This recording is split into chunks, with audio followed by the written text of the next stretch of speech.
In the year 2100, the technology of virtual reality gaming has advanced rapidly, leading to the release of a survival-themed online game, Hey on Yoshi, developed by global governments. Yang, a youth fostered at the home of his mother's close friend, lives with an older sister and a younger sister. He finds himself weary of an ordinary life and, by chance, triggers a unique mechanism within the gaming pod left to him by his mother, wherein death in the game equates to actual demise. Furthermore, the special gaming pod enhances the abilities acquired within the game, allowing them to manifest in reality, including survival skills, combat techniques, and even supernatural powers. Faced with this game, will he choose to embrace mediocrity or dance on the precipice of death?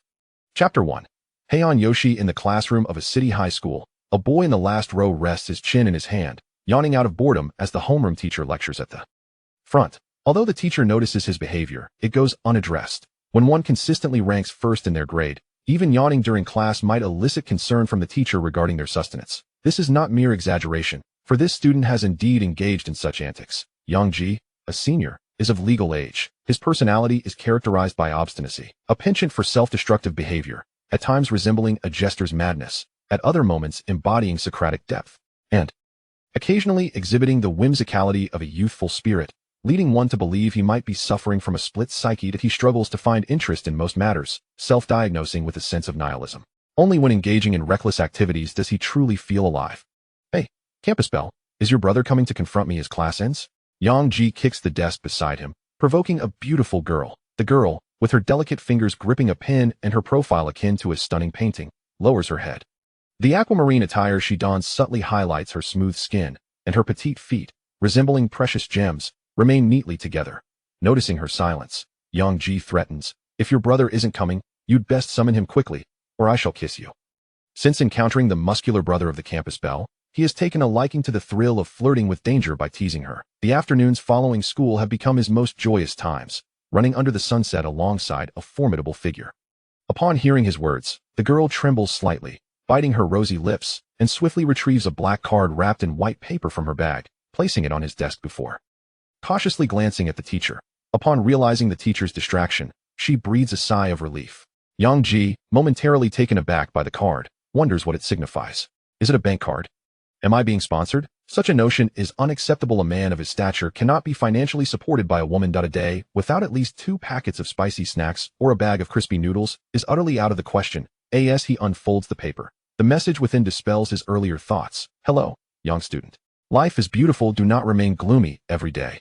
Perhaps your brilliance renders all endeavors trivial. This black card is an internal testing qualification for Hey on Yoshi. You may experience it first.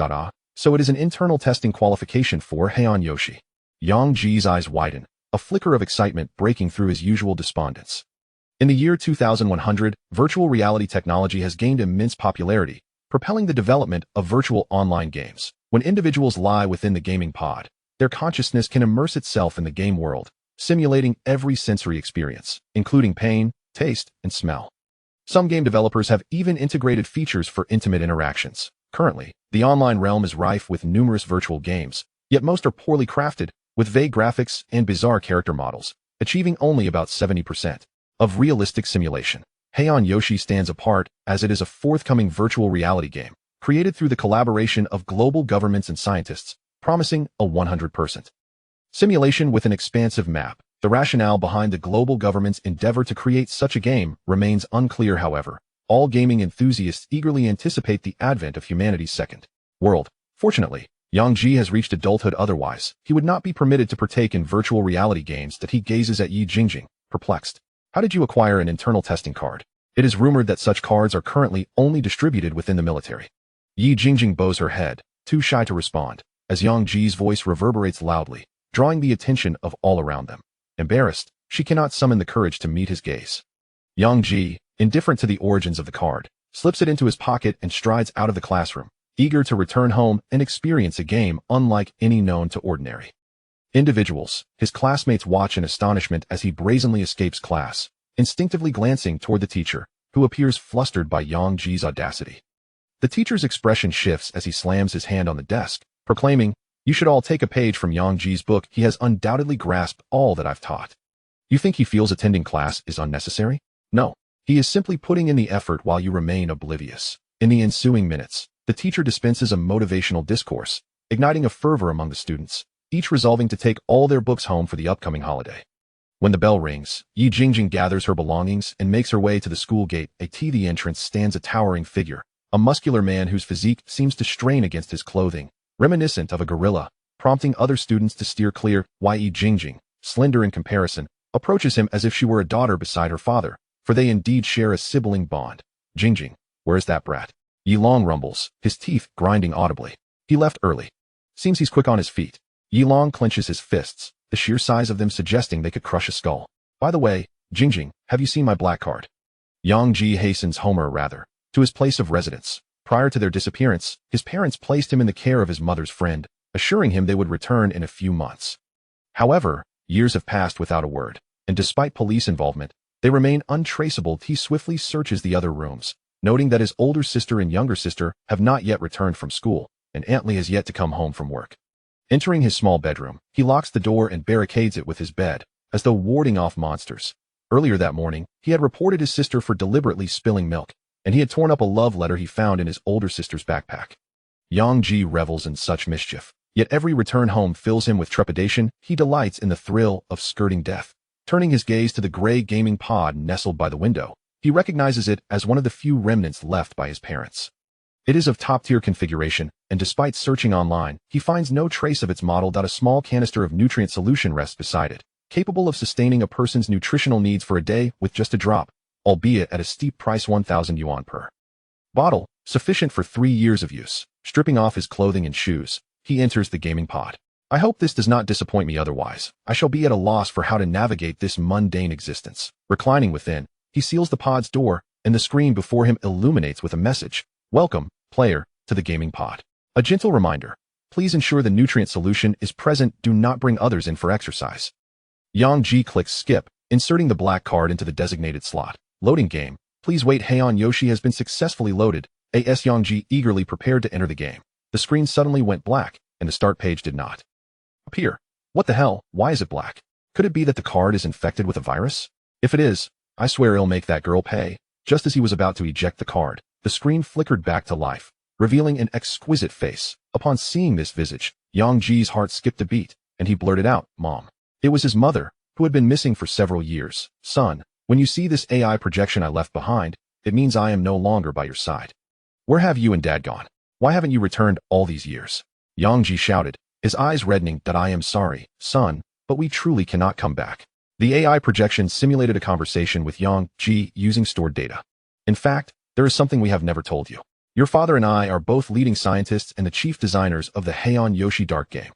The reason you are seeing this projection is that I set a command beforehand, which would be triggered when you opened Heian Yoshi. What the hell? Scientists. Chief designers. Does that mean our family is wealthy? Send me a few 100,000. The sadness on Yang Ji's face vanished, replaced by exuberance. The AI projection was momentarily taken aback. This human response was not in its programming. It continued on, Son, you must miss us dearly. Not really. I'm very happy at Aunt Lee's place. My little sister is lively and adorable. My eldest sister is gentle, and Aunt Lee has great skills. I really like them. The AI responded. This script was not going as expected. The program indicated that this boy should be crying. With a plethora of irrelevant content in the program, the AI had no choice but to convey the main points. Son, I know you miss us, but there is no need to search for us. Doing so would only endanger your safety. Focus on playing this game, and in the end, you will naturally find us. This game pod is special loading. Heian Yoshi will produce unique effects. Your progress in the game will reflect back on you, and if you die in the game, you will truly die. The AI's tone grew grave. What the hell? I could die? Then I'm not playing. My dear son, I know you must be excited and happy right now. Go and experience a different life. Excited? You must be joking. Let me out. Yang Ji attempted to open the game pod, but it would not budge. He kicked the pod with all his might, but it was too sturdy, more secure than his eldest sister's door at night, remaining unmoved. A surge of electricity coursed through the game pod, causing Yang Ji's body to tremble as he fell into a deep sleep, his consciousness entering the game. The nutrient solution beside him began to boil, forming a green mist that enveloped him. If Yang Ji were to open his eyes, he would be utterly astonished. 1/3 of the nutrient solution meant for 3 years had evaporated in an instant. Before he could open his eyes, a voice from the system resonated in his ears. Welcome Player 101 to Heian Yoshi. Here, you will experience a life unlike any other. Chapter 2, The Death Crisis. Yang Ji opened his eyes to an oppressive darkness, with only a torch flickering before him. Embedded in the ground, he hastily accessed his attribute panel, frantically tapping to exit the game. Sorry, you cannot exit the game. You must be online for 2 hours or complete 3 tasks. Task 1. Build a bonfire. Creatures in the dark detest flames, which will enhance your survival rate. Yang Ji was dumbfounded he couldn't exit. Don't tell me. Just like the AI said, that dying here means real death. What a joke. Reluctantly, he accepted the reality that there was no way out.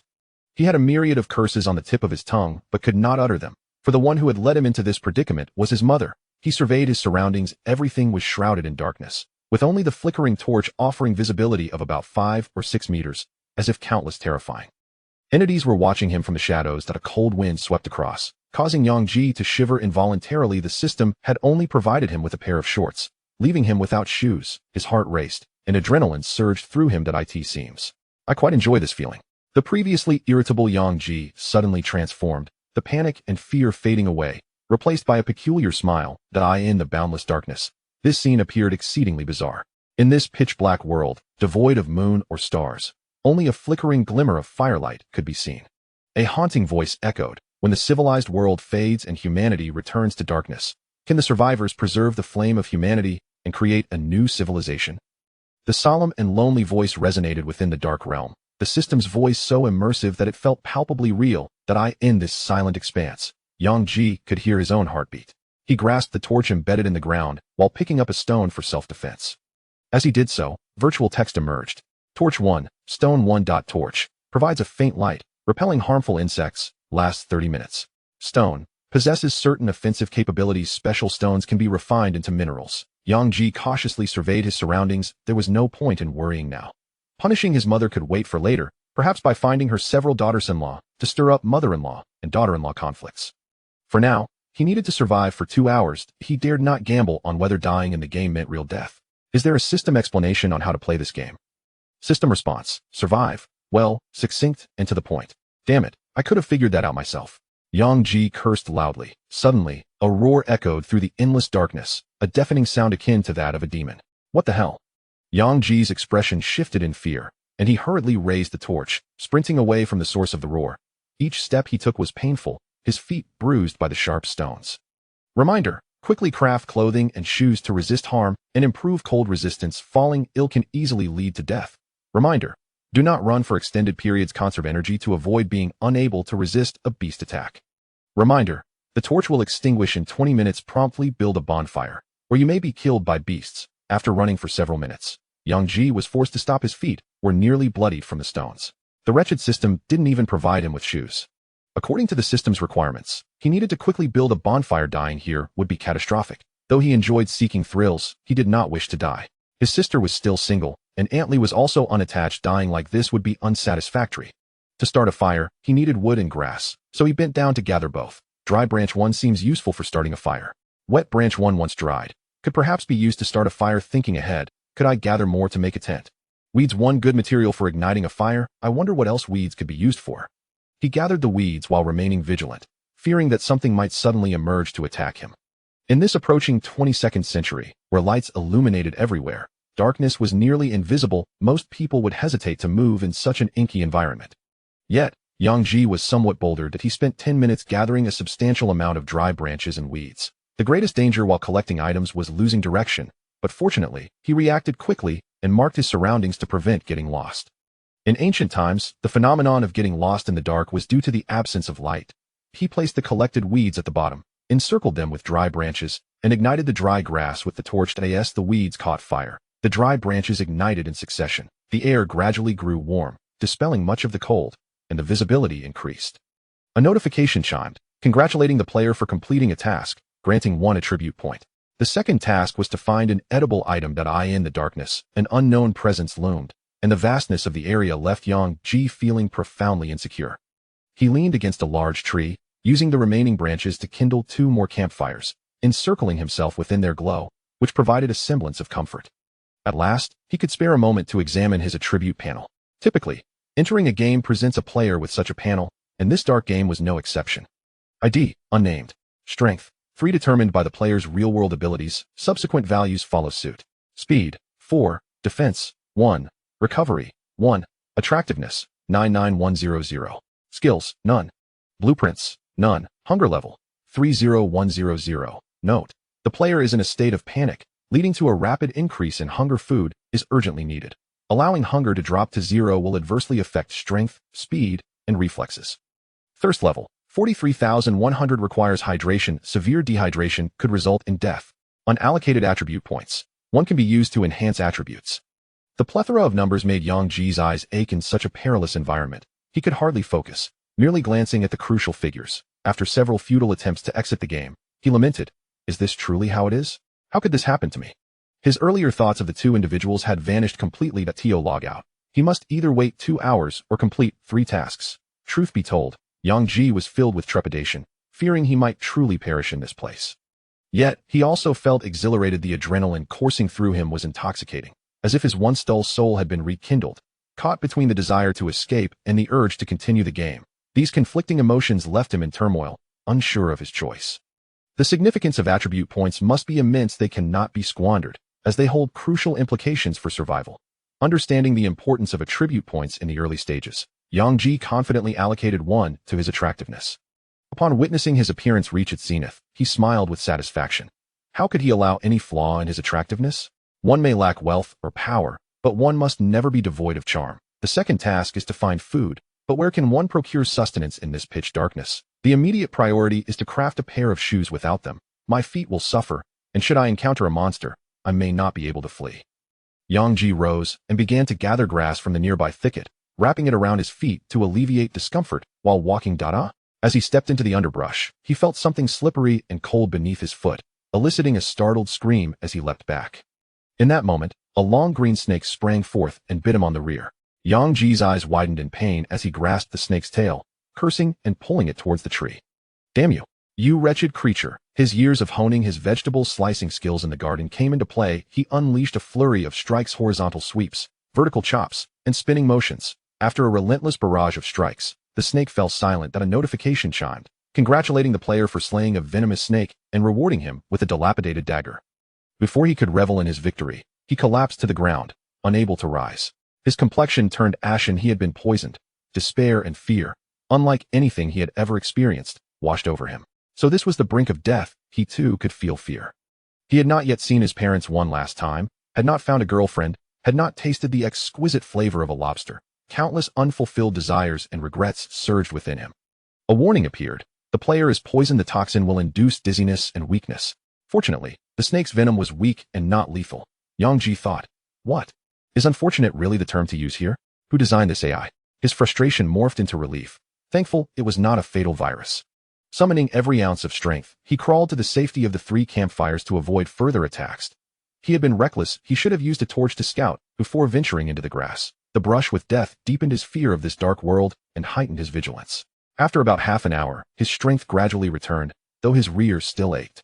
Rising once more, he replenished the dwindling flames with firewood, illuminating the area anew. He approached the slain snake and picked up the rusty dagger nearby, realizing that defeating monsters could yield equipment, though he doubted this dull blade could even cut through a tree branch. Old dagger one could attempt to inflict a wound upon oneself, perhaps to see if tetanus would claim their life. Yang Ji pondered, what nonsense are these annotations? Who would use this to harm themselves? His gaze then settled on the dead snake, and with a look of disdain, he picked it up. This should be edible, right? Congratulations, player, for completing task 2, finding food, and receiving 1 attribute point. Wow, it is indeed edible. Yang Ji returned to his protective circle of campfires, first placing the dagger in the flames to sterilize it, then scraping off the rust on a stone, a process that took over 10 minutes. Suppressing his disgust, he severed the snake's head. Warm reminder. Have you discovered the venom sac within the snake's head, intending to use it for crafting a poison dagger? Yang Ji was taken aback. He had not considered the venom sac, merely recalling a saying in the culinary world. Removing the head makes it edible. Was the system guiding him? He set the snake's head aside for later use. He made a cut along the snake's body and forcefully peeled off the skin. Snake skin 1 can be used for medicinal purposes or to craft clothing. Snake meat 1 edible. Remember to cook thoroughly, or parasites may cause illness. Even the strongest man cannot withstand 3 bouts of diarrhea, and even Elbu would falter. He discarded the snake's entrails into the fire, using a tree branch to skewer the meat, positioning it near the embers to roast, as direct flames would char the flesh. Notification, Task 3, Craft a Torch. Chapter 3, The old wolf Yang Ji allocated the attribute point he earned from completing his task to defense, recalling the age-old adage, once bitten by a snake. 10 years of fear of the rope. The sting from the snake bite on his rear still lingered. Had he been a tad sturdier, he might have evaded such peril. He picked up a wooden stick and struck at the underbrush a few times to ascertain the absence of danger, then drew his dagger to cut a substantial amount of grass. Crafting straw sandals was beyond his abilities. So he bundled the grass together and tied it to his feet. Though uncomfortable, it was better than enduring the pain from the ground. Congratulations, player. You have created straw sandals and obtained a blueprint. Yang Ji recalled that blueprints were of great importance in other games. He opened his attribute panel to find a new blueprint in his mailbox and clicked to claim it. The blueprint now displayed the item, straw sandals, accompanied by a description. Straw sandals reduces foot wear and tear, increases speed and comfort, though somewhat lacking in cold resistance. Gazing at his feet, which resembled a tightly bound zongzi, he glanced back at the exquisite image of the straw sandals on the attribute panel, blinking in disbelief. Could these two items truly be the same? Had the system made an error? Was this what they meant by creating straw sandals? Moreover, why was there no tutorial accompanying the blueprint? What use was this? He pondered the game's design, finding it utterly unreasonable, and resolved to report this bug to the developers. Suddenly, he found that his memory had expanded to include knowledge about weaving straw sandals. His hands moved as if dancing, the grass in his grasp transforming shape. Within 10 minutes, a pair of beautifully crafted sandals materialized before him. Astonished, he gazed at the sandals in his hands. He had genuinely acquired this skill. In previous survival games, crafting items merely required gathering materials and tossing them to the ground for them to magically appear. So unrealistic. Yet this game seemed to implant knowledge directly into his mind, enabling him to create with his own hands. How incredible! Yang Ji was left wondering whether this newfound memory was exclusive to the game or had truly embedded itself in his mind. He did not dwell on the question, tearing off the makeshift zongzi sandals and donning the exquisite straw sandals instead. He stood up and jumped a couple of times, feeling the comfort they provided. As the fire dwindled to embers, darkness encroached, threatening to engulf him. He needed to gather more firewood quickly. If the flames extinguished, he would be in grave danger. With less than half an hour remaining before the 2-hour mark, enduring this brief period meant survival. Before leaving, Yang Ji severed the snake's head with his dagger, spreading the venom from its pouch onto the blade. He stepped away from the nearly extinguished fire and ventured into the darkness to search for firewood. The dim world made it hard to breathe. He hurriedly scooped up dry grass and tossed it into the fire. The previous torch had burnt out, rendering it useless, and he could not venture far to seek dry branches.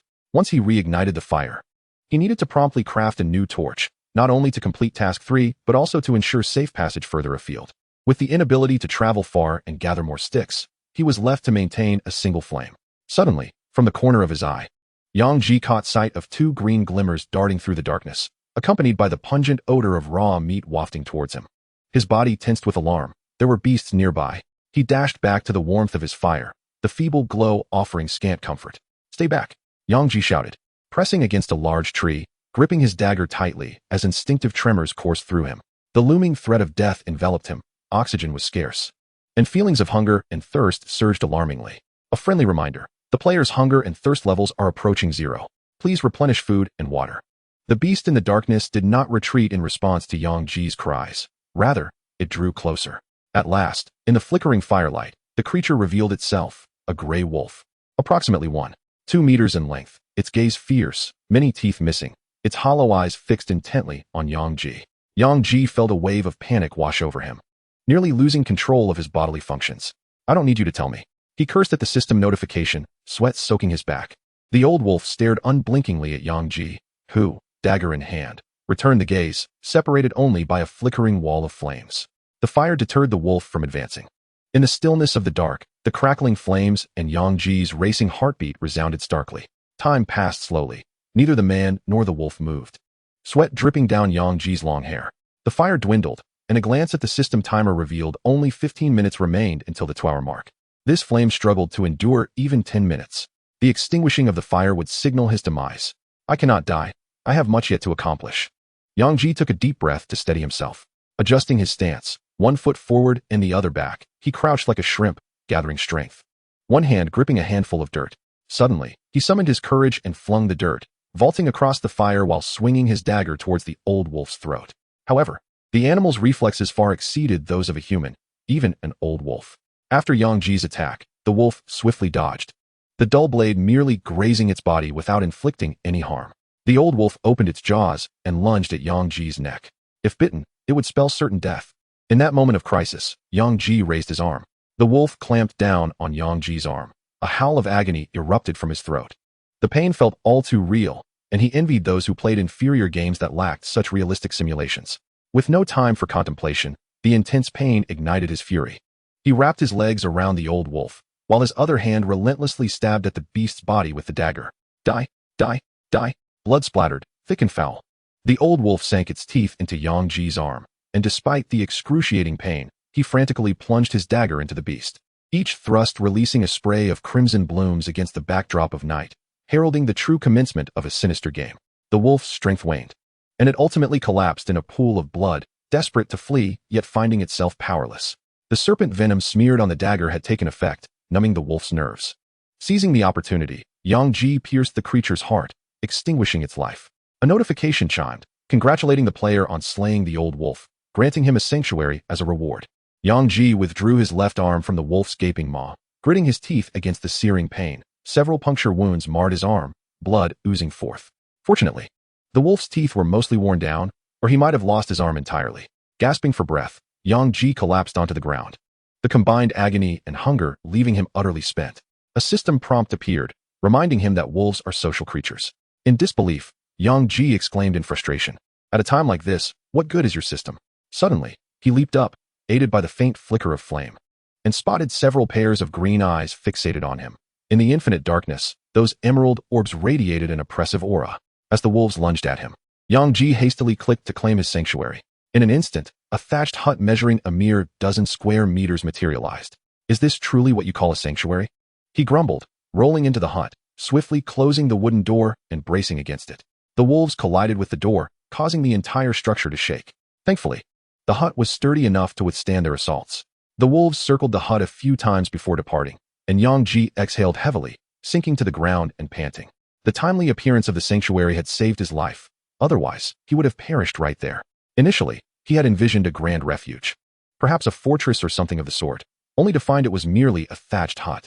Nevertheless, it had spared his life, and he felt a sense of gratitude. Inside the modest hut, a candle flickered gently at its center. The pain in his posterior and arm rendered him reluctant to move. A notification chimed again, congratulating the player for surviving 2 hours in the game, bestowing upon him a special skill book as a reward.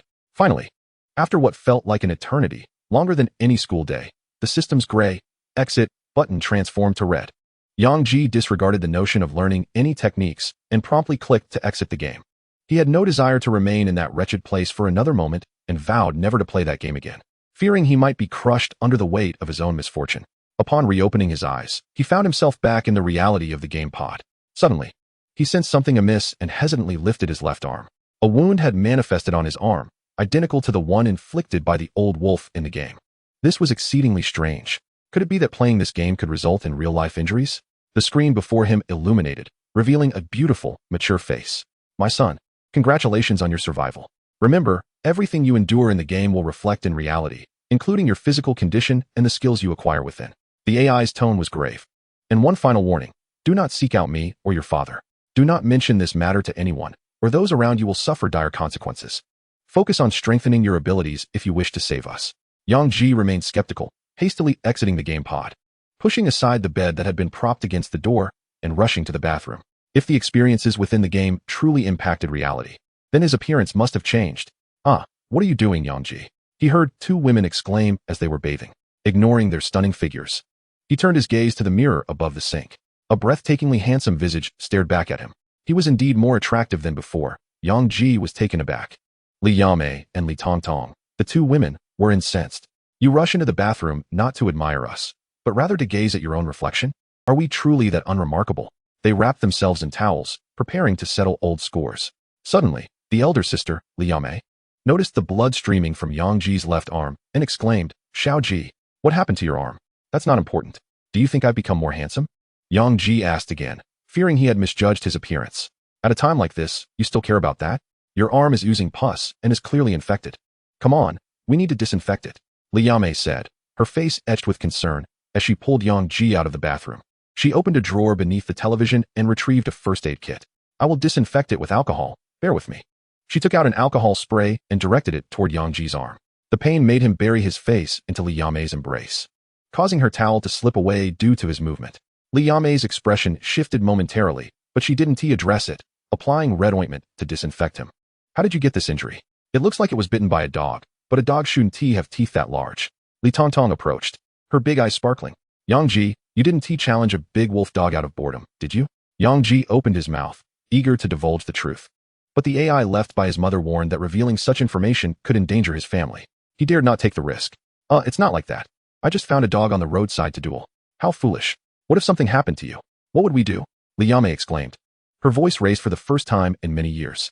Yang Ji lay quietly in her arms like a docile kitten, silently processing the shock that the game had imparted upon him. If the changes experienced within the game truly manifested in reality, it was exceedingly perilous. He vowed never to enter again. Tongtong, order a rabies vaccine online, Li Yame instructed her sister. I've already ordered it. And I also ordered a lobster from Australia to help Yang Ji regain his strength, Li Tongtong replied, cheerfully waving her phone. Li Yame cast a sidelong glance at him and remarked, you just want to indulge yourself, don't you? Save some money. Mother won't be home this weekend and has left us 300 kwai. There's only 1 kwai left now. Perhaps I should just buy another lollipop and spend it all, she sighed, conceding that there would be no outings this weekend, and they would have to stay home to watch television and play games. Yang Ji, seeing that his wound was bandaged, said, sister, could you also help me disinfect my other wounds? What other wounds? Li Yame's beautiful eyes scanned him, but found no additional injuries. Yang Ji turned around, lifted his backside, and pulled up his shirt, revealing 2 distinct puncture marks embedded in his ample rear. Yang Ji, you shameless brat, his sister Li Tongtong exclaimed, her eyes widening as she raised her phone to snap a picture. Li Yame, a medical student, immediately recognized the marks as snake bites. Xiao Ji, what on earth have you done to get bitten by a snake? You might not believe it, but that dog, lacking any sense of honor, conspired with its snake brethren to ambush me. Luckily, I executed a move called Flying Dragon in the sky and scared them away. Witnessing her brother make light of such a serious matter infuriated Li Yame, and she raised her hand to strike him. Ow! Yang Ji howled like a wolf, making it sound as if a wolf had been kept at home. Sit still, let me apply the medicine, Li Yame said, exasperated. As night fell, in a dilapidated old-school district at the heart of the city, only a few houses remained lit. Wealthy families had long since moved to the suburbs, away from the congested city center. At least several decades ago, this place had thrived. Currently, Yang Ji lived here with an elder sister, a younger sister, and an aunt. Today, Aunt Li was out working and would not return, leaving the 3 of them behind. The spendthrift younger sister had squandered their weekend money on lobsters. After receiving his rabies vaccine, Yang Ji finally indulged in the Australian lobster he had been craving. He had seen it on television many times and thought it would taste exquisite, but upon tasting it, he found it to be rather ordinary. However, driven by hunger, he devoured 4 large bowls of rice, finishing every grain in the rice cooker. Achieving this simple dream only made life feel even more mundane. After dinner, the monotonous routine resumed, with Yang Ji being pulled onto the sofa by the 2 women to watch anime, each resting their heads on his legs, rendering him immobile. For many years, this had been his existence. Who could truly understand his plight? The fragrance of the 2 women enveloped him, and drowsiness began to take over. Just as he was about to drift off, images of being besieged by wolves flashed in his mind, jolting him awake with a shiver. What are you doing? Be still, or I'll bite you. Li Tongtong, interrupted from her television viewing, threatened him with a grin, switching her position to embrace his thigh and continuing to lie down. Yang Ji felt his heart racing wildly and glanced at his trembling fingers, recalling the experiences he had encountered in the game, as adrenaline surged once more. He relished this sensation. Chapter 5, Let My Fist Love Me Again. In the face of the threat of death within the game, Yang Ji wished desperately to escape. Yet, when confronted with the tedium of life, he found himself yearning for that exhilarating rush. Checking the time, it was 8:30 in the evening. He retrieved the phone that his sister Li Tongtong had pinned beneath her, searching online for information about the dark game. The details of the game had yet to be revealed, only described as a large-scale survival game. An anonymous user on a forum claimed that the difficulty level was exceedingly high and the degree of freedom unparalleled. Yang Ji waved his left arm, still feeling some pain, though it did not hinder his movement. He hesitated between playing the game and abstaining, uncertain of his decision. Noticing her brother's apparent inner turmoil, Li Yame sat up and gently ruffled his hair. What's the matter? What are you thinking about? Her beautiful eyes sparkled like stars, radiating warmth. Sister, tell me. If I encounter something I truly desire, should I pursue it or not? Yang Ji gazed intently at his stunning sister. Li Yame's heart fluttered. Something that my brother likes? Should I pursue it? Could it be a woman? Who is she? Why is he looking at me like that? It can't be me, can it? I wonder if mother would approve. If I agree, Would it affect my brother's studies? Would my sister be unhappy? In an instant, Liame's thoughts raced. Her fist clenched tightly, her lips biting down, her gaze evasive. If you like something, go after it. Don't leave regrets in your youth. You already know the answer in your heart, don't you? Yang Ji's wavering heart gradually solidified. Thank you for your guidance, sister. I'm going to play the game now. He leaped off the sofa and dashed back to his room. Stinky brother, why make such a fuss over a game? I thought it was a matter of life and death. She exclaimed. At his age, he should be considering women. Is there something wrong with him? Or could it be an issue with his sexual orientation? No, I need to give him a sexual orientation test tomorrow. Returning to his small bedroom, Yang Ji gazed at the gray-silver gaming pod, his heart racing even before entering. There could be dangers of death inside, yet outside lay a life of tedium. The AI image left by his mother had also stated that only by continually playing this game could he locate them. Perhaps this was not a matter of choice, but a necessary decision. Taking a deep breath, he reopened the gaming pod, noticing that a third of the nutritional liquid, which was meant to last 3 years, had already been consumed. This realization frightened him. Wouldn't it be depleted after just a few sessions? Nutritional liquid was an expensive commodity. Do you wish to enter the dark game? As he lay in the gaming pod, the AI's voice resonated. Yes. The matter of the nutritional liquid could wait. He could easily find a tutor given his top grades, making it simple to find students in need of extra lessons.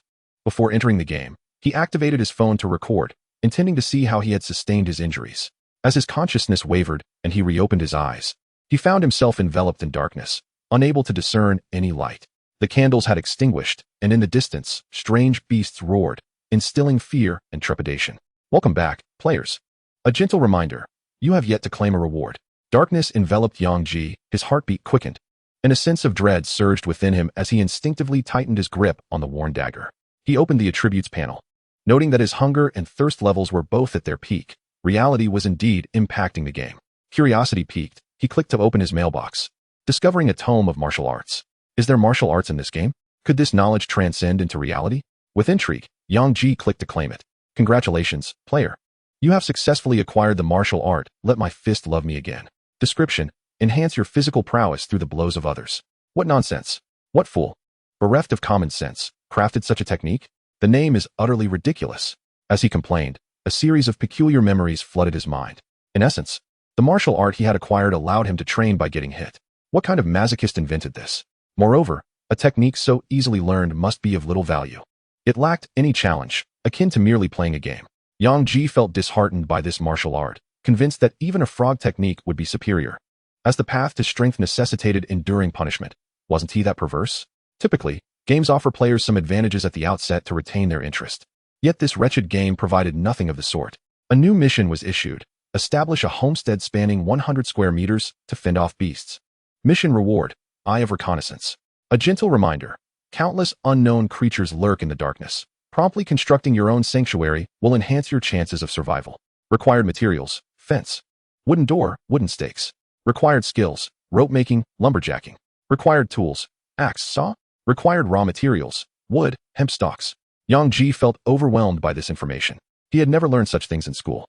However, survival necessitated the creation of a personal sanctuary. One could not predict when those ferocious wolves might return. Additionally, the skill of the Eye of Reconnaissance seemed promising. As noted, it allowed visibility within 10 meters in darkness, an invaluable skill that could significantly enhance his survival odds. The immediate priority was not to complete the main quest, but to accomplish Task 3, create a torch. Without a torch, venturing outside to gather materials for these constructs was impossible. Thus, the torch was of utmost importance. Peering through the door's crack, he beheld an impenetrable darkness, oppressive and stifling. Those prone to flights of fancy might envision countless horrifying monsters lurking in the shadows. Generally, those afflicted with a fear of the deep sea possess vivid imaginations. What exhilarated Yang Ji was the flickering embers from the fire he had previously kindled. He quickly tore a bundle of grass from the thatched roof, dagger in hand, rushed outside, and placed the dry grass atop the embers, gently coaxing them. With a whoosh, the flames reignited, casting light that dispelled the darkness and provided Yang Ji with a semblance of safety. Yet, the flames were still too feeble, illuminating only a short distance, insufficient for seeking out dry twigs. Moreover, the grass burned swiftly, offering little duration. Resolute, Yang Ji seized a torch and set the thatched hut ablaze. Reminiscent of Xiang Yu's decisive act of burning his boats, today, Yang Ji would ignite the thatched dwelling. The roaring flames surged high, illuminating nearly 100 meters in brilliant radiance. Without a moment's hesitation, he dashed around to gather wood. Wood was the foundation of all. Torches required wood, fences required wood, bonfires required wood. He collected every twig in sight, regardless of size, and picked up stones along the way, knowing they could serve as weapons in a critical moment. Congratulations, player, you have discovered an unlocked wooden chest. As Yang Ji bent down to gather twigs, the system's voice startled him. A treasure chest? What treasure chest? He looked up, catching a glimpse of an ancient wooden chest nestled in the crevice of a rock. How could this be something I discovered? I clearly saw nothing. Momentarily stunned, he vented his frustration. What is this wooden chest? Warily surveying his surroundings and finding no beasts, he hurried over and kicked the chest open. A black axe tumbled out. Elated, Yang Ji nearly leapt with joy. The chest contained equipment. With this axe, he could soon chop down trees. Ordinary twigs were insufficient for constructing a house. Only those thick, long trunks would suffice. Not only that, but this axe wielded far greater lethality than the dagger. He quickly picked up the axe, fearful it might vanish. Acquired, superior axe 1. With an axe in hand, I possess the world. A gentle reminder, wielding an axe consumes substantial strength.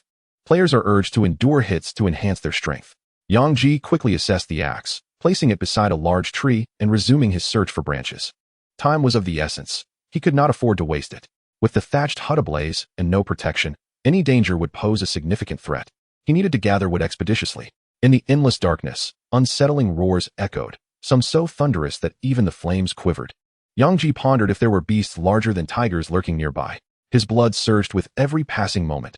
He relished the thrill of surviving amidst danger. After 20 minutes of scouring the illuminated area, he had collected a substantial amount of wood and stones. With half the thatched hut ablaze, Yang Ji ceased his gathering. Seeking a large leaf, under a pine tree, he used his dagger to scrape off the white, viscous crystal from the tree. Acquired, pine resin 1. Pine resin, one of the materials for crafting simple torches, possesses flammable properties. By drilling a hole in a moderately thick dry stick and inserting the resin, igniting it would yield a small torch, albeit perhaps not very bright. If the materials permit, binding some combustible substances could amplify the flames. In the ensuing moments, Yang Ji devoted his efforts to gathering pine resin. As the more he collected, the better. The thatched hut gradually succumbed to the flames, the light dimming, and the visible range shrinking. From the tall grass, a rustling sound emerged, suggesting the approach of something ominous. Yang Ji's body trembled uncontrollably, for none could discern what lurked within the shadows of the grass. Was it a tiger, a lion, or a pack of wolves? He hastily clutched the resin and retreated beneath the great tree. Swiftly, he utilized the fire from the thatched hut to ignite a new blaze, constructing a rudimentary protective zone from stones and wood. With the axe resting on his thigh, he grasped a thick, dry branch and employed his dagger to carve a hole into it. In the process, he inadvertently cut his hand, drawing blood. Fortunately, the wound was shallow, or he might have risked tetanus. He placed the resin into the hollowed wood and lit it with the fire, igniting a small torch that filled him with a sense of accomplishment. Henceforth, exploring the dim regions would be considerably safer.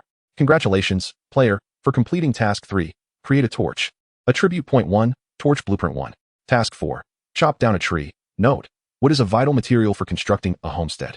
Task 5, Drill wood to create fire. Fire is essential for survival. Task 6, Twine a rope. Task 7, Craft a simple spear. Spear can be used to fend off beasts and hunt for food. The system promptly issued a series of tasks. Yang Ji accepted the torch blueprint, and as before, information regarding torch creation flooded his mind.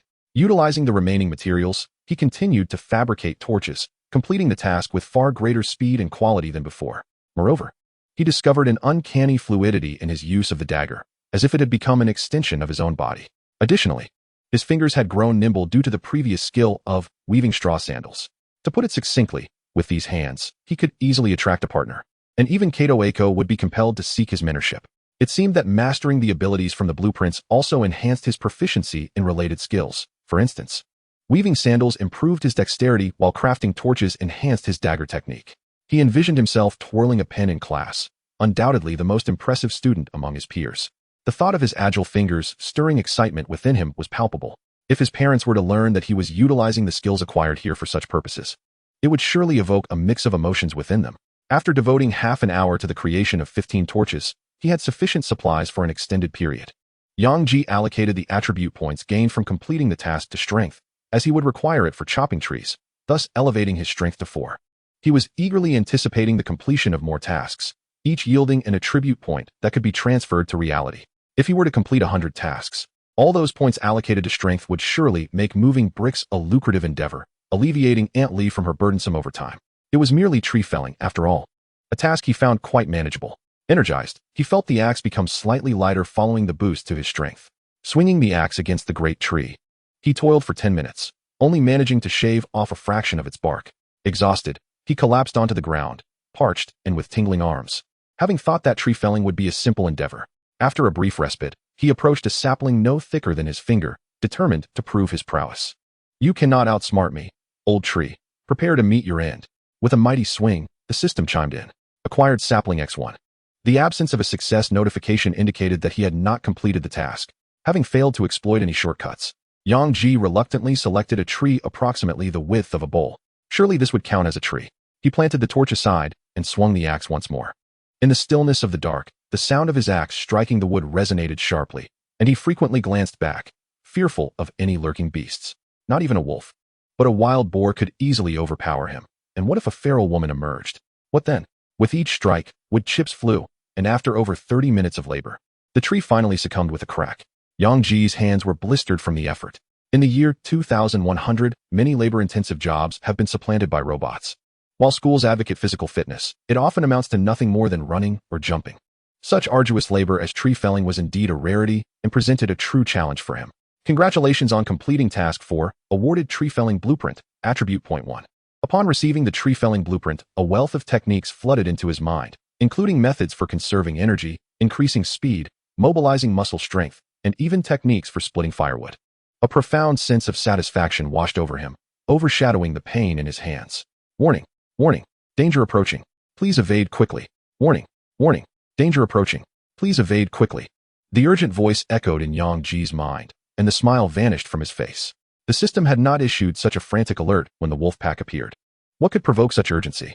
Hastily, he seized his axe and rushed toward the great tree, swinging it against the trunk before scaling the tree, concealing himself among the leaves. No beast can reach me here. Suddenly, the earth trembled violently as if an earthquake had struck. At that moment, a colossal entity descended from the sky, crashing heavily onto the ground. In the instant the flames were extinguished, Yang Ji beheld the form of this creature. It was a foot, an enormous foot spanning several meters. Chapter 7. Astonishing resilience in the depths of the endless darkness. The earth quaked, and the roars of the beast ceased, as if they had transformed into docile creatures. Yang Ji, hidden in the branches of a tree, trembled, and had there been light, his face would have betrayed sheer terror. His mind was incessantly flashing with images of the campfire extinguished, as a colossal foot, measuring several meters, crashed down nearby. What manner of creature could possess such a foot? If its foot was that immense, how grand would its body be? Yang Ji was paralyzed with fear, scarcely daring to breathe, lest he be discovered. Initially, he believed he was partaking in a realistic-themed game, where the most formidable beasts would merely be tigers or leopards, only to realize that he was embroiled in a realm of fantasy. Regret washed over him. That foot could easily crush him with a mere toe. The sound of footsteps gradually faded into the distance until it vanished completely. Only then did Yang Ji exhale in relief, though sweat poured down his body. Despite his lack of clothing, once he had relaxed, an intense itching sensation arose on his shoulder, as though something was perched upon it. He slapped his shoulder vigorously. With a pop, Yang Ji felt as if he had burst a water-filled balloon, warm liquid splattering upon his face. Congratulations, player. You have squashed a small mosquito. Note, even small mosquitoes are still flesh. Upon hearing the system's announcement, he felt a wave of unease. It had felt like he had burst a balloon. How could the system claim it was a mosquito? In haste, he descended from the tree in darkness, reigniting the fire with embers from the campfire. When light returned, Yang Ji shuddered. A large pit had formed on his shoulder, and there lay a mosquito the size of a teacup. The liquid splattered on his face was not water, but his own blood. Was this truly called a mosquito? Perhaps it was a psychological effect, but Yang Ji felt a wave of dizziness wash over him. He decided he could no longer play. This game was perilously dangerous. The incomprehensible beast, the teacup-sized mosquito. Who could fathom what other terrifying creatures lurked in the darkness? He attempted to exit the game, only to discover there were still over 30 minutes left. He would have to endure for another 30 minutes. Seizing the time, he fashioned a spear and twisted some fibers into a rope. Yet despite 2 hours of effort, he had not completed the task of creating fire through friction. He allocated the attribute points gained from the 2 tasks to strength, raising it to 6. ID, unnamed. Strength, 6 speed, 4 defense, 2 recovery. 50, let my fist love me once more enhancement, attractiveness, 100. Skills, let my fist love me once more, mental technique. Blueprints, torch blueprint, rope blueprint, Grass shoe blueprint, spear blueprint. Hunger level, 5100. Thirst level, 51,100. Available attribute points, 0, can be used to enhance attributes. Yang Ji noted with alarm that his recovery rate had inexplicably increased to 50. There was no time for joy, as he feared the return of that mysterious colossal creature. He clicked to exit the game, and the system displayed a prompt. Gentle reminder, players need to survive for 3 hours this time to receive rewards. Would you like to play a little longer? Play your uncle, Yang Ji exclaimed, furious at the system's playful tone. He persisted in exiting. Upon returning to the real world, his back was drenched with sweat. Fortunately, the game pod had an automatic cleaning system, sparing him from the need to tidy up. Otherwise, playing this game could have resulted in drowning in his own perspiration. Sitting up, he glanced at the nutrient solution in the game pod, which was now half empty. The consumption was alarmingly rapid, and $500 had vanished just like that. Turning his head to inspect his shoulder, he was astonished to discover that the wound from the mosquito was visibly healing at an astonishing rate. As it healed, his body felt warm and comforting. He tore off the bandage from his left arm, where the bite marks had already healed, leaving only the remnants of red medicine. The cuts from the dagger on his fingers and the blisters from chopping wood had also mended. The sensation from the healing areas was extraordinarily pleasant, almost causing him to cry out in delight. Was this due to the technique, "Let my fist love me once more"? Yang Ji was utterly astonished. He had previously dismissed this technique as worthless, only to discover it could provide such remarkable healing. This was utterly supernatural.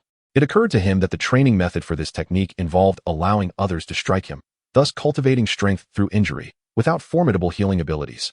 That would indeed be tantamount to courting death. He lay back down, staring at the ceiling with a complex expression. This game offered him advantages unattainable by others. Yet it also demanded he endure death-defying crises that others could scarcely imagine. Tomorrow was Saturday. He would play again during the day when it felt safer. Besides, since he had acquired the technique, he intended to make full use of it, no matter how frustrating it might be. It was still a technique that could enhance his strength and survival rate in the game. The thrill of skirting death was akin to a vice. Despite knowing it was harmful, he could not resist. The game must continue. He picked up his phone, which had been recording the whole time, and replayed the footage. Prior to starting the game, Yang Ji had filmed himself to understand how his injuries had occurred. The video showed the moment he cut his finger while making a torch. Suddenly, a wound appeared on his finger, with nothing else in sight. It then jumped to the moment he was bitten by the mosquito, where blood was rapidly drawn from his shoulder, forming a deep pit, yet still, nothing was visible. This was unscientific. Yang Ji scratched his head, bewildered. His stomach growled loudly, and the sensation of hunger distorted his expression. He had eaten just 2 hours prior. How could he be hungry again? He dropped the phone, clutching his stomach as he exited the game pod, and rushed to the kitchen. After searching in vain for leftovers, he remembered he had consumed them all. Fortunately, he found 2 cucumbers and a tomato in the fridge. After a quick rinse in the sink, he devoured them, yet still felt hunger gnawing at him. How could he be so ravenous? He had eaten several bowls of rice. Yang Ji decided to cook another pot of rice, knowing it would take some time to prepare.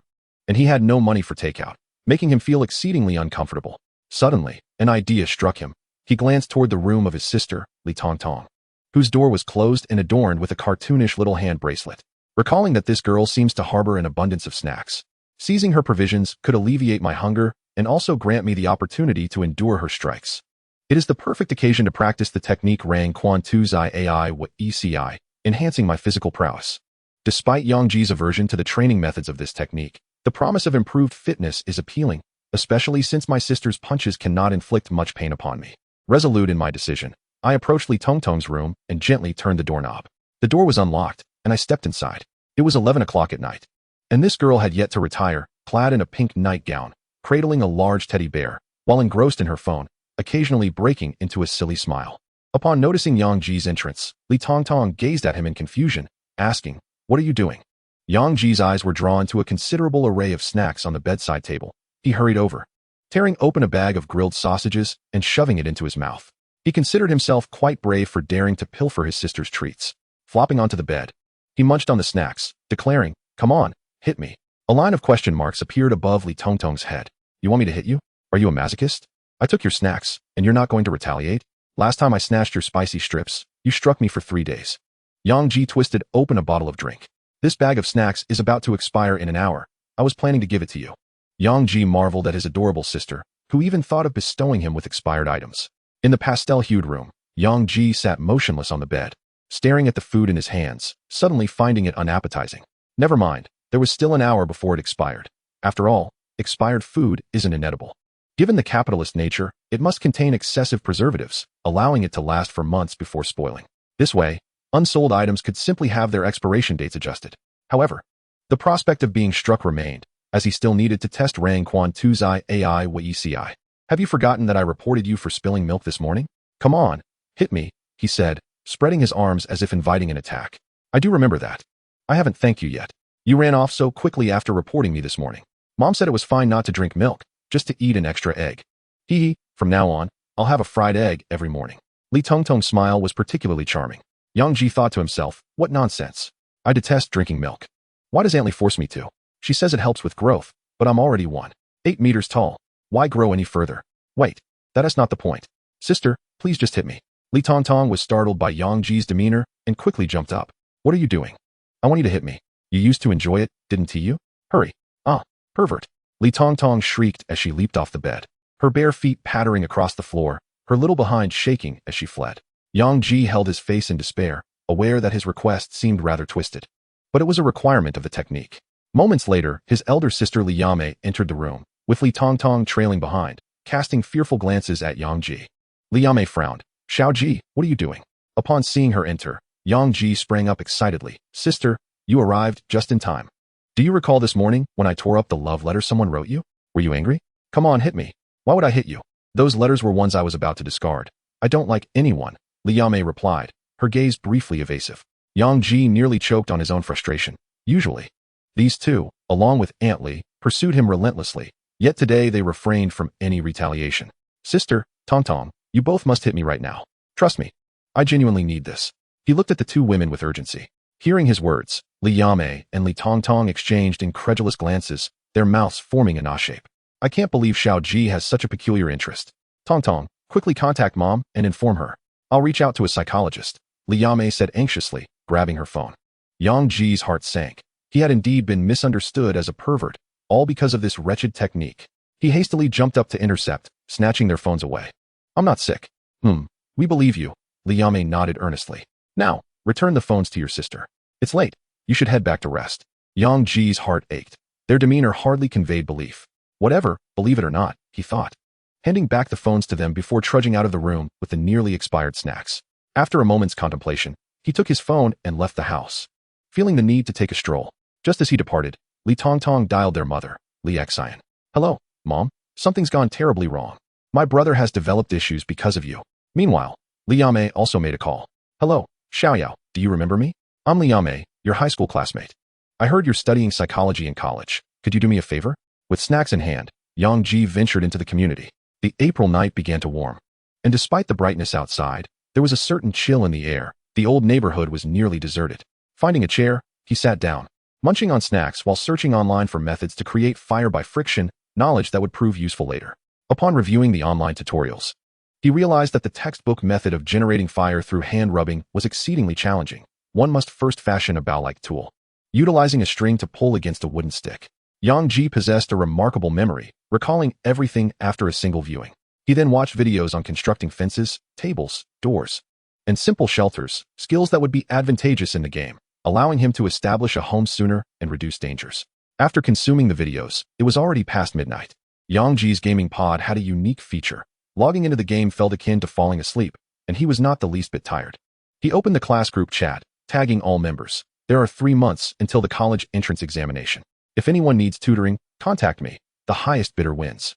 After sending the message, he stood up, discarding the empty snack packaging into the trash, and began jogging around the community to enhance his physical fitness.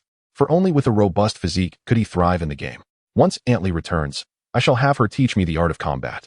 Aunt Li is an exceptionally formidable martial artist, having never been defeated over the years. As Yang Ji jogged through the darkness, a shadow suddenly emerged and collided with him. Before he could react, the figure removed a ring and tossed it to him before vanishing swiftly. What on earth? They bumped into me without uttering an apology, leaving behind a mere broken ring. Goodness, it appears to be gold. With the aid of the streetlight, Yang Ji observed that the ring gleamed with a golden luster. Picking it up, he found it surprisingly weighty, adorned with a crimson engraving resembling the number 3, quite aesthetically pleasing. You all witnessed that. I did not extort anyone. She gave it to me willingly, Yang Ji explained to the surrounding air. Although he had not clearly seen the individual, The elasticity of the impact suggested it was someone with developed pectoral muscles, most likely a woman. Standing still with the ring in hand, Yang Ji waited for a moment. But the person who had collided with him did not return. Perhaps it was a form of compensation? I am rather shy, and having been treated so politely, I felt it would be impolite to refuse, so I reluctantly accepted it. He slipped the golden ring onto his finger and resumed his nighttime run. At the entrance of the community, a man clad in a black suit was glancing around anxiously. He was on a call, saying, "Boss, I am currently tracking, rest assured. I want to be discovered." Just then, a young runner dashed past him. Initially indifferent, the suited man suddenly noticed something, his pupils constricting as he fixated on the ring on the young runner's hand. In an instant, beads of sweat began to trickle down his forehead, soaking his shirt within seconds, his face reflecting a look of terror. The man in the suit swallowed hard, his voice hoarse as he spoke into the phone. "Boss, I've been compromised. He is pretending to be just a jogger, but his warning is genuine. He is deliberately showing me the ring. Truly, the third best assassin in the world possesses astonishing disguise skills, blending in like an ordinary person. Perhaps Bloodstain genuinely intends to withdraw from the assassin world. Understood. I shall return now." He cast a lingering glance at the young runner and murmured, "A legend of the assassin realm is thus retiring. Hey, brother. Are you also out for a run? What are you running for? Let us run together." Yang Ji, while jogging, noticed the man in the suit looking at him and raised his hand in greeting, intending to invite him to join. To his surprise, the suited man abruptly sprinted away, his speed astonishing. After an hour of running, Yang Ji felt hardly fatigued, his physical condition evidently improved. He knew this enhancement stemmed from the game and the gaming pod. This was also one of the reasons he was reluctant to part with the game. Who wouldn't he desire the strength to surpass others? Though he could have improved his physical fitness through sparring, the two women at home refrained from striking him, and he lacked the resolve to inflict harm upon himself. Opening his phone, he noticed a plethora of new messages in the class group. His offer to tutor intrigued many students, who eagerly expressed their desire for extra lessons, especially since he had been the top student since the first semester of high school. Numerous bids began pouring in, from 100 to 200, and even 300, until Yi Jingjing quoted 1,000 per hour, stating she would pay accordingly for several hours of instruction. Peng Hao remarked, "Goddess, you always come in second to Yang Ji. There's no need to compete with us." Yuan Peng chimed in, "Are you foolish? Do you truly believe she wants to study?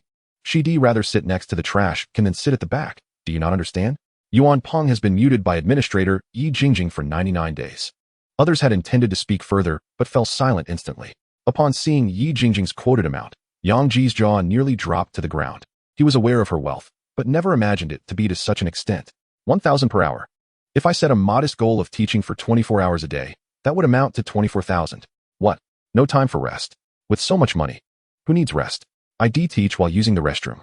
I am about to strike it rich. Previously, Yang Ji had been concerned about not having enough money to buy nutritional supplements, but now it seemed fortune was smiling upon him. He tagged Yi Jingjing in the group chat, apologizing, "I was wrong to bully you in the past. Please provide an address. I will come to tutor you tomorrow." He assumed she would be asleep at this hour, but to his surprise, she replied, "No need. I used my pocket money to purchase a house next to yours. I'll be moving in tomorrow." The class teacher, discipline committee member, and QQ housekeeper promptly reacted to this shocking news, awakening those who were previously asleep, as they began to comprehend the true meaning of sacrificing health for late-night studies. This is truly heart-wrenching. This is it. Insomnia awaits me tonight. Yang Ji was astounded by this wealthy woman who had purchased a house with her pocket money. How affluent she must be. You have received an exclusive red envelope. Yi Jingjing, I am sending 3,000 to Yang classmate as a deposit. Hurry and sleep. Don't stay up studying. Yang Ji accepted the red envelope, and, upon seeing it was indeed 3,000, trembled with excitement. This was the first time in his life he had encountered such a sum. He could finally buy something delicious for his sister and mother. What subject shall I teach? I will prepare in advance. Initially, he intended to teach casually, but with such a generous payment, he felt obliged to take it seriously. Any subject will do, he replied.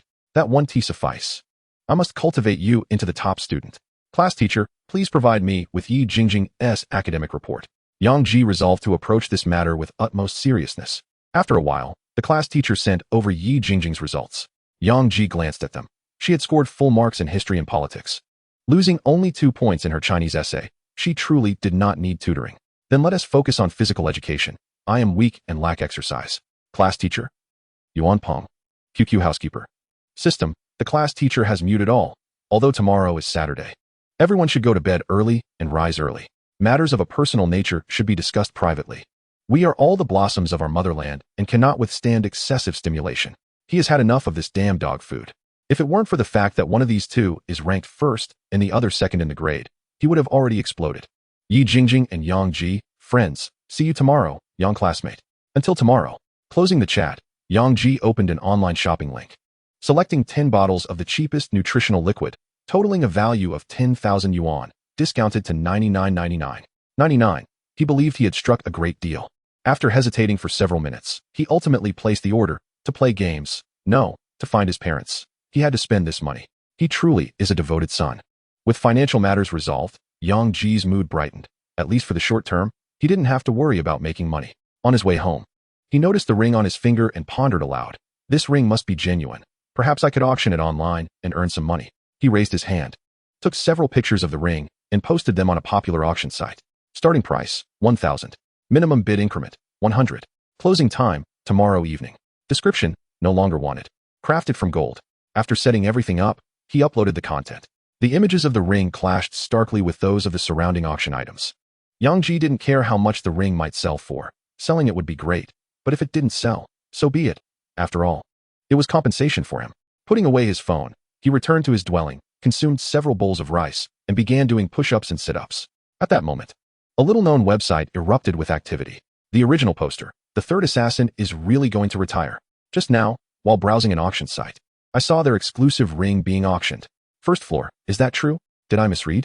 Original poster. Nonsense. Of course it's true. Who would dare to counterfeit this ring? You can see for yourselves. Image, image, image. Fourth floor, it's real. What a pity. Xuehan has only been in the game for 2 years. Rising from obscurity to the third assassin, having eliminated countless villains, and now they are retiring without explanation.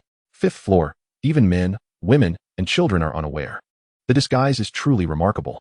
Also, why did the original poster browse an auction site for used stockings? Sixth floor, is there a hacker? Check where this IP is located. Seventh floor, I've checked. It's on a very ordinary student's phone. I feel like all my years of computer knowledge have been wasted. I can't trace any signs of site hopping or hidden IP addresses, as if no such hopping had occurred. I must say, Xuehan's computer skills are extraordinary. Their ability to cover their tracks has reached this level, truly impressive. That night, the website was filled with discussions about the retirement of the third assassin. And the legendary past of this assassin was brought up, reigniting massive debate. Yang Ji was doing push-ups when suddenly, his phone on the bed vibrated. Who is calling me at this late hour? Wiping the sweat from his neck with a towel, he picked up his phone to check. Upon seeing the screen, he was startled. There was no number displayed. In an instant, Yang Ji's hair stood on end. In the middle of the night, a call from an unknown number felt like a scene from a horror movie. He quickly hung up. Just after hanging up, the phone rang again. He hung up again. And it rang once more. Damn. Yang Ji's complexion changed drastically. Frightened, he hurriedly turned off his phone and jumped into the gaming pod, initiating the game. Compared to the supernatural, he preferred beasts. At least beasts could be seen and killed, while ghosts utterly ignored physical attacks. Chapter 10. Mosquito meet in a pitch-black room. The computer screen flickered, and a woman with an unreadable expression sat before it, dialing a number on her phone. We are sorry, the number you dialed is powered off. The woman angrily tossed her phone aside. Why on earth did this fool put the ring online? Forget it. I'll work hard to hide the auction information. She pulled out the keyboard, her fingers dancing rapidly, the computer clicking away. With such speed, she certainly wouldn't need to look for a boyfriend. Suddenly, her nimble fingers froze, shock filling her face. Why couldn't she find it? Who hid this person's information in advance? This kid has connections. The gaming world remained as dark as ever, though it was notably quieter than usual, perhaps due to the passage of that enormous, unknown creature, causing other beings to quiet down. Seeing no immediate danger, Yang Ji stoked the fire with charcoal and dried grass. Using the twine he had previously crafted, he fashioned a makeshift bow and arrow intended for drilling wood to create fire. The twine was wound around a stick, with a piece of dry wood containing a pit placed beneath. He placed easily ignitable dry grass and shavings in the pit, positioned a sharp stick above, and pulled the small bow. The sharp wooden stick spun rapidly. The wood began to blacken and emit smoke from the friction, and after about 10 minutes, with a whoosh, the dry grass burst into flames. Congratulations, player. You have completed task 4, drilling wood to create fire, earning 1 fire drilling blueprint, 1 attribute point. Note, fire is the beginning of civilization. Food and metallurgy rely on fire. Upon receiving the blueprint, Yang Ji's mind flooded with a wealth of information about fire drilling. As if all his skill points in fire drilling had been completely filled, he decided to allocate the earned attribute point to strength. Labor requires might. He began collecting grass to twist into twine, as twine is a crucial tool for constructing fences and securing shelters. The more, the better. Spitting on his thigh to aid in the twisting, he could produce a length of approximately 1 meter in about 5 to 6 minutes, while an ordinary person or novice would take at least an hour. Having acquired the twine crafting blueprint, his speed in making twine became extraordinarily rapid. While other players had yet to start playing this game, Yang Ji was already leading the way. As he twisted the hemp rope, he remained vigilant of his surroundings, swatting down a myriad of mosquitoes the size of teacups and skewering them to roast by the fire. Initially, he had no intention of consuming the mosquitoes, but upon tossing the first one into the flames and detecting the savory aroma of cooked meat, he decided to indulge. After all, it was merely a game, and no one would witness him tasting peculiar fare. Once roasted to a golden hue, the delightful scent wafted through the air, suppressing his initial disgust. He cautiously took a bite, and his eyes lit up. It was delightfully crunchy, reminiscent of chicken. To his astonishment, it was quite palatable, and it seemed to invigorate him, warming his body after consumption. Unable to resist, he grabbed a second one and stuffed it into his mouth. Just as he swallowed the meat, a surge of warmth ignited within him, quickly spreading throughout his body, accompanied by the system's notification sound. Ding! Congratulations. Player has consumed a mosquito that absorbed the blood of the primordial Taiyuan, strength 10. Friendly reminder. This world is filled with bizarre creatures. Consider sampling them, as you may encounter unexpected results. Incredible. 10 points in attributes. Yang Ji thought he misheard and hurriedly opened his attribute panel. The strength value had transformed to 17. His attributes had indeed increased by 10 points. He felt an overwhelming surge of power. 7 or 8 points in strength was typical for an adult, but 17 points was extraordinary. He felt a rush of exhilaration as he clenched his fists and struck a nearby tree with all his might. Bang! Leaves fluttered down, yet the tree stood unyielding. Ouch! Yang Ji collapsed, cradling his aching hand and rolling on the ground, emitting pained cries. Not far off, a hyena approached the firelight, startled by the sound of his howling and scampering away in fright. Instincts ingrained in its genes warned it of a ferocious wolf nearby, one that was howling to assert its dominance.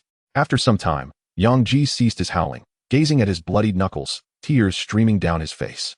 He had believed himself formidable, capable of shattering a tree like in the dramas, only to realize how resilient it was. Reflecting on it, his strength was merely double that of an average adult. Soon, a warm sensation enveloped his hand, and his injuries healed rapidly, prompting involuntary sounds of relief.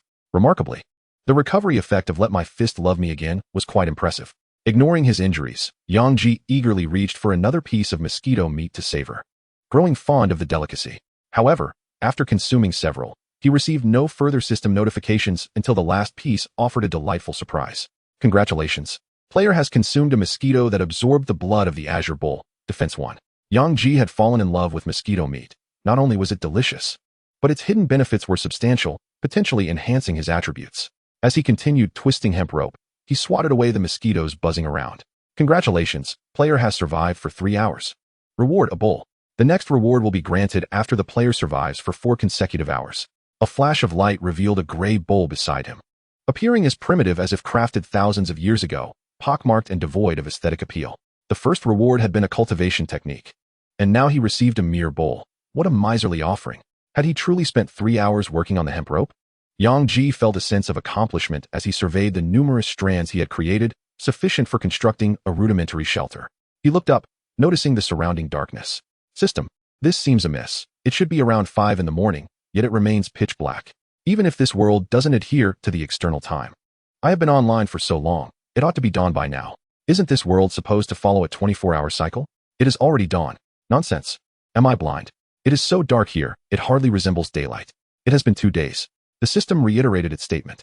Yang Ji sighed in resignation, uninterested in further inquiries. Observing the dwindling branches before him, he acknowledged the urgency of crafting a home. First and foremost, he required timber. Branches would not suffice, as both houses and fences demanded proper wood. He hefted his axe, scanning the area cautiously, ensuring no dangers lurked nearby, before lighting a torch and approaching a nearby tree. He set down the torch, positioned his feet apart, straightened his posture, and gripped the axe firmly. Having acquired the tree-cutting blueprint, he instinctively adopted the necessary stance. Thwack! The axe struck down, sending a flurry of wood shavings flying. With newfound strength, chopping wood became significantly easier, the motions even appearing somewhat graceful. Clang! After a few minutes, with a resounding crack, the tree toppled, its fall meticulously calculated. Should he encounter an old wolf again, he was confident in his ability to dispatch it using his newfound skill, provided it was a solitary and aged one. He had no intention of preying on younger wolves. Chapter 11. I am not mentally ill. The torch illuminated Yang Ji's impressive figure as he admired the fallen timber, shaking the sweat from his brow with a sense of pride. Alas, no one witnessed his prowess. Perhaps he could stream upon the game's public release. He had heard that streaming could be quite lucrative. He resumed chopping wood, realizing it would take 2 or 3 days of diligent effort to gather enough timber for his home. Just as he raised his axe to continue, the system's voice interrupted. Friendly reminder. One should not be physically robust, yet mentally lacking. Make efficient use of all resources.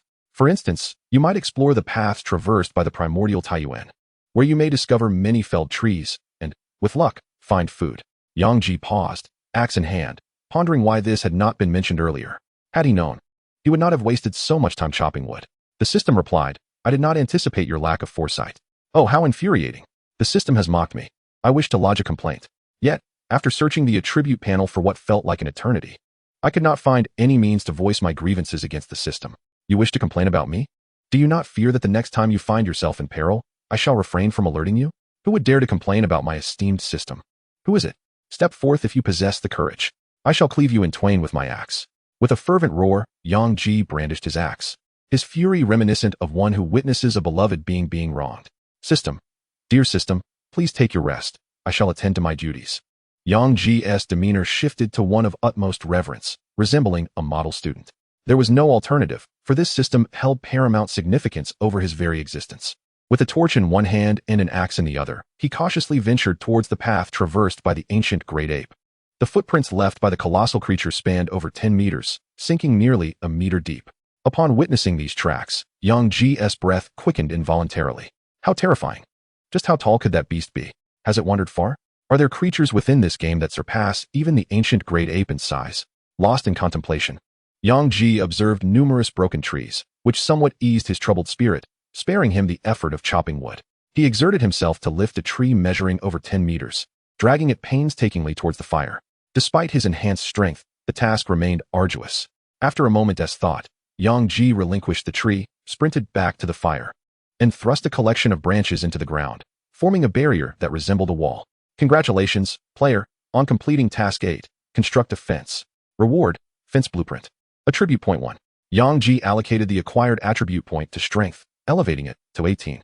Returning to drag the tree, he felt a psychological boost, perceiving the timber as lighter than before, despite little actual change in his strength. After an hour of labor, he had managed to drag 13 logs, arranging them in a triangular pile, where he laid down to rest. Alas, fatigue overwhelmed him. The game designers are truly inconsiderate. Could they not implement a one-click lumberjack feature or a one-click house construction option? Checking the time, he realized it was already 6 in the morning. He had a class to teach to Yi Jingjing later and could not afford to be tardy. Resolving to conclude his gaming for the day, he clicked to exit. Upon returning to the real world, the warm sunlight graced his face, uplifting his spirits. He had never realized that simply enjoying the morning sun could be such a delightful experience. This gaming pod was a high-end model, and playing within it felt akin to entering a state of slumber. Upon completing his session, he felt invigorated rather than fatigued. Glimpsing at his phone, he found a message from Yi Jingjing. Yang, I will arrive around 8, in room 501 next door. All right, I will head over after breakfast, he replied.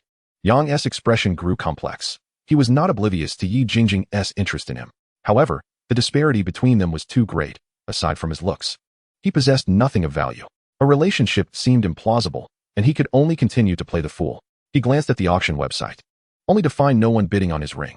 Was it perhaps too expensive? Never mind. If no one wished to purchase it, he would simply wear it himself.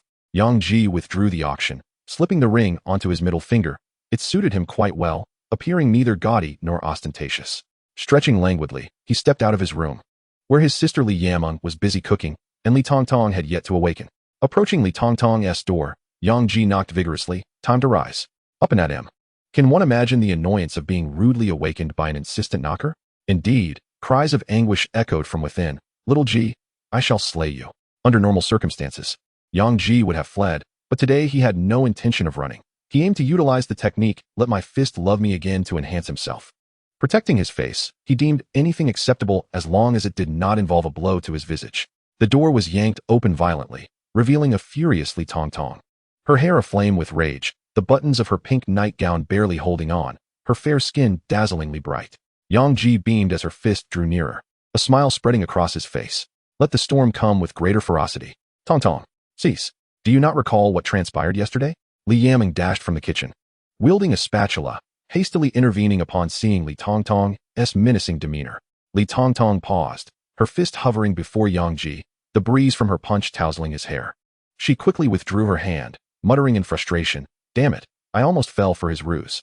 "Sister, when is the psychologist arriving?" "Probably this afternoon," came the reply. "I am not mentally ill." Yang Ji felt a tremor of indignation as the two regarded him as a masochist. He had intended to reveal the truth about his technique, but he knew they would dismiss him as delusional and drag him to the hospital. "I found a classmate who needed tutoring and earned a bit of money this morning. Is there anything you two wish to eat?" Yang Ji refrained from disclosing the sum, as the tutoring fee was substantial. If the amount were too high, they might inquire about its destination, and he could not explain the gaming pod without complications. "I want the latest spicy strips.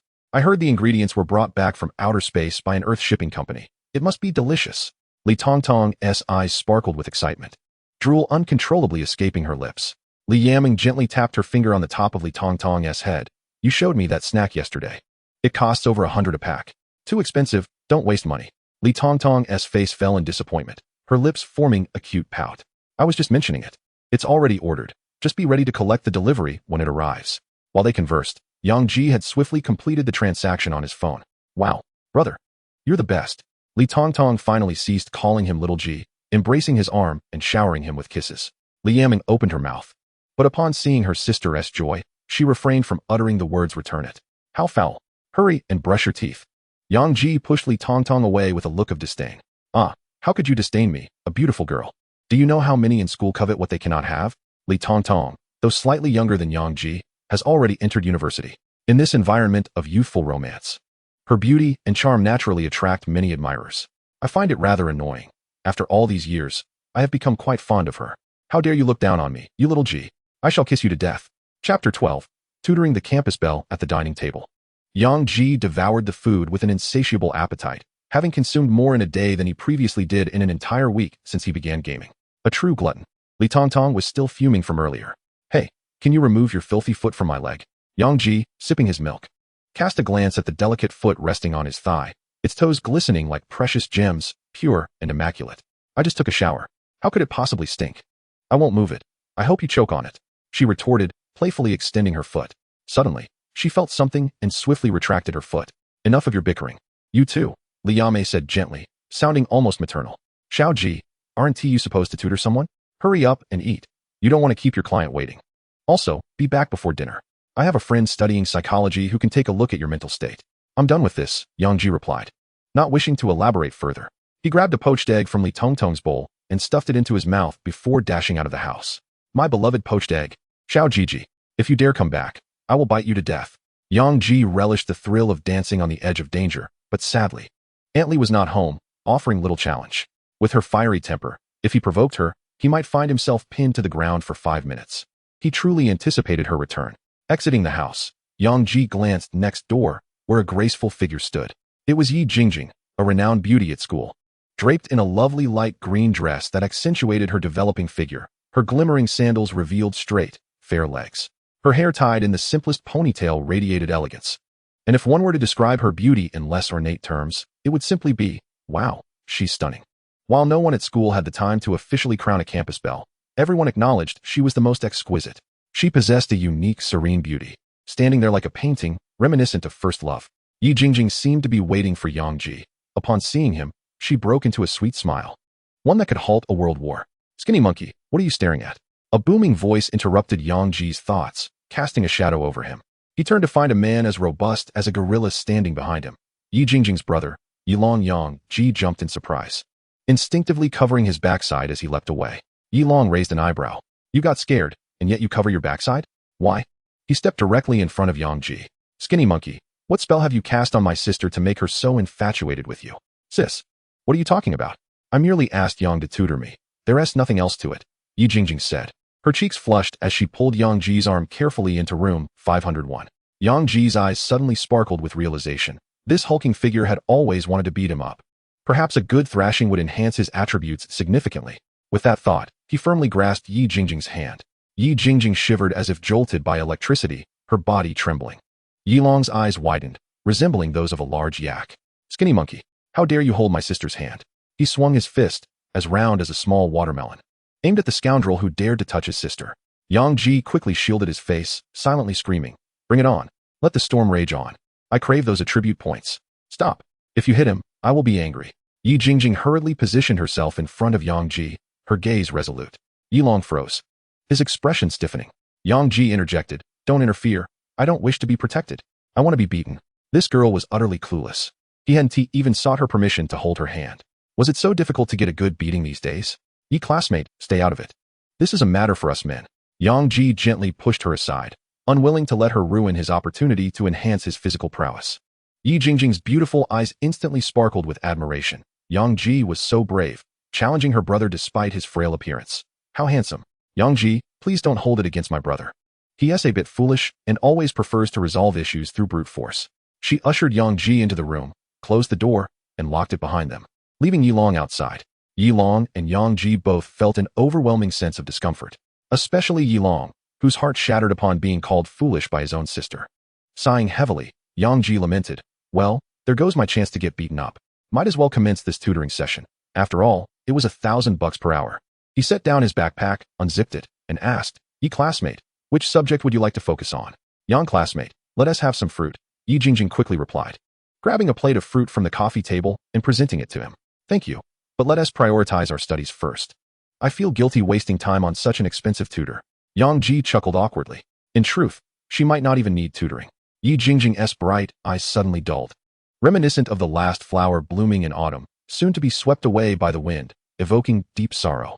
Yang Ji felt an inexplicable tug at his heartstrings, an involuntary surge of empathy. Yi classmate's implication was clear. After my college entrance exams, I must head to Southeast Asia to inherit my father's legacy there.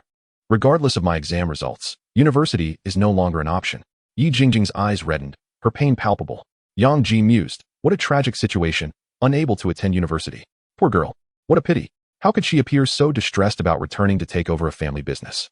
It made him worry as though something dire had happened. If those two women at home dared to anger him, their faces would surely be swollen. Yi Jingjing took a deep breath, her fists clenched as if summoning her courage. "Yang, do you think you would miss me if I were to leave?" Upon uttering these words, Yi Jingjing's gaze faltered, her small hands gripping the hem of her skirt. Anxiety, tension, and shyness flickering across her face. No one could fathom the resolve behind her question. In the cozy little room, two 18-year-olds found themselves alone, enveloped in the tender haze of youthful emotions. After a few moments of silence, Yang Ji quietly took out his phone and sent a message to the school group chat. "Dear classmates and teachers, it seems the school beauty is confessing to me, but apart from my good looks, I have nothing to offer. What should I do? I'm anxiously awaiting your replies." The principal responded, the director replied, the homeroom teacher replied. "You have been kicked out of the group chat by the principal." Yang Ji pouted. This group of people lacked any willingness to assist. After years of being too shy to seek advice, he was met with such disdain. How infuriating. Observing his prolonged silence, Yi Jingjing lowered her head, her eyes reddening. Just then, Yang Ji grasped her hand. "Let us go. I'll take you to the amusement park." With that, Yi Jingjing's disappointment transformed into a smile, the vibrant flowers on the windowsill paling in comparison. Chapter 13. Let us review history questions as the chill of spring faded, the passionate and vibrant summer arrived, blossoming with the exuberance of youth. Yang Ji was uncertain of what love truly meant. This concept has eluded a definitive definition throughout history, and he had no desire to delve into such discussions. He only knew one thing. This girl was wonderful, and he wished to leave her with a beautiful memory before graduation. "Hey, where are you two going?" The imposing Yilong stood at the door, watching Yang Ji take his sister's hand and head outside, hastily shouting, "We're off to the amusement park, brother. Can we borrow your car? You can take a taxi home. Bye." Yi Jingjing's lovely and gentle face radiated an irresistible blend of shyness and joy. Yilong exclaimed, "Goodness. Lending my gaming card to this guy was one thing, but now he wants to borrow my beloved car? In a few years, will he be asking for the family fortune as well?" He dotes on his sister, but felt powerless to intervene, so he sought assistance from others. Raising his arm, adorned with a device resembling a watch, he tapped it, revealing a holographic screen. This was the pinnacle of human communication technology, the light brain. Its performance rivaled that of computers from decades past, and even the most basic model cost a staggering 10,000 yuan. Yilong tapped twice on the light brain, dialing a number. "Mom, we have a crisis. My sister is in a relationship." "What do you mean?" A chilling voice emanated from the other end of the line, causing an inexplicable fear to wash over Yilong. He trembled slightly. I don't know. Coercion and temptation. Not just anyone is worthy of my precious girl, and I will not permit anyone to harm her. The woman's voice resonated with regal authority, leaving no room for doubt. Yes, yes. The once formidable Yilong now appeared as docile as a well-behaved child. Can you drive? Yang Ji asked as he led Yi Jingjing to the entrance of the community, where an unusually large crowd had gathered. I can't. Yi Jingjing dared not meet his gaze, her heart racing. Then your brother's car would be of no use. I can't drive either. Let's take the maglev bus. No need, my brother's car is self-driving. Yi Jingjing navigated through the crowd and stopped before an impressively sleek silver vehicle. The throng had gathered to admire this stunning car. Its dazzling exterior, flawless lines, and a blue-eyed emblem at the front marked it as a product of the Earth Shipping Company, the fantasy vehicle. Although Yang Ji had little interest in cars, he had never seen anything like this before. This is produced by the world's leading shipping company. To illustrate its prestige, their spaceships were currently exploring the cosmos, having already landed on a habitable planet and beginning exploration. It was rumored that the era of human colonization would commence within the next decade. Naturally, cars produced by this company were no less impressive, boasting cutting-edge artificial intelligence software and top-tier hardware configurations. Although Yang Ji could not identify the model, he knew that vehicles in the fantasy series started at a minimum of 1 million yuan, more expensive than his family's house. Yi Jingjing pulled Yang Ji into the car, and onlookers were awestruck. So, they are the owners of the vehicle. The man is handsome, and the woman is beautiful. Isn't that Yang Ji? He lives in this community. How did he end up in such a car? I see. Yang Ji is being supported. The men were envious, while the older women admired him. If they had the means, they would surely support Yang Ji as well. After all, he was quite charming. If Yang Ji were to learn of the older women's thoughts, he would certainly command the artificial intelligence to run them over. He could hardly withstand their relentless advances. Hey Long, take us to the nearest amusement park. Yi Jingjing stated their destination, and the vehicle sprang into motion. It reversed and turned smoothly, adhering strictly to traffic regulations. Fully automated, Yang Ji felt somewhat like Lu Laolao entering the Grand View Garden, gazing left and right. The car was likely modified by Yi Long, providing ample space to accommodate his larger frame. I'll buy the tickets, it's my treat. The affluent Yang Ji exuded confidence. Although the funds were indeed sourced from Yi Jingjing, he opened his phone to purchase tickets for the amusement park. Alas, it was Saturday, and there were no tickets available due to high demand. Not to worry. I'll take care of it. Yi Jingjing lowered her head, fiddling with her phone. Are you foolish? It's not about who's buying. The amusement park is simply sold out. My family owns that amusement park. Oh, then it's all good. Yang Ji shed tears of envy, lamenting the cruel nature of the wealthy. All right, I've booked the tickets. We can enjoy all the attractions for free. Yi Jingjing held her phone, her forehead lowered, her hair cascading gently, sneaking glances at the man beside her. She pondered whether he enjoyed this amusement park, and if not, she hoped to take him to the one in the capital city someday, which boasted even more exciting attractions. The vehicle glided slowly, with both individuals feeling a palpable sense of unease, unsure of what to say. Yang Ji, believing it to be his duty as a man, took the initiative to speak. Thank you for the black card. I truly appreciate it. As long as you like it, that's good, replied Yang Tongxue. Silence enveloped the car once more. Meanwhile, Yi Long, aboard the bus, observed the scene within the car through a holographic projection. He watched the anxious expressions on their faces and thought to himself, fools, just hold hands, discuss movies, share dreams. However, a moment of realization struck him. He was the opposition, and he would not allow this scoundrel to get close to his sister. Yi Long, not particularly astute, found himself embroiled in their awkwardness. Taking a deep breath, Yang Ji proposed, Yi Tongxue, shall I quiz you on your history? Sure, she nodded gently. A man seated beside Yi Long caught sight of the projection and shouted in frustration, idiot. At this time, you're quizzing her on history? Have you lost your mind? Unfortunately, the two in the car were oblivious to the jeers. With a serious demeanor, Yang Ji inquired, in what year did humanity first set foot on Mars? 2035, came the response. In what year did humanity's quantum technology break through, leading to an explosion of energy and technological advancements, officially ushering us into the era of cosmic navigation? 2051, what year was the second habitable planet discovered? 2073, the knowledge they exchanged gradually quelled their previously restless emotions, and by the time they arrived at the amusement park, they had settled into a more comfortable rapport. As the vehicle approached, a throng of onlookers gathered to witness the spectacle. Under the gaze of the crowd, the pair, remarkably handsome, emerged from the vehicle. What a stunning couple. People marveled at their apparent compatibility, although they appeared to be quite young, just recently having reached adulthood. Wait, isn't that Yi Jingjing and Yang Ji? They really are together. Numerous students from the first high school were present at the amusement park, and upon seeing the two together, they quickly snapped photographs. The park manager personally approached to greet them, escorting them through the VIP entrance, thereby sparing them the long wait in line. Miss, is there anything else you require? The manager inquired respectfully. No, you may leave, Yi Jingjing replied, wishing to avoid any further interruptions. Understood, the manager said, casting a lingering glance at Yang Ji before departing. With a slight bite of her red lips, Yi Jingjing softly asked, Yang Tongxue, which game shall we try first? Let us go to the haunted house. I've longed to visit, but my sister and the others were too scared, so I never went. Yang Ji, with a hint of cunning, hoped to ease the tension between them through the haunted house experience. All right. Yi Jingjing discerned his intentions and decided to feign a bit of timidity. Chapter 14. Flustered moments later, the two emerged from the haunted house. Wah, it was too terrifying. I never want to return. Yang Ji clung tightly to Yi Jingjing's arm, tears streaming down his face. The two men behind him could not contain their laughter. This guy is such a coward, one exclaimed, and he's holding on to a girl. This is too funny. However, their laughter abruptly ceased as they realized the gravity of the situation. Yi Jingjing tenderly ruffled Yang Ji's hair, reassuring him, don't be afraid, it's all fake. Let us try something else. Okay, he replied. The two men who had mocked Yang Ji now found themselves disheartened, realizing the depth of his sentiment. The haunted house experience had alleviated the awkwardness between Yang Ji and Yi Jingjing, and their hands naturally intertwined. They screamed together on the roller coaster, gasped on the swinging pendulum ride, laughed heartily in the bumper car arena, and indulged in all the culinary delights the amusement park had to offer. Wherever they went, they attracted attention, with onlookers envious of their beauty, joy, and youthful exuberance.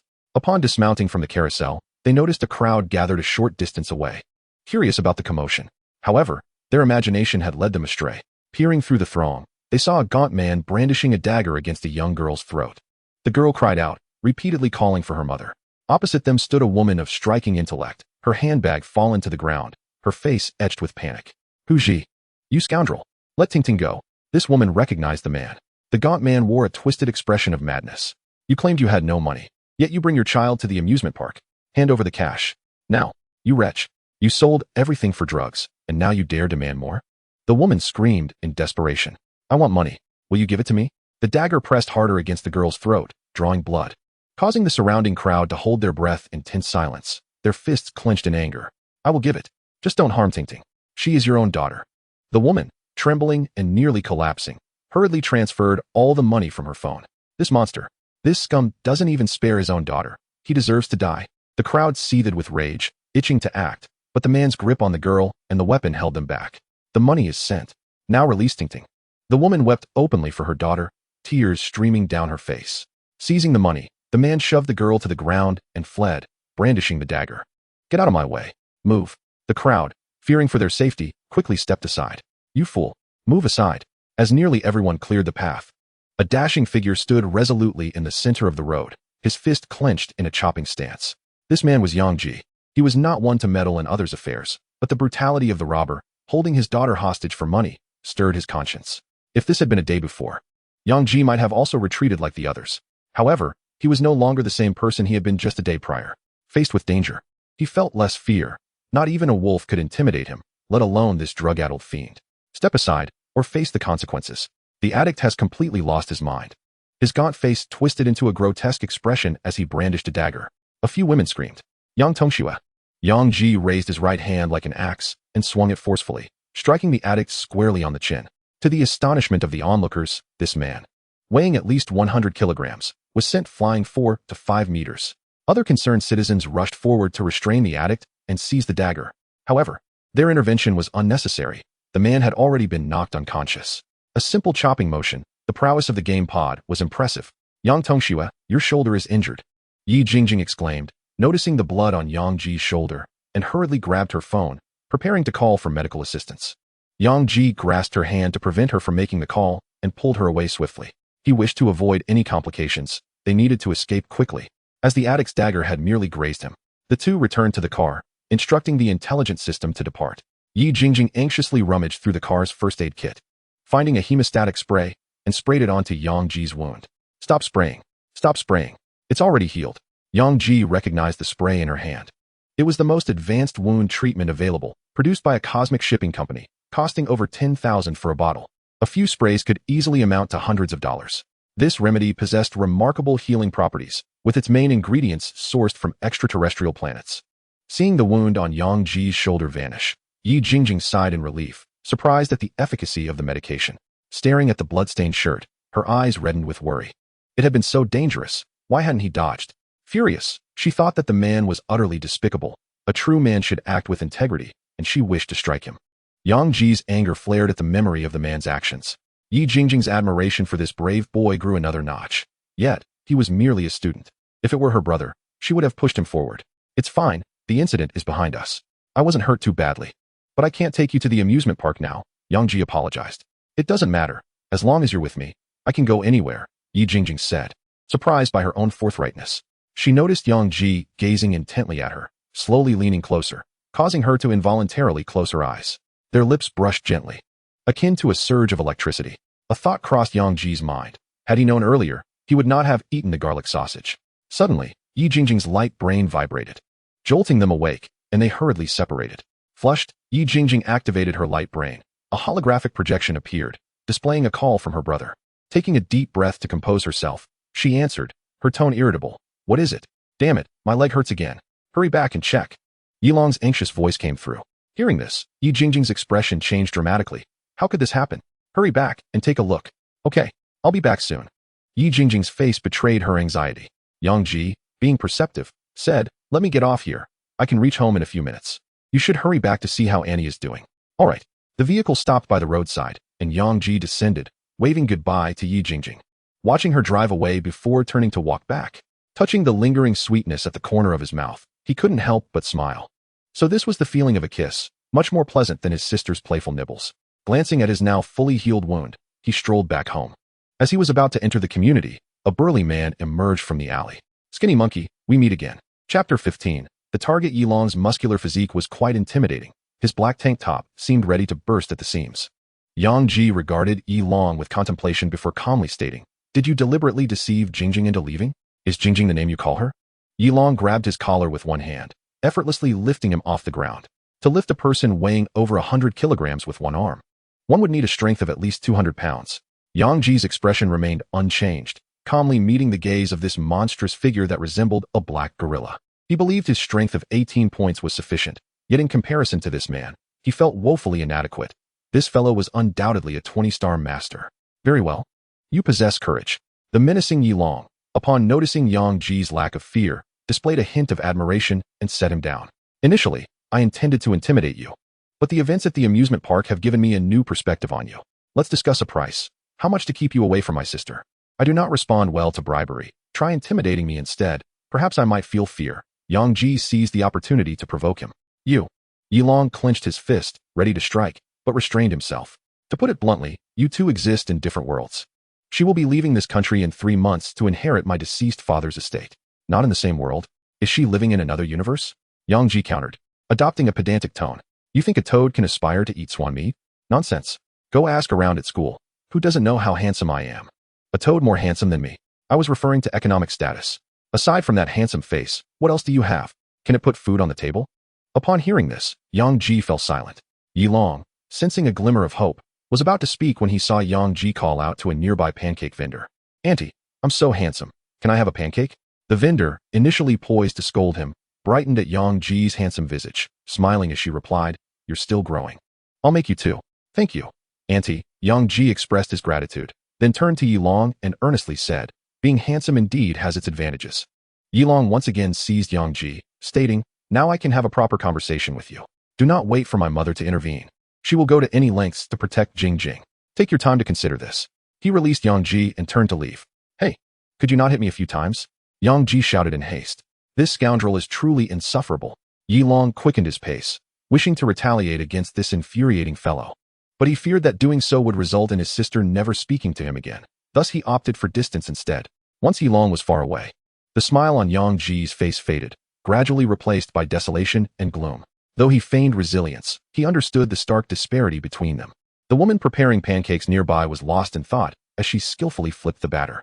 In my youth, I was quite the beauty, pursued by many suitors. Yet, I chose to marry a poor man, defying my family's objections. Life has been arduous. I rise early and retire late to make pancakes. Meanwhile, those who once vied for my affection have become successful executives. Do I have regrets? At times, yes, but more often, I am filled with joy. He loved me dearly, treating me as a treasure. Together, we toiled, and gradually life improved. After overcoming numerous hardships, we learned the true essence of love, an emotion that compels one to sacrifice everything, even life itself, for the beloved. Darling, a man in a suit rushed towards the pancake stall, heedless of his missing shoes. I secured the project.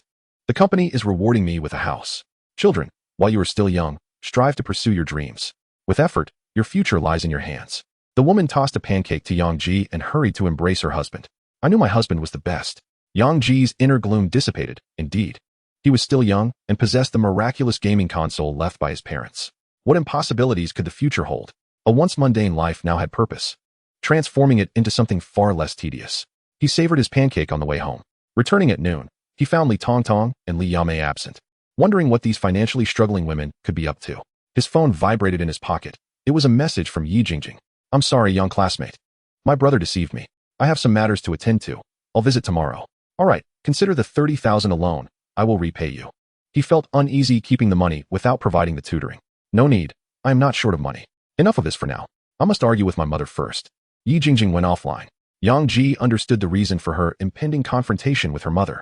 The girl was working so hard. He could not afford to lag behind. After devouring a piece of pancake, he retreated to his room, his mind racing. Whether to repay the debt or improve the living conditions of Aunt Li's family, money was essential. It symbolized social status.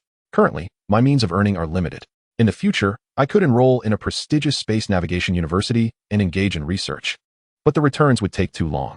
Attending university would elevate my social standing, albeit with less immediate financial gain, which could serve as a backup option. At this moment, I need to generate income. Only with initial capital can I pursue further opportunities. In a week or two, the game will launch. I could attempt to earn money within it, leveraging my current understanding to stay ahead. However, this would require waiting a week or two. So I should seek a quicker method to earn money, perhaps through boxing. Boxing has become exceedingly popular today, with gyms found in cities large and small, even dedicated schools. Years ago, advancements in machine intelligence replaced many labor positions. Homes now have robots for cleaning, resulting in a decline in physical fitness among humans. In 2070, a virus swept the globe, claiming numerous lives, primarily due to humanity's deteriorating physical condition and weakened immunity. Since then, nations began prioritizing the citizens' physical fitness, incorporating it into the realm of national competition, leading to the emergence of a new profession, boxers. Many people enjoy watching thrilling matches, making this industry highly lucrative. The more Yang Ji contemplated this, the more plausible it seemed. Not only could he earn money, but he could also engage in combat. He decided to head out that evening, first checking the game and, while it was still daylight, gathering wood within it. He quickly finished his pancake, casually wiped his mouth with a cloth, and suddenly realized something, unfurling the cloth. It's triangular. How disgusting. This thing is so carelessly discarded. He rushed to the bathroom, scrubbing his mouth furiously. Chapter 16. The moment of hunt. Upon logging into the game, Yang Ji was taken aback. Why was it still dark? The surroundings remained pitch black. A chill breeze blowing, with no light in sight, only the sounds of beasts roaring. Could it be that the so-called dark game is named so because it is perpetually dark? How unfortunate. Had I not learned to create fire by friction, I would surely meet my demise. He hurriedly felt around in the dark for his fire-starting tools, fiddling with them until a small flame flickered to life as he gradually added dry wood. The flames rose, and Yang Ji felt a measure of relief. In this game, death was genuine, and he could not afford to be careless. Friendly reminder. Quickly secure the slain creatures to prevent decay or consumption by other beasts. The creature he had slain was an old wolf. Yang Ji had nearly forgotten about it. He lit a torch and slowly stood, peering outside. He was surrounded by a pile of wood, which provided some safety. He picked up a few stones and hurled them into the darkness with force. Hearing no response, he grasped his axe and emerged from the pile, dragging the old wolf inside. He recalled some survival tips he had learned. The wolf's pelt could be skinned starting from the neck, which would create a makeshift water pouch. Although he had no shortage of water at present, the wolf's hide could be fashioned into simple clothing, providing some additional defense when needed. Using a dagger to skin the wolf, repulsive blood flowed profusely, the stench overwhelming, nearly causing Yang Ji to faint. After approximately half an hour, he finally succeeded in removing the wolf's hide. Acquired wolf hide 1. Note. Can be used to craft clothing, water bags, quilts. The remaining tasks were even more gruesome. Opening the wolf's belly, extracting its entrails, blood gushing forth, meticulously chopping the wolf meat. Using an axe to cleave the tougher parts. Acquired wolf legs 4. Note. Easier to store when dried, can replenish energy in critical times. Acquired wolf head 1. Note. Perhaps can be hung outside your home to frighten some nefarious beings. Acquired wolf liver 1. Yang Ji, suppressing his disgust, dismantled the wolf. his body drenched in blood, the foul odor making it difficult to breathe. He threaded the wolf meat onto a wooden rod to roast nearby. His appetite was substantial, and he might soon feel hunger, which could affect his combat effectiveness. Storing some food was indeed a wise choice. Warm reminder, the most important rule in the wild is to conceal traces, leaving no scent, especially blood, or it will attract a host of wild beasts. Upon hearing this warning, Yang Ji's complexion changed drastically. Why had he not been informed sooner? No matter how many times a teacher emphasizes the importance of diligent study, students seldom heed the advice. Only after suffering loss do they realize the necessity of learning diligently. The crucial point is that I am a genius. If you had reminded me, I would have understood. Yang Ji quickly rubbed the blood off his body with dirt, the fire in the woodpile insufficient. He ventured outside to gather charcoal ash. Suddenly, he paused, as if a thought struck him, rushing to the bundle of ropes, his nimble fingers deftly tying them together. A roar from an unknown beast echoed nearby, causing Yang Ji's breath to quicken and his fingers to move faster. He hastily returned to the pile of broken wood, stacking the logs upright to support one another, leaving a gap in the middle, resembling a small house. He tied a rope to a main post. With a mere tug, the heavy logs would come crashing down. Yang Ji was determined to play the role of a hunter this time. Ding! Congratulations, player has crafted a simple trap. Obtained 3 simple trap blueprints, attribute point 1. The roars grew closer, and he quickly tossed the wolf's intestines into the small house, throwing the wolf meat into the trees as he climbed up, holding the rope. However, the tree branches were too high. He could not ascend. Just as he prepared to return for the axe, a pack of hyenas emerged from the darkness. Terrified, Yang Ji dropped to the ground, holding his breath. Fortunately, it was dark enough, and the blood's allure concealed him from the pack. Hyenas are notoriously cruel creatures, known for their viciousness, often attacking in numbers, causing even solitary lions to retreat. A group of hyenas cautiously approached the small house, and upon seeing the abundant food, they began to feast without restraint. In the darkness, a pair of eyes watched them. They were unaware that they had become prey, as Yang Ji's hand gradually tightened, slowly pulling the rope. Suddenly, a wave of bloodiness overwhelmed him, causing his actions to falter. The hyenas caught wind of the scent, their fur bristling, abandoning their meal and scattering in terror. It is known that a pack of hyenas would dare confront a lion, so whatever beast instilled such fear must be truly formidable. Sounds of roaring and the wails of hyenas filled the darkness, as if something was tearing them apart. One by one, the hyenas cried out, the trees rustled ominously, and the unknown creature darted swiftly through the shadows, the chilling cries of hyenas echoing from all directions. Yang Ji dared not breathe. Gradually, the howls of the hyenas faded away. A terrifying roar reverberated in the dark. Yang Ji remained frozen in place, not from lack of desire to move, but paralyzed by fear. A creature capable of chasing down numerous hyenas fleeing in different directions surpassed all notions of speed. The unknown being departed, seemingly having not consumed the hyenas, as it could not have left so swiftly had it done so. It appeared to be driven solely by a desire to kill. Yang Ji lay on the ground for an entire hour, too frightened to stir, fearing that the terrifying unknown creature still lurked nearby. He raised his numb hand, picking up a stone and tossing it into the darkness. Ding! Congratulations, player has crushed a snail, dropped 5 sheets of toilet paper. Yang Ji, what nonsense. Is it not possible to be serious at such a grave moment? Who would defecate in a game? What would happen if one were to do so in the game capsule? He continued to gather stones and hurl them into the darkness until he had exhausted all nearby stones. Turning over, he lay on the ground, gasping heavily. This was utterly terrifying. This world was certainly not a normal one. What kind of normal world could harbor such swift creatures? He needed to enhance his abilities urgently. Once the game ended, he would rush to the gym to have others pound him a few times. Normal progression was far too slow, aside from a novice task. No other missions were available to earn attribute points. He rose, brushing off the weeds from his abdomen, rekindled a fire, and retrieved the meat thrown into the trees to continue roasting. The trap had not been utilized, and what he had anticipated as a hunting moment nearly turned into a hunt for his own life. Dismantling the simple trap, he stepped onto a tree and began chopping it down. First, he severed the slender top, then removed the branches, cutting the trunk into segments every meter. He then fashioned each segment into sticks the width of an arm, sharpening them, using the axe's back to drive these pointed sticks into the ground, crafting a makeshift shelter akin to a doghouse. This would serve as an emergency refuge, a place to hide in case of danger. Constructing the shelter took quite some time, and he then began to gather timber for a larger house. Chapter 17. Psychological Therapy. The sound of the axe splitting wood echoed in the darkness, the flames flickering gently in tandem with the sounds. Yang Ji was covered in dirt, with wolf meat clenched between his teeth and an axe in hand, vigorously chopping wood. Fortunately, The passage of a colossal creature had felled many trees, sparing him the labor of cutting them down himself and saving him considerable time.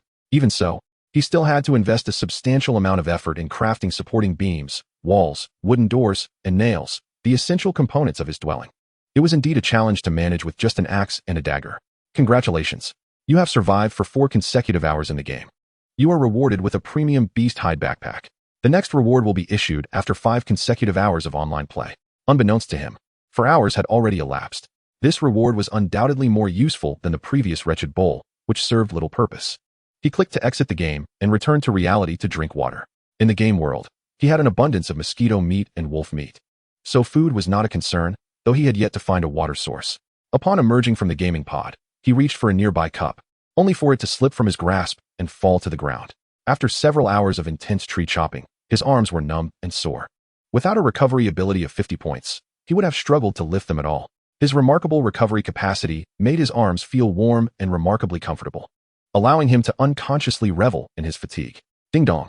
Yang Ji was squatting in the restroom, watching videos on how to craft items like Ding Mao. When he heard the doorbell ring, he wiped himself and stood up, wondering who it could be. Upon opening the door, he found a delivery person holding a box. "Excuse me, are you this super invincible handsome man?" The delivery person stammered out the awkward name. "Damn, how could you have discovered that?" Yang Ji accepted the package with a sheepish expression. The delivery person's face twitched slightly as he remarked on the lack of fellow couriers assigned to deliver packages in this neighborhood. Despite the urge to curse, he maintained his politeness, bidding farewell, goodbye, and have a pleasant day. "Thank you," Yang Ji replied, closing the door with eagerness to tear open the package, which contained 10 bottles of green nutrient liquid. It arrived just in time, as the nutrient supply in the gaming pod was nearly depleted. He returned to his room while holding the box and poured a bottle of the nutrient liquid into the nutrient chamber. After watching another half hour of videos on house construction, he entered the gaming pod again at 4:30 in the afternoon. The game was still shrouded in darkness, devoid of daylight. Yang Ji crafted a wooden shovel and was rewarded with a blueprint for a shovel and an attribute point. The ability to obtain blueprints for self-made items seemed to encourage creativity. His strength reached 20, which meant he likely wouldn't be too severely beaten at the boxing gym tonight. Using the wooden shovel, he dug holes to bury wooden stakes and construct supporting beams. However, creating a foundation was too time-consuming. So he decided to complete the beginner task, building a home, first. After another 2 hours, a basic structure of 50 to 60 square meters had taken shape. With just half a day left, the home would soon be finished. Notification: someone outside the gaming pod is calling for you. Do you wish to log off?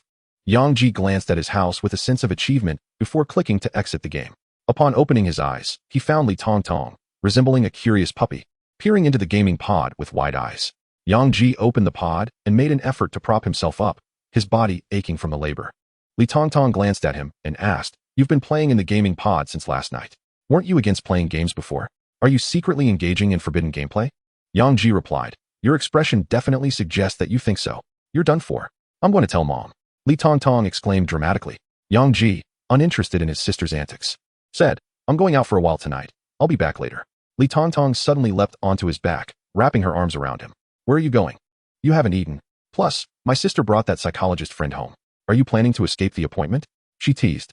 Hearing the commotion, Li Yame entered the room. "Why are you two still in there? Sister, Xiao Jiji doesn't want to see the doctor and is trying to escape, but I caught him," Li Tong Tong insisted. "No, you must see the psychologist." Li Yame believed her sister's story, blocking the door with her hands while calling out, "Xiao Yao, could you please come in?" A woman entered. She was tall, nearly 1.8 meters, with long, straight legs clad in black boots, and a short skirt accentuating her curves. She wore a white strapless top, adorned with a blue gem on her navel, likely plastic, and her arms were flawless. A blue ribbon was tied around her wrist in a bow. Her figure was stunning, and her face was exceptionally beautiful, with fiery red lips and fluttering eyelashes. In a word, she was enchanting. Upon seeing Yang Ji, her eyes sparkled with surprise as she exclaimed, "What a handsome man. Can I have your contact information?" "Lu Yao," Li Yame interjected with a hint of exasperation. "Sorry, your brother is just too handsome. I couldn't resist," Lu Yao said, wiping her mouth as if afraid of drooling. "All right, you two can step out for a moment. I need to have a private chat with him. This is about his mental health, and it must be conducted without anyone else present. Lu Yao, we're best friends. But I'll pay for this session. Just don't get any ideas about my brother," Li Yame warned, her expression turning serious. "Understood. I didn't realize you were protective of him," Lu Yao said, slyly pinching Li Yame from behind. Li Yame's face turned crimson.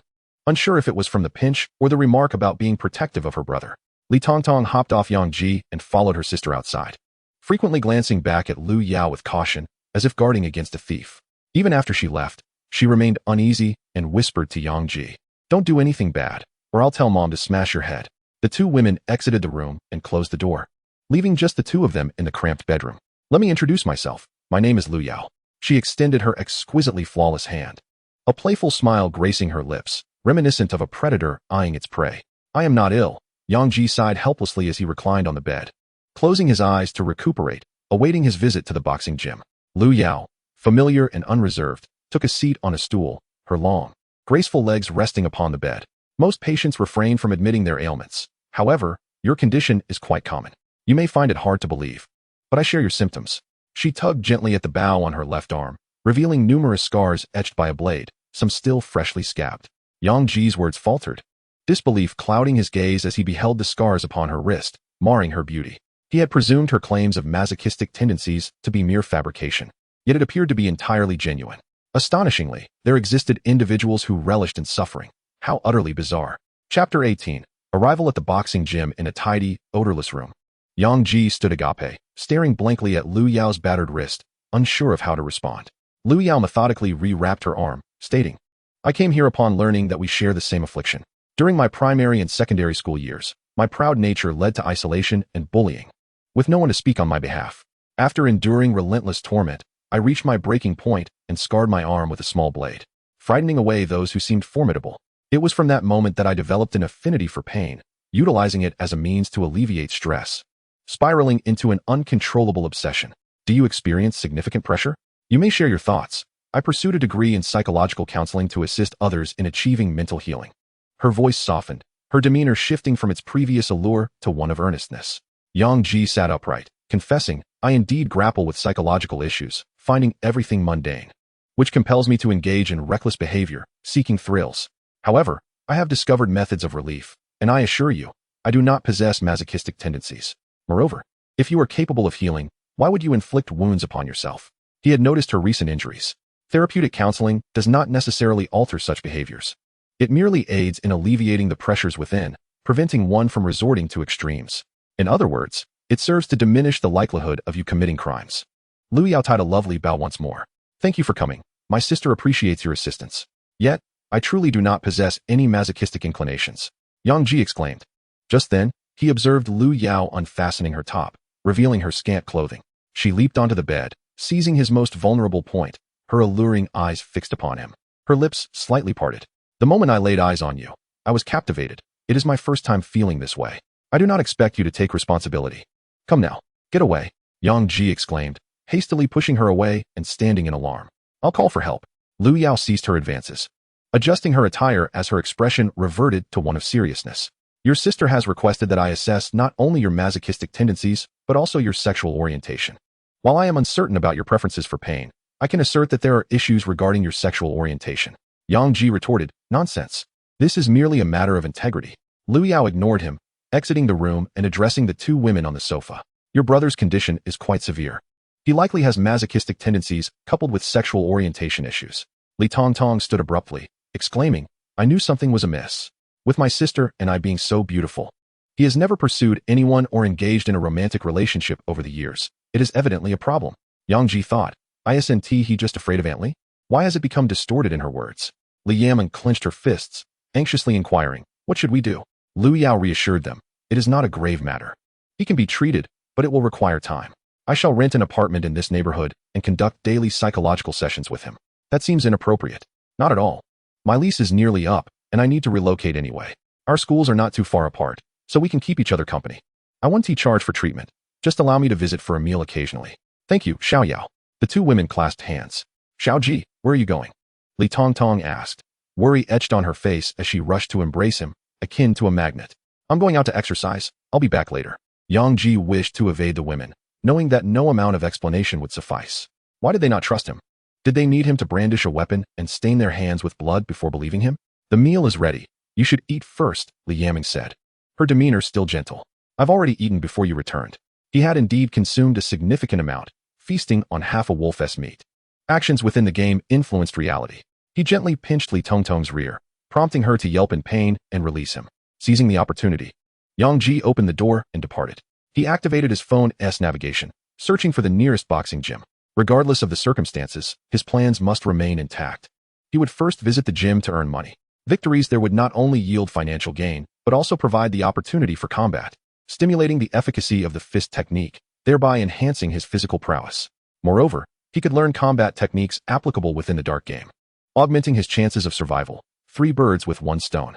A boxer's rank ranged from 1 star to 100 stars. At 10 stars, one could dominate a regular county, while 20 stars would ensure victory in a typical city. Of course, this applied to remote areas. The more prosperous the region, the greater the number of elite boxers. The fervor of the Olympics had been overshadowed by global boxing competitions, attesting to the sport's immense popularity.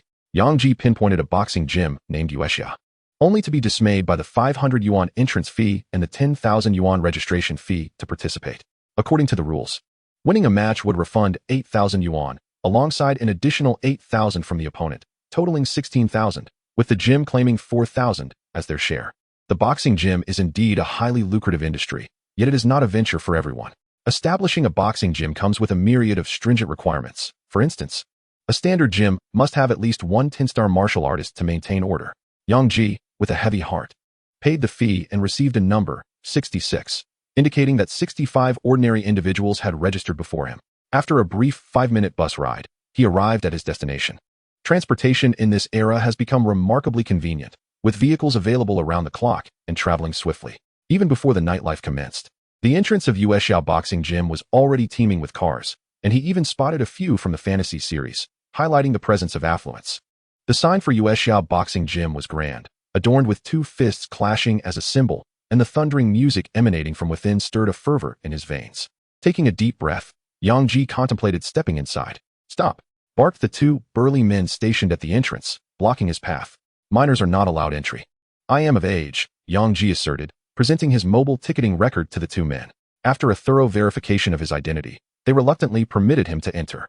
It was astonishing that he too intended to partake in the competition, seemingly unafraid of the potential consequences.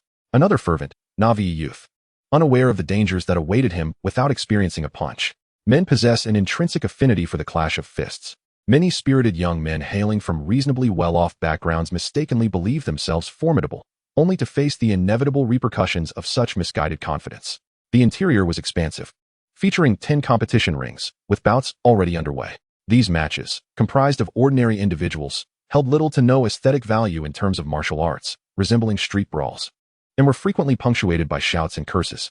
The more visually appealing battles featuring star fighters would commence later, waiting for a larger audience, allowing this group of eager fighters to satiate their cravings for combat and, in turn, generate profits for the gym. Contestants don protective gear on their faces and lower bodies. Despite repeated reminders to refrain from employing underhanded tactics before each match, tempers flared and the rules were disregarded in the heat of battle. Heads were shielded, and lower bodies protected to mitigate unnecessary injuries. At that moment, a small, rotund figure stealthily approached Yang Ji from behind and whispered, "Hey buddy, interested in placing a bet?" Yang Ji turned to find a rather unsavory-looking plump individual of modest height, approximately 1.7 meters, whose face bore the marks of sleepless nights. Likely in his 20s. He exuded an odor reminiscent of sweat and grease, clad in an outdated black robe reminiscent of something his grandfather might have worn. "Are you betting?" Yang Ji inquired, astonished. "Isn't gambling prohibited? Teachers might prohibit truancy, but have you ever skipped class?" The plump man retorted with a roll of his eyes. Yang Ji mused. Engaging in illegal activities while exhibiting such bravado must have connections. He glanced at the digital screen suspended above, noting that his match, number 66, would not commence for another hour.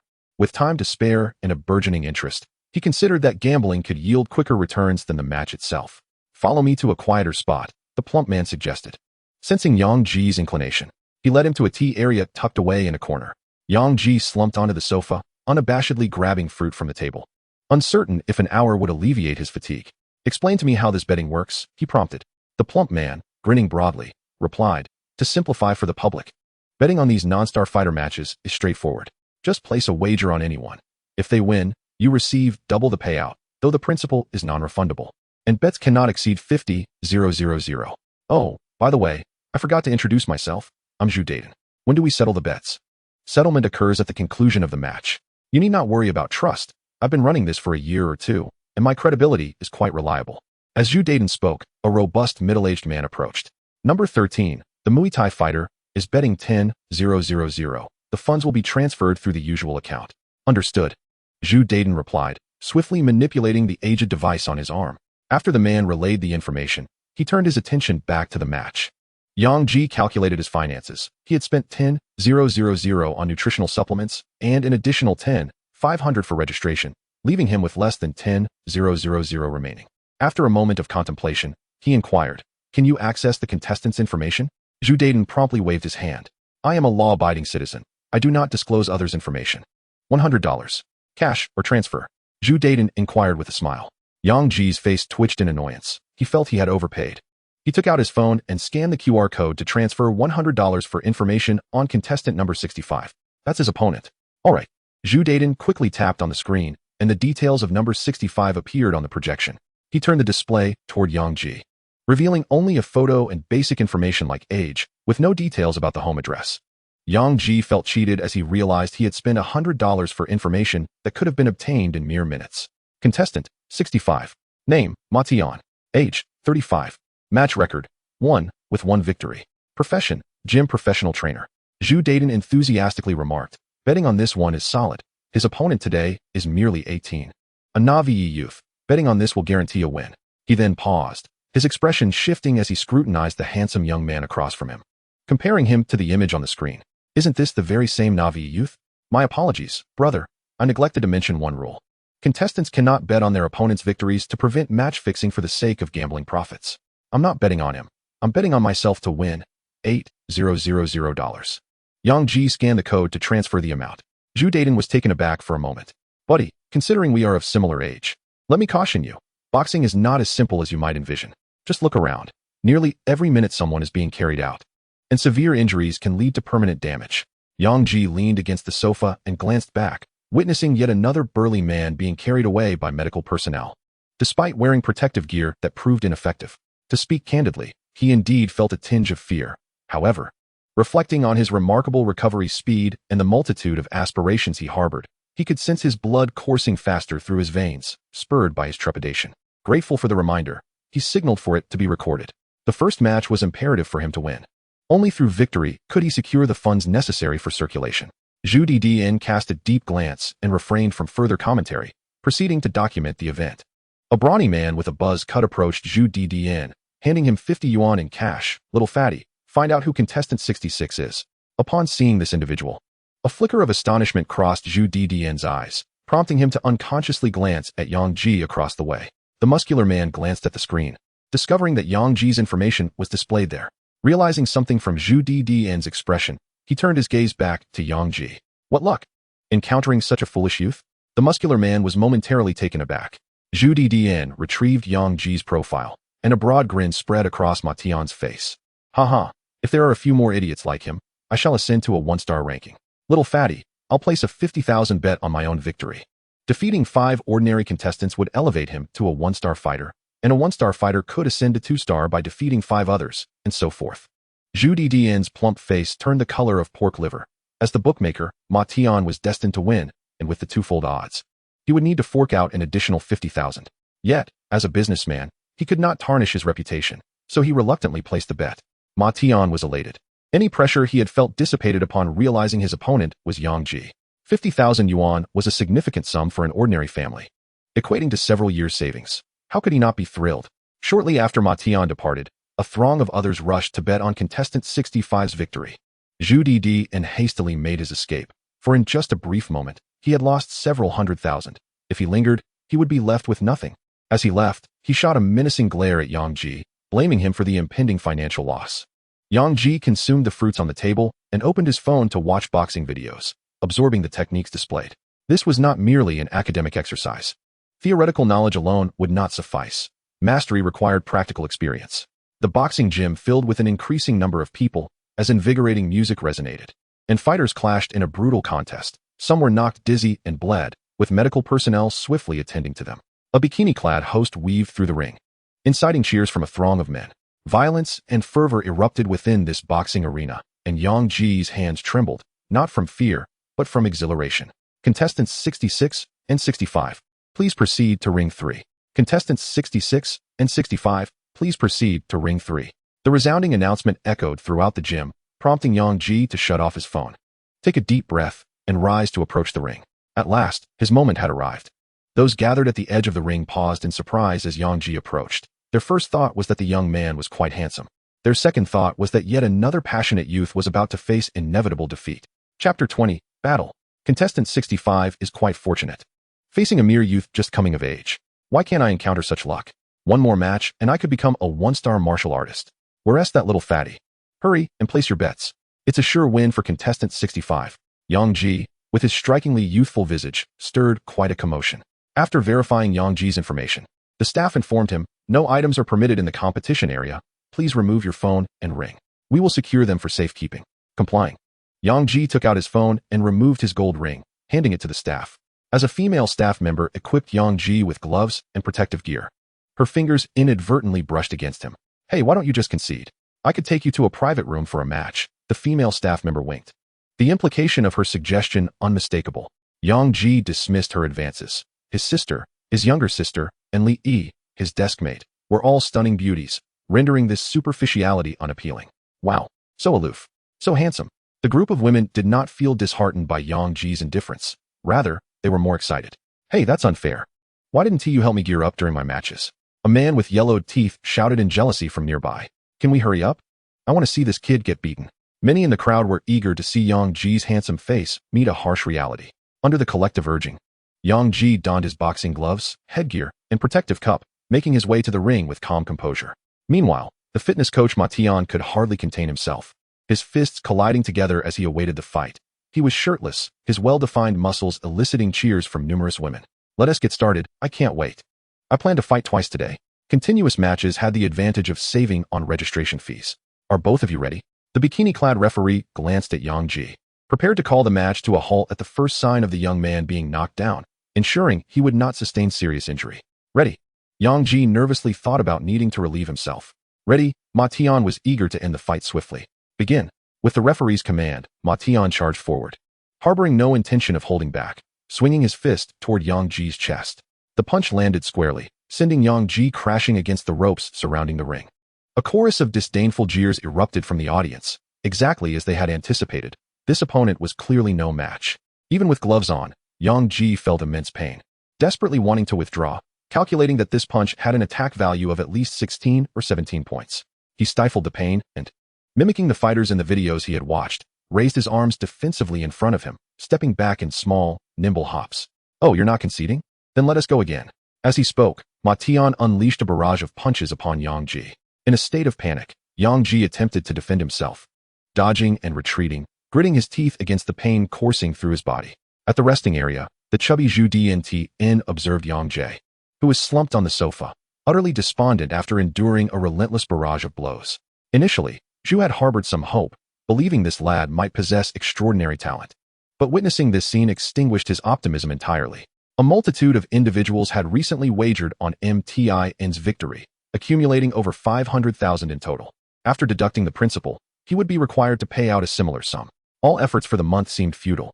Half a minute passed, and Yang Ji continued to absorb the punishment, the jeers from the audience having faded away.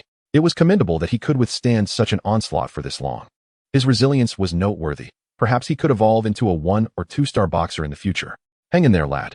As a minute ticked by, MTIN's breathing grew labored, the speed of his punches diminishing, the force behind them waning, and the pallor of his face, obscured by the mask, became increasingly grim.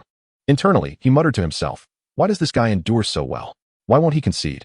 This is humiliating. After all this time, I still can't take him down. MTIN, inexplicably enraged, resorted to attacking Yang Ji's leg joints with his feet. Another minute elapsed, and Yang Ji's body was marked with bruises. His legs, having suffered repeated strikes, could no longer support him. The arena fell silent. 3 minutes comprised one round, and with just 1 minute remaining, this boy had managed to endure an entire round. Facing the relentless assault of an adult without retaliating, even a 1-star boxer would find it difficult to remain standing. Suddenly, a burst of laughter erupted, laced with madness, excitement, and a sense of exhilaration. The crowd was taken aback. Why was this youth laughing? And why so joyfully? Yang Ji felt a sense of elation, as if being struck was akin to savoring chocolate. Bitter, yet sweet. What a joke. MTIN's inner fragility shattered under the weight of that laughter. His fists, slick with sweat, swung with the determination to incapacitate this boy, ensuring he would be confined to a hospital bed for months. In an instant, Yang Jae sprang away with his still mobile right foot, simultaneously striking at his opponent's armpit, an area rich in nerve endings, making it excruciatingly painful to be hit. With a thud, his punch landed, and MTIN let out a pained groan. Before he could react, Yang Jae swung his left leg to strike MTIN's knee, trading injury for injury. Seizing the opportunity while MTIN was off balance, he delivered a powerful blow to his neck. In a mere 3 seconds, 3 fierce strikes were executed. With a crash, MTIN collapsed to the ground. The onlookers gasped in astonishment at the scene unfolding before them. MTIN struggled to rise, but the agony radiating from his ribs, knee, and neck coursed through his body, rendering him incapable of exerting any strength. After several futile attempts to stand, he ultimately surrendered, his eyes behind the mask filled with disbelief and resentment. How could this happen? How could this boy possess such strength? After enduring such punishment, how can he still move? The once boisterous crowd fell into silence. Under the spotlight, a bruised yet resolute youth stood, capturing the attention of all. The referee momentarily lost track of time, even without counting. It was evident that 10 seconds had passed. This young man had emerged victorious, and he had only struck 3 times to bring his opponent down. Zhu Dntn, filled with excitement, leaped to his feet, eyes wide. Doctors rushed into the arena to carry MTIN away. Yang Jae exhaled a deep sigh of relief, declaring, "I have won. Please prepare for the next round." He limped away, the crowd parting to make way, as he strode directly to the resting area. It was only then that the audience began to comprehend the magnitude of what had transpired. It was utterly astonishing. He had turned the tables. How had this young man managed such a feat? After enduring punishment for so long, he could still move. What had he just said? Would he be competing again? Could his body withstand it? Men were stunned, while women cheered. What woman does not admire a man who is both handsome and formidable? The boxing gym was populated by at least half women, some of whom, upon witnessing Yang Jae's performance, immediately flocked to him. "Hey, handsome, where are you from? Young man, would you like to join me for a drive? I have a car. 1,000 for a night. Interested?" Chapter 21. The Beating Yang Jae, pushing aside the mountain of bodies pressing against him, replied coolly, "I have no interest in women." Upon hearing this, the group of women recoiled in shock. Such a striking man was a confirmed N11. However, the men were exhilarated, their eyes gleaming with excitement. Yang Jae felt a twitch of discomfort. Who dared approach him?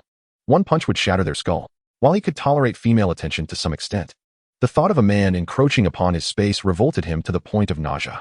The men who had been preparing to approach him displayed expressions of disappointment, having hoped to welcome another top-tier handsome figure into their ranks. Recognizing Yang Jae's desire for solitude, the crowd ceased their attempts to engage him. Reclining on the sofa, Yang Jae rested, the pain radiating throughout his body invigorating his cells, prompting him to think, "Let my fists love me once more," enhancing his physical prowess. Reflecting on the recent bout, his heart raced with exhilaration. Indeed, nothing could compare to the thrill of fist against fist, the ultimate expression of masculinity. "Brother." A gentle voice called from nearby. Zhu Dntn stood excitedly. "Brother, congratulations. You've won 16,000. Should I transfer the money to you now?" He had previously harbored resentment towards Yang Jae, fearing he would incur losses, but was astonished to discover this fellow had triumphed, netting a profit of 500,000. Yang Jae kept his eyes closed, responding nonchalantly, "No need for that yet. Let us place another bet, all in on my victory." "Brother, are you really going to compete again?" "Your body I'm fine," Yang Jae replied calmly. Zhu Dntn was taken aback for a moment before slowly uttering 2 words, "Impressive." He placed another bet of Yang Jae's winnings, and the boxing gym had already arranged an opponent for him, another victor from the previous match, who had achieved 4 consecutive wins. He appeared to be a Muay Thai expert. So do exercise caution. Those who have trained in Muay Thai often leave the ring with broken bones. Understood. Yang Jae opened his eyes and requested staff to bring him his phone. He proceeded to search online for information and videos pertaining to Muay Thai. Muay Thai, a fiercely potent martial art and a branch of traditional Chinese martial arts, involves practitioners relentlessly striking a wooden post, leading either to the breakage of the post or the shattering of their own limbs. The combat is characterized by swift, fierce movements, powerful strikes, and an extraordinary tolerance for pain. Witnessing the ferocity of Muay Thai sent Yang Jae's heart racing with both fear and exhilaration. He reveled in such perilous challenges.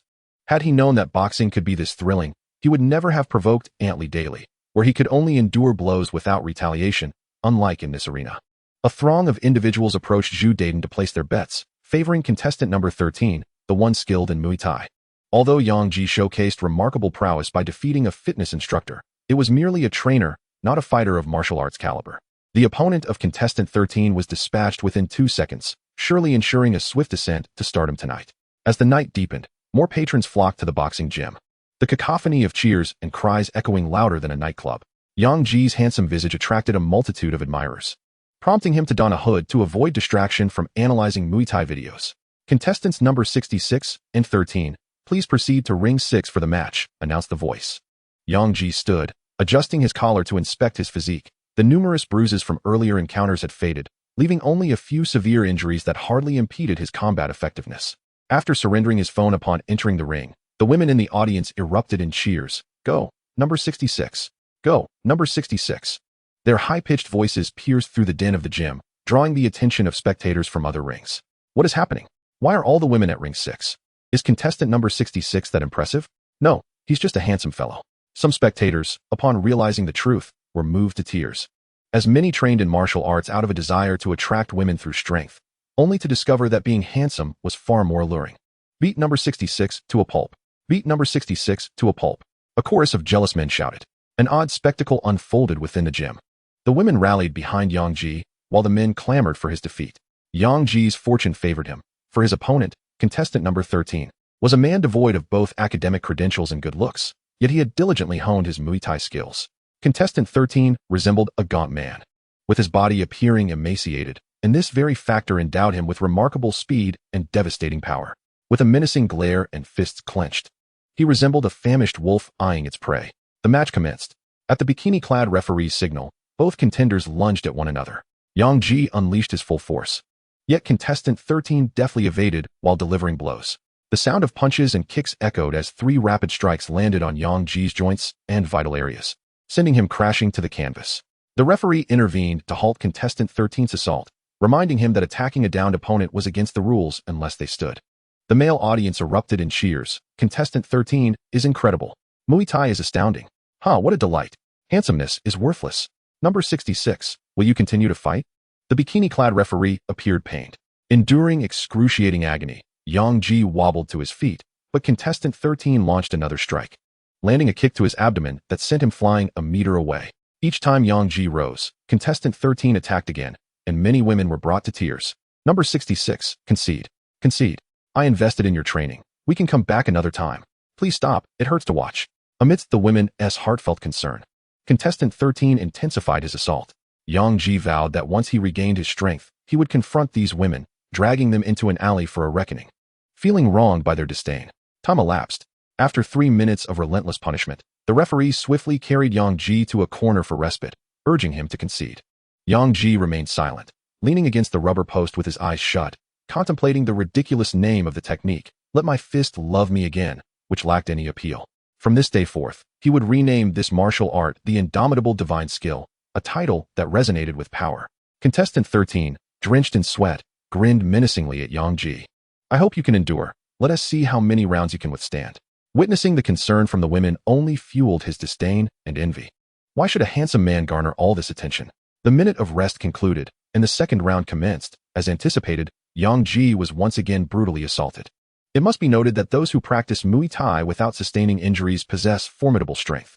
The strikes from contestant 13's elbows and legs felt like steel against Yang Ji's body, accompanied by the sickening sound of bones cracking.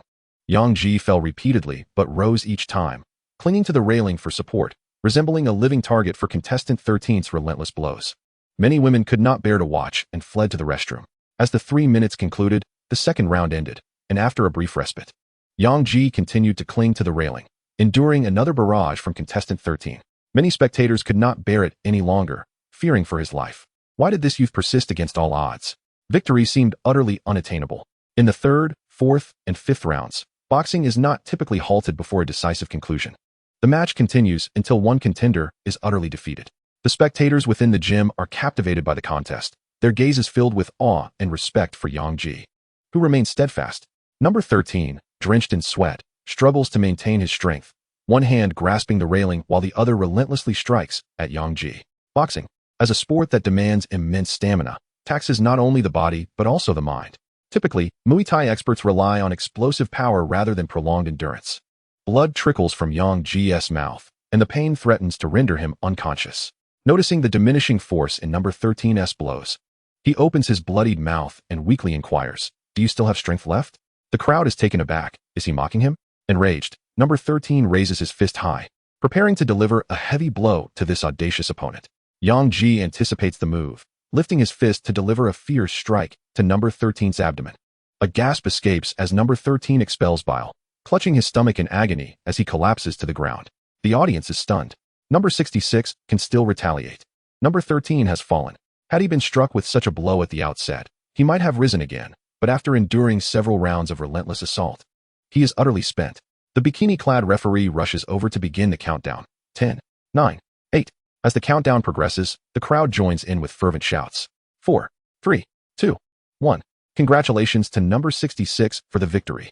The referee embraces Yang Ji, triumphantly raising his hand. The women in the audience leap in excitement, some even losing control. After several doctors drag number 13 away, they focus their attention on Yang Ji.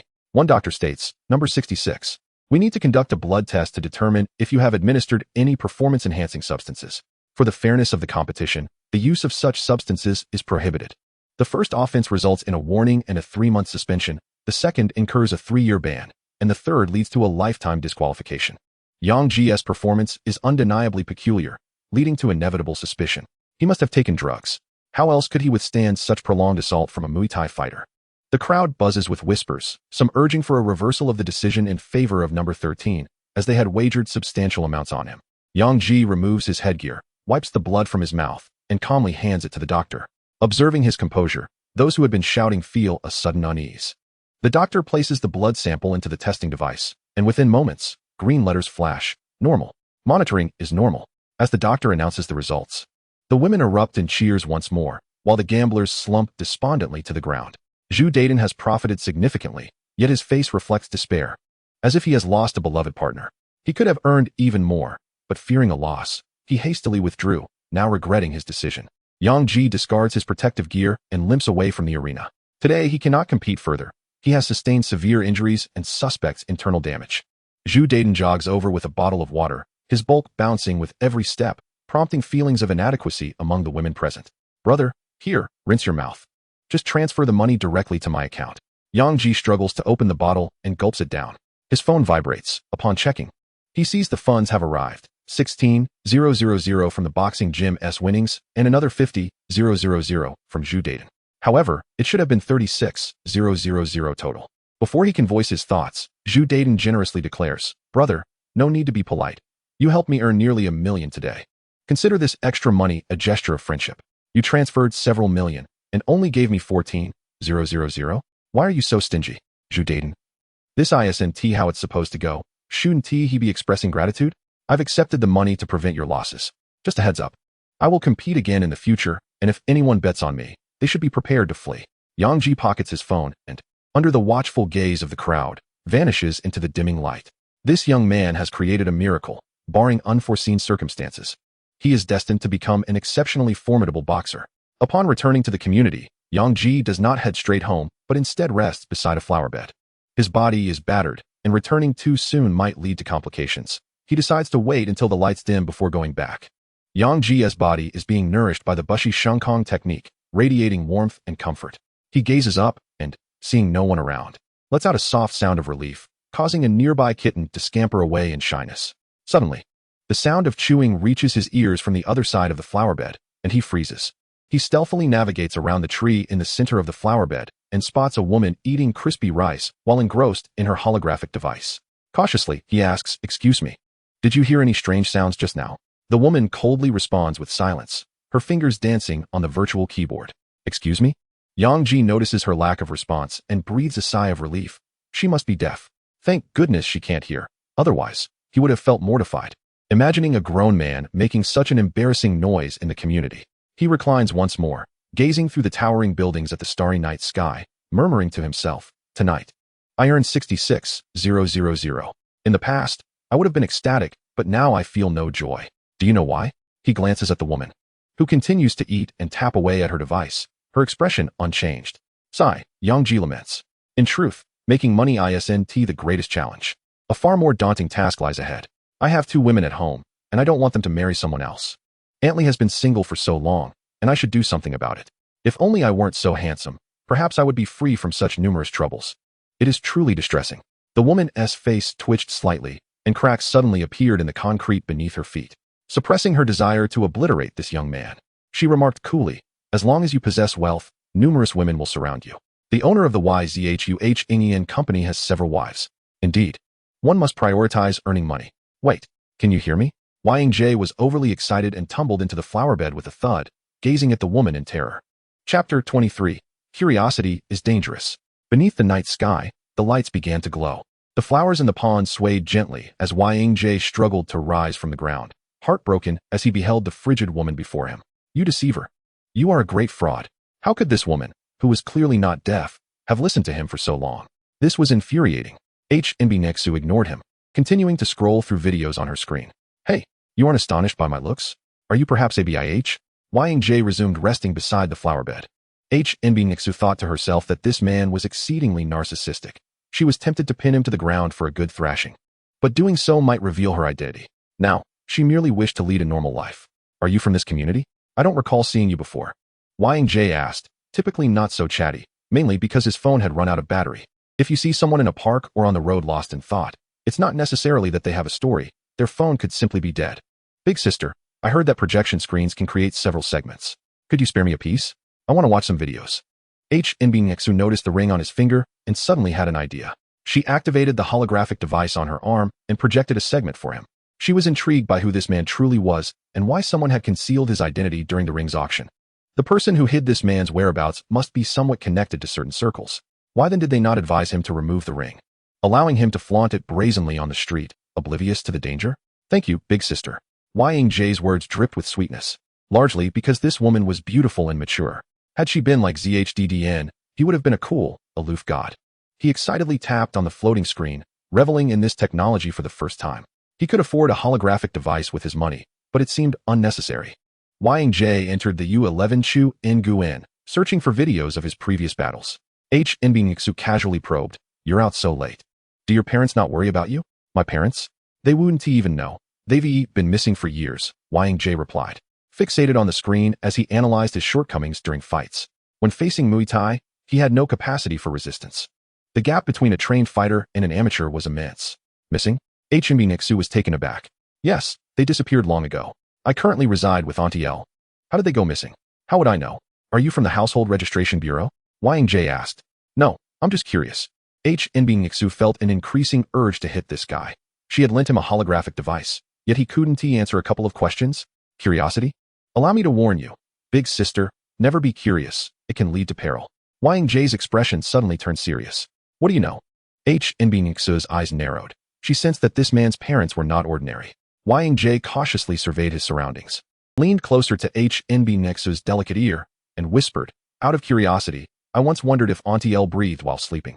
So I sneaked in one night and got beaten so badly I couldn't get out of bed for 2 days." Nexu. "Just that?" Isn't about his parents? Moreover, how did he manage to frame such a sordid affair in such a refreshing manner? Thus, one must avoid curiosity. "Hey, big sister. I haven't finished yet. Why are you leaving?" As Yang spoke, Nexu turned off the holographic device and prepared to depart.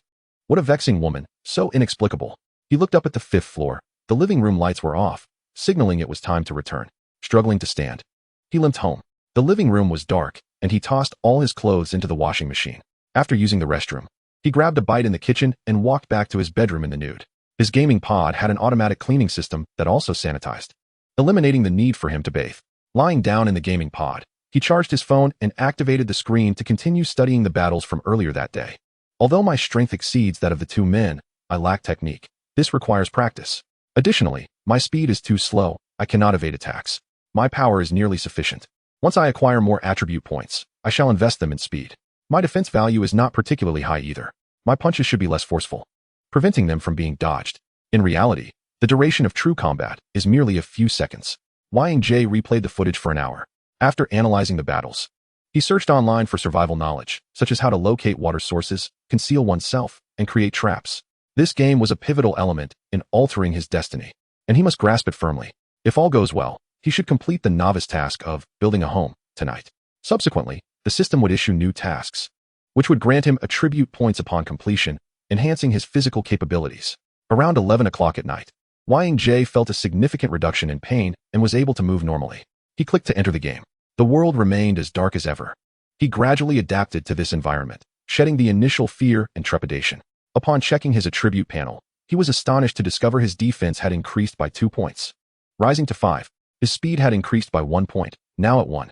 His strength had surged by 2 points, reaching 22. Goodness. The night's trials had not been in vain.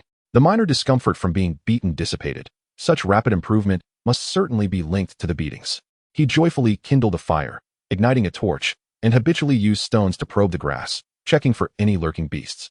Confirming there were none, he utilized branches to construct several traps around, ensuring that any beast that stumbled upon them would trigger a mechanism. After completing these tasks, he swung his axe once more, continuing to chop wood for the construction of his house. One cannot help but admire the wisdom of our ancestors. In the absence of iron nails, they devised the craft of rivets, which significantly enhances the stability of a house, albeit the lack of tools renders manufacturing somewhat challenging. After 2 hours of felling the necessary timber, he spent another 2 hours creating the required rivets and similar items. The intensity of the labor was truly overwhelming. And while he had wolf jerky for sustenance, he lacked water, necessitating a brief logout to quench his thirst before re-entering the game. To survive for an extended period in the game, it was essential to locate a water source in addition to food. Upon his return to the game, he heard sounds emanating from Trap 3. A catch had been secured. Yang grasped his torch and axe, making his way toward Trap 3. Before he reached the trap, he heard a rustling sound. The prey was evidently still alive. Upon approaching, he discovered a massive creature resembling a beetle ensnared in a hemp rope, measuring at least 2 meters in length. The sharp wooden stakes had failed to penetrate its shell. Just as he arrived, the thick hemp rope was snapped by the creature. Yang was struck with terror. How could such a creature grow to such proportions?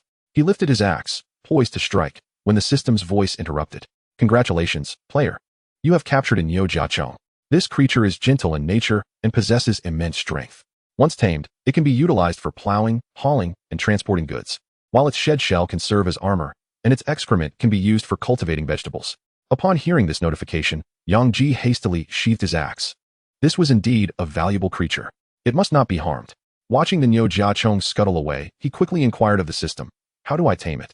"With love," came the reply. Yang was taken aback. "What nonsense. How does one express love to a bug? Do you take it for Baisujin? Please act swiftly, player. The Nyo Jiachong is exceedingly rare. If it escapes, you will regret it immensely." In a moment of determination, Yang gritted his teeth, brandished his torch, and approached the Nyo Jiachong, striking what he believed to be the most charming pose of his life. Gliding his hand from his forehead to the back of his head, akin to a club dancer, casting a flirtatious glance at the beetle. "Hey there, beetle brother. I adore you." The Nyo Jiachong merely stared blankly. To win the affection of this creature, Yang was willing to go to great lengths. The potential benefits were immense, and sacrificing a little charm seemed trivial. The beetle hesitated for a moment before rolling over him. "Ouch! Ah!" Yang yelped. The love referred to by this system is the Nyo Jiachong's fondness for banana tree leaves.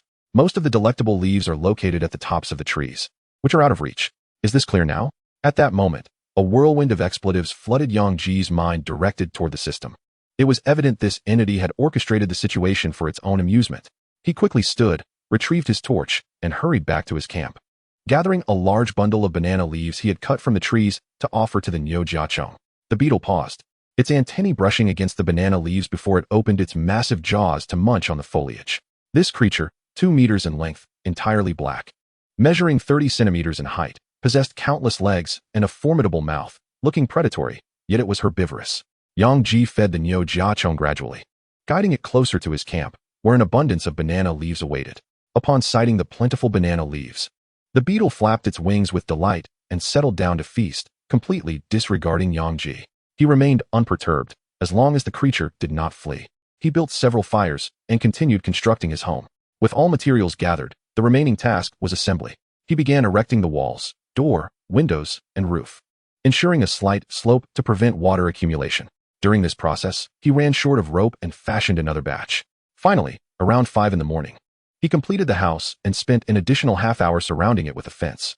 As the last fence post was secured, Yang collapsed onto the banana leaves, gasping for breath, his body covered in scratches, and his straw sandals worn through. Nevertheless, he felt a deep sense of satisfaction, gazing upon the home he had built with his own hands.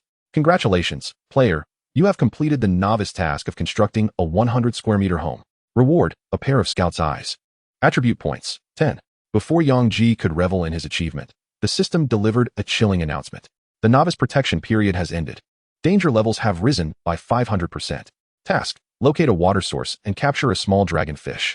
Note, water is the source of life, and large beasts are often drawn to water sources. A novice protection period? Had he merely been in a beginner phase while encountering a plethora of wolves and beasts? Surely this was a jest. Yang Ji felt a sudden warmth in his eyes, a slight sting compelling him to close them involuntarily. Before he could react, the pain dissipated, and upon reopening his eyes, the world was strikingly vivid. Even in the darkness, he could see clearly within a 10-meter radius. This was the Scout's eyes. Incredible. No longer would he require a torch. Suddenly, the earth trembled violently, rendering him unable to maintain his footing.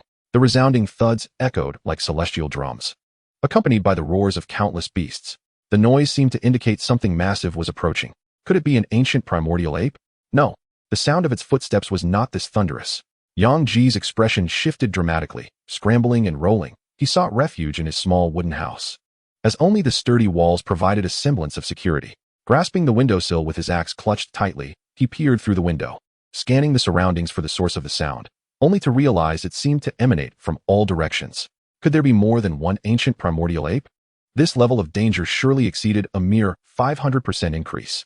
The pounding continued for less than a minute when Yang Ji suddenly noticed the sky around him brightening, light pouring onto the earth, allowing him to see further. Before he could recover, a horrifying sight unfolded before him, and Yang Ji collapsed in shock. A colossal beast, immeasurable by any numerical standard, was retreating into the distance. This ferocious beast pierced through the heavens, soaring into the clouds, its form obscured from view, with only its limbs visible beneath the clouds. The mountains were trampled underfoot as if they were mere mounds of earth. The darkness that had previously enveloped the sky was due to this colossal creature blocking the light above. Yang Ji was struck with sheer terror, hastily exiting the game, springing out of the gaming pod. Goodness! The unparalleled visual shock and fear left him at a loss for words. Xiao Ji, what are you shouting about in there? Li Yamei, Li Tongtong, and Lu Yao entered the room, only to behold Yang Ji, bare and bouncing on the ground. The flustered Yang Ji stammered, gesticulating wildly. The three women blushed and quickly shut the door behind them, thinking him shameless for flaunting his endowments so early in the morning. Indeed, he was rather well endowed. Yang Ji realized that his nerves were overly stimulated, rendering him incapable of controlling his body, and he abruptly swung his fist against the wall. With a loud thud, his fist crashed into the wall, creating a dent, and crimson blood began to trickle down the pristine surface. The intense pain finally brought Yang Ji to his senses as he collapsed within the gaming pod, gasping for breath, his expression and body trembling with fear. He closed the gaming pod, activated the display screen, and summoned the AI robot. Are you trying to kill me? What other force, apart from an atomic bomb, could threaten such a creature? How could I possibly survive in that environment? The beautiful AI on the screen was nonchalantly grooming its nails, not even glancing up. Rest assured, such enormous creatures are exceedingly rare. The odds of encountering one are akin to winning the lottery. A torrent of expletives surged through Yang Ji's mind, contemplating buying a lottery ticket, considering the minuscule probability that had already befallen him. The mere thought of having spent 2 days beneath such a gargantuan beast sent shivers down his spine. What if it decided to relieve itself? He could have been drowned. How terrifying. Hey, what are you doing grooming your nails, AI? Can't you provide a serious introduction to this game in the gaming pod? Yang Ji retorted irritably. The AI shot him an exasperated glance. And yet you dare to complain. I was about to provide an introduction, but you dashed off too quickly, not paying attention. Yang Ji was momentarily taken aback, managing a sheepish smile. Then please, do introduce it again. The AI on the screen began to delicately attend to its toenails, stating, this game and the gaming pod are interconnected. Your parents went to great lengths to acquire a special gaming pod and modified the game data, making it impossible for others to obtain attribute points. Your ability to enhance your physique is solely due to the gaming pod's influence. I have no record of the pod's origins, but it is highly formidable. Here, you can virtually accomplish anything, as long as you have sufficient nutrient solutions and energy. You could lie here for a lifetime without issue. The gaming pod can assist in cleansing your body, grooming nails, and even engaging in some rather intimate activities. At this point, Yang Ji suddenly felt something clutching at his vital areas. Looking down, he discovered a hand-like appendage emerging from the side of the gaming pod. Half an hour later, Yang Ji lay in the gaming pod, weeping uncontrollably. He couldn't bear to waste the body he had cherished for 18 years. Now at the mercy of a gaming pod, he felt guilty towards Li Yamei, Li Tongtong, Yi Jingjing, and, oh yes, Li Yi. Most infuriating was that worthless AI. which had provided no useful information, merely stating that the game was vast and required personal exploration. A knock echoed at the door. "Xiaoji, it's time to eat." Hearing the word eat, Yang Ji's eyes lit up, and he sprang to his feet, quickly composing himself, changing into fresh clothes, and heading out to dine. Casting aside all remnants of sorrow, a man does not place great importance on his first time. Besides, the gaming pod was impersonal. In the living room, two beautiful women sat at the square table, the quirky and somewhat eccentrically Tong Tong, and the enchanting Lu Yao with her long legs. Lu Yao likely hadn't returned home last night, as she was still here. Li Yamei brought in the dishes, removing her apron and casting a gentle gaze upon Yang Ji. "Aren't you supposed to be tutoring soon? Hurry and eat, so Xiao Yao can give you another psychological assessment." Oh, Yang Ji could hardly muster the energy to explain, quickly devouring his meal. Li Yamei was aware of his recent increase in appetite and had prepared a substantial amount. Wow. The official announcement for the dark game has been released. It will be open for public testing next Friday at 7 in the evening. Li Tong Tong, engrossed in her phone, suddenly exclaimed. The other two women paused, then displayed intrigued expressions. "I heard this game is 100% simulation. I wonder if that's true.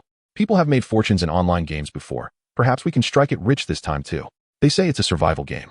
But I wonder how challenging it will be." The three women chattered animatedly. "The game cards are set to sell for 2,000 yuan each. How expensive. I wonder if Mom will buy them for us." Li Tong Tong pouted, her earlier excitement dissipating. Nowadays, nearly everyone possessed a gaming pod, making the purchase of a new game card necessary. 2,000 yuan is a significant expenditure for an average wage earner. Li Yamei bit her lip, lifting her head with a smile. "I won T by one. I'm not particularly fond of games. Let Mom get one for you." And Xiaoji, once inserted into the gaming pod, a game card binds to an ID, allowing only one card per person. "I've already ordered them online for you. Just wait for delivery." Yang Ji said nonchalantly, returning to his meal. "Ordered them? For 1,000 yuan. Where did you get that money?" The two women stared at Yang Ji in disbelief. "Before my mother went missing, she left me a sum of money intended for my future wife, which had been saved for several years and just matured yesterday for withdrawal." Yang Ji fabricated a reason without hesitation. He did not wish to disclose his boxing endeavors. Should the two women learn of it, they would undoubtedly intervene. The Li sisters trembled slightly. Why would the money meant for a future wife be used to buy game cards for them? Did he have ulterior motives? After all, wasn't there an issue with his sexual orientation? Why hadn't he mentioned the card order to them beforehand? Was he afraid of their refusal? This younger brother exhibits a domineering demeanor.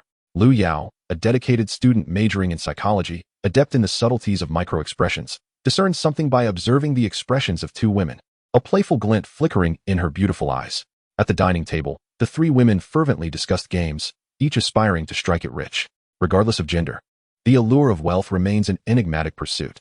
The impending release of Hei and Yushi next Friday has sent ripples across the globe, igniting discussions across news headlines, various information platforms, forums, and social media about the game's launch.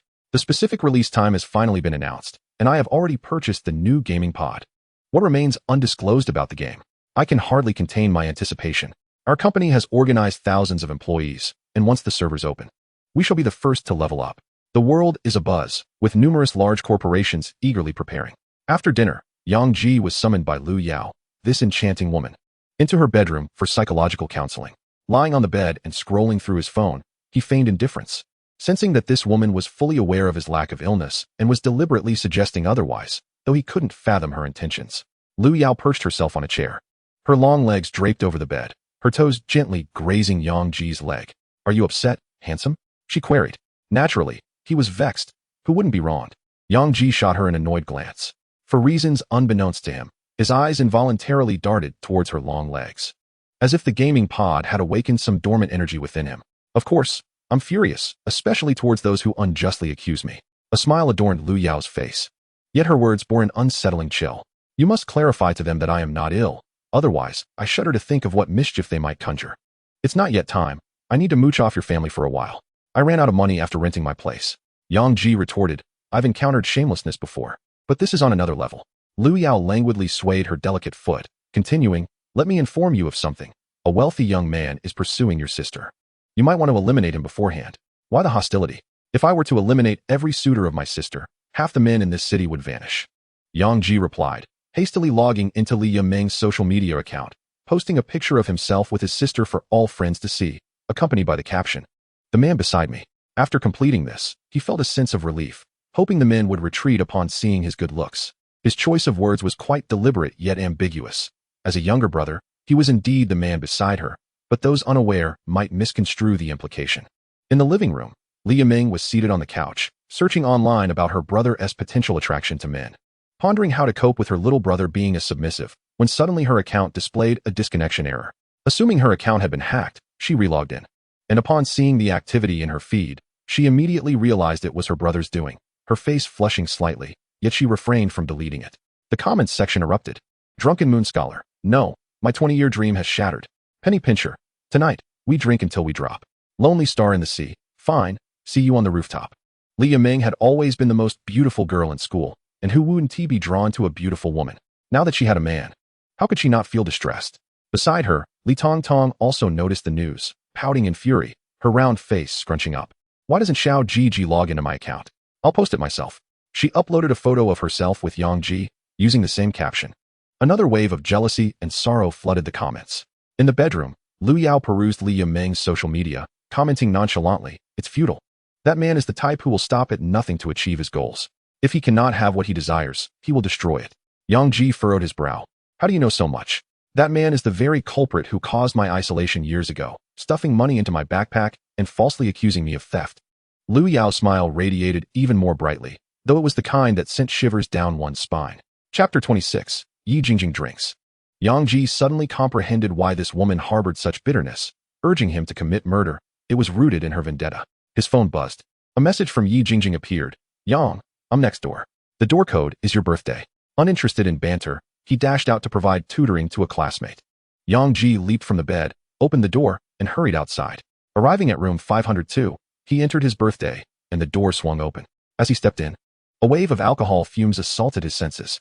There was Yi Jingjing, usually so demure, now guzzling from a bottle of beer. Yi, what are you doing drinking? Yang Ji swiftly closed the door and rushed over to snatch the bottle from her grasp. She had already consumed more than half. Wah! Yi Jingjing. Tears streaked like a weeping willow, collapsed into Yang Ji's arms, sobbing. I quarreled with my mother. As the obedient darling, it was her first time defying her mother, who insisted she steer clear of the man she liked. The faint floral scent mingled with the aroma of alcohol, filled Yang Ji's nostrils, and the delicate, fragile form in his embrace stirred his heart. Observing the quiet girl weeping made him feel a pang of sympathy. Gently patting her back, he offered soothing words. It's all right. Don't cry. Quarreling is normal. I used to argue daily with my family, and even at Aunt Lee's, we would clash. It doesn't affect our bond. Don't take it to heart. After a while, Yi Jingjing's sobs diminished. She rose, grabbed the bottle from the table, and took another hearty swig, emboldened by the alcohol. She lifted her gaze, staring directly at Yang Ji. Yang, take me. Yang Ji's heart raced. Yi Jingjing had taken the initiative, and in an instant, they tumbled to the floor, clothes flying in every direction.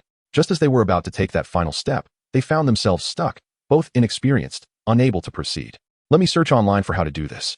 Yang Ji searched for educational videos on his mobile phone, but found that many were restricted access. Just as he began to despair, he stumbled upon a prominent figure online who had shared a cloud drive. The post included a note. Adults should close the curtains when watching at home. It would be unfortunate if someone discovered it. Below, someone commented, praising the original poster as a good person. Yang Ji copied the content to his own cloud drive, and, upon opening it, cheerful sounds filled the air. Happy goat. Beautiful goat. Lazy goat. Boiling goat. Don't be fooled by my appearance as just a goat. The wisdom of a goat is beyond imagination. Yang Ji was perplexed. The cheerful melody transformed the atmosphere in the room, while Yi Jingjing, having drunk too much, had already fallen asleep. Yang Ji thought about finding the hacker who uploaded this cartoon to confront him, wanting to give him a piece of his mind. How could he show such a thing when the girl was asleep? Looking down at the girl resting in his arms, Yang Ji felt unable to act. He turned off his phone and gently carried her back to the room, covering her with a blanket. As he exited, he noticed Yi Jingjing's light brain vibrating on the sofa. Approaching it, he tapped lightly, and a cold woman's voice emanated. I don't care what you think. You must keep your distance from that commoner. You two belong to entirely different worlds. He will only hinder your future. Such commoners are like vampires, draining your vitality until you are empty. Are you even listening to what I'm saying? I am indeed listening. Please continue, Yang Ji replied, sitting on the sofa and finishing the remaining wine on the table. Who are you? You're the commoner. You scoundrel. How dare you use such foul language against me? An old witch. For years, no one has dared to insult me like that. You will pay for this. The furious voice from the other end of the call pierced his ears, and he tossed the phone aside, responding with indifference. She's asleep. What have you done to my daughter? I will kill you. You pathetic frogs wishing to feast on swan meat. Yang Ji. brimming with righteous anger from being berated for so long, exploded. What is so great about a little money? I'm telling you directly, I'm claiming Jingjing. Isn't it all about money? From now on, I will take care of Jingjing. You won't need to spend a cent. Just prepare a beautiful coffin and wait for your demise. What do you mean by that? Just because you have money, you spew filth? People deserve mutual respect. If you don't respect me, why should I respect you? Do you even know what your daughter likes? Forcing her to endure what she dislikes is selfish. Bah, you old witch. With that, Yang Ji hung up the phone, exhaling deeply. Venting felt liberating. At that moment, his phone chimed with a notification. Lu Yao, I have good news for you. The rich boy who's pursuing your sister has come to your house. Upon reading this message, Yang Ji sprang to his feet and hurried home. Qinya Building, one of the most luxurious skyscrapers on Earth. On the top floor, a striking woman in a wheelchair violently threw items off the table. You bastard. You little brat. How dare you call me an old witch? No one has ever dared to insult me like this in all these years. You will pay dearly. Yang Ji rushed out of room 502, noticing that his door was ajar.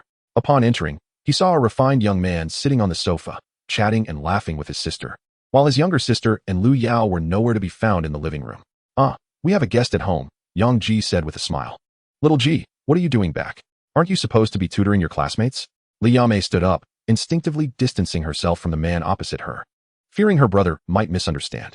The employer fell asleep. I came home to grab my books.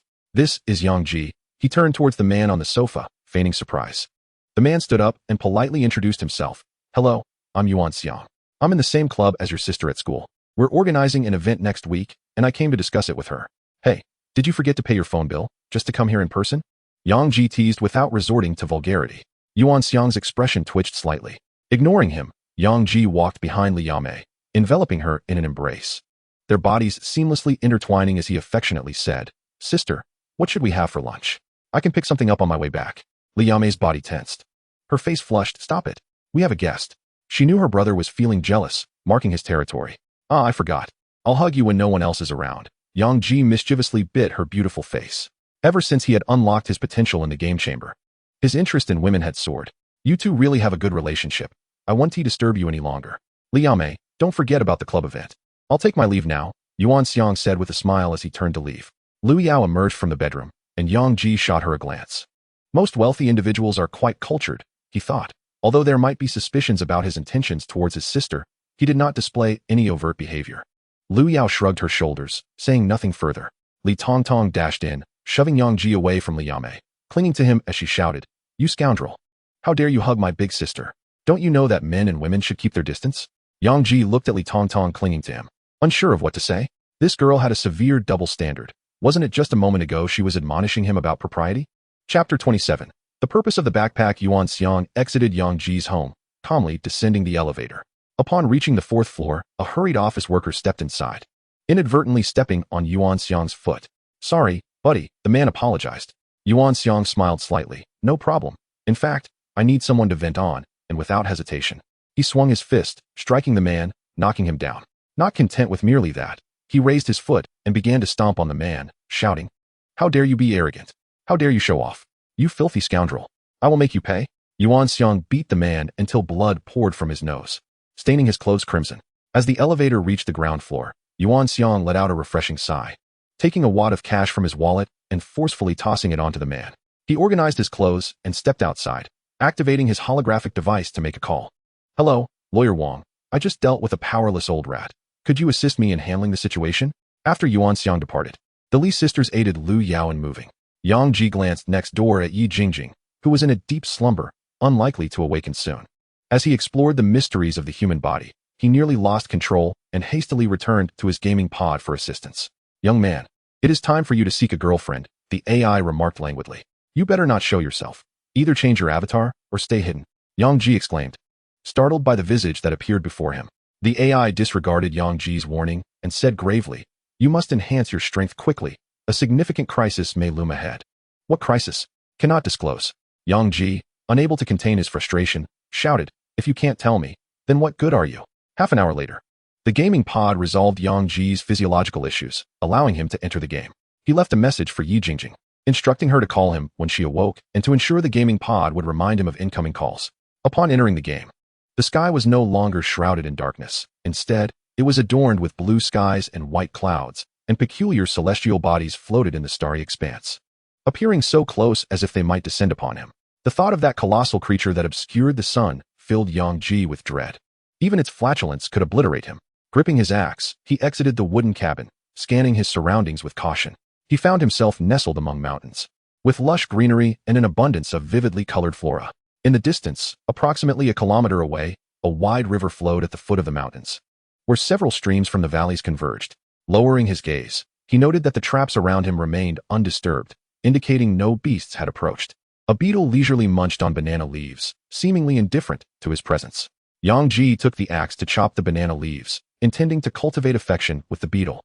As he chopped, he examined the system panel.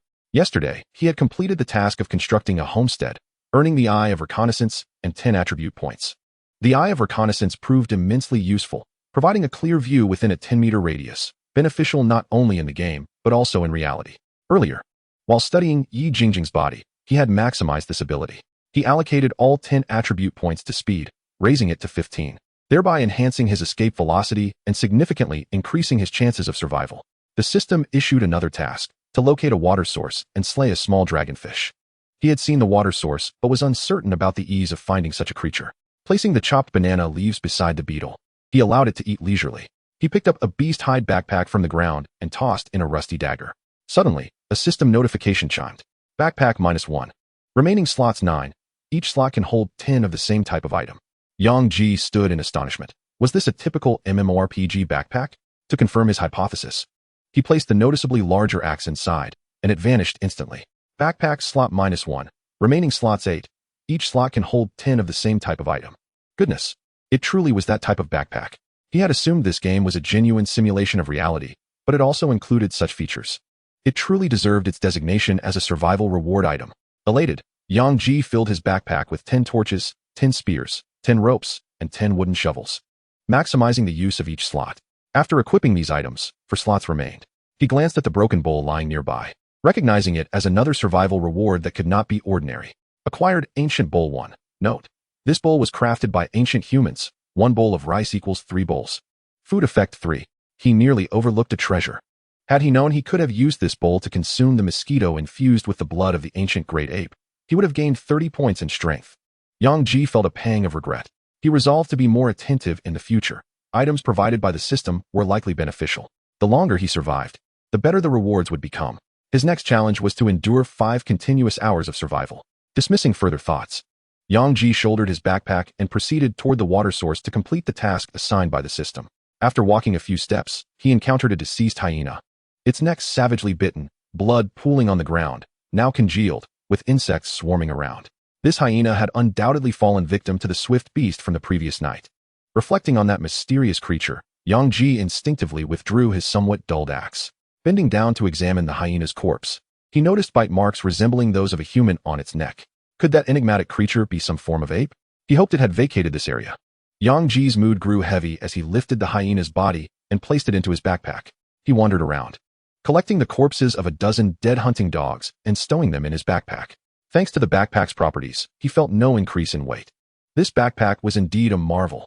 Cautiously surveying his surroundings, he continued toward the water source, taking half an hour to cover the kilometer. The sound of rushing water filled his ears, brimming with the vitality of life, uplifting his spirits considerably. Congratulations, player, you have discovered a water source. Slay 1 small dragonfish to complete the task for generous rewards. Yang Ji approached a tributary of the river, attempting to store water directly in his backpack. However, the water flowed out immediately. It seemed a container was necessary. He planned to craft a furnace and forge some containers when time permitted.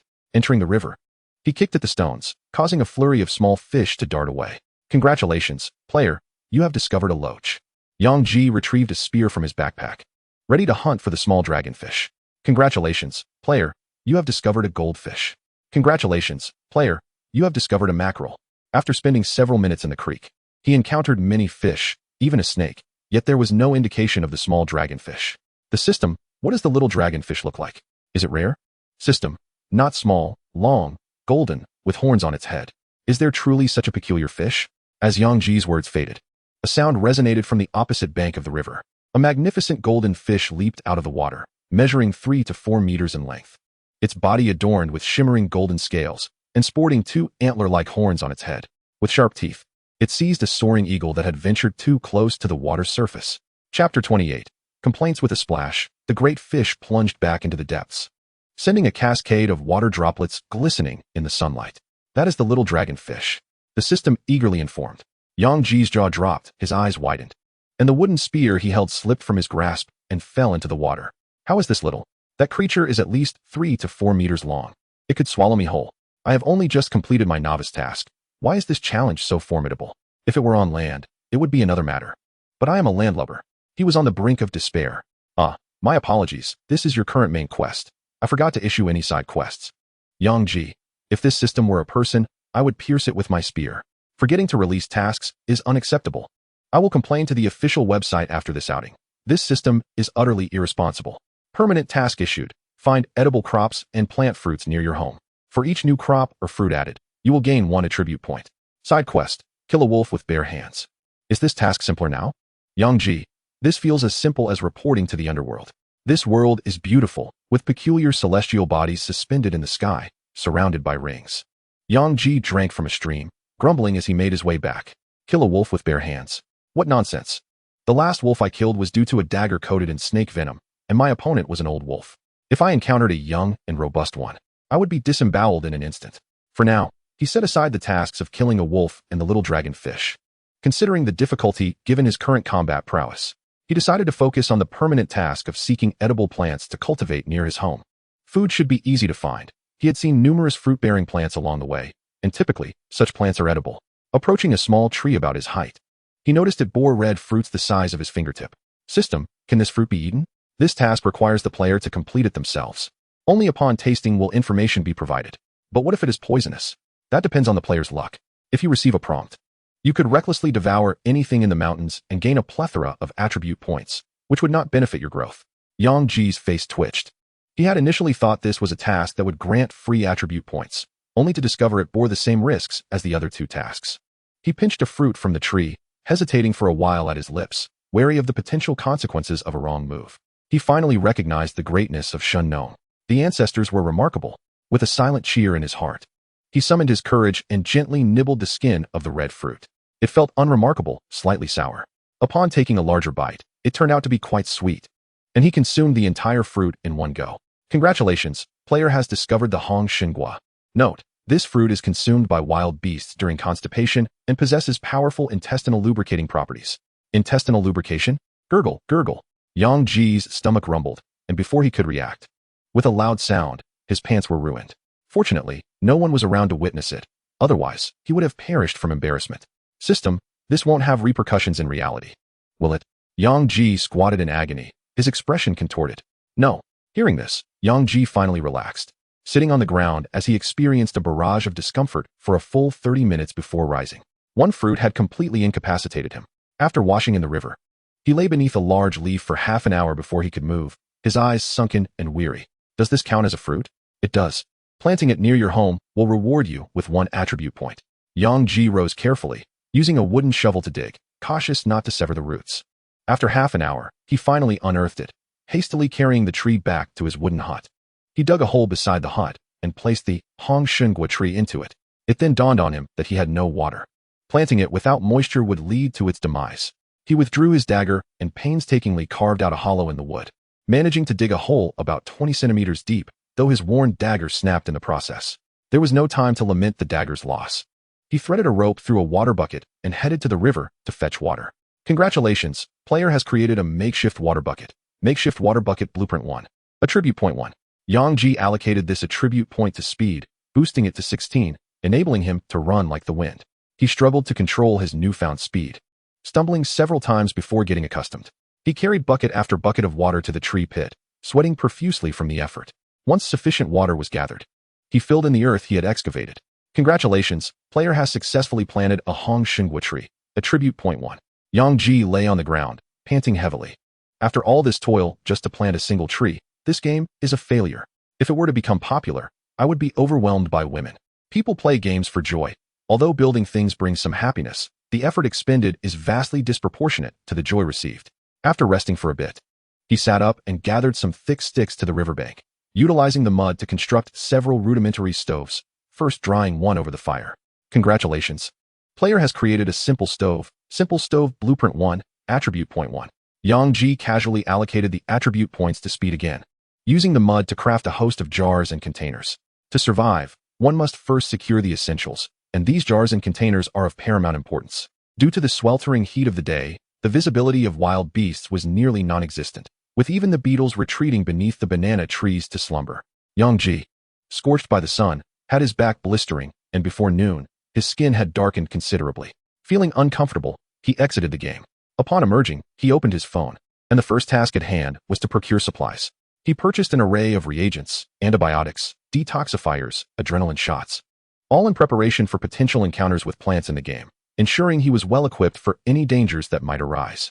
The total expenditure amounted to 20,000 yuan, a painful but necessary sacrifice, as he reasoned that spending on survival was justified. After all, the deceased could not spend their money. After shopping, he visited the official website of He and Yushi, where he was greeted with a plethora of posts. Some inquired about how to earn money, others discussed game content, while a few questioned the existence of hidden quests or special professions. Yang Ji decided to file a complaint regarding the game system, stating, "Your game system has significant issues. Sometimes, tasks are forgotten entirely." The AI customer service responded, "Hello, player. Please refrain from jesting with our artificial intelligence. Upon inspection, your ID is linked to a black card, indicating you are a test server player.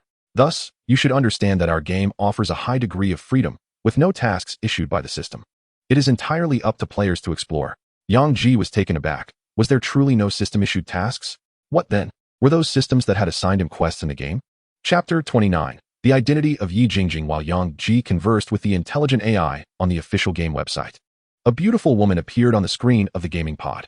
She was indulging in hot pot, casually perched on a stool, exuding an air of disregard for her image. "I advise you to keep your mouth shut," she said. "If anyone discovers my presence, your gaming pod will be confiscated, and you may face dire consequences alongside those around you." Hearing this, Yang Ji's heart raced, and he quickly replied to the AI customer service, "Haha, just teasing. Actually, I wanted to ask why there aren't any task prompts in the game." The customer service replied, "To better simulate the real world." Yang Ji, uninterested in the reasoning behind the absence of task prompts, sought merely an excuse to extricate himself from the conversation, uncertain whether their exchange had been observed. "Wishing you a delightful gaming experience." With that, Yang Ji closed the official website and reclined back into the gaming pod, pondering the earlier revelations. It seemed he alone possessed the system's prompts. Had his parents provided him with a cheat code? His mother was impressive. His father was impressive too. Did this imply that others would find the game significantly more challenging? A sudden excitement surged within him at the thought of witnessing other players struggling against the game upon its launch. Glancing at the time, he noted it was nearly noon. Yang Ji emerged from the gaming pod, tidied his attire, and made his way to room 502. Upon entering, he was immediately greeted by the sound of splashing water from the bathroom, startling him. Although he had already been released from the gaming pod twice today, he felt the familiar sensation returning. Perhaps it was due to his youth or his body's remarkable recovery abilities. Swallowing hard, he approached the bathroom door and gently knocked. Jing jing. A loud crash and a scream erupted from within, sending Yang Ji into a panic as he flung the bathroom door open. Water from the shower sprayed everywhere as he found Yi Jingjing sitting on the floor, her expression one of pain, her delicate hand clutching her knee. "Jingjing, are you all right? I'm sorry for startling you." "No, it was my fault," she quickly corrected him, "and it's not serious. There's no bleeding, just a bit of pain." Seeing that her smooth, fair leg bore no traces of blood eased Yang Ji's anxiety considerably. "I have some ointment at home. Dry yourself off, and I'll go fetch it."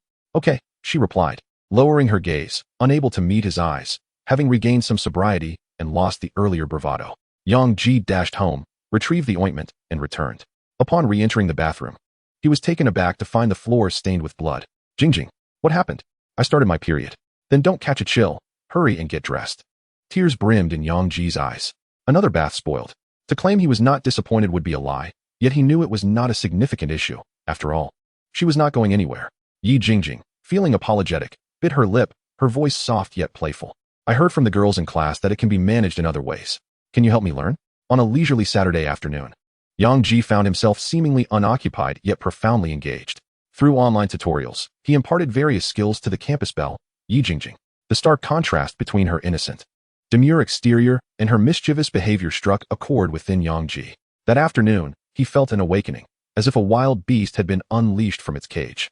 As the sun dipped below the horizon, rays of light filtered through the glass window, illuminating their perfect forms. Yi Jingjing nestled her head into Yang Ji's embrace, whispering, Yang, do you know why I like you? Do you truly wish for me to enumerate my virtues? Surely it is my kindness and compassion, helping the elderly across the street, being diligent in class, and offering assistance to classmates. With a soft laugh, Yi Jingjing nuzzled her beautiful face against him. That's not it.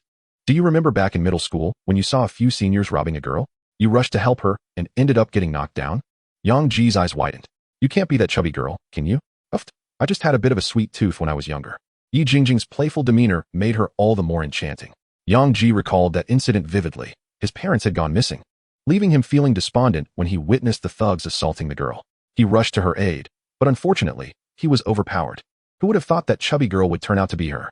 They say girls change dramatically as they mature, but this transformation was astonishing. Unlike him, who had remained consistently handsome.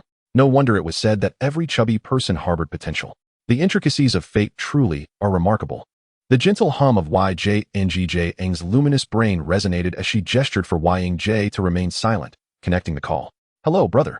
Little sister. Why have you gone back to that dreadful neighborhood again? Mother has sent me to fetch you, and I am just downstairs. Yang's deep voice echoed. All right, I'll come down shortly. YJNGJ ended the call and bravely met Yang's gaze. Yang text. I shall love no one but you in this lifetime. Even if I leave in the future, I will never marry. Yang affectionately brushed her small nose.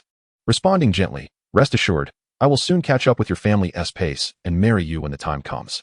By the way, what business does your family run? The largest shareholder of Chi NY Group, she replied. That's utter nonsense. The world's largest retail company. A terrifying giant amongst the top 100 enterprises. With a daily revenue exceeding 100 billion. Please do not feel too pressured. My family is not extraordinarily wealthy, just a bit more affluent than the average person. Other than that, we are quite ordinary, YJNGJ reassured him, inadvertently indulging in a moment of understated bragging. The two shared a reluctant yet affectionate exchange for a while. Meanwhile, YL resembling a black gorilla, stood downstairs, waiting impatiently for his sister to emerge. Upon seeing her limping out of the complex, his pupils dilated in alarm. Why was there a bandage on her knee? His keen eyes quickly noticed a slight bite mark on her small foot, ensconced in sandals, and a few drops of blood on her skirt. Realizing the truth, a fury akin to the scorching sun of August surged within him, and he crushed the rearview mirror with a single hand. He longed to rush over and crush Yang's head, but he restrained himself, unwilling to let his sister know. Brother, let us go home. YJNGJ said as she opened the car door. Okay. Yang suppressed his murderous intent and returned to the vehicle. Yang observed YJNGJ's departure from above, feeling a mounting pressure. He had known her family was wealthy, but never imagined it to be to such an extent. After a modest meal, and while waiting for her sister and the others to return, he changed his clothes and headed to the boxing gym. He was determined to grow stronger. Once he achieved the status of a 100-star boxer, he would enjoy an exalted position. There was only one publicly recognized 100-star boxer, the president of the Universal Shipping Company, the Global Alliance chairman. A notorious lecher with multiple wives. What a shameless man, taking several wives. He must not follow in his footsteps. As he entered the boxing arena this time, the guards did not stop him, but instead regarded him with astonished expressions. The gym was alive with the sounds of cheers and chants, as muscular men navigated through the crowd, seeking beautiful women as their prey. Yet, among the women present, many shared the same intentions as the men. Elite hunters often appeared in the guise of prey. As Yang stepped inside, the plump and enthusiastic HDD hurried over, exclaiming, Brother, why have you come to compete without resting? Can your body withstand it? Typically, one would need at least a week to recover from a severe beating. While the wealthy could use drugs to hasten their recovery, Yang clearly did not fit the latter description. No need for brotherly titles. You will soon be cursing at me. I bet 30,000 that I will win, Yang said, transferring the money via his mobile phone. Haha. You think I'm afraid of you winning my money?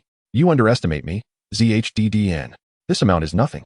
If you win, I'll be even happier. ZHDDN chuckled as he placed the bet for Yang, noting that today he had registered early, with the competition number 12. After a brief wait, it was his turn. Isn't that the kid from yesterday? He asked back to compete again. Someone recognized Yang. His face was destined to become a focal point wherever he went. Such is the plight of handsome men.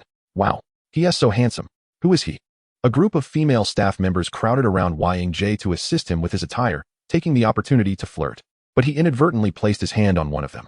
All thanks to that wretched game capsule, which had corrupted him. After changing into his gear, his opponent this time was a burly man over 2 meters tall, his chest hair dense and his fists resembling large bowls, comparable to YL. Though lacking the latter's muscularity, The audience buzzed with speculation. The number 11 contender possesses incredible strength capable of easily shattering bricks. If he wins today, he'll ascend to the status of a star boxer. Who knows how Yang Jie will perform today? Yesterday, it was sheer endurance that led to his victory. Number 12 will surely win. A girl shouted. Why? Those nearby questioned in confusion. Because he is handsome. As the scene unfolded, the dynamics repeated. With a group of women cheering for Yang Jie while men urged number 11 to defeat him. The match begins. The bikini-clad referee announced. Yang Jie took light steps, while the burly man, number 11, swung his fist slowly. Yang Jie raised his own fist to engage him. Bang! Both opponents clashed, sending Yang Jie flying backward, nearly sliding off the stage, but he managed to grasp the railing just in time. He looked up in disbelief at the hulking man. What kind of power was this? The giant, although stationary, was equally astonished and felt the strength emanating from the slender figure before him. Yang Jie took a deep breath and resumed his nimble footwork, swiftly circling around the burly man. The audience gasped in awe at his speed. He hadn't been this fast yesterday. As Yang Jie's fist struck the giant's armpit, it felt as though he had punched a cotton candy. The force dissipated by the man's bulk. The giant reacted quickly, pivoting and swinging his arm toward Yang Jie's neck. Yang Jie hastily raised his arm to block, pain coursing through him. Although his subsequent attacks were swift, they inflicted little damage on number 11, while he himself sustained numerous injuries. The brawny man's method of attack was straightforward, relying solely on brute strength to inflict excruciating pain upon his opponent until they conceded. For others, this might have been unbearable, but who was Yang Jie? A man endowed with the undying divine skill. The spectators were astounded as they witnessed Yang Jie rise time and again after being knocked down, retaliating with fervor. Just yesterday, he appeared as a novice. Yet today he executed left and right hooks with remarkable finesse. His defensive capabilities had also evidently improved. Yesterday, he was merely a figure who cowered. But today his defense was methodical and organized. The speed of his movements had accelerated. Was he still the same individual from yesterday? No match had rendered them so utterly astonished. The 3 minutes flew by, marking the conclusion of the first round. He had managed to endure an entire round. Was this young man truly just coming of age? How could he withstand such punishment? Surely, he wasn't battered at home on a daily basis? If all went as expected, the boxing gym's personnel had already taken notice of him and would likely seek to sign him or collaborate after the match. The audience fervently debated Yang Jie's prowess, utterly astonished that this youth had withstood the might of the quasi-first star under number 11 for a full round. Leaning against the railing, Yang Jie removed his gloves, revealing visible bruises on his hands. The referee personally twisted open a water bottle to offer him a drink. Inquiring with concern, "Young man, are you all right?" A voice from the crowd shouted, "Hey, referee, isn't that a bit excessive? You didn't offer me water during my match." The bikini-clad referee ignored the comment.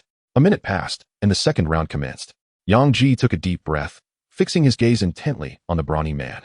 Initially, he intended to unleash his full power tonight when challenging the first star, but now he recognized his own potential. With knees bent, he executed small, nimble jumps, his expression turning earnest. The referee, his opponent, and the spectators all slightly narrowed their eyes. What had he just said? Was he planning to unleash his full strength tonight? Had he not been using his full capacity in the previous bout? He aspired to challenge the first star. How intriguing indeed.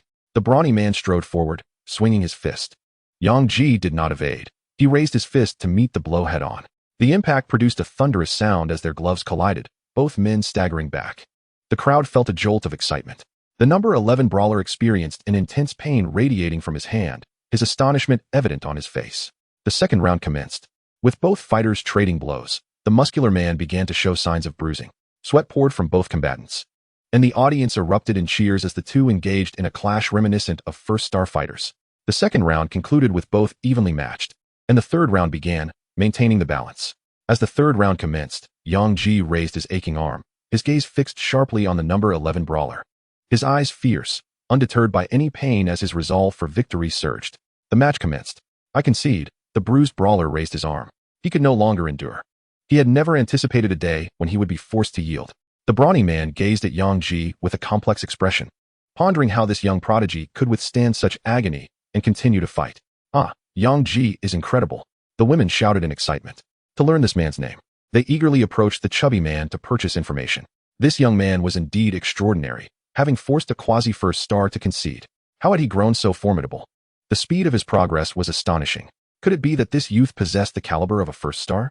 While it wasn't unheard of for an 18-year-old to be a fighter, such individuals were rare in less prominent locales, often labeled with a singular title, genius. Chapter 31. the kind-hearted boss Ma. Contestant number 12 wins. The referee announced the result as Yang Ji descended from the fighting arena under the watchful eyes of the crowd. He had anticipated a throng of women rushing towards him. Having missed a previous opportunity, he vowed not to squander this one. However, the more one desires something, the more elusive it often becomes. Instead of women, a group of intimidating brawny men encircled him, blocking the ladies from approaching.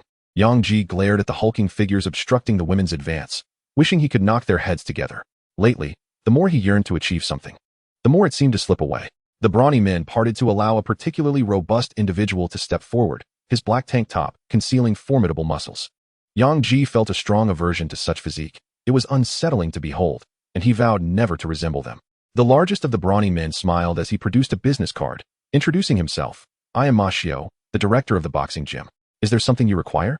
Yang Ji, lifting his bruised hand to accept the card, dared not refuse. Inciting the ire of these men could lead to dire consequences. The brawny man settled into a chair opposite him, the seat sinking significantly under his weight, and got straight to the point.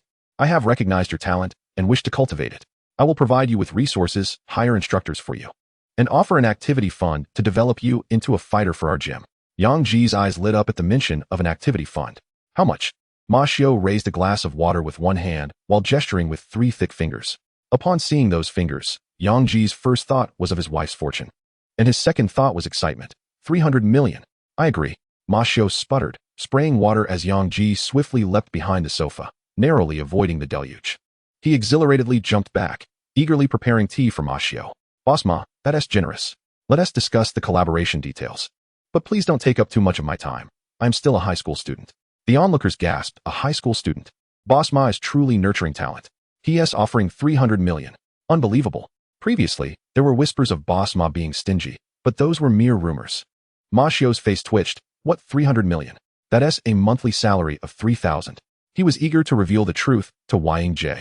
But the presence of numerous onlookers made him hesitate, fearing it would diminish his dignity. Additionally, he was quite proud and found it difficult to speak up. However, recalling Yang Ji's earlier remark about being a student, he thought that could work to his advantage. With a look of astonishment, he exclaimed, What? You are still a student? Then forget it. I, Shi, cannot harm the nation's budding talents. You should pursue advanced scientific and cultural knowledge at university to serve our country. Let's go? He chuckled to himself, thinking, I, Shi, am indeed a genius. 300 million? Only a fool would give that away. MLOBN. Don't leave. Yang Ji jumped up and grasped Shi's arm.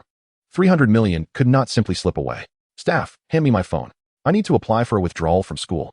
Many were oblivious to the magnitude of 300 million. To put it into perspective, with a monthly salary of 10,000, it would take 2,500 years to earn that amount, and the nation had yet to reach 200 years since its founding. Upon hearing Yang Ji's intention to withdraw from school to join the martial arts academy, Shi became alarmed. You cannot withdraw. If you do, my academy will not accept you. You must at least complete your high school education. Why? Yang Ji inquired. For your own development. Boxing is a sport that relies on youth, and if you sustain a disability while boxing, how will you survive afterward? Therefore, completing your studies is essential. Cultural knowledge is the true path to human civilization and the kind of talent our nation truly needs. His impassioned words echoed within the boxing gym, moving many to tears. It was said that Shi had dropped out before even attending middle school, yet here he was, articulating such heartfelt and visionary sentiments. Yang Ji suddenly realized he had been swept away by thoughts of 300 million and looked at Shi with gratitude, deeply admiring his character. All right, I shall complete my studies first, but MLOBN, do not forget this matter when the time comes. Shi breathed a sigh of relief. Don't celebrate too soon. You know 300 million is no small sum and cannot be given away casually. Does MLOB and have any further requirements? Very astute. The first requirement is that you must achieve a score above 1 in your examinations. Shi needed to find reasons to keep this fellow occupied. Why? Yang Ji asked, bewildered. Is boxing related to academic performance? This is not merely a matter of relevance. It is a test of perseverance. Studying is tedious, and only by enduring the hardships of learning can one reach their full potential in boxing. Shi replied earnestly. Oh, I see. Then my potential must be quite high. I usually rank first in my high school, and am preparing to apply to YZHUH and DSU. Yang Ji responded nonchalantly. Shi was taken aback. What the hell? A top student. YZHUH and DSU surpasses even the top-tier institutions like 985, 211, and Oxford, gathering the world's elite. This kid possesses the ability to gain admission to such a university. How can you be such an academic prodigy and still be a novice in boxing. Sweat soaked M's shirt as he swallowed hard, quickly adding, "The second requirement is that you must reach the level of a 4-star boxer before graduating high school. I, a 20-star boxer, will personally guide you." 4-star boxer? Yang Jie murmured. "Is that too difficult? After all, it involves 300 million, so the standards are understandably high. If you disagree, then so be it." She thought, feeling a bit relieved, as it was unlikely this fellow could reach 4 stars in just 3 months without some form of enhancement. Not difficult at all. Yang Jie laughed easily, revealing a smile that could captivate countless hearts. "Actually, I intended to reach 10-star boxer status 3 months before graduation." M's expression froze, and the onlookers were stunned. 10 stars in 3 months? Is he dreaming?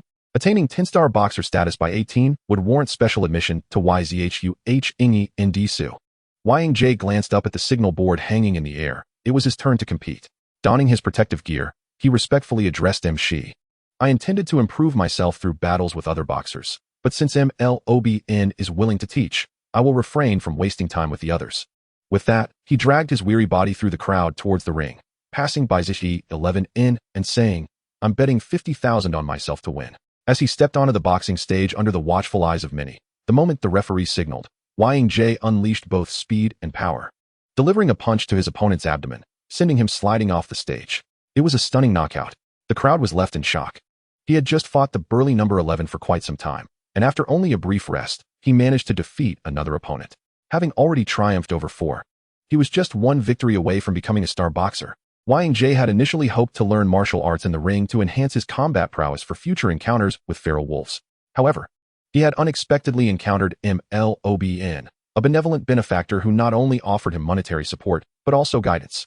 A 20-star boxer was an impressive figure in this small city. One might not even be able to hire such talent with money. She was utterly flabbergasted. Was this kid some kind of demon? Just yesterday, he had been beaten to a pulp, and today he was annihilating opponents. Shi fervently reassured himself that it was all right. He was still a student, attending classes during the day, and with a game release approaching, this child would be too distracted to train.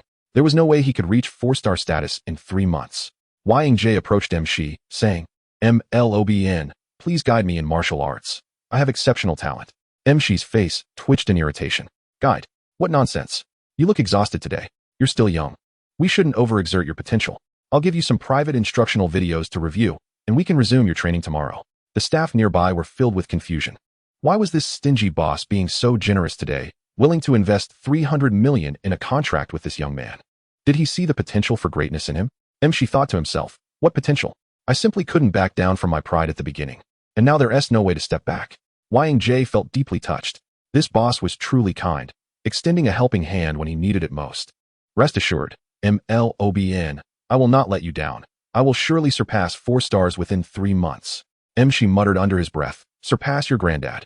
While maintaining a cheerful smile, 2 individuals added each other as friends, and after sharing instructional materials, Shi turned to leave, his expression darkening like the bottom of a pot. Yang Jie gazed at the departing MLOBN, vowing to exert himself diligently, determined not to disappoint his superior. With MLOBN and his entourage gone, no one approached Yang Jie again. Just as he puzzled over why the group of women did not rush towards him, one woman excitedly sprinted in his direction. However, she was quickly pulled back by her companions, who warned her not to approach, stating, "This man is a stoic. He sent everyone away yesterday. He is now considered half a member of the boxing gym. Provoking him could be perilous." Yang Jie thought, "Stoic? That was yesterday's self. Today is a different day. How can they be the same?" Observing the women's hesitance to draw near, he realized he couldn't directly express himself without shattering his carefully crafted persona. Thus, he resolved to continue portraying the aloof and handsome gentleman. Yang Jie reclined on the sofa, awaiting the conclusion of the 5th match, which would elevate him to the rank of a 1-star boxer. Achieving this rank would earn him a reward of $5,000 from the Global Boxer Alliance. ZHDD and approached with a sorrowful expression, "Brother, you currently have $110,000 with me. Would you like to take it back?" He continued, "From the first match, 3,000 turned into 6,000. The second match, 5,000 became 10,000, totaling 110,000. This exemplifies the lucrative nature of gambling, explaining why so many are drawn to it. Conversely, for every winner, there is a loser." Yang Jie, disliking gambling due to its high risk of loss, was only willing to place a bet on himself. He decided to wager an additional 50,000. ZHDDN transferred the extra 60,000 to Yang Jie, his round face beaming with joy, his small eyes nearly disappearing. "Brother, I see great potential in you. Let's be friends and dine in the dining area. I'll treat you. Wang Jxing glanced at the abalone, lobster, and whole roasted lamb in the dining area, his body springing up with excitement. Haha, brother, you are too kind. I feel embarrassed. Let us go. The next match is over an hour away, so we have time for a meal. ZHDDN thought. Is this what you call being modest? He had expected Wang Jxing to decline or maintain his aloof demeanor, but was pleasantly surprised by his eagerness. In the dining area, Wang Jxing exclaimed, Is there still lobster? Bring me 3 more servings. ZH brother, you should eat as well. Don't be polite. Why hasn't anyone touched the braised pork? Is it not tasty? If so, let me have it. Don't let it go to waste. He swept through the dining area, devouring lobster, roasted meat, and even instant noodles and buns. The surrounding chefs and patrons were left in astonishment at his voracious appetite. Many were drawn to witness what could possibly be so delectable. ZHDDN's complexion turned pale. Brother, please eat less. It's not that I'm stingy. But you still have a match to perform. Overeating may affect your performance. Wang Jxing reassured him, No worries, my digestion is strong. Having never indulged in such exquisite food before, he thought of bringing some back for the women at home. ZHDDN's heart ached. Realizing this meal could easily cost $2,000 to $3,000, while he usually scrimped, spending less than $100 on a single day's meals. This indulgence had consumed a month's worth of his food budget. During the hour-long intermission, Wang Jxing spent a remarkable 40 minutes eating. He had discovered that consuming food accelerated his bodily recovery, alleviating much of his pain. With 20 minutes remaining until the match, he ceased eating. All right, brother. I'll leave the bill to you. I need to visit the restroom. Oh, and please pack 3 portions for me to take home. He patted HDDN on the shoulder, clutching his stomach as he rose to head towards the restroom. With tears in his eyes, ZHDDN settled the bill, thinking he had witnessed shamelessness before, but this was unparalleled. Not only had Wang Jxing finished his meal, but he also requested takeout. Yet, having already spoken, ZHDDN felt embarrassed to retract his words. In life, every action has consequences, and ZHDDN would never comprehend the profound impact this decision would have on his future. Emerging from the restroom, Wang Jxing felt invigorated and comfortable, wishing to express his joy aloud but finding no venue for it. He opted to feign a lengthy visit. While in the stall, he opened the martial arts videos sent by Shi, recalling that research suggests individuals exhibit heightened focus while engaged in such activities. MLOBN is truly selfless. These courses are worth thousands. I must strive diligently to gain admission to university and surpass the rank of a 4-star boxer. In this era, the protection of knowledge is exceedingly stringent, with virtually no access to pirated material. Specialized instructional videos require payment and are not freely disseminated. Under penalty of imprisonment, videos from 20-star boxers cost thousands per session. Ironically, Shi was in the adjoining stall, overhearing Wang Jxing's words, and felt a wave of emotion, thinking, Goodness, I don't need to worry about constipation now. PS made me feel it too. Moments later, Wang Jxing exited the restroom just as it was his turn in the match. Amidst the cheers of the crowd, he ascended to the boxing ring. His demeanor shifted, his gaze sharpened, determination etched on his face, and his steps were steady and powerful. Today he must ascend to the rank of 1-star boxer. Honoring MLOBN's trust in him. Gazing at his opponent across the ring, a bald man with a stoic expression, Wang Jxing sensed the formidable confidence emanating from him. The calloused hands of his opponent bore testament to years of dedication, clearly indicating he was a formidable adversary. The bald man declared coldly, I have trained in martial arts for 12 years. Today, I will make everyone aware of my prowess. A wave of anxiety washed over Wang Jxing at the thought of such experience.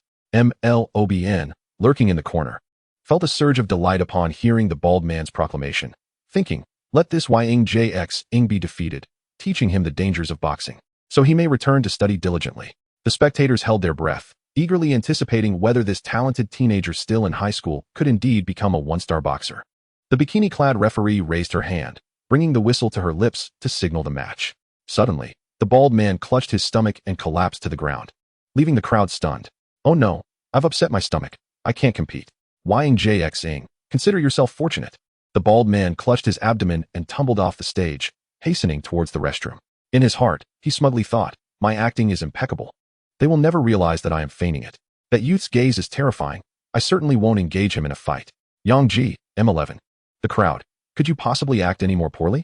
The referee, taken aback for a moment, blew his whistle and announced, contestant number 35 withdraws. Congratulations to Yang Ji on his victory, and congratulations to Yang Ji on becoming a 1-star boxer. Thus, Yang Ji officially entered the ranks of boxers. Yang Ji is impressive. An 18-year-old boxer. You cannot imagine. This fellow is also a top student, the best in our city's finest high school. How infuriatingly enviable. His looks, academic prowess, and martial prowess are all so extraordinary. How are we to live in such a world? Men are filled with envy and jealousy, while women admire him, longing to draw him into their rooms to bear his offspring. Amidst the countless cheers and accolades, Yang Ji descended from the boxing ring. He had initially contemplated challenging a one-star martial artist, but his elder sister messaged him to inform that Aunt Lee had returned and urged him to come home early, as returning late might result in a beating. The long-standing fear instilled by Lee Xin compelled him to forego the match. He quickly changed his clothes and, with his packed meal in hand, hurried home. The boxing venue would register him into the Boxer Alliance and award him 5,000 yuan as a reward. Coupled with his 3 consecutive victories, he would receive a total of 18,000 yuan in combat bonuses for that night. Additionally, thanks to his wager with Zhu Di and Tian, he won a staggering 153,000 yuan that evening. At the corner of Yang Ji's neighborhood, in a blind spot of the surveillance cameras, 4 or 5 drunken men holding bottles displayed a palpable impatience as they fiddled with their phones. "Boss, do you think that kid won't come back tonight?" one man inquired, glancing at a scarred individual. "If he hasn't returned by midnight, we will leave," the scarred man replied, his eyes narrowing menacingly. Clearly, this group was not genuinely inebriated but had ulterior motives. They failed to notice a man clad in black lurking in the shadows, contemplating how to fulfill the task assigned by his boss if they were waiting for that person to return. "Boss, he's back," one man whispered as he set down his binoculars. The scarred man quickly cautioned, "Feign drunkenness. Proceed according to the plan." Yang Ji, contentedly cradling a pile of packed delicacies, strolled back, his spirits high. He had earned a substantial sum of money, enough to buy a few new outfits for the women in his family. Those clothes had been worn for far too long. He also intended to purchase a better gaming pod for them and repay Yi Jingjing. As he walked, he noticed a group of burly men ahead, drinking and shouting, swaying unsteadily. Aunt Lee had advised him to steer clear of drunkards. Being a well-behaved child, he decided to circumvent them by crossing the road to the opposite side. The drunken men exclaimed, "What the hell? Why go through all that trouble? Just take a little detour." The scarred man scanned the surroundings, noticing the absence of onlookers, and barked, "Go." Beat him to a pulp. The 5 burly men, brandishing their bottles, charged across the street towards Yang Ji, their intended target. The scarred man swung a bottle towards Yang Ji's head. The sound of the bottle slicing through the air was deafening. Yang Ji furrowed his brows, taking a small sidestep to evade the blow, driving his knee forcefully into the man's abdomen, the immense force causing the contents of the man's stomach to spew forth. The others swung their bottles at him. Had this been a few days prior, Yang Ji might have been paralyzed with fear. People can change. Having confronted the old wolf and experienced death, the battles in the boxing ring had transformed him entirely. Chapter 33. Underhanded schemes beneath the night sky, amidst the glow of countless lights beside towering buildings. Several men with bottles lay on the ground, clutching their stomachs in agony, and the cause of their predicament was none other than Yang Ji. He had not even lifted a finger. With just a few kicks, he had brought them down. The sluggish movements of this group lacked any semblance of technique. The man cloaked in black, concealed in the shadows, was momentarily stunned. Were these individuals also here to trouble Yang Ji? Yet, they appeared pitifully weak. Did it require his intervention? Wait, what is that? The black-clad figure fixated on the familiar ring adorning Yang Ji's hand, and upon closer inspection, his expression shifted dramatically. It was indeed the killer's ring. Etched with the number 3, it belonged to the world's third-ranked assassin, Bloodstain. How could this be? The records clearly indicated that this individual was merely an ordinary high school student. How could he possibly be a legendary assassin who had shocked the underworld? Suhai's mind was in turmoil, his fingers trembling. Years ago, he too was an assassin. Even after retiring, he remained vigilant within the circle. No, he is not Bloodstain. The third assassin's attacks could not possibly be so clumsy. He is far too young. Yet how could that ring be in his possession? Yang Ji looked down at the 5 men on the ground and inquired, "Who sent you?" "That old hag."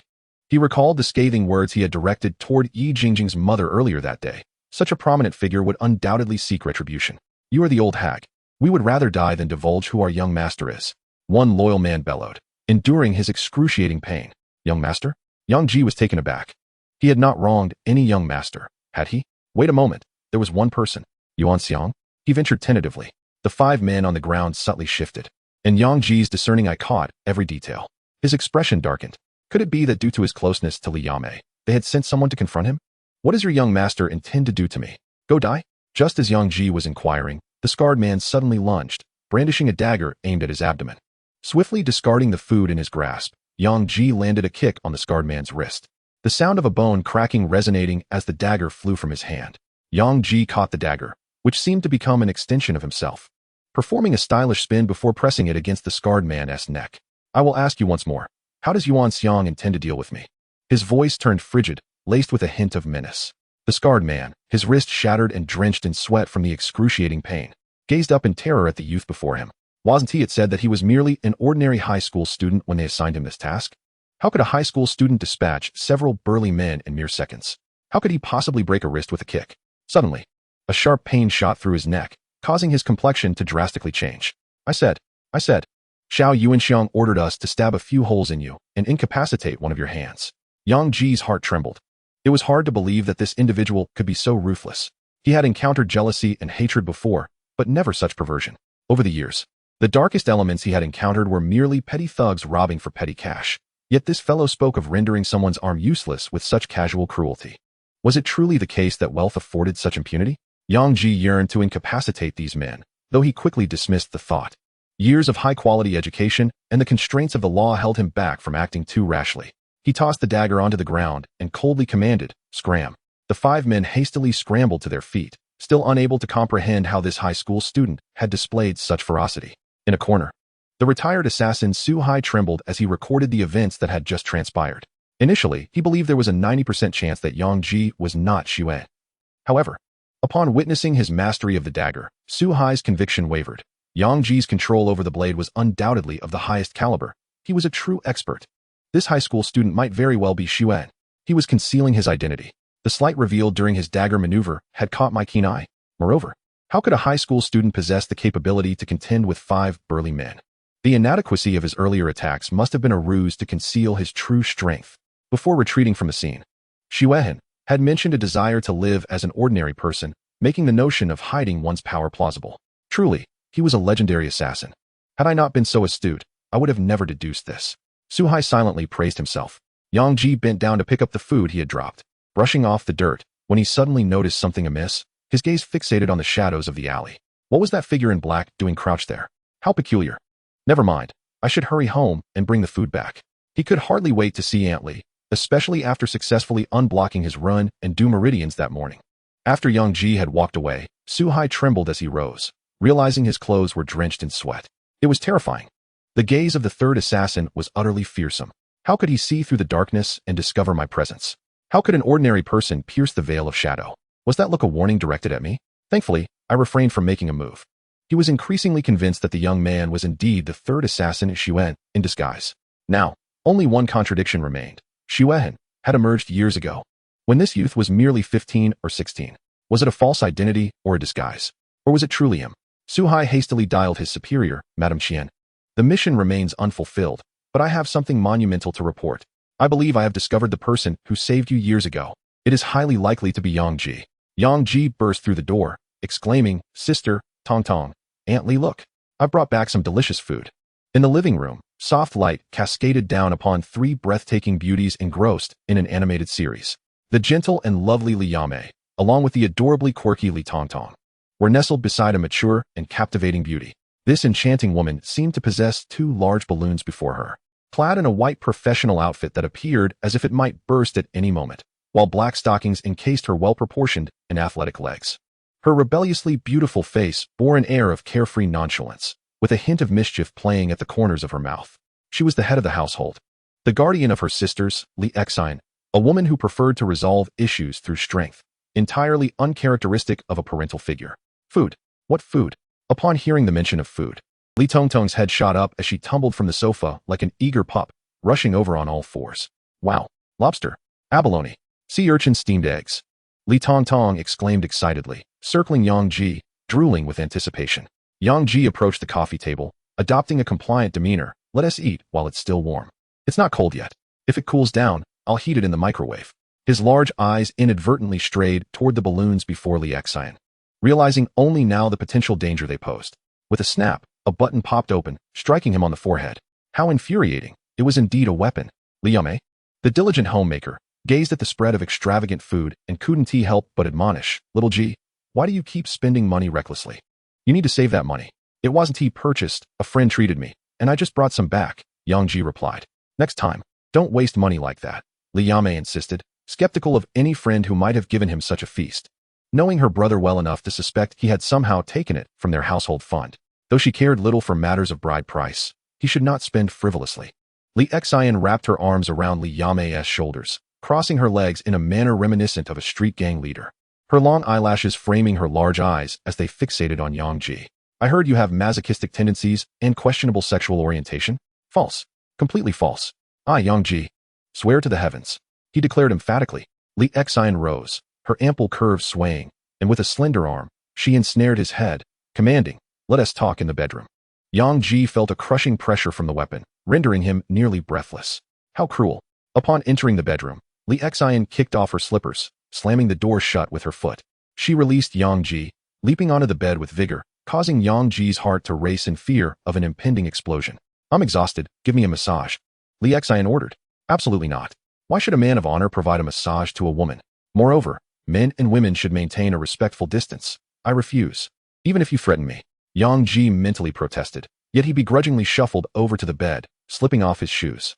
He is well versed in the art of massage, having often been compelled to serve as free labor in the past. Initially, he viewed it as a humiliating experience, but now he realizes it was, in fact, a hidden benefit.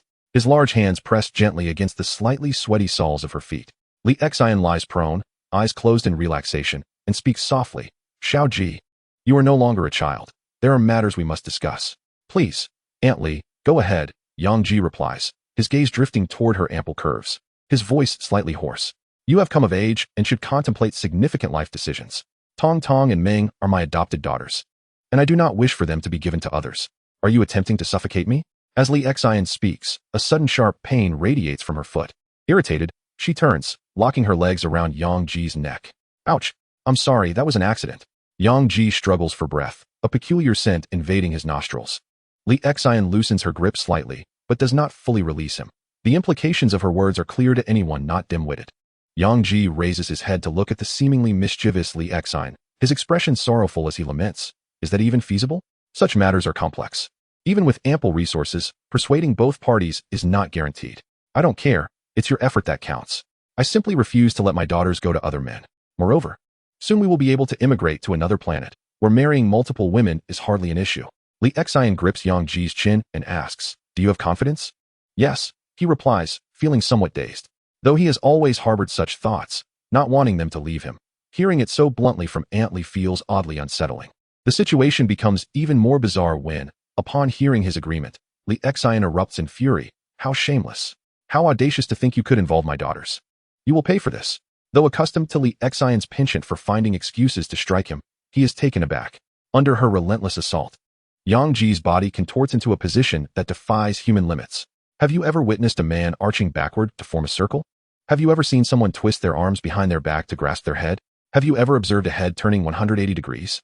For years, Yang Ji has been unaware of how he has survived, feeling as though his bones had been shattered and reassembled. Today, he has resolved to no longer endure. After all, he is a certified first-star boxer.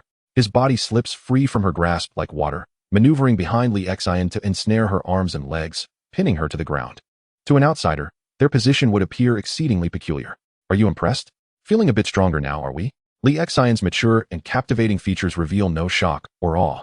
Instead, she wears a cat-and-mouse smirk. Leaning back against the wall, Yang Ji's body is flung away as if struck by a vehicle, causing him to cry out in pain.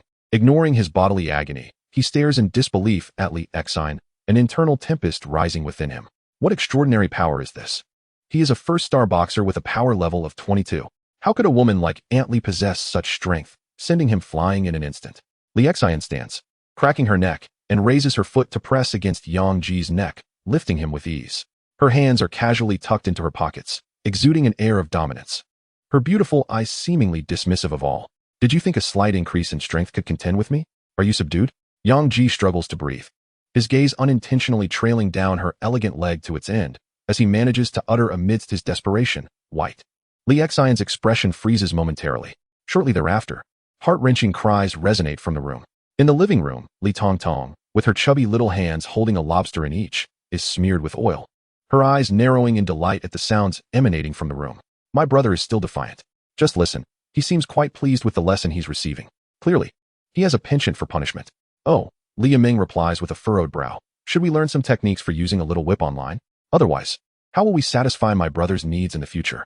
Half an hour later, Li Xian emerges from the room. Her attire disheveled and a sheen of perspiration glistening on her flawless forehead. She takes a large gulp from Li Tongtong's cup. Having tested the waters and discerned some tendencies toward masochism, although her sexual orientation remains intact, Li Tongtong, mid-bite, pauses, lifting her head like a curious puppy, and asks innocently, "How did Mom determine that Xiao Ji's sexual orientation is fine?" Li Xian narrows her eyes at her. "You talk too much." With a swift motion, she pins her to the ground, swiftly removing her socks and letting her fingers dance across her little feet. "Ahaha, Mom. I was wrong. Haha. Please, let me finish my lobster first." As night falls and the air grows warm, laughter reverberates beneath the starlit sky. Happiness is found in playful moments shared with those we cherish. School resumes tomorrow. It is time to rest. Li Xian hauls Yang Ji back to his room as if he were a mere rag doll, leaving him with a parting remark before she departs. Trembling, Yang Ji retrieves his phone and messages Li Yimeng. "Sister, what is Aunt Li's occupation?" "She is merely a clerk at an ordinary company, as I mentioned before." Li Yimeng replies almost instantly. "Nonsense. An ordinary clerk could not possibly inflict pain on him like that. Her strength surpasses that of a first-star boxer. Aunt Li must undoubtedly possess a unique identity. Mother previously mentioned she was a scientist. How could her close friend be an ordinary person? The truth is hidden too deeply, far too deeply." As these thoughts swirl in his mind, Yang Ji's imagination takes a wild turn, causing blood to flow from his nose. How infuriating. The potency of this weapon is monumental. It even comes with side effects. "Sister, sleep well. We have school tomorrow. By the way, bring a knife to school to guard against Yuan Xiang." Yang Ji recalls the blockage he faced on the way and his good mood dissipates. "What about Yuan Xiang? Just listen to me." "All right, I'll heed my brother's advice. Good night, rest early." Li Yimeng possesses a gentle demeanor, akin to that of a nurturing mother. In contrast, Li Xian exhibits the capriciousness of a young girl in her adolescence, displaying an audacious defiance that is deserving of reprimand. Yang Ji sends a message to the self-destructive Lu Yao, inquiring if she is rested. Her response is a simple yet poignant, "No, I am thinking of you." Yang Ji, feeling vexed, laments being flirted with by a stunning beauty. He shifts the conversation to the matter of Yuan Xiang, questioning if he has been causing her trouble. Lu Yao, with an uncanny foresight, responds affirmatively. Yang Ji proceeds to summarize the day's events, prompting Lu Yao to swiftly provide a plethora of information. Yuan Xiang is identified as the only son of Yuan Ning, the CEO of Yuanda Pharmaceuticals, currently residing at Villa 123 in the back mountains of a city university town. His interests include women and automobiles, and it is reported that he has coerced numerous women, ultimately resolving matters with financial settlements and threats. His personality traits are described as selfish, envious, and cruel, with an exceptionally close bond to his mother. He is a student at a medical university, and it is suggested that his next targets may include Li Yimeng and Yang Jiaqing. Upon perusing the dossier on Yuan Xiang, a heaviness descends upon Yang Ji. The association between Yuanda Pharmaceuticals and the Universal Shipping Company, known for producing various genetic medications and nutritional solutions, weighs heavily on his conscience. Lu Yao reveals her awareness of Yuan Xiang's past transgressions against her during their middle school years, expressing a desire for revenge and contemplating the possibility of collaborating to eliminate him. Yang Ji is appalled, admonishing her that murder is a crime punishable by incarceration for life. He perceives her suggestion as reckless, questioning her fear of spending eternity behind bars.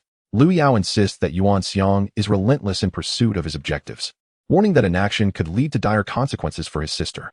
Yang Ji, feeling as though she is manipulating him into committing a crime, decides to disengage and immerse himself in gaming. He shuts down the chat, laying back with his head tilted towards the pristine white ceiling, grappling with fears of imprisonment. Yet, he contemplates the gravity of the situation. Should Yuan Xiang threaten his sister, he would consider exchanging his life for hers, perceiving himself as expendable against the backdrop of Yuan Xiang's affluent status. The expectations of Yi Jingjing and the words of Li Xian compound the weight of his predicament, driving him to resolve to grow stronger and accumulate wealth. He opens a video sent by his mentor, Ma Xiao, and begins to absorb the detailed instructional content regarding the utilization of strength, defensive maneuvers, and lethal techniques. By midnight, having completed a lesson and alleviated much of his physical discomfort, he fills the gaming capsule with nutritional liquid and reclines inside. As he confirms his entry into the dark game, his consciousness plunges into the virtual realm. Upon awakening, he finds himself in a quaint wooden cabin, gazing through the window at the mesmerizing night sky, dazzling and reminiscent of a constellation of shimmering gemstones. A sudden knock at the door startles him, sending his heart racing. Alone in this place, he wonders who dares to disturb his solitude. The eerie silence is punctuated by the distant howls of wild beasts. And fear grips him as he clutches an axe, drenched in sweat. With trepidation, he rises and cautiously peers out the window, only to discover that the knocker is none other than a beetle, tapping at the door with its antennae, seemingly inquiring why the one who provided it with banana leaves during the day has not reappeared. Relieved, Yang Ji opens the door, and upon seeing him, the beetle's antennae perk up in excitement, its massive mouth agape in anticipation of food. Realizing the beetle's intentions, Yang Ji understands that it seeks nourishment, resolving to avoid such scares in the future. In this world rife with unknown terrors, he surveys his surroundings, noting that all the lower banana trees have been felled, compelling him to scale the taller ones to procure more leaves. He locates a robust banana tree and begins to ascend, plucking leaves and discarding them below. Upon successfully climbing, he receives a notification, "Congratulations, player, you have learned to climb trees. Tree climbing blueprint acquired. Attribute point awarded." Astonished, he realizes that tree climbing comes with its own blueprint. As the knowledge floods his mind, he feels as agile as a monkey, leaping from branch to branch.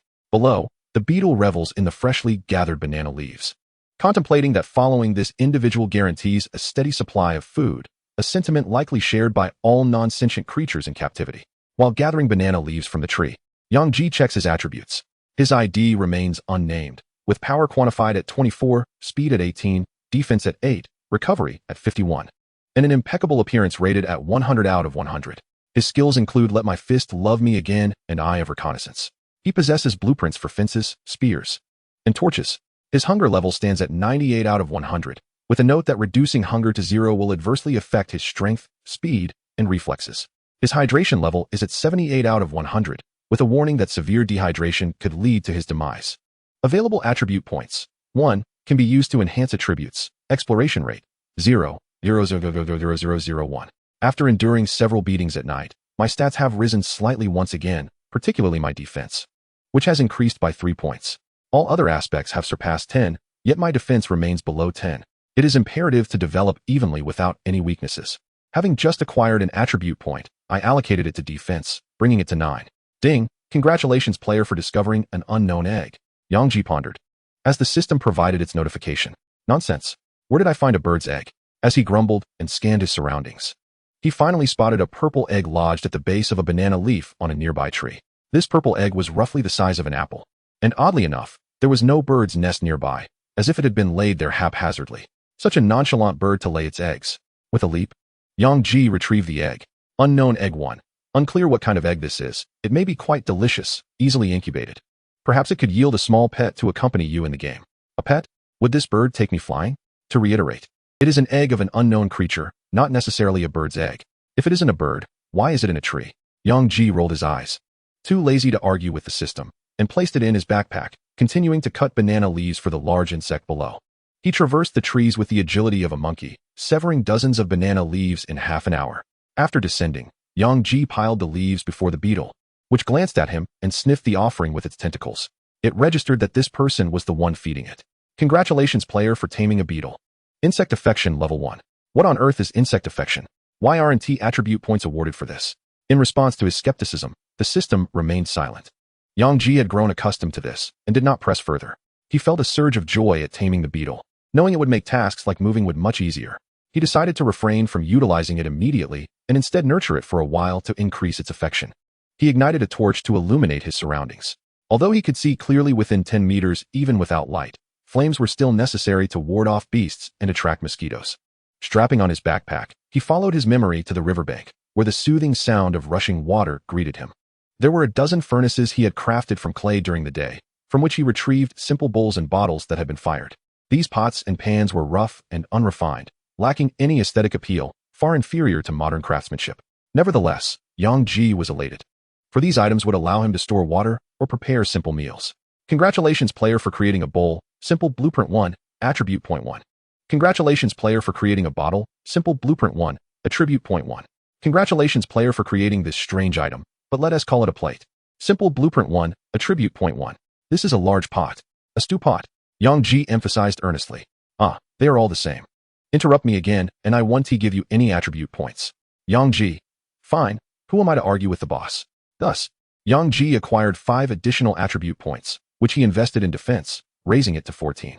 With this level of defense, he believed he would be impervious to harm from opponents below the star level in the arena. In addition to gaining attribute points, he also unlocked knowledge of crafting plates and bowls, including which types of clay were preferable and how to create sturdier items. He kindled a fire to chase away the chill by the river. He retrieved the lifeless hyena from his backpack, preparing to skin it for its fur to make clothing. The dagger, worn down from watering trees to create buckets during the day, was rendered useless. Fortunately, he had researched primitive lifestyles before entering the game. They did not use knives, but rather sharp stones for cutting. A documentary featured a fortunate primitive man who had stumbled upon a large, sharp, diamond-like stone, and it was speculated that he must have been the most striking figure of his time. As the hardest natural substance, a diamond would easily cut through anything. Picking up a hefty stone from the ground, he swung it forcefully against another, causing sparks to fly as stones rolled chaotically, nearly hitting him. After several attempts, he finally managed to create a few sharp stone shards, which would suffice for now.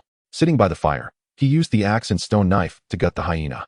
To mitigate the strong odor of blood, he completed this work in the turbulent river, which swiftly washed away the remnants. One by one, the hyenas were skinned, their flesh separated, and he constructed several racks by the fire to dry the hides.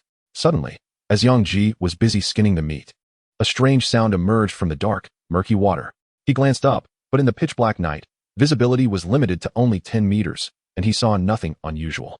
For safety, he edged slightly back to the shore. As he continued washing the meat, the sound arose again. Yang Ji's heart raced, a chilling sensation permeating his body, as if something had stung him. He twisted his neck 180 degrees to glance at his back. A mosquito was sucking his blood. I knew I was bitten. You little pest. His arm twisted awkwardly behind him, and he swiftly swatted the mosquito dead. Picking it up from the ground, he skewered it with a stick and gleefully made his way back to the fire, curious about what kind of blood this mosquito carried. Suddenly, a dark shape surged from the water, lunging toward Yang Ji. He swung his axe back fiercely, exclaiming, "I've been waiting for you." The axe collided with the peculiar black fish, and a foul, fishy blood splattered everywhere. The strange fish emitted an odd sound, quickly turning to flee back into the water. Yang Ji lunged forward, gripping its gills tightly, his hands tearing violently at the flesh within, a scene drenched in brutality. As the fish's gills dried and healed, it could no longer breathe, and its struggles began to wane. Yang Ji swiftly rose, wielding the axe, and struck the fish's head with the blunt side repeatedly until it fell silent.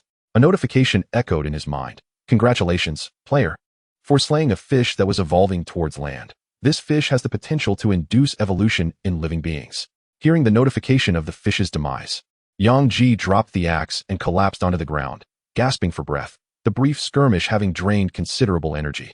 This fish was enormous, nearly matching his own size, and its strength was formidable. He had almost been thrown off moments ago. Astonishingly, it had 4 short legs and lacked scales. "System, you mentioned this fish could induce evolution? In what way? How does that work?" The system responded curtly, "It's late. The system is going to sleep. Don't bother me." Yang Ji retorted inwardly. What kind of artificial intelligence needs sleep? He only dared to voice his frustration in his mind, fearing that offending the system would result in a loss of attribute points. After resting for a moment, he stood and used the axe to cleave the strange fish open, extracting its entrails and tossing them into the water. He skewered the remaining flesh with a thick piece of wood and placed it over the fire to roast. This method of cooking certainly won't be appetizing. Once the antidote and adrenaline I ordered arrive, I will experiment with plants to find substitutes for spices like chili and salt. I must prepare thoroughly for long-term survival here. Wait, during the game's public beta, my game data won't be deleted, will it? System, are you there? Please answer my question. If the data gets deleted, all my efforts will be in vain. The system remained silent. Yang Ji grumbled, "You can pretend not to hear me, but why respond at all? What's going on here?" Chapter 36. The fish that promotes evolution. Yang Ji busied himself throughout the night. Several times, wild boars approached for water, and he managed to scare them off with stones from his hidden corner. At 6 in the morning, after several hours of labor, he finally stripped the skins from a dozen hyenas and hung the meat on a rack to dry. With such a significant quantity of meat, along with the tripled effect from the system's reward bowl, he could go a month without worrying about food. The fish, roughly the size of an adult, was nearly cooked through, and just as Yang Ji was about to take a bite, the system sent him a message. "Congratulations, player, for surviving 5 hours. You have earned an antidote pill." A flash of light revealed a lump of pill in his hand. Yang Ji exclaimed, "Is this really a pill? It looks like a lump of excrement.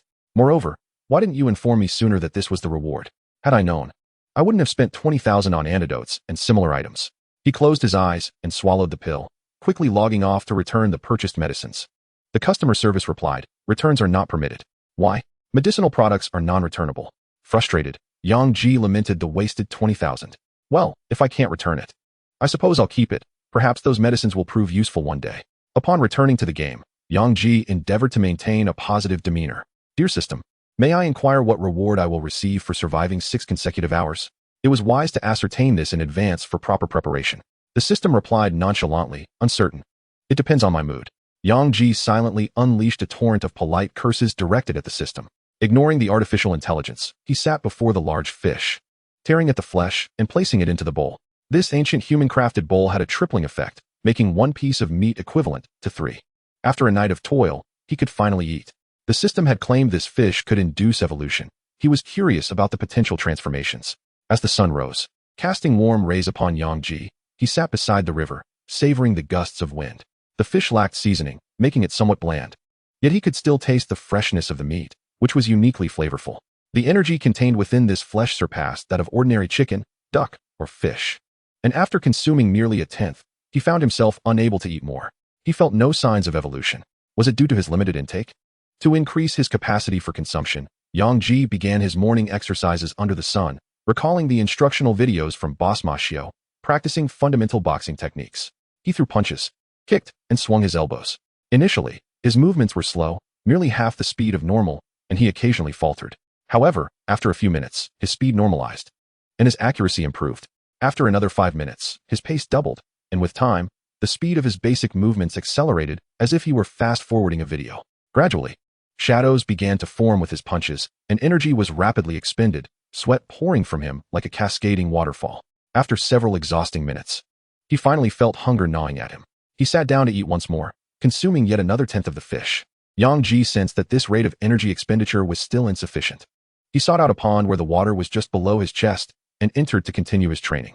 The resistance of the water multiplied the energy required for each movement 7 to 8-fold.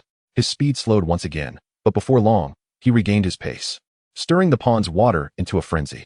Kicking, swinging elbows, throwing punches, the fish in the pond were unfortunately caught in the crossfire, landing on the shore as targets for his practice. Once fatigue set in, Yang Ji emerged from the water to eat and rest, then returned to the pond for further training, repeating the cycle. After 2 hours of boxing and consuming half the fish, that amounted to 1.5 fish when accounting for the tripling effect. This fish was rather large, and one could only imagine the quantity Yang Ji had devoured. He felt so nauseated from eating fish that he wondered if any signs of evolution would manifest. Was the system deceiving him? Due to intense physical exertion and the energy replenishment from fish and meat, his strength has increased from 24 to 26 points, signifying that he now possesses thrice the strength of a typical adult. This power has reached the level of a second or third-rate boxer. However, it is essential to note that boxing requires more than mere strength. His speed has also altered, now standing at 19 points. Initially, Yang Ji mistakenly believed this speed referred to running speed, but upon closer examination, he realized it pertained to reaction speed. The previous increase of 10 points in speed, which resulted in enhanced velocity, was primarily due to the influence of reaction speed on the nervous system. He only discovered this distinction when he was ambushed by a peculiar black fish last night. A notification read, "There are people outside the game pod calling you to school." Yang Ji hastily stowed away the hyena meat and fish, as there was insufficient space in his backpack. He wrapped the meat in large leaves and hurried back to the small wooden cabin before logging off. "Xiaoji, stop playing games. You have class at 9. And it's already 8. Upon opening his eyes, Yang Ji heard the gentle voice of Li Yimeng. "It's fine. There is still an hour left." As the game pod opened, he slowly sat up. "You still need to wash up and eat. Can you guess what your sister made today?" "Fish." Yang Ji instinctively felt nauseous. Having consumed fish all morning, he truly did not wish to eat more. Noticing his queasy expression, Li Yimeng's face flickered with disappointment. "Does my brother not like it?" No, it's just chronic pharyngitis. I tend to feel nauseous in the morning. I love fish." Yang Ji did not want to upset his sister. Li Yimeng's face brightened instantly. "Then hurry and wash up. I'll serve the food. Half of it is yours." Yang Ji reclined back into the game pod, tears escaping from the corners of his eyes. Deceitful system. I've consumed so much fish and yet no evolution has occurred. Game pod, activate cleaning function. Shouldn't T1 engage in refreshing activities upon waking? The AI with his mother's visage appeared on the screen of the game pod. Yang Ji was momentarily taken aback. Refreshing activities? What activities? Before he could finish his inquiry, he suddenly sensed something amiss, his expression changing dramatically. "You clearly intend for me to feel lethargic." It may sound unbelievable, but he felt the game pod had somehow manipulated him. Exiting his bedroom, Yang Ji noticed only Li Yiming at the dining table. Where are Li Yi and Tong Tong? Tong Tong had some matters at school and left early. Mom hasn't he woken up yet? Li Yiming gently served him his meal. Yang Ji retrieved a fruit knife from the kitchen and placed it in Li Yiming's bag, whispering, "Don't forget what I told you yesterday. Stay wary of Yuan Xiang. Additionally, starting today, you must send me a message every hour." "Why? Don't ask why. Remember?" Yang Ji gazed deeply at her. Li Yiming, captivated by her brother's commanding presence, felt her heart race, her gaze involuntarily flickering away as she softly nodded in agreement.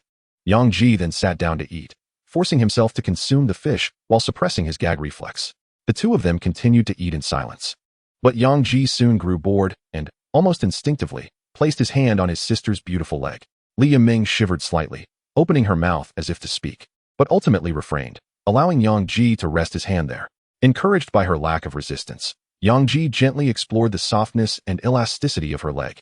Just as he was preparing to delve further into this secret territory, the door was violently pushed open. Lu Yao, with disheveled hair and remnants of sleep in her eyes, bounced in. "Oh no, I overslept. Yiming, hurry up. We'll miss the last early bus to school." "Ah." Li Yiming glanced at the time, realizing it was already 8:25, with only 5 minutes left before the bus departed. She quickly grabbed her backpack and dashed out, casting a shy glance at Yang Ji, who was still seated at the table. With a snap, the chopsticks in Yang Ji's mouth broke. "Curse you, Lu Yao, for interrupting my moment with my sister. I will ensure you regret it when you offer me psychological support after school." Chapter 37. Yang Ji captured. Yang Ji was in no hurry to attend school. Their high school was nearby, merely a 10-minute run away. Alone in the living room after finishing his meal, he tidied up the dishes and placed them in the dishwasher. In this era, household chores are largely automated, allowing individuals more time to pursue their passions. Consequently, this has led to the emergence of certain individuals who are excessively idle. He slung his backpack over his shoulder and stealthily approached Li Xian's bedroom door, gently turning the doorknob to sneak a glance inside.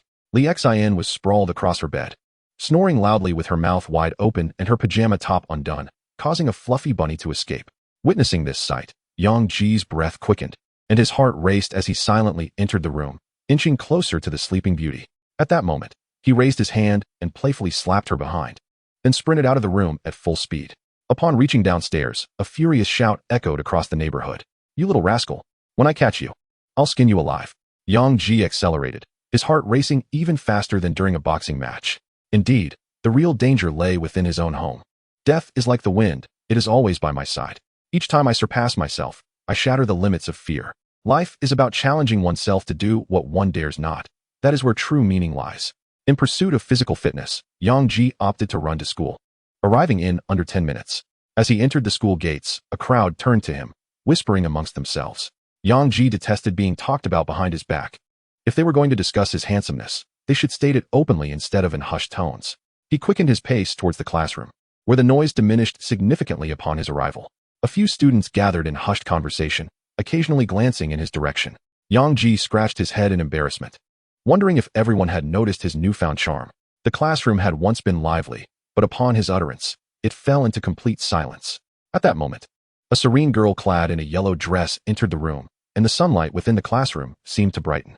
The girl gazed at Yang Ji, and he returned her gaze, both sharing a smile that eclipsed even the sun's radiance. The boys in the class were enviously overwhelmed, their faces flushed with admiration, while the girls quietly wept, collectively mourning their unrequited affection. Heartache enveloped the atmosphere.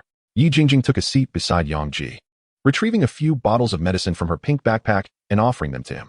"Young classmate, this is medicine I bought to alleviate your pain." Yang Ji was taken aback, questioning, "Why are you giving me medicine? Didn't you go boxing yesterday?" "It must hurt a lot," Yi Jingjing said, her eyes filled with concern. Yang Ji's eyes widened in surprise. "How do you know?" "Everyone at school knows. The PE teacher went to the gym yesterday, saw your match, and shared it in the school group." "Did you not know?" "Oh, right. Young classmate, you were kicked out." Yang Ji suddenly understood the whispers from his classmates. It was indeed about this. "I'm fine. Those minor injuries will heal overnight. By the way, Jingjing, how is your knee injury?" "Thank you for your concern, young classmate. It's much better now," Yi Jingjing replied, her heart warmed by the attention. "Congratulations on becoming a one-star boxer," she said with admiration. "Haha, thank you. It's just a one-star boxer," Yang Ji replied modestly, feeling a sense of pride at Yi Jingjing's praise. The two continued to gaze at each other, oblivious to the group of boys nearby, who were gnashing their teeth in jealousy and tearing through their books. Why is life so unfair? How can one person possess beauty, intelligence, and martial prowess simultaneously? It's outrageous. An 18-year-old one-star boxer, top of the class every time. How are we supposed to live? What happened to that knee injury? It can't have healed so quickly. Teacher, don't leave. I want to report the top student and second top student for early romance. The newly arrived homeroom teacher departed with tears in his eyes, feeling as though he had been fed dog food first thing in the morning. Yang Ji had caused quite a stir at school. The school bell had been taken, and he had become a one-star boxer. Surely, this fellow must have bribed the underworld at birth to receive all the good fortune. Suddenly, a group of agents entered the school, making their way directly to Class 8 of the senior year under the watchful eyes of the students. The heart of the class's homeroom teacher tightened, and he hurried over to inquire, "Agent, is there something wrong? Yang Ji is in this class, correct?" According to reports, he had a conflict with several intoxicated individuals last night, resulting in one death. "We are here to arrest him," the leading agent, with a square face, announced, producing an arrest warrant. The class stared at Yang Ji in disbelief. "He killed someone." The agents marched straight towards him. Yang Ji calmly responded, "I did not kill anyone. I only injured them." The lead agent displayed a photograph of a scarred man, his neck marked by a deep knife wound. "Did you not slit his throat with a dagger? He died in the hospital due to ineffective rescue efforts, and your fingerprints were found on the dagger." Yang Ji was momentarily stunned. "I only pressed it against his neck. You can check the surveillance footage. That area is in a blind spot." Upon hearing this, Yang Ji felt a sinking sensation within. He understood he had been framed by someone named Yuan Xiang. "We will discuss this further at the agent's bureau." The agent handcuffed him and placed a hood over his face. A group of agents led Yang Ji away, leaving a few behind. "You, the homeroom teacher, come with us to assist in the investigation. Classmates, continue your self-study. Do not wander around." As the homeroom teacher left, the classroom erupted in chaos. Yang Ji actually killed someone. No, Yang Ji just said clearly that he was framed. Who knows? A person's face does not reveal their heart. Perhaps he did kill someone. Yi Jingjing's beautiful eyes brimmed with disbelief. Regaining her composure, she hurriedly exited the classroom, anxiously dialing her mother. "Mom, my classmate has been taken by the agents. Lend me your legal team." The class bell rang, but Yi Jingjing did not return. She swiftly left the school. This was her first time skipping class since she began school. She had never even missed a day due to illness. Although the agents had instructed students not to spread rumors, the incident quickly circulated throughout the school, causing a tremendous uproar. Just moments ago, everyone was discussing Yang Ji's illustrious achievements. Now, the news of his alleged murder and arrest had spread like wildfire. Yang Ji was brought into the interrogation room at the agent's bureau, the hood removed. The surroundings were shrouded in darkness, with dim lighting illuminating the two interrogators seated across from him. Name: Yang Ji. Age: 18. While in the vehicle, Yang Ji had continuously proclaimed his innocence, but upon arrival, he found himself composed. He knew he was definitely being wronged, yet there were no cameras present, and the others were all in cahoots. Fabricating false testimonies would be all too easy. He had resigned himself to the worst possible outcome. Manslaughter resulting in death could carry a sentence of 3 to 7 years. For less severe circumstances, under 3 years. Given Yuan Xiang's family's financial power, achieving anything less than 3 years was impossible. He would have to endure a few years, and then find a way to eliminate that scoundrel. Chapter 38. He is the bloodstain. Yang Ji appeared calm, yet his heart was filled with resentment. Even before the recording was complete, he began plotting how to deal with Yuan Xiang. One stint in prison could ruin his life. He could not rest until he made him pay. The two agents responsible for the record were taken aback by Yang Ji's tranquility, their eyes reflecting a hint of surprise at his remarkable psychological fortitude. The interrogation lasted half an hour, during which Yang Ji recounted the events in detail. Just as he thought the two were about to switch roles, one of them unlocked his handcuffs, while the other poured him a glass of water. The older agent spoke slowly. "No need to be anxious. We are approaching the 22nd century. Everything is recorded, so you need not worry about our actions. Furthermore, the existing evidence suggests that your culpability is minimal." The young investigator brought water to Yang Ji's side. According to the investigation, there were minimal bloodstains at the scene. Yet the severity of the wound on the victim's neck must have caused significant bleeding, making it implausible for there to be only a few drops. Secondly, the conflict between you occurred around 8 or 9 o'clock, while the victim was taken to the hospital close to 11 o'clock. Thirdly, the person you referred to, Yuan Xiang, is not of good character, as there are numerous concerns regarding him. The young investigator had yet to finish speaking when an older investigator kicked him lightly, prompting the younger one to fall silent. The older investigator gently addressed Yang Ji, instructing him to take out his phone and contact his family to hire a competent lawyer for his defense. Just then, an investigator hurried in, exclaiming, "Xiao Zhang, Brother Wang.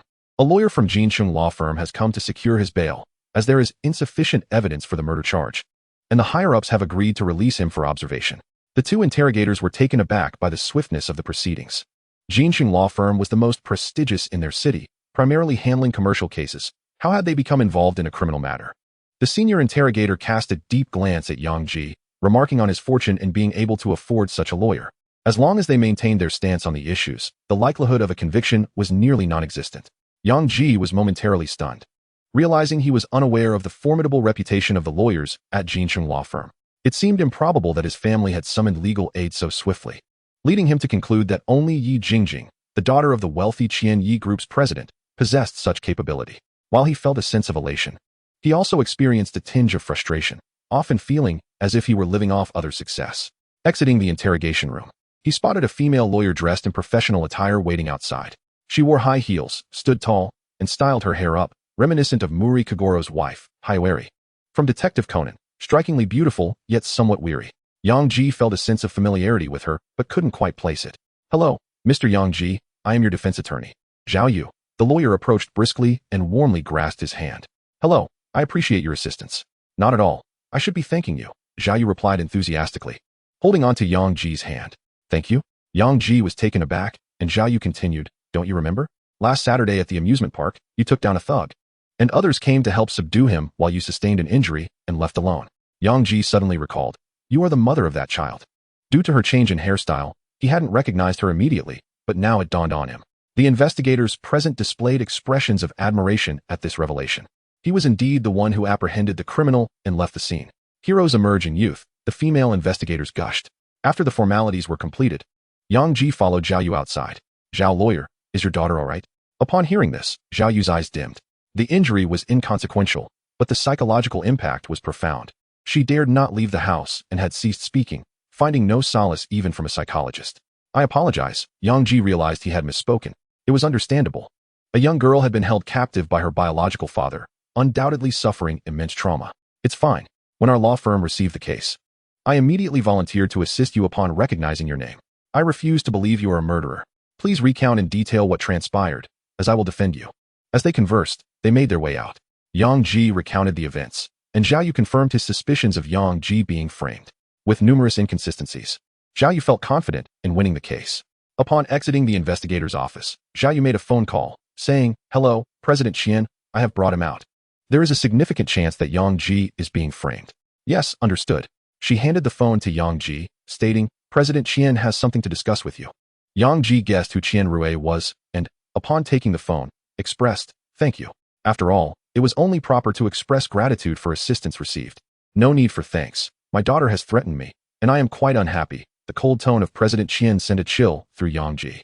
"Perhaps you should take a stroll. It might lift your spirits," Yang Ji suggested with a smile. "Are you mocking my inability to walk due to my injured leg?" Yang Ji was taken aback. "Injured leg? I had no idea. My apologies, President Qian, I was unaware. If your leg is an issue, perhaps your husband could assist you in taking a walk. The joy of life lies in companionship." "Are you mocking me for having lost my husband?" Yang Ji thought. This woman has endured much suffering. No wonder her voice is so icy. A crippled leg and a deceased husband. Who could find joy in that? Qian Rui coldly stated, "I have a question for you, and I expect an honest answer. Where did you acquire the ring on your finger?" "The ring?" Yang Ji glanced at the gold ring on his finger, puzzled as to why she was inquiring about it. "If you like it, you may present it to President Qian. I demand to know where you obtained it." Qian Rui pressed once more, her voice growing more severe. Years ago, the owner of that very ring had saved her. Otherwise, she would have perished alongside her husband.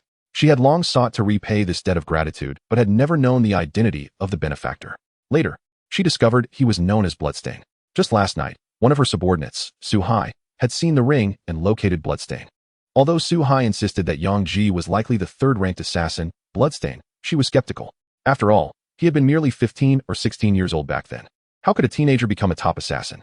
Today, her motivation for assistance was to clarify the matter of the ring. Yang Ji, believing the ring to be connected to Qian Rui, quickly clarified, "I did not steal this ring. It was compensation from someone who bumped into me during a night run a few days ago." Qian Rui covered the phone's mouthpiece and looked at the middle-aged man beside her, concluding, "Just as I suspected, he is not Bloodstain. He is lying."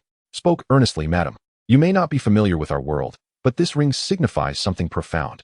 The assassin's ring has only 10 pieces, representing the pinnacle of honor among assassins. Akin to an Olympic medal. Even if Xu Wen retires from the scene, he cannot simply discard the assassin's ring. Instead, It will be preserved, to be revisited in old age, reminiscent of a once glorious life. His face radiated fervent admiration. If you doubt me, you can ask him to describe the person who collided with him. If all goes as expected, he will either be vague or provide an astonishingly detailed account, including the color and style of their clothing, making it nearly impossible for you to identify this individual. Qian Rui withdrew her hand, skepticism evident in her voice as she inquired, "What did the person who took your ring look like?" "It was too dark. I couldn't see clearly," replied Yang Ji, sitting in her wheelchair. Qian Rui's pupils slightly constricted as she repositioned the microphone. Su Hai shouted excitedly, "Just as I suspected." He pretended not to see anything. "What darkness?" "Last night. I was hiding in a place with barely any light, yet he managed to spot me. Now he claims he saw nothing? I am 90% certain that he is Wen." To bolster Qian Rui's belief in his words, Su Hai played a video recorded the previous night, in which Yang Ji stared at Su Hai in the darkness for several seconds. Qian Rui's elegant face was filled with disbelief. If it truly was him, he would have already been famous by the age of 15 or 16. "What you may not realize, madam, is that the most formidable aspect of Lord Wen is not his combat skills, but rather his unparalleled computer technology and enigmatic technological products. In your information, who is Yang Ji? A super scholar surpassing even the misses." Qian Rui was momentarily taken aback by this revelation. Su Hai felt he had uncovered the truth, his body trembling with excitement. "Madam, do take another look at his profile. Does it not state that he suffers from mild nihilism, lacking interest in anything? This is precisely it. He lost interest in ordinary life, thus entering the world of assassination. With his formidable computer skills and technology, he became a legend in the assassin realm." Qian Rui sensed something amiss, but could not pinpoint it. Could this genius youth indeed be the one who saved her all those years ago? On the other end of the call, Yang Ji was perplexed. Why had this cold and aloof Siu suddenly fallen silent? The ring he possessed was merely aesthetically pleasing, nothing particularly special, was it? "CEO, I will give the ring to Jingjing to deliver to you." "No need." Qian Rui's voice softened significantly. "Thank you for that matter." "That matter? What matter?" Yang Ji was even more confused, yet he hesitated to inquire further with this frosty woman and casually remarked, "It's nothing, just a small favor." On the other end of the line, Qian Rui's body trembled, her demeanor shifting. He acknowledged it. It truly was him. Beside them, Su Hai was even more exhilarated. No one could have imagined that the legendary assassin Wen was merely an 18-year-old youth.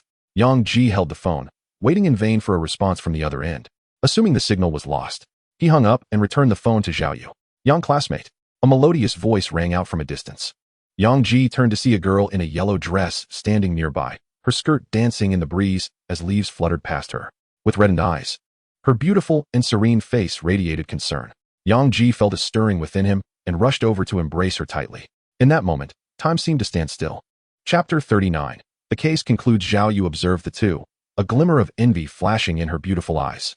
She yearned for a romance of her own, regretting having listened to her family and marrying that scoundrel. Now, she harbored no other wish than for her daughter to recover. "Mr. Yang, I shall not intrude any longer. Should there be any issues regarding the case, please contact me." Leaving behind those words, Zhao Yu hurriedly boarded the bus that had just arrived.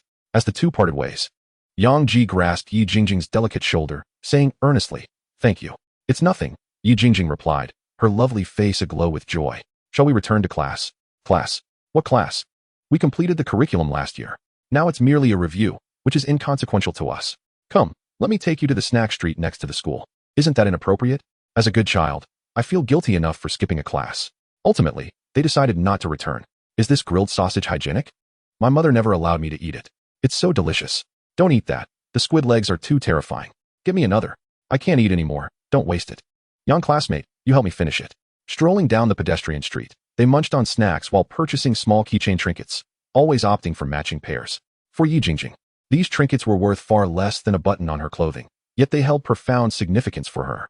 In a classroom at the medical university, Yuan Xiang sat in the back, his expression dark as he perused information on his holographic device.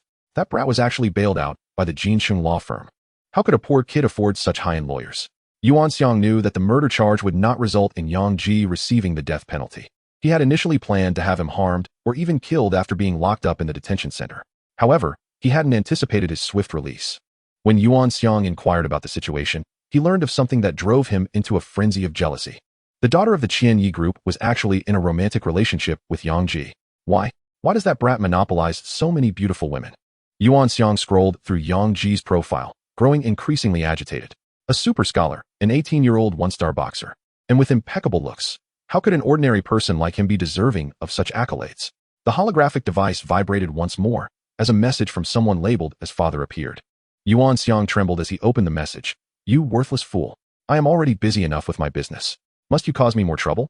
Can you not aspire to something greater? You may create a commotion, but if you break the law again, I will ensure that the pharmaceutical company denies any assistance to your cousin. Yuan Xiang's face reflected a flurry of anxiety. Initially, he had intended to confront Yang Ji, but now his sole concern was to preserve his identity as a successor. He hurriedly apologized to his father, vowing to refrain from causing further troubles. Meanwhile, at the snack street adjacent to First High School, a couple, seemingly crafted by the heavens, frolicked and feasted, oscillating between discussing their homework and engaging in playful banter about video games, as if their conversation was boundless. The proprietors of the street found themselves involuntarily witnessing their affection. Before long, noon arrived, and students rushed out of the school, flocking to the snack street for lunch. Every small eatery was filled with patrons, as groups of students animatedly recounted the morning's sensational events. It was utterly unbelievable that Yang Ji had allegedly committed murder. Rumors suggested he was wrongfully accused, though the truth remained uncertain. Who among the apprehended would not claim innocence? Let us not forget that Yang Ji found everything mundane. Perhaps he resorted to murder in search of excitement. By heavens! Yang Ji! A gasp erupted from the snack street, prompting diners to curiously peek out. They soon beheld Yang Ji and Yi Jingjing adorned with an array of small toys, laughing and chatting. Am I seeing things? Wasn't he apprehended by agents? The owner exclaimed enviously. That boy and the beautiful girl have been here all morning, making 2 rounds on the snack street. The students were left in stunned silence. What was going on? Wasn't it said he was taken by agents? How could he be here, feasting for an entire morning? Could this be false news? Yet, the agents had indeed come. If it wasn't a fabrication, then it implied Yang Ji was innocent. Report. I want to report. These 2 are skipping class. A single man shouted. Coincidentally, the principal passed by, feigning ignorance and hastily departing. Yang Ji, however, noticed the principal and greeted him warmly. Hey, principal. Is that all you're eating for lunch? Come, I have some extra here. He offered the principal some of his surplus food. The principal, realizing he had been caught, cleared his throat and proclaimed, let us refrain from spreading rumors. Student Yang is an exemplary scholar and incapable of such crimes. Moreover, let all of you learn from Yang and strive for progress together. Today, the University of Cosmic Navigation has 2 slots available. And with 3 months until the college entrance examination, let us all work hard. A chorus of students responded, wow, how remarkable. In meetings, he always criticizes early romance. But when it comes to Yang Ji, it turns into encouragement for collaborative progress. The news of Yang Ji's release swiftly spread, and during lunch, students not only dined but also consumed a plethora of dog food.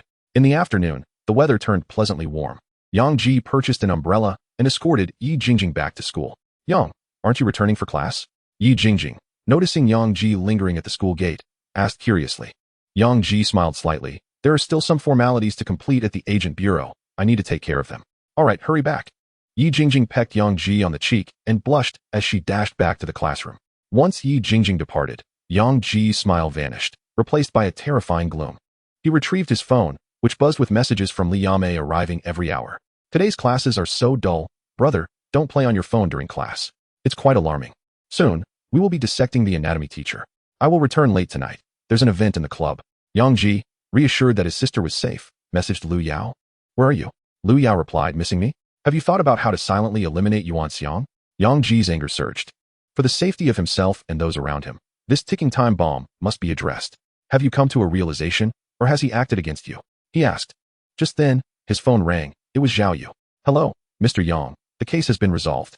One of the accomplices, dissatisfied with the victim's oppression, seized the opportunity to kill him while he was injured. Yang Ji momentarily processed this information. Zhao Yu's resigned voice continued. Someone entrusted me to give you 100,000 yuan.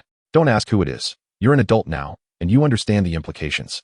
We ordinary people cannot contend with those capital tycoons, and a misstep could endanger our families. We must exercise restraint. Yang Ji clenched his fists. He longed to refuse the money, but the words remained unspoken, for he was not alone. In youth, one could squander their days recklessly, but adulthood brought responsibilities, particularly towards family. The provision of money indicated a desire to avoid escalation, an implicit acknowledgement of wrongdoing. Though his rage simmered within, he had no choice but to endure. Thankfully, it only affected him and did not extend to his sister. Otherwise, he would ensure they regretted it. Mr. Yang, Zhao Yu resumed, hesitantly adding, could you lend me 50,000? I wish to take my daughter to see a psychologist.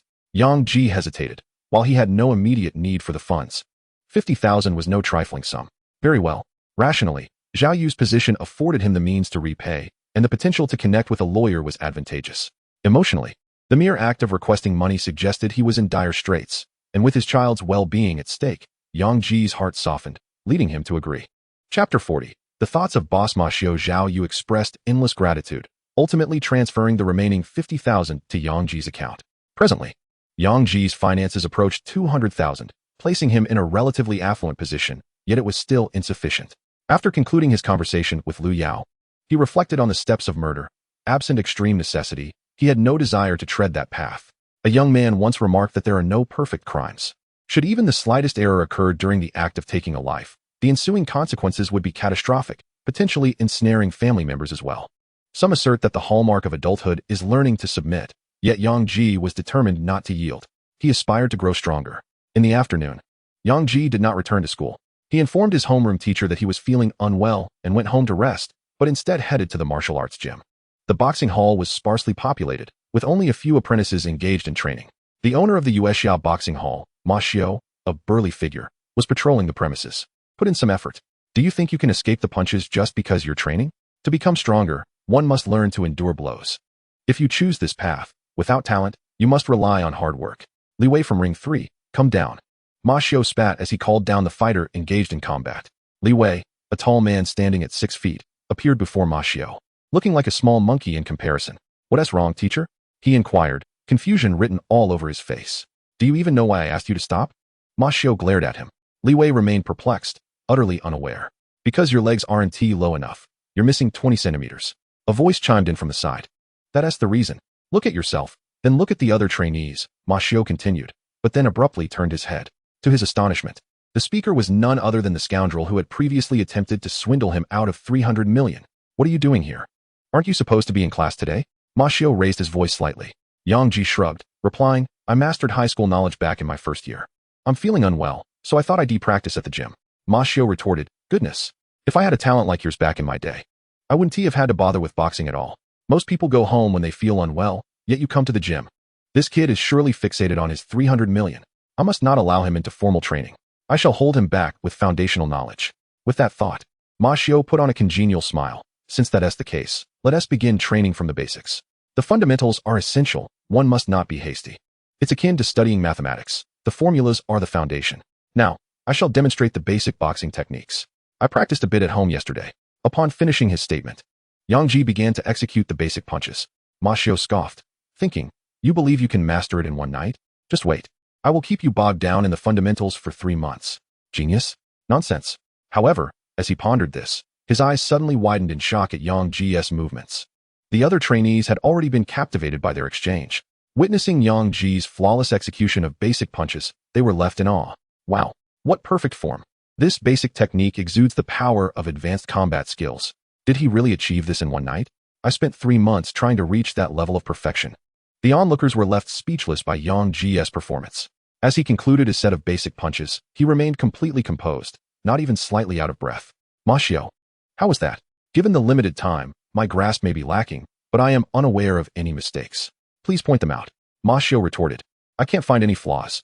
You must be joking. Internally, he was engulfed in a storm of emotions. He had seen geniuses before, but none at this extraordinary level. The replication was nothing short of perfection. At that moment, Ma Xiao's attitude towards Yang Ji shifted, and he spoke earnestly. To be honest, you possess remarkable talent for boxing. But you should consider moving to a first-tier city where you can find a greater platform. Perhaps one day we will see you competing on the global boxing stage. Thank you for your guidance, Ma Xiao. I will definitely go to a big city, but first, I want to secure that 300 million. Good grief. This kid is still fixated on his 300 million. Ma Xiao thought. You want to practice boxing? Fine, let us train. I'll make you fear the sight of a punch. You need to hurry back to your studies and contribute to the advancement of human civilization. Ma Xiao felt a sense of grandeur, proclaiming, your basic punches are already proficient. We can transition directly to the next phase, fighting against me. You will grow stronger by enduring blows. Nearby, Li Wei curiously craned his neck, wondering, shouldn't he the next phase be battling with fellow apprentices? Bang! Li Wei, standing at 6 feet tall, was sent flying by a kick. Ma Xiao took Yang Ji towards the boxing ring. Teacher, you haven't put on your protective gear. One trainee called out while carrying the gear. Ma Xiao irritably pushed him away, exclaiming, protective gear? A true man should face challenges head-on. How else will this kid understand the brutality of boxing? Fearing that Yang Ji might escape, he added, only under crisis can one unleash their utmost potential. That is how I have always taught my students. The trainees exchanged bewildered glances, wondering when they had ever been taught that way. Yang Ji nodded earnestly, thinking to himself, the boss is really great. As they stepped into the ring, Ma Xiao, a mass of muscles, loomed like an immovable wall, casting a shadow that seemed to dim the light around them. Yang Ji felt a slight pressure facing this giant, akin to confronting a black bear. Yet he harbored little fear. Death was one of the few things that could truly frighten him. Let the match begin, Ma Xiao announced, throwing the first punch, his colossal fist resembling a small watermelon.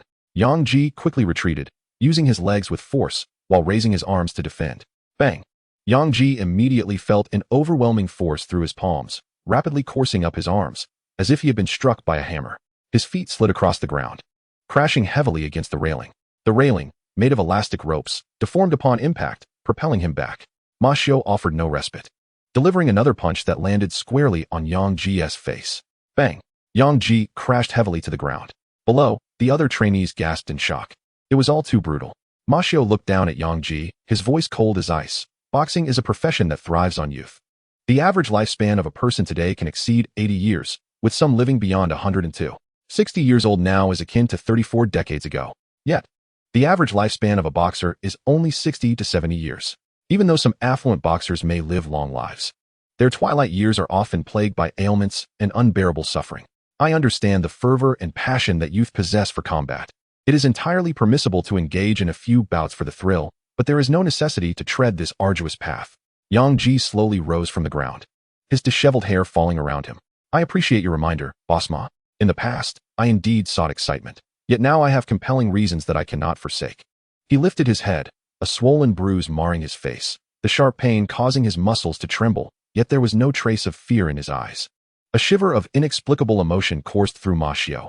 It was as if he saw a flickering flame ablaze in the youth's gaze. I have arrived, Boss Ma. Yang Ji initiated his attack, throwing a punch. Ma Xiao, regaining his composure, casually raised his hand to defend, declaring, your movements are far too slow for me, and I can predict every trajectory of your strikes. Bang! Yang Ji's fist connected with Ma Xiao's chin, sending him staggering back several steps. Seizing the opportunity to charge forward once more, Ma Xiao quickly reacted, raising his hand to defend again. Bang! The punch landed squarely on his face. The students below were left in astonishment. The teacher was hit. What just happened? How could that punch change direction so suddenly? He dared to strike back. He is finished. Yang Ji's subsequent punches failed to land on Ma Xiao, yet the impact was sufficient to astonish all, for Ma Xiao was a 20-star boxer. Even a 10-star boxer might not have managed to land a hit. Yang Ji had struck him twice. Someone has enhanced your body's flexibility. A glint of shock flashed in Ma Xiao's eyes. Yang Ji remained silent, continuing his assault, each punch directed at Ma Xiao's face. Very well. I shall engage you with the strength of a 2-star boxer. Ma Xiao secretly summoned the strength of a 3-star boxer to counterattack, delivering a punch that sent Yang Ji flying. Gritting his teeth, Yang Ji rose again, resuming his assault, his foundational boxing techniques rendering his strikes increasingly fluid and fierce. Bang! On the boxing arena, Yang Ji was knocked down time and again, yet he stood up persistently to continue his attacks, each one more ferocious, faster, and more cunning than the last. Yang Ji resembled an indomitable cockroach, rising each time he fell, his handsome visage becoming bruised and bloodied, his sleeves stained crimson. The boxing gym fell into a profound silence, all eyes riveted on Yang Ji. Those who had previously considered themselves diligent practitioners of boxing now felt a deep sense of shame. What does it truly mean to work hard? What is unwavering willpower? This is it. The most astonished was Ma Xiao, who, initially, had not employed his nimble footwork but gradually began to utilize it to evade. Moreover, his strength had escalated to 4 stars. Ma Xiao aimed to inflict pain upon the lad before him, to instill fear of the boxing force. Yet, the more Yang Ji fought, the braver he became, as if he felt no pain whatsoever. Bang! Yang Ji was knocked down again, and just as he was about to rise, Ma Xiao descended from the platform. That will be enough for today. Injuring your tendons and bones would be detrimental. Although Yang Ji appeared rather battered, he had not sustained any severe injuries. Take him to the medical room for some soothing medication. Upon hearing this, a group of female staff and students rushed toward him, disregarding Yang Ji's consent, lifting him toward the medical room. As they entered, the door slammed shut heavily. And soon after, anguished cries from Yang Ji echoed within. I can apply the medicine myself. Where are you touching? Who applies medicine with their mouths? The men outside. Upon hearing this, were quick to lose their admiration for Yang Ji. This brat, arriving at the boxing gym and already trying to steal women. In Ma Xiu's private resting room, he reclined in a large chair, his gaze fixed upon the light, his thoughts adrift. His talent was formidable, and his future achievements would undoubtedly be significant, perhaps even shining on a world-class stage. Most importantly, his rise could bring great acclaim to Yuexia Boxing Gym, yielding substantial profits. 300 million was impossible to give him. The gym could not generate such an amount, and if it were to earn money, at most, he could receive 30 million. I should have a conversation with him. With this thought, Ma Xiu rose, the chair creaking under the strain, but when he emerged, he discovered Yang Ji had already fled. As reported by students, leaving with a multitude of lipstick marks. Chapter 41, The Wolf Pack, The Spider. It is terrifying. Being handsome is truly dreadful. Yang Ji sat on the bus, trembling, his bruised face adorned with lipstick. The passengers on the bus all stared at him. A beautiful woman sauntered over, saying, "Handsome. Let's add each other on WeChat." I can't believe it. Even in this state, you recognize me as handsome. Just as Yang Ji was speaking, his phone was snatched away, and she forcibly added him as a friend. Keep in touch. The beauty swayed away, chatting animatedly with two women nearby who bore a striking resemblance to her. Yang Ji examined the woman's profile and was taken aback. She was born in 2025, 75 years old. Scrolling through her social media, he recognized that the two women accompanying her were her daughter and granddaughter. Advances in genetic medicine and technology have significantly extended human lifespan. 60 years old is akin to 30 in the past, representing the prime of life. However, Yang Ji found little to admire in this. Who knows how many men this woman had encountered in her lifetime? Unless she were of the caliber of someone like Xiao Longnu, he would never accept a woman of such advanced age. Upon reaching the entrance of the community, he hastily deleted and blocked her. Ridiculous. He had a campus beauty for a girlfriend and had no interest in those superficial women. He messaged the campus beauty, Jingjing, informing her that he would not attend class in the afternoon. Yes, Yang, please take care of your health. Yang Ji replied with a kiss emoji. Jingjing responded with a blushing emoji. They exchanged sweet words for several minutes until Jingjing had to attend class. Yang Ji cleaned the lipstick from his face at the community pond, ensuring no traces remained before returning to Building 501. Li Xian, the carefree woman, was seated on the sofa, enjoying snacks while watching an old film from 100 years ago, Shanghai Bund, clad in attire more suitable for slumber than for the workplace. It was evident that Yang Ji had not been to his job. Despite his movements being light, Li Xian still heard the sound and turned to behold him. His face marred by bruises. You emerged from the agent bureau? What happened to your face? Were you subjected to violent interrogation? It was not violent interrogation. Merely a skirmish with classmates. How did Aunt Li find out I was arrested? Yang Ji stared at her in bewilderment. Isn't it obvious? Such a significant matter would certainly prompt a call from the school, Li Xian replied, popping food into her mouth. So you knew I was arrested and yet chose to watch television and snack? Yang Ji's voice rose in pitch, caught off guard by his question. Li Xian felt a tinge of embarrassment. I had initially intended to break you out of jail tonight. Could you concoct a more ludicrous excuse? How would you even break me out? Would you smash the door with your two oversized balloons? Yang Ji's heart ached. Aunt Li was aware of his predicament, yet remained inactive. Was it merely due to a lack of familial connection? However, he quickly realized the flaw in his reasoning. It was clear that Aunt Li could not possibly be indifferent. Additionally, she was supposed to be at work today. Logically speaking, she would not be home. Thus, there was a possibility that she had not intervened because he had not gone to work and the matter was already settled. Before Yang Ji could muster an apology, Li Xian tossed aside her snacks, her beautiful legs swinging toward him, ensnaring his head and forcefully slamming it against the sofa, holding him down. You little rascal. How dare you insult me? Who gave you the audacity? Do you think that just because you turned 18, you can act tough? And you dare disturb my slumber this morning? Do you wish to perish? I was wrong. Yang Ji's words were muffled as his mouth was obstructed. If apologies were effective, what need would there be for the law? Li Xian lounged on the sofa, leisurely watching television, her supple legs controlling Yang Ji as if he were a mere kitten, rendering him powerless to escape. Suddenly, sensing something amiss, Li Xian prepared to kick him away. But Yang Ji clung to her tightly. As her expression shifted, her body softened. Half an hour later, Yang Ji dashed back to his room, hastily barricading the door with his bed, the sound of his heartbeat echoing in the confined space. This was terrifying. He could hardly believe he had acted so recklessly moments ago. What would Aunt Li do when she regained her composure? Would she flay his skin? Would she extract his bones? In the future, he must never be alone with Aunt Li at home. He needed either Yimeng Jie or Tong Tong nearby, so that someone could plead on his behalf when trouble arose. Wiping the sweat from his face with his clothing, he entered the gaming pod to continue his play. The afternoon within the game was stifling, leaving him breathless. Yang Ji, with his backpack, made his way to the riverbank, where it was cooler. Along the way, He encountered numerous fruit-bearing plants, unhesitatingly plucking them and tasting them, for he had consumed the Baidu Bushin Dan, rendering him immune to fatal consequences. Congratulations, player. You have discovered insect rice. Note: this rice possesses exceptionally high nutritional value and can be cultivated on a large scale. Congratulations, player. You have discovered lizard fruit. Note: this delicacy is beloved by nearly all creatures and possesses healing properties. Congratulations, player. You have discovered valley grass. Note: this plant has no nutritional value. Excessive consumption will cause paralysis and convulsions. It may be crushed and applied to weapons or used as an anesthetic. Yang Ji collapsed to the ground, convulsing, his mouth awry, as if he had suffered a stroke. Baidu Bushin merely ensures your survival. It does not negate the effects of these plants. How dare you? I am the creation of your mother. Yang Ji writhed more violently on the ground, unaware of what had triggered such a reaction.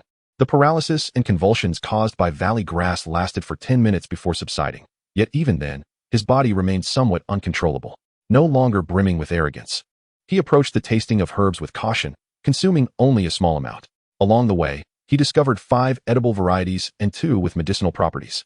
Once he completed his tasks, he intended to excavate and transplant these plants near his dwelling, which would earn him several attribute points. Navigating through the thickets, he arrived at the riverbank, ready to wash himself, but his smile froze upon sighting 7 or 8 wolves drinking water. As Yang Ji noticed them, they too became aware of his presence, their icy gazes fixated upon him. Sweat poured down Yang Ji's cheeks. When had his luck turned so dire? He understood that it was best to remain still during such a moment. Fleeing would signal weakness, prompting the wolves to pursue him.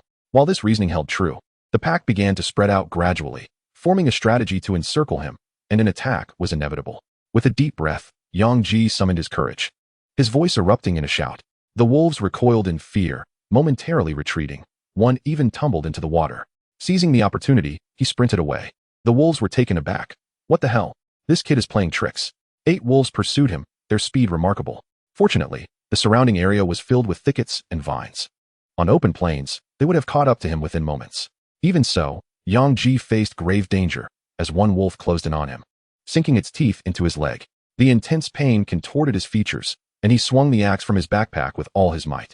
When the wolf was struck down, it released its grip. Enduring the agony, Yang Ji continued to flee. The ferocious wolf, baring its teeth, relentlessly pursued him, drool dripping from its sharp fangs. He could neither outrun nor overpower them. Being caught would spell certain death. One wolf was now less than 3 meters behind him. With a sudden motion, Yang Ji swung the axe backward, not caring whether he hit the wolf or not, and leapt onto a tree, scrambling upward with frantic energy. One wolf leaped high, its sharp claws grazing his other leg, tearing away his grass shoes and a significant amount of flesh. Yang Ji climbed desperately until he paused approximately 3 meters above the ground, turning to sit upon a sturdy branch, gazing down in terror at the 8 wolves below. A few wolves attempted to leap up, but no matter how formidable they were, they could not reach 3 meters, their frustration evident as they circled back and forth.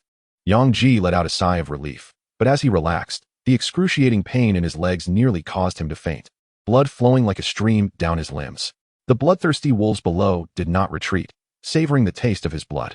Damn it, let's see who can outlast whom. Yang Ji cursed furiously. He rummaged through his backpack for Gu Chao and 11 Igua. The 11 Igua had healing properties, while the Gu Chao could numb the nerves, alleviating pain.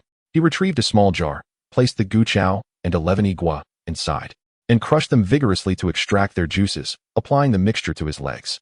Wrapping his legs in leaves, he felt the medicinal effects take hold, gradually easing his agony. These beasts. One day, I shall chop you all to pieces. He continued to curse, still haunted by the near brush with death. How shameless, ganging up on me. He took out some black fish meat from his pack and devoured it hungrily, having realized that eating could expedite the healing of his wounds. It was indeed the time to nourish himself. Discarding the fish bones below, a pack of wolves swiftly pounced upon them.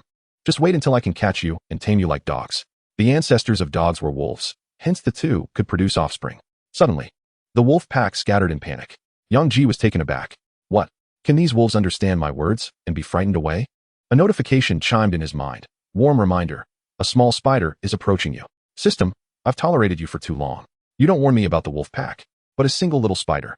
Yang Ji sensed something amiss and swiftly turned to shield himself with his palm. A sharp object with a radius of 5 centimeters pierced through his hand bone. He fell from the tree and, as he plummeted, he glimpsed a tarantula 3 times his size perched above, with a large creature ensnared in webs beside it. This was what you called a little spider. Yang Ji forgot the pain of his fall, his eyes widening in shock. The enormous eyes of the tarantula reflected his image, its grotesque bristles adorned with strands of silk, and its gaping maw oozed green pus, each leg as thick as steel rebar. The monstrous creature prepared to launch strands of silk like steel cables towards him. Yang Ji's heart raced, and he executed a desperate roll to evade the attack. A boulder weighing dozens of pounds behind him was ensnared and lifted away. Grabbing his axe, he scrambled away in a frenzy, branches scratching his body, leaving him battered. Ignoring the wounds, he fled with his impaled hand, not daring to pause. Fortunately, the tarantula did not pursue him. Yang Ji stumbled back to the wooden hut, forcefully shutting the door behind him, collapsing onto the ground. His right hand bore a gaping wound, bleeding profusely, and turning purple from the poison. Yang Ji felt his consciousness fading. Unsure if it was due to blood loss or toxin, he tightly bound his right arm with rope to prevent succumbing to death from excessive bleeding. In his final moments of dizziness, he shoved several bites of black fish meat into his mouth. The little wooden hut fell silent. The voice of the game system echoed in his ears. Warning, warning. The evolutionary genes of the black fish are merging with the spider venom genes, evolving in an uncertain direction. Warning, warning. The evolutionary genes of the black fish are merging with the spider venom genes, evolving in an uncertain direction. Chapter 42. Reward for surviving 6 hours. Yang Ji awoke amidst excruciating pain, his face pale as a ghost, with a large pool of dried blood on the ground. He cradled his right arm in agony, curling his body into a tight ball. After several minutes, as the pain subsided, he slowly opened his eyes. The rope on his right arm had somehow come loose, and the wound in his palm had ceased bleeding. Miraculously, a scab had formed over the injury. Normally, such a wound would require stitches to stem the bleeding. The injury on his right leg paled in comparison and was no longer as painful. Rising to lean against the wall, he pulled out food from his backpack, stuffing it eagerly into his mouth. He had initially felt a sense of pride due to his strength increase, but today's near-death experience made him realize that his power was insignificant in this world. A mere small fish or a little spider could take his life. Checking the time on his attribute panel, it was 5 in the afternoon. He had been unconscious for over an hour. His average stats had increased slightly.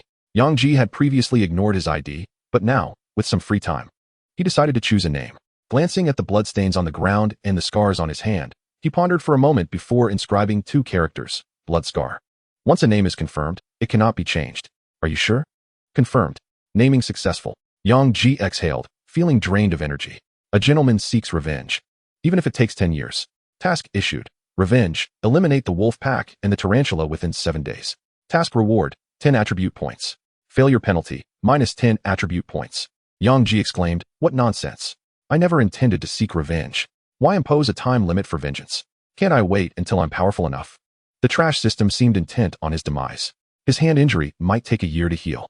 How could he possibly deal with the wolf pack and that tarantula several times his size in 7 days? Was there any elixir to accelerate the recovery of his hand? He did not want to lose the use of it. Looking at the gaping hole in his right hand filled him with dread. Your hand will not be useless. Let the fist love me once more has a strong recovery effect. Enduring more blows will facilitate the regrowth of bone. Yang Ji's face twitched. It seemed unbelievable that the way to expedite his healing was to inflict more injuries upon himself. Warm reminder. Humanity's dominance over Earth has never been due to physical prowess, but rather intelligence. Yang Ji understood what the system meant. It was about crafting traps and weapons. Previously, while crafting traps, the system rewarded 3 schematics. One for digging a pit with sharp wooden stakes beneath, another for creating a snare with rope, and the third for fashioning a triggering mechanism using elastic trees as thick as a man's arm. Digging a hole was impractical. Lacking the necessary tools to excavate a pit capable of ensnaring a wolf, by then, his son had already been born. The second and third traps, however, were worth trying. Yang Ji noticed 2 unread messages in the information panel. System, what does the warning you sent in the message bar mean? What will happen if the spider venom fuses with the black fish's evolutionary genes? Uncertain, merely detecting a special mutation in your body. Mutation, Yang Ji exclaimed, disregarding his pain and leaping to inspect his body. Relieved to find no bizarre transformations, he sighed. He had no desire to become a monster. Once he regained his strength, he exited the room and wrapped his hand with a banana leaf. As a right-handed individual, he found himself unable to fight with his injured right hand, but fortunately, he no longer needed to seek food. He decided to gather some wood, as it was essential for both expanding his shelter and crafting various tools. Approaching the beetle, he gently patted its head. The slumbering creature lifted its head, its antennae brushing against him. It seemed he was merely the food bearer. But wait, why was this food bearer tied with a rope? Why was it climbing onto his back? Was it in search of food? How delightful. Yang Ji climbed onto the beetle, relieved to find it offered no resistance, and directed it along the path traversed by the ancient Tai Yuan to transport wood. The system had mentioned this beetle possessed great strength, though he was uncertain of its magnitude and needed to test it. He secured a rope to its shell, attaching the other end to a 10-meter-long tree, weighing at least a ton. As they returned, the beetle dragged the tree without any noticeable impact on its speed. Was the beetle feeling sluggish? Shouldn't it be eating? Why carry such a heavy load? As the beetle expressed its discontent, a large patch of fresh banana leaves appeared above its head. After consuming them, its mood brightened considerably. After a few trips, the beetle comprehended that dragging goods led to more delicious banana leaves, so it was best to haul as much as possible to enjoy even more treats. This was a fundamental principle of training pets. To encourage them to perform a task, one must reward them with food afterward. Yang Ji took some time to assess the beetle's carrying capacity, estimating it could manage about 5 trees or 5 tons. Under extreme conditions, it could work for around an hour, though it would last longer under lighter loads. He constructed a simple shelter for the beetle, providing food to reward its labor. The beetle was deeply touched, finding that this food bearer had even created a place to shield it from the wind and rain, which was simply wonderful. As the sun set, Yang Ji seized the remaining light, lifting an axe with his left arm to chop wood. Initially unskilled with his left arm, he struggled to control his strength, but after several hours, his injury transformed into calluses, granting his left arm dexterity akin to that of his right. Around 8 o'clock, as darkness enveloped the land, the howls of wild beasts echoed. Ding! Congratulations, player, for surviving 6 consecutive hours. What reward shall you receive? Yang Ji was initially pleased by the prospect of a reward, but the system's subsequent comment left him unsettled. Surely, this reward could not truly depend on the system's whims. Did his parents not consider enhancing the execution capabilities of the system when they created it? Here is a one-time reward to strengthen a body part. Which part would you like to enhance? At least the system exhibited some conscience, asking for his preference. However, choosing a body part to strengthen proved challenging. Yang Ji felt somewhat conflicted. The system grew impatient. Stop dawdling. I shall spin the great wheel randomly. As it spoke, an image of a spinning wheel materialized before Yang Ji, displaying various body parts. Before he could voice his thoughts, the wheel began to spin. Yang Ji shouted, "Hey, can't you let me participate? I want to strengthen a body part. Why must I leave it to you? What sort of nonsense is this? Do you have a problem?" The system retorted. Yang Ji thought, how arrogant this system was. Who was truly playing the game here? The wheel finally came to a stop on his tongue. Congratulations, player. You have chosen to enhance the organ, tongue. Yang Ji lamented. What use was strengthening his tongue? Even if he enhanced any other body part, it would be far more beneficial. Could this thing even slay enemies? Wait, did that mean women were considered foes? Yang Ji felt a warmth in his tongue as he pulled out a piece of black fish jerky to test it. In mere seconds, the jerky was pulverized into a fine paste, exhibiting power surpassing an electric motor. Incredible. However, Yang Ji felt more inclined to weep. If only such formidable effects could be applied to his limbs, his strength would surely increase by tenfold. Sighing in resignation, Yang Ji clicked to exit the game. Having been online for so long, it was time to rest and venture out to engage with others, activating the recovery effects of his skills. Chapter 43. Having a fish for dinner. The wound on his hand mirrored reality, with a large pool of blood in the game pod. Yang Ji exited the pod and activated the automatic cleaning feature to wash it. He wrapped a cloth around his right hand to cover the wound and moved the bed aside to leave the bedroom. Upon exiting, he found 3 women crouched before a pile of boxes, fiddling with them. They looked up at Yang Ji as he opened the bedroom door. "Xiao Ji, why did you purchase so many medicines? Selling pharmaceuticals is illegal," Li Yiming cautioned. The 2,000 yuan worth of potions he ordered online had arrived. Just as Yang Ji was unsure how to respond, Li Tong Tong leaped up, exclaiming, "I figured it out. Xiao Ji is going on an adventure in the wild." "Hey, yes, exactly. I am off to explore the wilderness. It's rather dull here." Yang Ji nodded in agreement. There was nothing inherently wrong with his foolish younger sister's tendency to overthink. What a farce to speak of outdoor adventures. It would be far more prudent to remain at home, accompanying his sister and elder sister. Daring to venture beyond the city limits would earn him a severe reprimand. Li Xian remained as irritable as ever, her demeanor unchanged, as if nothing had transpired on the sofa moments prior. "I will reply to you shortly." Yang Ji returned to his bedroom, retrieving coagulants and painkillers to administer to his right hand, alleviating the discomfort and preventing excessive bleeding from vigorous activity. Having completed this, he dashed into the living room, pointing an accusatory finger at Li Xian, exclaiming, "I refuse to heed your words. I shall embark on an adventure." Li Tongtong and Li Yame stared in astonishment, their mouths agape, as if witnessing the most unbelievable spectacle in the world. Was Yang Ji courting danger? Li Xian quietly opened her phone and messaged the neighborhood group chat. Apologies, everyone. There may be some noise tonight due to a child's antics. Resident of Building 3. Room 702. We are accustomed to it. Resident of Building 2. Room 203. No worries. This neighborhood is nearly deserted. It won't disturb anyone. Soon after, the sound of anguished cries echoed over the central community. In room 503, Lu Yao, curious about the commotion, ventured over to witness the spectacle. Observing Yang Ji contorted beneath the beautiful woman, she was taken aback. How could this man possess such remarkable flexibility? Surely he would sustain injuries. Through micro-expressions, Lu Yao discerned that Yang Ji appeared to be reveling in it. Could it be that he had a penchant for masochism? The shrieks persisted for over half an hour. Yang Ji's body sprawled limply on the ground like a noodle. I had thought you were unwell these past few days. Turns out it was merely that you weren't beaten. Li Xian rose, shaking the sweat from her brow. Turning to Lu Yao, she inquired, I heard from Xiao Ming and Tong Tong that you were a psychologist, correct? Indeed, Auntie. Lu Yao replied, shedding her previous frivolity and responding obediently. Then please treat this boy's penchant for courting danger. I shall take a shower.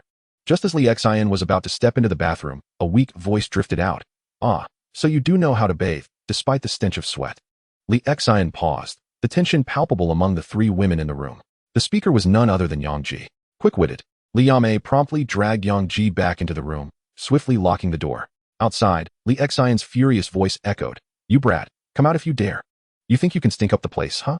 I'm going to ask you how you became so foul. Li Tongtong hurriedly pushed Li Xian into the bathroom, Mom. Don't argue with my brother. You don't smell at all, and your sweat is fragrant. My brother has masochistic tendencies. You must not encourage his habits. Just wait. I refuse to believe he won't come out. Li Xian grumbled as she entered the bathroom to freshen up. Li Yame exhaled in relief at the commotion outside. Turning back to Yang Ji with a complex expression, unsure of what to say. Opening the door, she glanced at Lu Yao, Xiao Yao. I appreciate your help in correcting this boy's behavior. Lu Yao entered the room. This isn't a psychological issue. It's merely an outlet for pent-up energy and high thresholds for desire.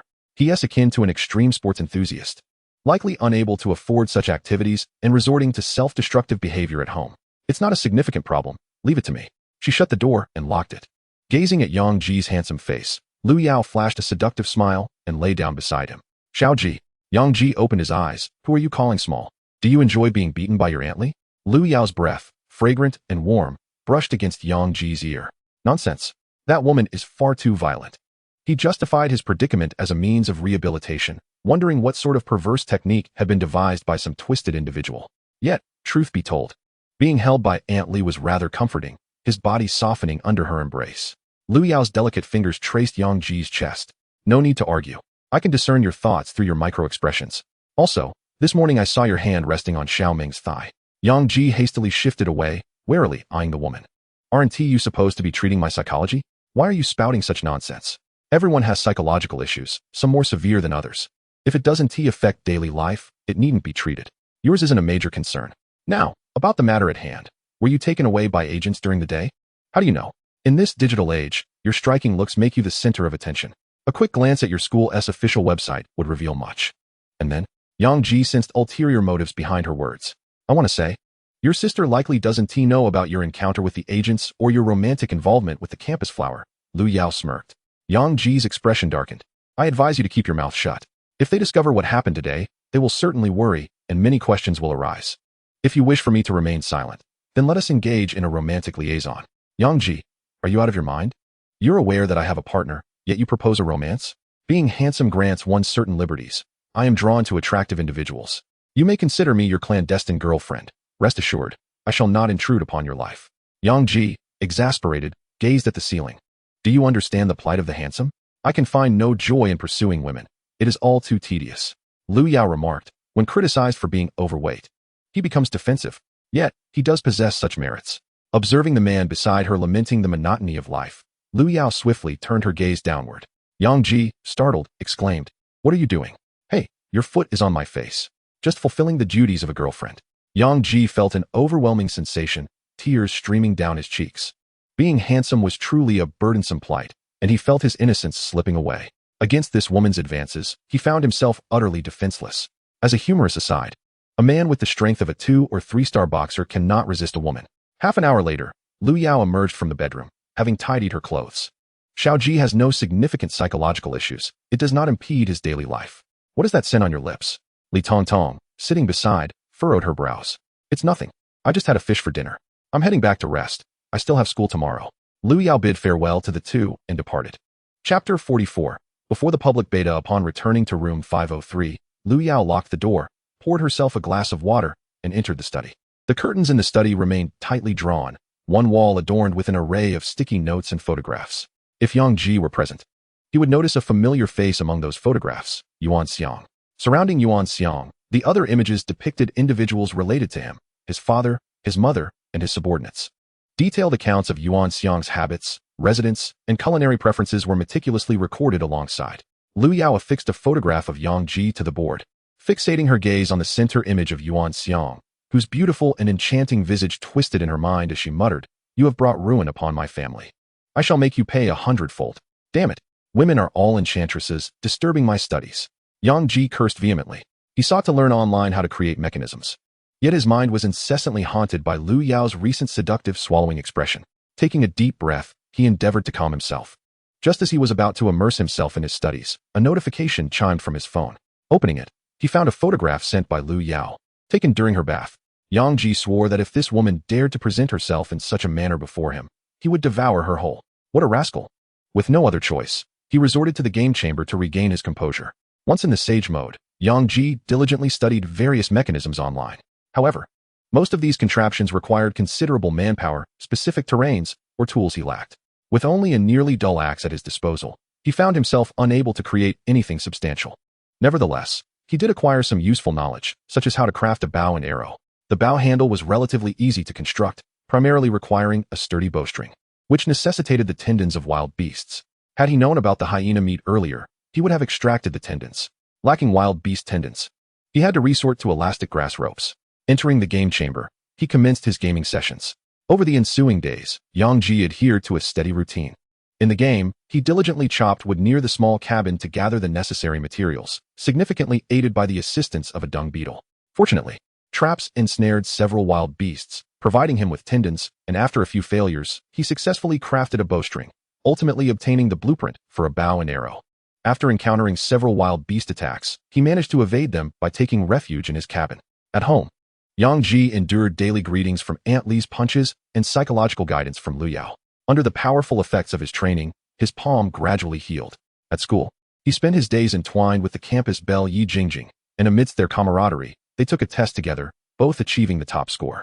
The principal personally entered the classroom to present them with certificates and capture the moment in photographs. They were the only ones bold enough to hold hands openly, inciting envy among many and inspiring some students to strive harder in their studies. Yuan Xiang had not returned to provoke trouble, even withdrawing from the club where Li Yamei was involved. This relieved Yang Ji. He could endure some grievances as long as his family remained unharmed. Each evening after school, he continued his training at the martial arts hall. On Tuesday night, he consecutively defeated 5 one-star opponents, advancing to 2 stars, causing a stir in the boxing hall. Ma Xiao, observing Yang Ji's rapid progress, was drenched in sweat, fearing that sooner or later, 300 million would be required. Just as he prepared to wait for Yang Ji's match to conclude and discuss setting the price below 30 million. Yang Ji took advantage of the crowded atmosphere post-match to publicly express his gratitude to Ma Xiao for his mentorship, declaring that to cultivate him, he would pay 300 million. This announcement sent shockwaves through the crowd. The entire world learned of Ma Xiao's discerning eye for talent and his generosity, catapulting them to the front page of the city's news that very day. Ma Xiao felt a surge of frustration, suspecting that Yang Ji was a cunning schemer who, knowing he was reluctant to pay 300 million, forced him to make the announcement public, leaving him no option to back out. Whether Yang Ji had acted with intent remained uncertain, but one thing was clear: Ma Xiao could not retract his words. This incident garnered attention within the community, and any attempt to backtrack would severely tarnish his reputation. However, it also had a positive effect, as it elevated the reputation of the Yueshao Boxing Hall. With such profitability, one city could not possibly contain just one boxing hall. Previously, Yueshao had been regarded as mediocre, but this news propelled it to newfound fame. Ma Xiao felt somewhat relieved. He had played his cards right with Yang Ji. A grand poster featuring the dashing Yang Ji was hung outside the establishment, drawing numerous women eager to witness his prowess. Headlines such as 18-year-old genius boxer and the most handsome boxer in history flooded the media. Daily ticket sales surged to over 1 million. Had Yang Ji understood the concept of endorsements, he would undoubtedly have negotiated advertising fees with Ma Xiao, but he was rather oblivious to such matters. He was not greedy. He simply requested the 300 million after 3 months. On Thursday, Yang Ji triumphed over 5 opponents, ascending to 3-star boxer status, leaving many astounded. Had they known this achievement came despite his injuries, their astonishment would have only intensified. His swift advancement was attributed not only to his innate talent, but also to Ma Xiu's guidance, as he was a seasoned 20-star boxer. The shockwaves caused by Yang Ji's feats reverberated within the confines of the city's small circles, yet his name had not reached even the broader community. Inquiries to the elderly would yield blank stares. They were more concerned about vegetable prices and the release of the 6,781st hero in honor of kings. However, as Friday approached, a particular topic gained momentum, captivating global discussions: the impending public beta of Heian Yoshi. This game, a collaborative creation of governments and scientists worldwide, promised a fully immersive virtual reality experience, encapsulating the dreams of countless gamers. Yang Ji observed the fervor exhibited by the online community, and his heart brimmed with delight. Unbeknownst to them, a perplexing experience awaited. Once they entered the game, bewilderment would ensue. Where were the quests? Where was the main storyline? What were they meant to do? What entity had vanquished him? This game was destined for failure, he concluded. As the final class of Friday drew to a close, the seniors lost all interest in the lecture, their eyes fixated on the clock. Once the bell rang, a flurry of students hastily gathered their belongings and surged towards the exit. "Halt!" commanded the homeroom teacher with a thunderous voice, causing the students to freeze as if ensnared by an enchantment, their faces a tapestry of embarrassment and fear as they gazed at their frowning instructor. As they returned to their seats, the teacher dashed out of the classroom, exclaiming, "Huh, competing for servers with me? No chance. How devious." They muttered, "You are finished. I shall sever your internet connection. Quick, return home." The official game site is about to release game content. In a mere 3 minutes, the campus transformed into a desolate expanse. Only 2 individuals lingered in the classroom, leisurely packing their books. "Yang, is that dark game enjoyable?" In contrast to the game, Yi Jingjing preferred to be in Yang Ji's company. It is passable, but the simulation is overly realistic, stripping away the essence of gaming. Thus most players will likely be deterred. Yang Ji cast aside his book, lifted Yi Jingjing into his arms, and softly whispered into her ear, "When the time comes, I shall take you to play, though I am uncertain if this game allows for server or region selection." Yi Jingjing, akin to a defenseless kitten, nestled comfortably in his embrace. Witnessing her adorable demeanor, Yang Ji became uncontrollably exhilarated. He closed the door, stood atop his desk, and obscured the camera with bubblegum. "Yi Jingjing, let us review the skills I taught you last week." The 2 ardent scholars immersed themselves in their studies within the classroom. Chapter 45, official website announcement an hour later. Yang Ji escorted the blushing Yi Jingjing to the car, the campus deserted, the streets markedly less crowded. "Aunt Zhang, I apologize for the wait. I was reviewing lessons with Yang." Yi Jingjing placed her backpack beside her and offered an apology to the woman in the front seat. The driver, a mature woman who had cared for Yi Jingjing since childhood, served as a part-time nanny, driver, and bodyguard. Zhang Hui started the vehicle, chuckling as she shook her head. "Miss, I have watched you grow. I know you well. If you lie, there will be telltale signs. Where are you 2 in your relationship?" "Ah, not yet. We haven't reached the final step in our review." Yi Jingjing attempted to offer a defense but found herself at a loss for words, ultimately conceding, her radiant expression captivating. The previous drunken confession had been Zhang Hui's suggestion. Yi Jingjing shared everything with her. Observing Yi Jingjing's demeanor, Zhang Hui smiled slightly. "Mr. Yang is quite handsome. Were I younger, I would compete for your affections. You must hold on tightly. Do not let other women steal him away. I plan to yield to him after my period ends on Sunday." Yi Jingjing furtively glanced back at Yang Ji as he waved her off. "Not so quickly. Men possess a tendency to grow complacent once they attain something. You can employ alternative methods to help him express his feelings. I shall teach you some." Zhang Hui spoke boldly. Yi Jingjing responded in a barely audible whisper. Yang Ji watched the vehicle depart before sprinting towards the boxing gym. Today, the roads were unusually sparse, with a few cars speeding by as if rushing to a delivery. At the gym entrance, his poster hung prominently, yet it paled in comparison to his real-life appearance. The once bustling boxing gym, filled with parked cars, stood empty today, its doors firmly shut. He called Ma Xiu Boss Ma. "Are you unwell? Why is the gym closed today?" "Closed? There's only an hour until the game launches. Damn it. The official site just released new information." The line went dead. Yang Ji pouted. He had several lingering questions, but would have to wait until tomorrow for answers. He entered an unattended store selling light brains, and selected 3 devices in colors favored by the 3 women in his life, each priced at 20,000 yuan. He casually purchased a discounted older model for 9,000 yuan. In total, he spent 70,000 yuan, a sum he could scarcely fathom in the past. Fortunately, his recent boxing bets had yielded substantial winnings, leaving Zhu Daiden in tears of joy. After setting up the 3 women's light brains and donning his own, He gently tapped the device, and a dazzling blue projection screen materialized.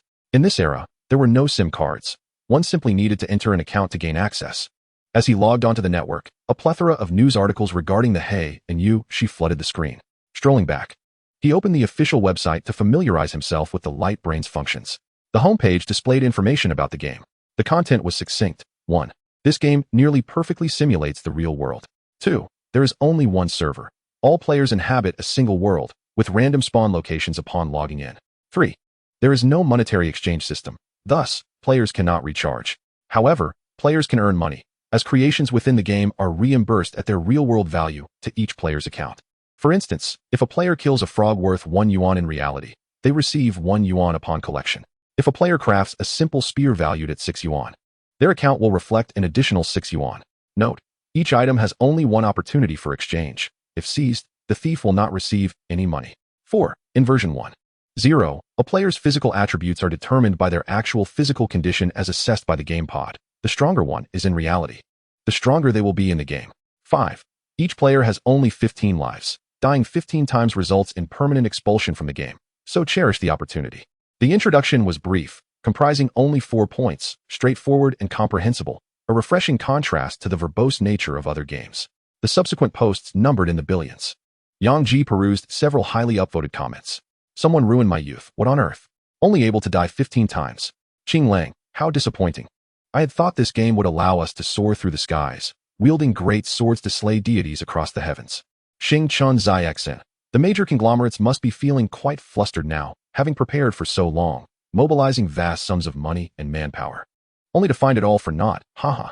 Bei Chuan Huan Huan. We can actually earn money playing this game. Doesn't that mean we're about to strike it rich? The game's mechanics ensure a degree of fairness, curbing capital influx, which must be infuriating for those corporations. For ordinary folks, there's a chance to earn some extra cash here, provided luck is on their side. I thought it would definitely flop upon release. But it seems they are willing to invest, so it should sustain for a while. Yang Ji took a ride home, pondering the potential worth of what he had built. How could one assign a value to something not found in reality, like a patterned spider? Why was the government making such a substantial investment? Lost in thought, he returned to his neighborhood, taking the stairs up. In the elevator, he spotted a familiar face, the striking woman whose strange cries he had overheard the previous night. She was carrying a pile of food upstairs. Yang Ji greeted her warmly. Hello, cold sister. Do you live in this building too? How come I've never seen you before? Han Bingxue pretended not to hear, expressionless as she swiped on her light brain, also browsing the official site of Heian Yoshi. Noticing her disregard, Yang Ji decided not to pursue the conversation. According to the elevator display, this woman resided on the 6th floor, while he was on the 5th. Returning home, he found the living room eerily silent and devoid of people. A few pairs of shoes were scattered by the entrance, and the dining table bore remnants of a meal, with bowls and chopsticks still unwashed. On his dining spot lay a note. The food is in the pot. If it's cold, please reheat it. Don't eat leftover food. It may upset your stomach. Yang Ji could easily guess who had left it. It certainly wasn't the neurotic Tong Tong or the violent woman. He retrieved his light brain from his backpack and entered Li Yameng's room. With less than an hour until game time, Li Yameng was already lying in the game pod, her consciousness awaiting entry into the game. Yang Ji placed the light brain on her bedside and quietly exited the room. He then entered the adjacent room of Li Tong Tong, where the girl was clad only in SpongeBob cartoon shorts, seemingly oblivious to her modesty. After a few minutes of watching, he left. Finally, he entered Aunt Li's room. As soon as he stepped in, he felt a sharp pain in his neck, followed by a loud thud as he was thrown onto the bed. Li Xin's scissor kick had him under control again. You little rascal, are you plotting something against me? Without a hint of hesitation, she twisted his leg. Ouch, I'm sorry. Yang Ji quickly yielded. This time the pain was more intense than ever. Are you really plotting something against me? Li Xin's mature face was filled with a haughty, mischievous expression. Yes, you little rascal. So it's true. You're dead meat. Li Xin exerted even more force. Yang Ji grimaced in agony, the pain overwhelming, and as pleas for mercy proved futile, a spark of audacity ignited within him. He bit down and tore off her sleep shorts, burying his head within. Let us perish together. Chapter 46. Game public beta beside the pool in the central community. An elderly lady was enjoying a day out with her granddaughter. Suddenly, the girl heard something and stared blankly at the upper floors, turning back to curiously ask her grandmother. Great-grandma, what is that noise upstairs? Is someone being hurt? Children shouldn't ask so many questions. The grandmother hurriedly led the girl away. The child looked back longingly at the pool, the fountain still spraying water, lamenting that she hadn't played enough yet. Other adults with children also hurriedly left. The women cast envious glances at the upper floors, wishing their men were as formidable. Half an hour later, Yang Ji rushed back to his room, his heart racing and drenched in sweat, his shirt soaked through. It was terrifying, truly terrifying. This was the second time. It wasn't his fault. It was Aunt Lee who had struck him first. After such a violent encounter, would Aunt Lee kill him tomorrow? He barricaded the door to prevent any surprise attacks. And after calming his racing heart for a while, he stepped into the game pod to clean himself. Glancing at the time, he noted there were 5 minutes until the official public beta launch. The family group chat, class group chat, and various forums were buzzing with discussions about the game, overshadowing even celebrity news. Yang Ji felt little of it, having played the game a week in advance. Familiarizing himself with his newly purchased light brain, he received another photo from Lu Yao, this time taken in the game pod, clad in a sheer sleeping attire, the scenery both alluring and elusive. At precisely 7 o'clock, the global public beta commenced.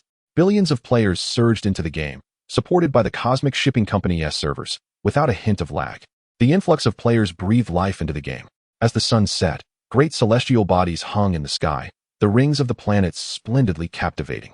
Some players descended upon beaches, others in rainforests, while yet others found themselves in valleys, witnessing enormous birds obscuring the sun, massive fish spanning rivers, and creatures both colossal and grotesque. The landscapes were fantastical, yet strikingly realistic. A voice, ethereal and resonant, echoed in the ears of every player. As modern civilization fades, humanity returns to darkness. Can the surviving remnants of humanity preserve the spark of civilization and forge a new one? This voice stirred the hearts of the players. As if modern civilization had indeed crumbled, and humanity had regressed to a primitive state. In this world, they felt diminutive, with towering trees resembling prison bars. Attention, players have a 10-minute absolute defense period. Please swiftly seek a secure location. Upon hearing this, players hurriedly fled in search of safety. While some daring souls seized the opportunity to hunt for prey, others, in safe zones, began to examine their attribute panels. The attribute panel features a timer, a chat hall, a trading platform, and an inventory, with a side panel displaying a currency exchange leaderboard, currently locked. The chat hall imposes restrictions, allowing only players within a 5-kilometer radius to communicate. Additionally, it provides information regarding physical attributes such as strength and speed. Beyond this, the attribute panel reveals little else. Bei Ming Yaoxing. Is anyone nearby? Do you have any task prompts on what to do? Gu Jialangren. I have nothing here. I thought I just hadn't found anything. Su Qianji. Perhaps we must wait until the protection period ends to receive tasks. Let's hold on a moment. Many believe that task guidance only appears after the protection period, but it has become evident that they were mistaken. 10 minutes elapsed. The absolute safety period for players concluded. Yet no task guidance emerged. Countless players perished upon losing their protection, and when attempting to log back into the game, discovered they must wait an additional 10 minutes. The gaming forum erupted. Wow, you won't believe what I just saw? A bug larger than me. What is going on? Why is there no task guidance? Official website. Is there a glitch in the game? Without flashy skills, how can one possibly continue playing? You might not believe it, but I was killed by a rabbit. 15 lives are simply insufficient. Official website. You're lucky. I died from eating a fruit and ended up with severe diarrhea. The official game website responded to the collective outcry. This game lacks task guidance. It is purely a survival game. Cherish your life to survive longer. Seek assistance from internal testers in each area. Yang Ji observed the online players lamenting their misfortunes, feeling quite elated. For the joy of one often derives from the suffering of others. The only downside was that other players possessed 15 lives while he had but one. Death for him was irreversible. After reveling in his amusement for a while, he logged into the game. Yang Ji opened his eyes, returning to his humble wooden cabin. He reclined on a wooden bed adorned with soft hyena pelts, clad in garments fashioned from hyena hide.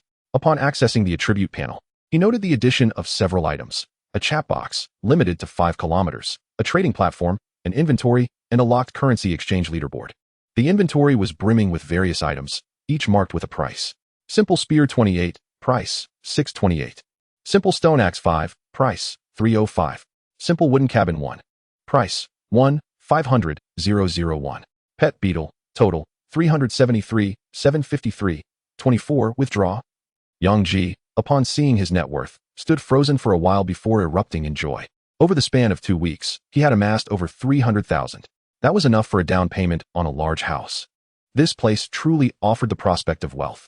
The most valuable items were the beetle and the wooden cabin, followed by a pile of collected wood and crops grown nearby. Once his excitement subsided, he gradually regained his composure. This sum was still insufficient for the monthly allowance of Yi Jingjing. Furthermore, Yang Ji discovered an unsettled item in his inventory, the purple egg, marked as unknown species, price undetermined. He gazed at the egg nestled in the corner, wrapped in hyena hide, murmuring, "I wonder when you will hatch. I hope you bring me a handsome profit." Ding ding, the chat box buzzed incessantly. Debold, is there an older brother around? I'm so scared and need protection, location coordinates. Dueling foam, whimper, I'm scared too. Please come protect me, location coordinates. Xiao Hui Hui, stop pretending. The women have long signed off and quit the game. Yang Ji pondered for a moment, then snapped a photo of his cabin, sending the image and location. I am an internal tester, those nearby may come. Remember, do not touch anything upon arrival, or I will not hesitate to eliminate you. He was not one to enjoy socializing, preferring solitude. However, to develop in the game and earn more, he needed assistance. He could not afford to waste time crafting shoes or farming. The creation of large mechanisms and metal smelting required manpower. After sending his message, the chat room erupted. Wow. Shuehen is amazing. He has already built a house. Please, can I cling to you? Can someone come rescue me? There's a snake next to me as thick as a water barrel. The notion of rescuing others was absurd. Not only was the distance daunting, but he also dared not intervene. This group could respawn, but for him, death was final. After 2 weeks, he only ventured within the vicinity, afraid to wander too far. Chapter 47. Short-sighted Zhu de Bold. A barrage of message notifications vexed Yang Ji, prompting him to silence the alerts. He had sent his location, and whether they arrived depended on their own initiative. While feeding the beetle, he contemplated the game. There were at least 200 to 300 players within 5 kilometers. Perhaps they could establish a large tribe. With their assistance, dealing with wolf packs and spotted spiders would become significantly easier. The game's official site stated that every area contained testers, encouraging players to seek them out. Perhaps the game's purpose was to enable players to develop into small factions. To earn more, expansion was essential, gradually evolving into tribal conflicts that would enhance the game's competitive nature. However, the development of a tribe was no simple task. It entailed resource allocation and human resource management, which was cumbersome and required trusted individuals to oversee. As Yang Ji contemplated, a scream pierced the air. A plump youth clad in oversized shorts crashed to the ground, his feet bound by a rope. He had forgotten to disable the surrounding traps. Hastily, Yang Ji rushed over to disarm the perilous mechanisms to prevent injury. Could you please untie me first? This is so tight. Oh no. Yang Ji. As the stout figure rose and beheld the silhouette ahead, he gasped in astonishment. Yang Ji, upon hearing his name called, turned in disbelief. Was that not Zhu Daiden, the fortunate mascot of the boxing gym? Thanks to him, life had been considerably more affluent lately, with frequent invitations to dine together. Yang Ji hurried over to untie the ropes binding him, marveling at the serendipity of their meeting in this region, and cheekily suggested, "Do remember to invite me for a meal later. Have you found the big shot from the internal testing yet?" Zhu Daiden inquired tentatively, glancing around for the presence of others. "No, I am merely Shuehen," Yang Ji replied with a subtle smile, harboring a fondness for the amiable rotund man. "You are Shuehen?" Zhu Daiden exclaimed in disbelief. "Aren't all internal testers military personnel?" "Ah, my girlfriend somehow procured an internal test card, and I began playing 2 weeks in advance." Yang Ji confessed candidly. Zhu Daiden, still in shock, realized that the man who had been winning money from him daily and celebrating his victories at his expense was, in fact, an internal tester. Yang Ji approached the wall, picked up a makeshift javelin, and handed it to him for self-defense. "I will craft you a pair of grass shoes." Zhu Daiden's feet were sore from the stones, and without shoes, he could not venture far. Fortunately, his birthplace was only 300 or 400 meters away. Yang Ji's fingers danced adeptly as he swiftly wove the grass into a pair of sizable shoes before Zhu Daiden could comprehend the process. "Try these shoes on," Yang Ji offered. Zhu Daiden, now even more astonished, wasted no time and promptly sat down to don the shoes. "Yang Ji, you are incredible. You can even weave grass shoes, such an obscure skill. Walking was torture. This terrible game doesn't even provide shoes. Without your help, I would have truly quit. Take my advice, if you intend to quit, do so swiftly. Wait until the mid to late stages when the game has developed further before re-entering. Those without strength in the early stages will only suffer, unless they thrive on adventure." "No," Zhu Daiden firmly rejected. "I possess no remarkable skills or education, but I have a keen sense for wealth. I predict this will be a land of fortune. I calculated that within a 5-kilometer radius, there are over 200 people. If we consider 200 individuals in an area of 25 square kilometers, and given that billions have entered this game, just imagine the size of the game world. Its area must be at least 1/10 of the Earth's." Zhu Daiden grew increasingly animated as he spoke. The game's developers stated their goal was to construct a new civilization, akin to a new world resembling Earth. The total assets of a typical county in today's society exceed trillions. The game mechanism means that whatever we build and acquire will be converted into real-world currency based on actual proportions. If we establish a small town within the game, it could yield trillions in revenue. Surveying the landscape, Zhu Daiden gestured grandly. This place, nestled between mountains and water, is the perfect genesis of civilization. We shall build a tribe, foster civilization, and conquer the realm. We will construct cities, promote culture, and seize the world. His resounding voice echoed through the mountains, leaving Yang Ji momentarily stunned, gazing at the enthusiastic figure before him. Feeling the weight of Yang Ji's stare, Zhu Daiden grew slightly bashful, scratching his head awkwardly. I apologize. I lack education and vision, and can only conceive such crude ideas. Yang Ji responded. Is that truly a lack of vision? While Zhu Daiden's reasoning held merit, Yang Ji pondered whether the government would truly invest such sums in reality. He felt that enhancing one's own strength might be the more reliable approach. Though Zhu Daiden's ideas were not without merit. Certainly, in the early phases, any profits earned would certainly be honored. No government would undermine its own credibility. After a moment of contemplation, he placed a reassuring hand on Zhu Daiden's shoulder. In that case, let us establish a tribe together. You shall serve as the deputy leader, overseeing development, while I will handle the combat. Deputy leader. Zhu Daiden's eyes brimmed with tears of gratitude, his thick lips quivering. Yang, I never expected you to hold me in such high regard. Isn't it just the two of us in this tribe? Yang Ji remarked, glancing at the darkening sky as twilight approached. He set about igniting a fire in the clay stove. Brother Zhu, please tend to the fire. There are firewood nearby, and when others arrive, caution them not to disturb anything or trample the trees, as this area is rich in medicinal herbs and grains. Should any danger arise, seek refuge inside. Where are you going, Yang? Zhu Daiden asked as he settled on a stool by the stove with the javelin in hand. I will excavate a few plants to cultivate, and if the bull beetle grows hungry, feed it some banana leaves. What bull beetle? Zhu Daiden quickly lifted his feet, scanning for any traces of insects, fearing he might step on one. Over there, Yang Ji indicated towards a nearby makeshift hut. Upon seeing the enormous insect larger than himself, Zhu Daiden tumbled from his stool, his eyes wide with disbelief. What? Is that an insect? That's a bull. Fear not. The bull beetle is gentle and harmless. I shall take my leave now. Yang Ji shouldered his bag and lit a torch before departing. Zhu Daiden hid behind his chair, gazing at the enormous, dark bull beetle. Swallowing hard. Please don't eat me. I am rather fat and unappetizing.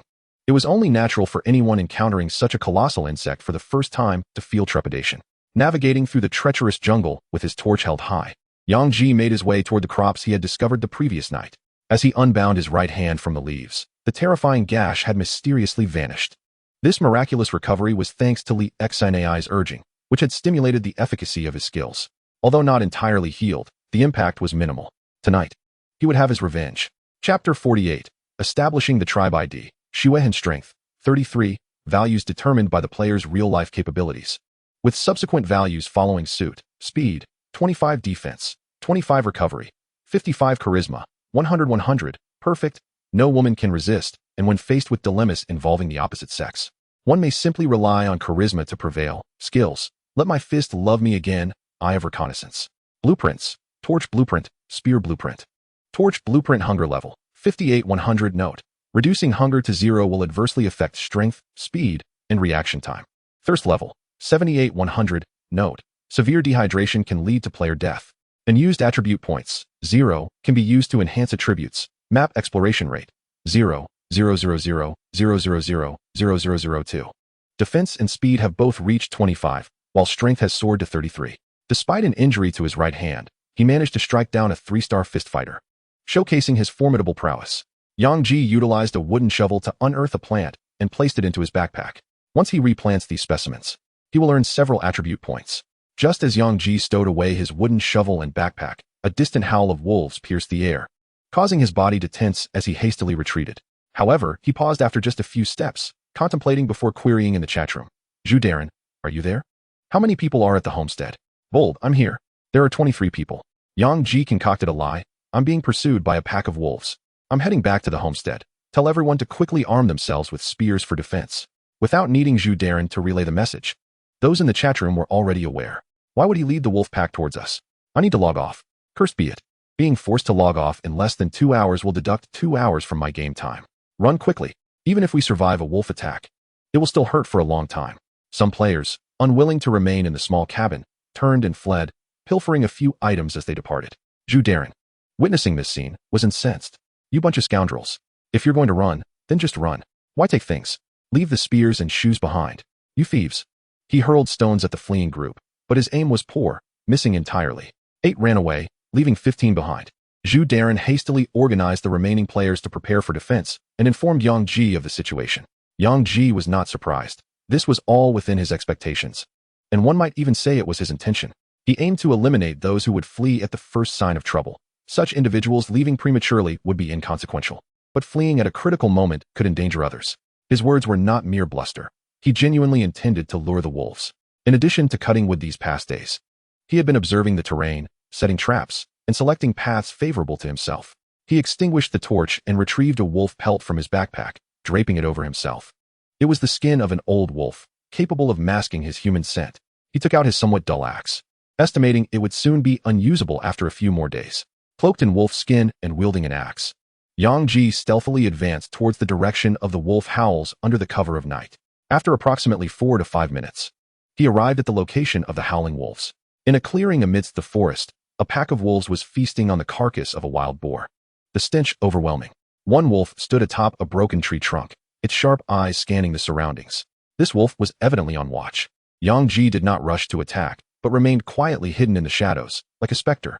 As time passed, the darkness deepened, and the beast grew increasingly restless.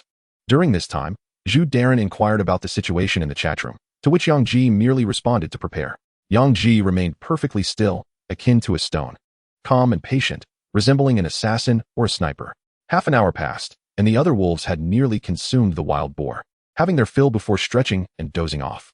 The watchful wolf descended from its perch, famished, and approached the remnants of the meat. After lying in wait for 30 minutes, Yang Ji finally moved, sheathing his axe, slowing his breath, and stealthily approached the feeding wolf. Creatures possess 2 distinct traits while eating: extreme caution or utter relaxation. Typically, wolves are careful while feeding, but that was earlier. Now, this wolf subconsciously believed its pack was keeping watch as it dined, unaware of the lurking danger. With only 3 meters separating them, Yang Ji adjusted his stance, his body coiling like a bow ready to release an arrow. In an instant, he exerted force through his legs, propelling himself forward, dust flying beneath his feet, as he seized the wolf by the neck, unleashing his full strength in a violent twist. Crack! With bare hands, he snapped the vicious wolf's neck. Ding! Congratulations, player has killed a wolf with bare hands. Task completed. Attribute points. 2. Dropped equipment, a spool of wire. Exploration task issued. Centered around the homestead. Explore 1 kilometer in each of the 4 cardinal directions. With a time limit of 1 day. Penalty for failing the task. The character will bear the mark of survive on their forehead. At present, Yang Ji had no time to contemplate task rewards or new assignments. After breaking the wolf's neck, he took off running. The 7 wolves that had been napping nearby were momentarily stunned. What just happened? The comrade who was eating has fallen? Why is that fleeing comrade standing up to run? Have our kin evolved to such a degree? It was the wolf pack leader who reacted first, realizing a member had been slain, letting out a howl that summoned the wolves to pursue. Yang Ji sprinted toward terrain advantageous to him, impeding the wolf's speed. Thanks to his training over the past few days, he ran 300 to 400 meters without any wolves catching up. Navigating through narrow thickets, he reached a wider section of the forest, where the wolves' speed surged, quickly closing the gap between them and Yang Ji. Just as they were about to catch him, Yang Ji leaped high, grasping a dangling rope from a tree, swinging his body, and using the momentum to grasp a branch of another tree, swinging from one tree to another like a monkey. Below, the wolves leaped and chased, coming perilously close to seizing Yang Ji several times. The ferocious wolves howled in frustration, accelerating their pursuit. The 3 leading wolves, caught off guard, suddenly plunged into a pit created by rushing water, landing with a jarring thud. Yang Ji leapt onto a branch, drawing his axe, and striking down on a rope with force. Immediately thereafter, a wooden cage bound with stones plummeted downwards. One quick reacting wolf was about to leap out of the pit when the pointed base of the cage pierced its neck, instantly fatally wounding it. Congratulations to the player for slaying a vicious wolf, acquiring equipment, a coil of iron wire. With 1 wolf dead and 2 trapped, the remaining 4 wolves instinctively prepared to flee. At this moment, Yang Ji leapt down from the tree, causing the 4 wolves to halt and once again display their ferocious expressions as they resumed their pursuit. The flickering flames from the wooden cabin were now visible. According to the original plan, Yang Ji intended to utilize the mechanisms beside his home to eliminate these wolves. However, prior to departing from his abode, he had dismantled those traps to prevent any accidental harm to humans. Nevertheless, the situation was manageable. There were still over a dozen individuals near the homestead, and only 4 wolves were behind him. The howls of the wolves echoed through the night sky, causing the 16 individuals near the cabin to feel a tightening in their chests. Do not be afraid. We have weapons. Jus de Dan trembled. The realism of this game was so profound that he nearly forgot it was merely a game. Brother Dan, could you please stop shaking? Your fear is undermining our confidence. I am not shaking. Roar. Several figures surged forth from the darkness, revealing a man clad in animal skins who rolled on the ground, while the two wolves leapt over him, charging towards the others. Such large wolves. Ah, run. Quickly stab them. Chaos ensued near the cabin, as a few individuals succumbed to their fear and fled, prompting more to follow suit. Those who remained brandished their wooden spears at the ferocious wolves. Although sharp, the wooden spears possessed limited lethality. The stronger and more accurate individuals managed to pierce the wolves' bodies, while the weaker ones merely scraped off some skin, only to fall victim to the wolves' fierce bites, resulting in blood flowing profusely. A group of people attacked the two wolves indiscriminately, while the other two wolves lunged towards Yang Ji. One wolf sank its teeth into Yang Ji's ankle, while the other opened its jaws wide, aiming for his neck, its long fangs threatening to crush it. Yang Ji retaliated with a punch, and with a crack, the wolf's jaw detached, sending its body flying. With a fierce expression, Yang Ji grasped the wolf that had bitten his foot, clamping its upper and lower jaws with his hands, and with a forceful twist, blood sprayed forth. Congratulations to the player for slaying a vicious wolf, acquiring equipment, 10 pieces of iron ore. A flash of light revealed 10 pieces of black iron ore beside him. Ignoring the reward, Yang Ji dragged his bleeding leg over to the wolf with the broken jaw, pressing his knee onto its neck and unleashing a series of punches, ultimately ending its life. He turned to observe the remaining players who had not fled. A significant number of them lay sprawled on the ground, their blood staining the earth around them. The two wolves, witnessing the bloodied Yang Ji approach, instinctively cowered, their heads lowering in fear.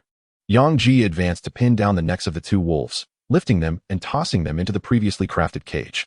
He had declared his intent to train these creatures as dogs. Young brother. The agonized moans of Jus de Dan pierced the air, his abdomen torn open, innards spilling forth. Such grievous injuries would surely prove fatal without modern medical intervention. It hurts so much, just kill me, Jus de Dan pleaded weakly. Yang Ji approached, closing his eyes, and mercifully broke his neck. Though it was just a game, it still bore the weight of taking a life, a feeling that was deeply unsettling. He then glanced at the others, apart from a well-known player who had merely suffered a bite on his arm. The remaining players were left with no better option than to die and respawn. At their request, Yang Ji methodically broke their necks one by one. He then plucked lizard fruit from a nearby tree and gathered some grain straw, crushing them to apply to the surviving player. Thank you. The survivor appeared to be a young man, reminiscent of a high school student. No need for thanks. What is your name? Those who remain to combat the wolves will be vital pillars for the tribe's future development. Xiao Huihui. Yang Ji, goodness. I almost didn't realize that was a game ID. 10 minutes passed, and the deceased players resurrected, totaling 8 individuals including the injured. How terrifying. I thought I was truly going to die. The simulation of pain was so realistic that I still feel shaken. Bloodmark's prowess is astonishing. Did you all witness that? He single-handedly killed 2 wolves. Jus de Dan was the most excited, convinced that following Yang Ji was the right choice. Believing that one day he would amass great wealth and marry, he jogged over to Yang Ji's side. Brother Yang, I feel that the players who managed to stay and fight are commendable. At least they possess courage. We should observe them and see if they can become the backbone of our tribe. Just follow your own thoughts. Yang Ji had been contemplating the same, recognizing Jus de Dan's cleverness, and decided to delegate most matters to him. Jus de Dan adjusted his large shorts, his flesh jiggling, and addressed the surrounding individuals loudly. This game is fraught with peril. It is difficult to survive alone. You all witnessed the tribe leader's prowess. Are you willing to join our tribe? Of course. We could not ask for more. Bloodmark is impressive. Few fools can grow this large. We are still in the early stages of the game. Everything is yet to be defined, and this is the optimal time for development. Once this tribe flourishes, it will soar. What shall we name our tribe? Xiao Huihui inquired. Jus de Dan was momentarily taken aback, pondering what to name their tribe.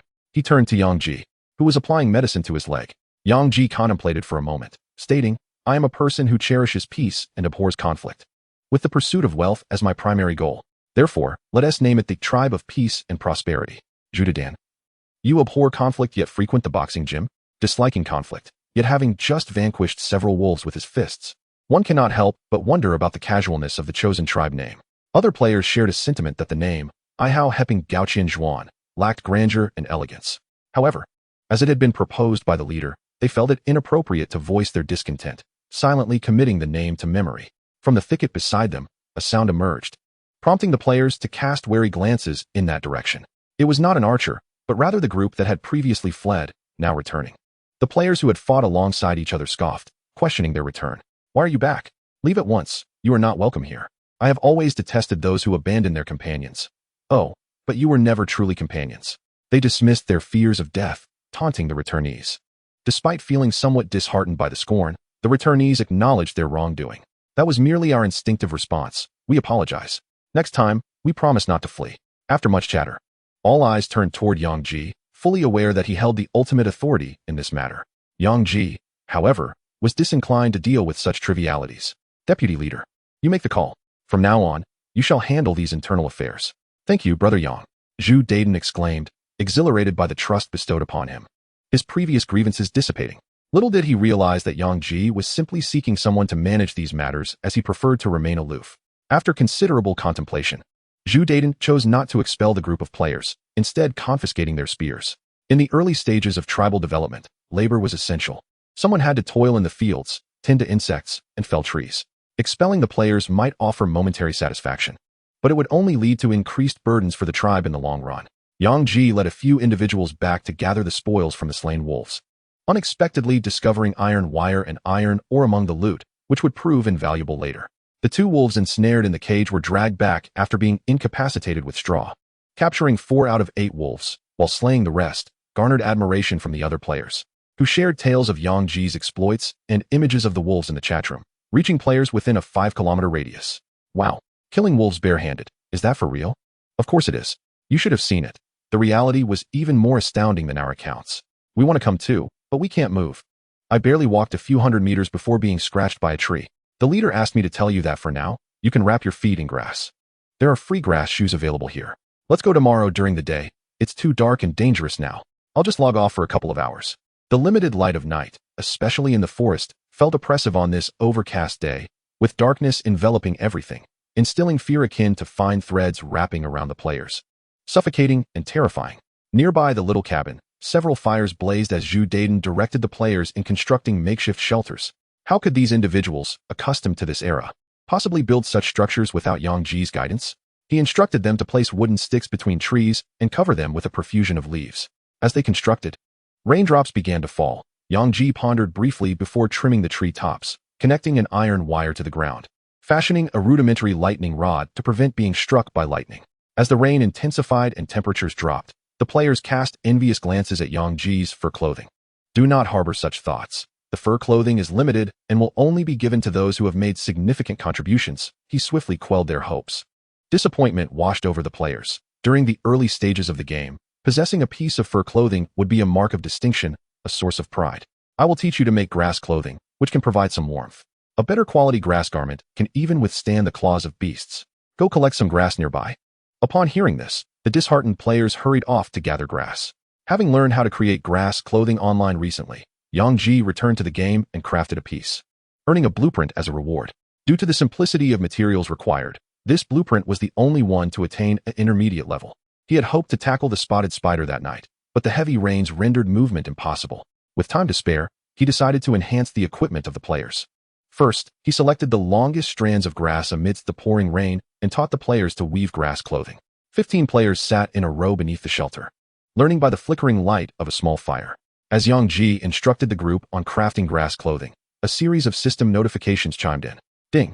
Congratulations to the player for triggering the tribal mission early. Attribute Point 5. Permanent tribe mission released. Mission 1. Increased tribal population. Gain 1 attribute point for every 10 members.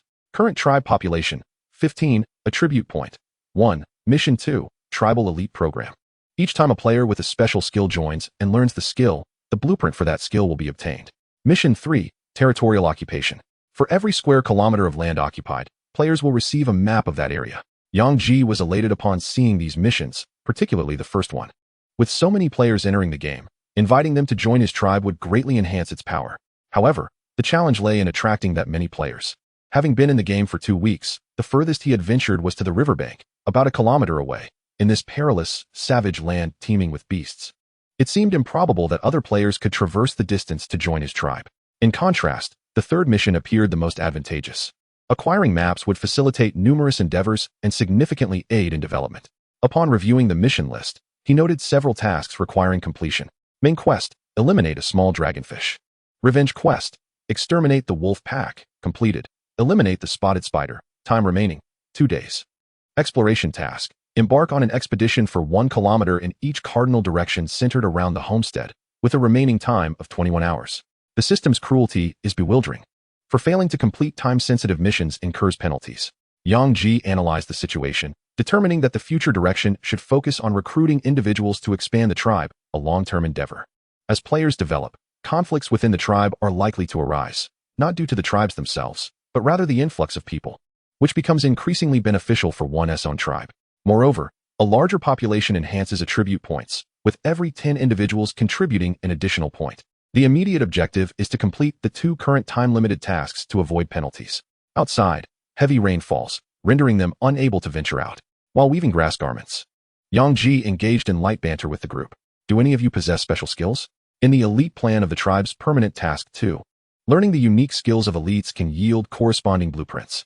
It is perplexing how the system operates. Even without task announcements, one could acquire blueprints if they sought to learn. I sing beautifully, Zhu Dan exclaimed, his flesh quivering as he spoke. Yang Ji, exasperated, covered his face, emphasizing that he was referring to special skills, such as exceptional boxing techniques or the ability to create unique tools. The group exchanged glances. They were all ordinary individuals with mundane jobs and lacked any notable skills. Yang Ji sighed, lamenting that modern society's mechanization had rendered many incapable of manual labor. At most, they could sing, dance, or play a musical instrument. With true craftsmanship being scarce, players unable to adapt to this lifestyle might abandon the game. Today, they were fortunate not to face beasts outside. Once they grasped the dangers of the outside world, it is likely they would quit. Continuing to teach the group to weave grass garments, some learned quickly while others struggled, with a few unable to grasp the technique at all. Wow, a grass garment is worth 100 coins. Player, Xiao Hui Hui, exclaimed, having completed his garment. Why is mine only 70 coins? They are all grass garments. Is there really a price difference? My garment is worth 80 coins. The players gradually produce their garments, with the system calculating their monetary value based on the quality of creation. Among them, Xiao Hui Hui produced the highest priced garment at 100 coins. While Zhu Dan's might only fetch 20, he remarked. Those who had not taken their learning seriously appeared regretful, having lost out on several coins. A single grass garment takes about an hour to create. Earning several tens of coins in that time is quite commendable. 70 coins per hour means with 2 hours of game time remaining, they could earn 140 coins. The players, filled with a sense of accomplishment, donned their grass garments, braving the rain to venture out and gather grass, returning to continue crafting. What does it mean that there are still 2 hours of game time remaining? Yang Ji asked curiously. Zhu Dan paused, surprised that the leader had not noticed that the game operates on a 6-hour cycle. The countdown timer for game duration is displayed in the upper right corner of the attribute panel. Yang Ji glanced at his attribute panel. There was no indication of game duration. He had spent over 6 hours in the game several times before. Was it because his gaming pod allowed deep sleep, thus eliminating the need for mental exertion, or was he uniquely privileged? Chapter 50, Nighttime Toilet Break. Yang Ji refrained from mentioning his lack of time constraints. He was uncertain whether all advanced gaming pods operated similarly, or if he alone was special. Perhaps due to the rain, there were few beasts active today, and everyone remained in the shelter weaving grass garments. Additionally, Yang Ji demonstrated how to craft stone axes, spears, and grass shoes. The players realized these items held little value and were not particularly attentive, focusing instead on perfecting their grass weaving. Only the player named Xiao Hui Hui watched with keen interest. Yang Ji's intention was not solely to teach them, but also to utilize the game's built-in recording function to capture the process, intending to upload it to the official game website afterward. Every 1,000 views could earn him approximately 10 coins, and if players tipped, the earnings would increase. Once he garnered more followers, he could even accept advertisements. Thus, creating videos as a content creator could be quite lucrative, provided the quality was high. Yang Ji felt confident in the quality of his recordings. The 6 hours quickly approached their conclusion, with the fastest learner having crafted only 3 grass garments, barely amounting to 200 coins. This was due to their lack of proficiency. With practice, they could earn even more. See you tomorrow, leader. Farewell, leader. My grass garment is nearly complete. I can earn several tens of coins again tomorrow. How delightful. A group of players bid Yang Ji farewell as they logged off, looking forward to the next day, thinking to themselves that the world seemed less perilous than the online warnings suggested. Only Yang Ji remained beside the small wooden cabin, quietly crafting various tools while recording the video. Congratulations, player, for surviving continuously for 7 hours. Can you guess what your reward will be? I guess it's nothing significant. Yang Ji internally scoffed, yet smiled brightly, respectfully stating, "Whatever the esteemed system wishes to reward me with, I am pleased." Haha, indeed. Then let us expand your backpack capacity tenfold. The esteemed system is magnificent. Even without seeing you, I know you possess an imposing presence, strikingly handsome, and exceptionally charming. Akin to Pan and Yushu, Yang Ji, uncertain of the system's gender, opted to lavish praise using descriptors for both, insincerely flattering. "You wretched being. How dare you uncover my identity? Then let us expand your backpack capacity by another tenfold." Upon hearing this, Yang Ji was momentarily stunned. He felt he had discovered the secret to wealth. The esteemed system is unparalleled and extraordinary. Oh, after flattering for over 10 minutes, Yang Ji received a single-word reply, leaving him feeling disheartened, having thought he had uncovered the key to riches. However, he felt content. His backpack slots had increased twofold, first to 100, then to 1,000. Previously, he lamented that 10 slots were insufficient, but now he need not worry about running out of space. After completing the video on crafting tools, he received a reward for 7 hours of effort. With heavy rain outside, there was little to be done, so he decided to upload the video to the forum, lest other content creators beat him to it. He clicked to exit the game. It was now 2 in the morning, and the game forum remained bustling, with players flooding in to share their messages as their playtime had ended. The in-game scenery was quite splendid, remarkably realistic, yet the beasts within were exceedingly frustrating. Why weren't any martial arts, such as the 18 dragon subduing palms, designed into the game? Who could possibly defeat those monsters? This game was destined to fail. The player base would likely not even reach a 50% login rate tomorrow. I have made some profit. Following a prominent player, I crafted a grass outfit and earned over 100 yuan in just a few hours. Many players were clamoring to quit, lamenting the lack of starting equipment. Not even a pair of shoes. Even knowing the location of internal testers did not help. Encountering monsters left them unable to escape, merely waiting for demise. The greater the anticipation, the deeper the disappointment. Faced with a barrage of criticisms and threats of quitting, the official game site offered no explanations, seemingly indifferent to the players' choices. Soon, a post surged to prominence, drawing back some players who considered quitting. Bloodthirsty star source. I have struck it rich. I found a peculiar black stone the size of a ping-pong ball, and the system informed me it was called Mazulur H9, valued at over 1 million. I've struck gold. To lend credence to his claim, he uploaded a screenshot of the game and a price exchange screenshot. Within mere minutes, this post soared to the top of the trending topics. Finding a stone to become wealthy felt akin to winning the lottery. I was filled with envy. Y&T I found it. If I could obtain 1 million, I would confess my feelings to Xiaohua in our class. I found a bone worth over 1,000 yuan. Many players shared their bizarre finds, with varying values, but the most valuable remained that stone named Mazulur H9. Aside from the main forum's fervor, other sections, such as the Survival Zone, Strange Creatures Observation Zone, and Tool Crafting Zone, were also thriving. Internal testers shared a plethora of survival strategies, detailing how to confront beasts, locate water sources, and create fire through friction, as well as which monsters dropped which equipment. Some, like Yang Ji, also released videos on crafting tools. After browsing for a while, he realized that the tools created by others lacked the completeness and aesthetic appeal of his own. Yang Ji uploaded his recorded videos, labeling each with the respective tool's name. After posting, he delightedly envisioned his videos garnering billions of views, leading to a flood of advertising opportunities. Rising from the gaming pod, he glanced at the nutrient liquid tank beside him, which still held a considerable amount of the red liquid. Yang Ji felt a pang of regret. This was newly purchased nutrient liquid, costing 3,000 yuan per bottle, and he had already consumed over 1,000 in just one night. Wait, it hadn't even been a full night, merely 7 hours. Previously, he couldn't remain in the game for 7 hours due to the lack of adequate nutrient support, prompting him to buy a few bottles at 3,000 each. Calculating this, he realized that the nutrient costs alone would amount to tens of thousands each month. His growth and strength was entirely dependent on financial investment. Yang Ji felt a sudden urge and hurried to the bathroom. As the weather warmed, the bathroom grew slightly warm, and he casually discarded his clothes into the washing machine. Sitting on the toilet, he browsed the forum, observing how other internal testers survived. To grow stronger, one must adopt a humble attitude towards learning. He heard sounds from outside, and soon the bathroom door swung open. Li Tongtong, clad in cartoon pajamas and appearing drowsy, wandered in, leaning against the wall before sitting down. Yang Ji thought, did she not see him? Was she unaware that the light was still on? Did she not notice sitting on something? After Li Tongtong finished, she dazedly left, completely oblivious to his presence. Just as Yang Ji was about to rise, another drowsy woman entered, her long hair cascading around her, exuding a languid beauty, clad only in a nightgown. Li Xian took a seat, shivered upon finishing, and departed. Yang Ji mused, was he not regarded as a man? After concluding his business, he wiped himself and stood up, only to be startled by a horrifying sight in the mirror. There was no one there. Chapter 51. The body's transformation. Yang Ji's heart nearly stopped. He quickly looked down at his own body and confirmed he was still present. The shock was intense. Had he played the game too much, leading to hallucinations? Just as he was about to leave, he raised his head, and his hair stood on end. The mirror still reflected no one. Clutching his racing heart, he returned his gaze to his body, and upon looking up at the mirror again, he still saw no one. After checking several times, he confirmed that he simply could not see himself in the mirror. Fear drained the color from his face, and his legs felt weak. Was this a hallucination or a supernatural occurrence? Creak. The bathroom door opened, and the older sister, Li Yameng, walked in. She appeared quite alert, her eyes wide open. She locked the door behind her and sat on the toilet. Yang Ji thought, did she also not see him? Li Yameng affectionately fiddled with the white light brain on her arm, lamenting how her brother's squandered money meant for a future wife.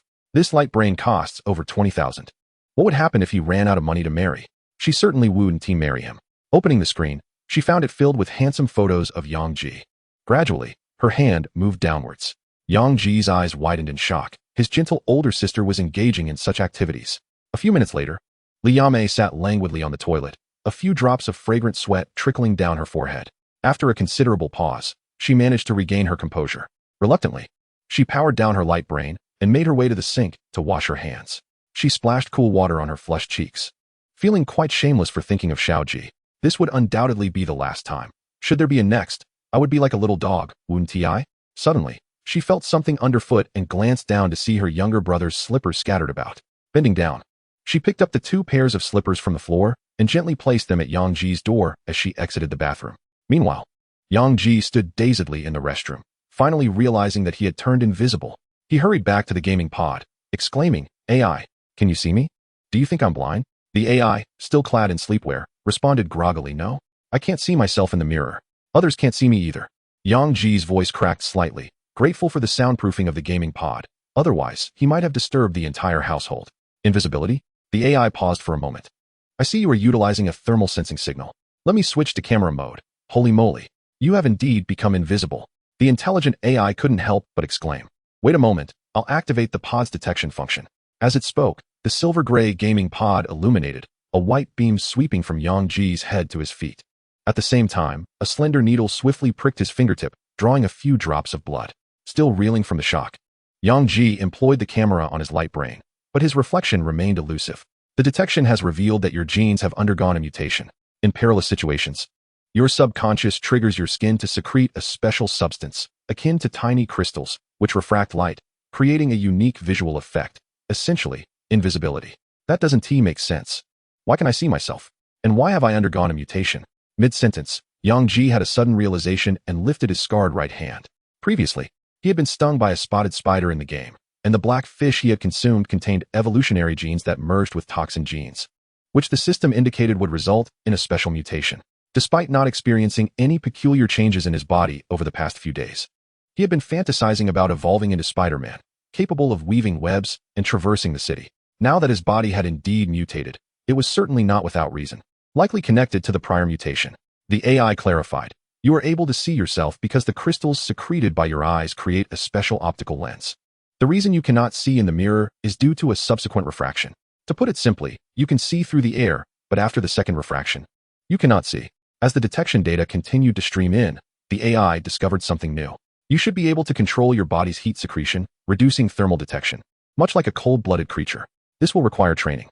Try holding your breath. If all goes well, you should now need minimal oxygen, much like a fish. Furthermore, the substance secreted by your body will also help mask your scent. Your body is practically designed for assassination. The AI exclaimed in astonishment. Yang Ji was elated. Then I could ambush Aunt Li and be invincible. The AI replied, that's rather superficial and trivial. To acquire such impressive abilities and use them for such meaningless pursuits is quite disappointing. While the AI found it shallow, for Yang Ji, defeating Aunt Li, the formidable adversary, was an exhilarating challenge, far more perilous than boxing in a gym. Excited by his newfound mutation, Yang Ji immersed himself in learning how to control his altered body within the gaming pod, with the AI assisting. Tomorrow was Saturday, with no school to attend, allowing him to stay up without the worry of feeling tired the next day. The night was quiet as Yang Ji focused on mastering the control of his mutated body. This phenomenon still lay within the realm of science, and he could accept it. However, the technique he had yet to uncover any scientific basis for. In just an hour, he had mastered the art of invisibility. It became as instinctive as nature itself, like knowing how to exert force when relieving oneself. However, invisibility had its drawback. Clothing could not become invisible unless he secreted more of the invisibility substance to coat his garments, which was tedious and energy-consuming. After grasping the invisibility technique, he spent another half-hour testing his breath-holding ability. The results were astonishing. If he remained still, he could hold his breath for half an hour. If he engaged in physical activity, he could still manage 5 minutes. This data was quite astounding. He could potentially challenge the Guinness World Record. Controlling his body's heat production proved to be more challenging. After an hour of effort, he could not master it, as it involved regulating the functions of various organs. He nearly caused his heart to stop while attempting to control its rhythm, but fortunately, the gaming pod delivered a jolt to him. Yang Ji did not push himself to learn this ability, as he was not aspiring to become an assassin. Being able to become invisible and mask his scent was sufficient to handle most wild beasts. At 4 in the morning, Yang Ji logged into the game, brimming with happiness. He aimed to complete the 2 limited-time tasks before dawn, as he also needed to tutor Yi Jingjing during the day. The gentle patter of rain outside produced a crisp sound. A gust of wind swept through, causing Yang Ji to involuntarily shiver. He was unsure why he felt suddenly cold. He quickly stoked the charcoal fire, and as the light flared, the chill dissipated considerably. Removing his backpack, he retrieved the plants he had previously unearthed, picked up a small wooden spade, donned his wolfskin hat, and headed outside to the designated garden area to plant the flora. With the rain falling lightly, there was no need to fetch water from the river, saving him considerable effort. Congratulations, player. Successfully planted 3 plants, attribute points 3. He had earned another 3 attribute points, bringing his total to 11, including those gained from handily defeating a wolf and triggering a tribal quest. He allocated 5 points to his defense, raising it to 30, and distributed the remaining 6 points to speed, increasing it to 31. All his attributes now surpassed 30, marking yet another qualitative leap. He could now attempt to challenge the rank of 4-star boxer. If Boss Ma knew he had met the requirements he set in just a week, he would surely be overjoyed. On that fateful night when the assault on the Samsung occurred, Boss Ma was deeply moved, shedding tears from the sidelines. Chapter 52, The Revenge Mission Completed. He arrived at the small wooden cabin with a backpack, filling it with the straw sandals, tools, and the purple egg it contained. Now he possessed 1,000 backpacks, eliminating any concern of inadequacy. With the influx of players in the game, the fear of having his belongings stolen loomed large. If that were to happen, he would have nowhere to lament his loss. However, with the items secured in the backpack, he could carry them, and upon logging off, the backpack would vanish along with him. He retrieved the bow and arrows hanging on the wall, fastening the quiver around his waist, which housed arrows crafted from hyena teeth. Stepping through puddles, he ventured toward the region inhabited by the spotted spider. Rainy and dark, it was an opportune moment for hunting. During a previous visit to the official website, he had come across information regarding the spotted spider. A player had shared insights, albeit brief, stating, "The spotted spider is venomous. Its silk highly adhesive. Avoid contact at all costs. Strike swiftly. It took me 3 punches to defeat it, and I nearly succumbed to its poison." The loot was commendable, yielding a resilient spider silk rope. Observing this, he noted the absurdity of the claim, 3 punches to slay it. Such information was utterly useless. That beta tester's prowess must have been at least that of a 10-star fighter. The spotted spider was not far, approximately 700 meters distant, and he arrived within minutes. Yang Ji concealed himself about 10 meters away from the creature, cautiously observing. The arachnid lay amidst lush foliage, surrounded by many cocoons comparable in size to humans, instilling a sense of dread in the night. Yang Ji slowly drew an arrow from the quiver. The arrowhead, fashioned from hyena teeth, had been soaked in juice for 3 days, capable of paralyzing the nervous system of living beings. Typically, he practiced with wooden arrows, as these were costly and reserved for critical moments. With a steady hand, he drew the bowstring and aimed, accounting for gravity's pull by slightly elevating his aim, and correcting for the leftward wind by adjusting his aim to the right. Thud! The arrow flew, piercing the spider's eye with a satisfying squelch. The spotted spider emitted an ear-piercing shriek, causing the trees to tremble. Yang Ji swiftly hid behind a tree, reassured by the online claims of the spider's poor vision, especially at night, and felt confident he would remain undetected. After several minutes of eerie silence, he surmised that the creature had lost track of its assailant and cautiously peered out with his bow. To his horror, he locked eyes with the enormous spotted spider, its 8 massive eyes meeting his gaze. Those colossal orbs were the size of his head. Its gaping maw, oozing green pus, lunged toward him.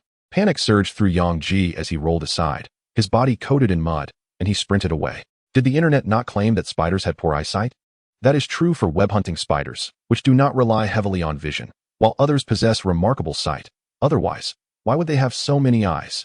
Before he could escape, he felt an invisible force grasping at him from behind, sending him tumbling backward. Turning to investigate, he found himself ensnared by silk emitted from the spider's abdomen. Its sharp legs had already locked onto him. In a moment of desperation, Yang Ji violently tore his clothing, discarded his backpack, and removed his shoes, entering a state of invisibility. The spider's attack missed, merely ripping his beast-hide attire. The spider, bewildered by the vanishing foe, scanned the surroundings with its remaining 5 eyes, alert and wary. Suddenly, it heard a rustling from behind a nearby tree and propelled itself forward, its sharp legs piercing the tree trunk. "You filthy spider. I'm right here," Yang Ji declared as he descended from above, wielding a wooden spike. Thud! Green blood splattered as the spotted spider let out a wretched cry, thrashing violently in an attempt to dislodge him. Ignoring the poison coursing through him, he clung to the wooden spike, driving it relentlessly into the spider's head. With each thrust, the creature writhed in agony, while Yang Ji held on with all his might, continuously striking. His body began to turn purple, consciousness fading, strength waning.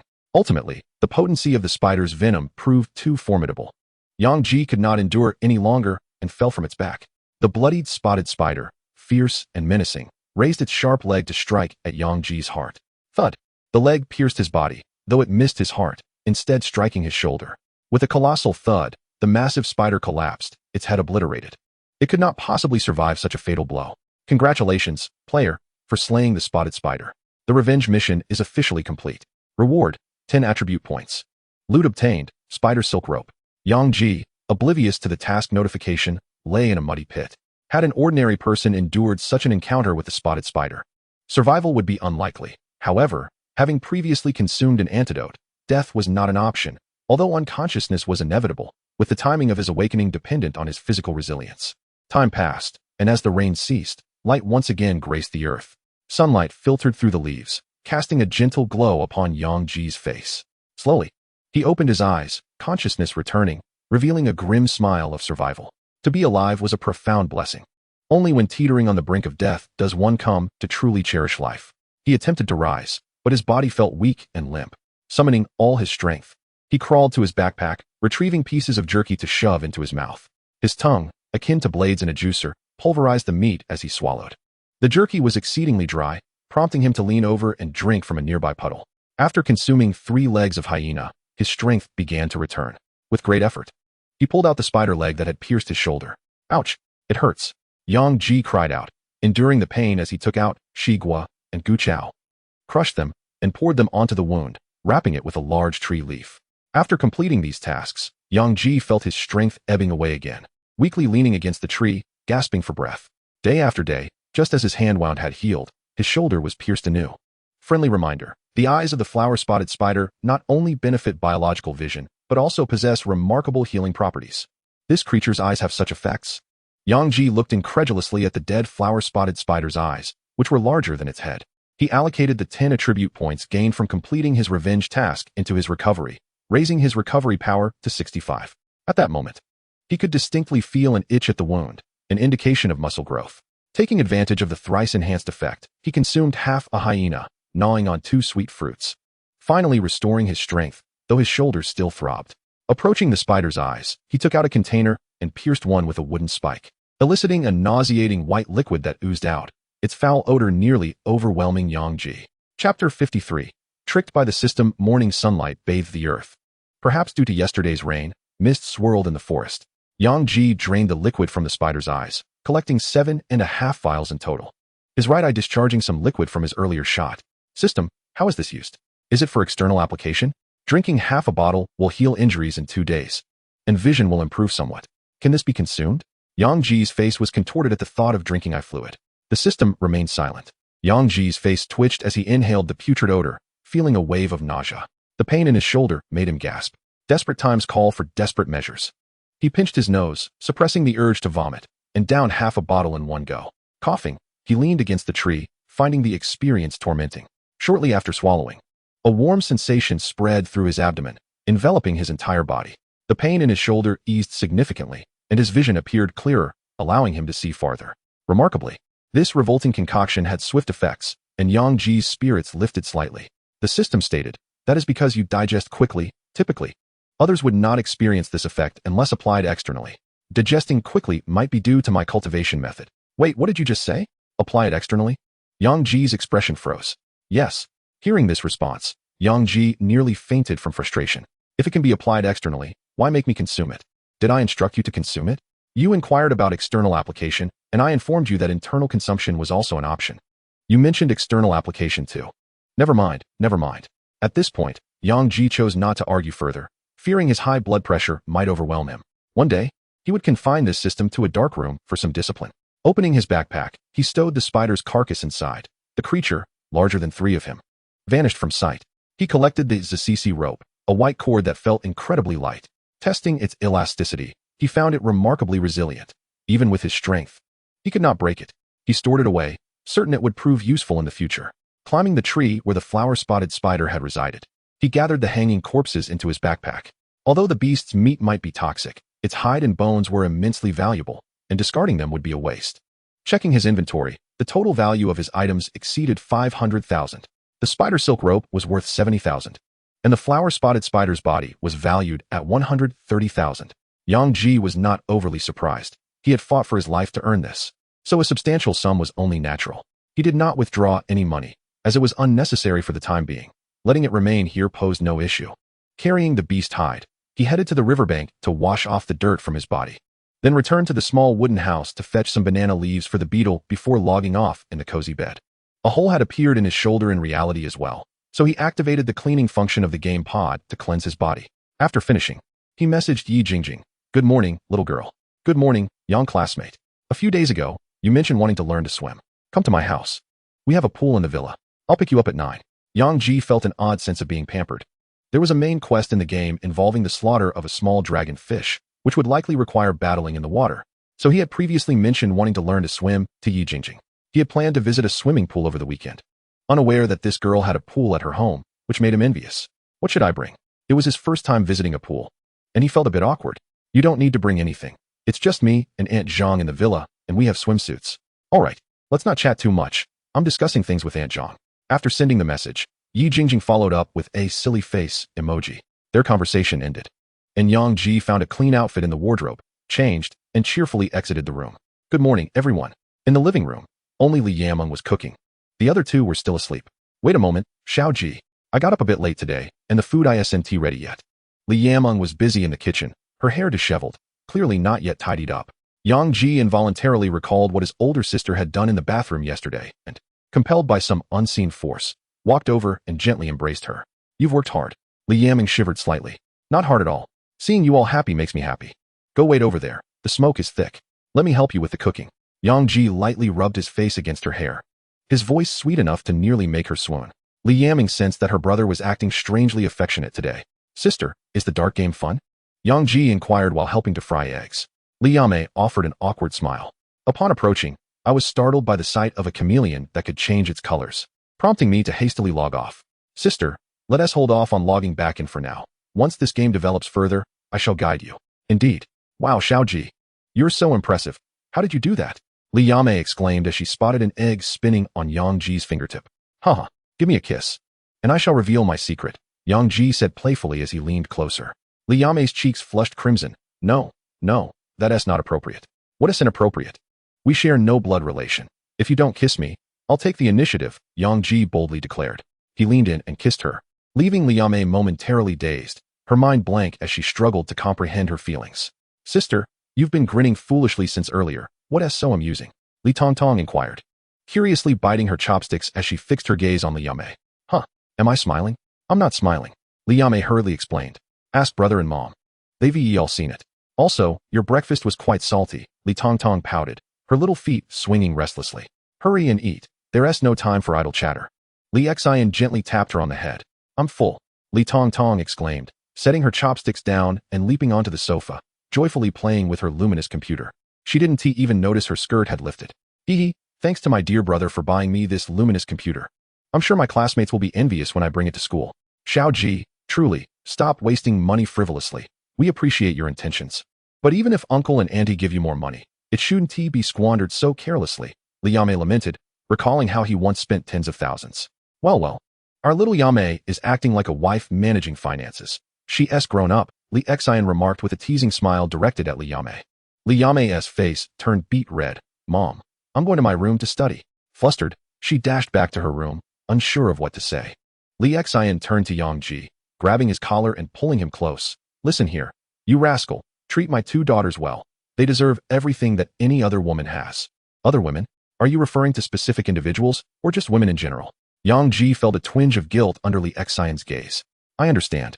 I promise to ensure both my sister and my younger sibling have everything they desire. By the way, why didn't you brush your teeth this morning? You reek. With that, Yang Ji broke free, grabbed his backpack, and dashed outside. I'm off to tutor my classmates. You little rascal. Stop right there. I want you to endure my breath all day. Chapter 54. Learning to swim after receiving a scolding from Li Xian, Yang Ji felt quite elated. Life was progressing beautifully. He would earnestly focus on making money and diligently strengthen his gaming skills. Since his parents had mentioned that playing that particular game would lead him to them, he resolved to follow their advice. Yang sir. As Yang Ji walked outside the community, a vehicle from the fantasy series pulled up beside him. The window rolled down, revealing a mature and charming woman smiling at him. Hello, Aunt Zhang, Yang Ji greeted with a smile.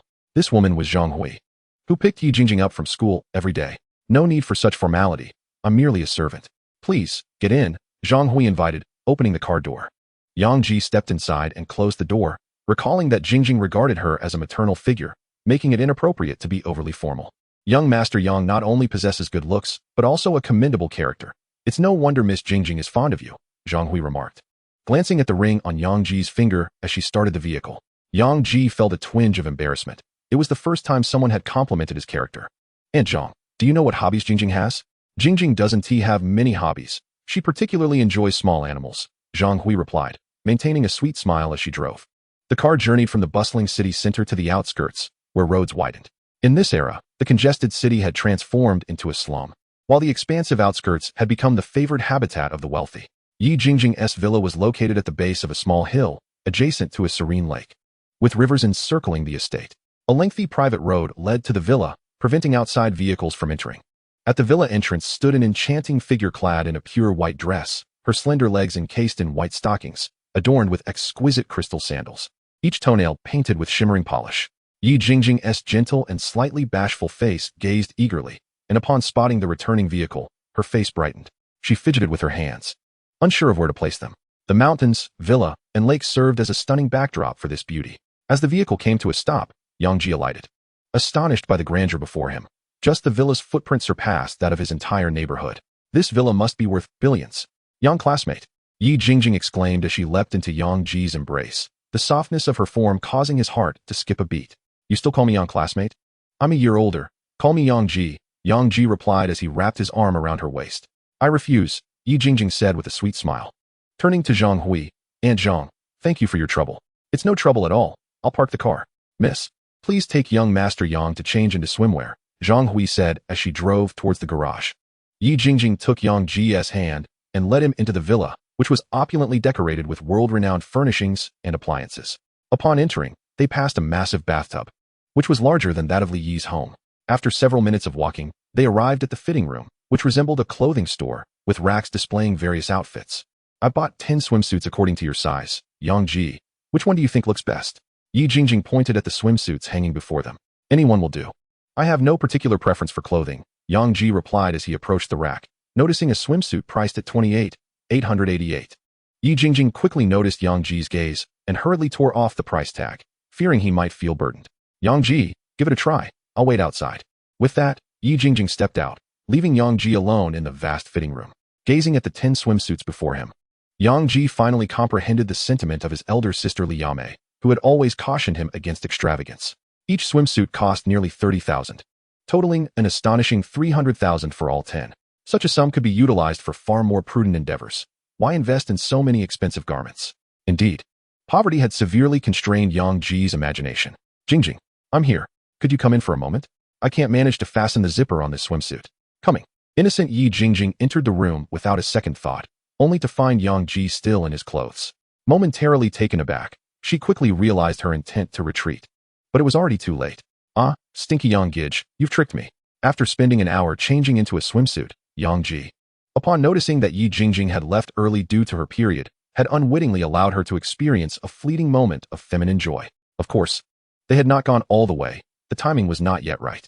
Yang Ji donned a sleek black swimsuit that enveloped his entire body, concealing the injury on his shoulder. As they emerged from the changing room, Zhang Hui also appeared in her swimsuit, a modest blue one that revealed only her lovely legs.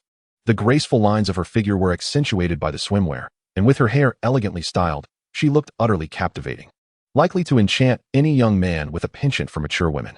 Mr. Yang, Miss Yu, it's not suitable to swim yet since Miss Yu just left. Allow me to teach you how to swim. I hope you won't find it bothersome. It is I who should be grateful for your assistance, Yang Ji replied politely.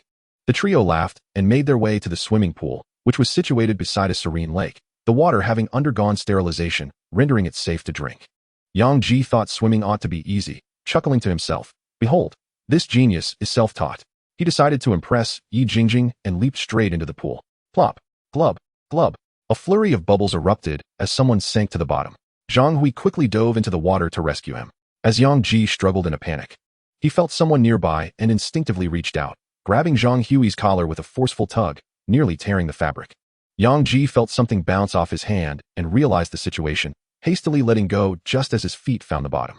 With a splash, Yang Ji stood up, wiping the water from his face, embarrassment evident on his features. What on earth? Why can't I float? Yi Jingjing sat on the shore, resting her chin on her hand as she watched Yang Ji's antics, suppressing a giggle, thinking him a fool despite his self-proclaimed genius. Zhang Hui adjusted her collar, relieved that Yang Ji had been submerged and had seen nothing untoward. She smiled and said, swimming requires not just strength, but also technique. Come, let us start with how to breathe properly. Thank you, and Zhang. For the next while, Zhang Hui patiently instructed Yang Ji, who grasped the techniques quickly.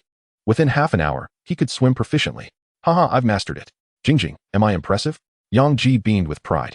Just then, a series of sharp beeps emanated from Zhang Hui's arm device, causing her expression to shift dramatically. Someone is infiltrating the villa. Quickly, let us retreat to the basement for safety.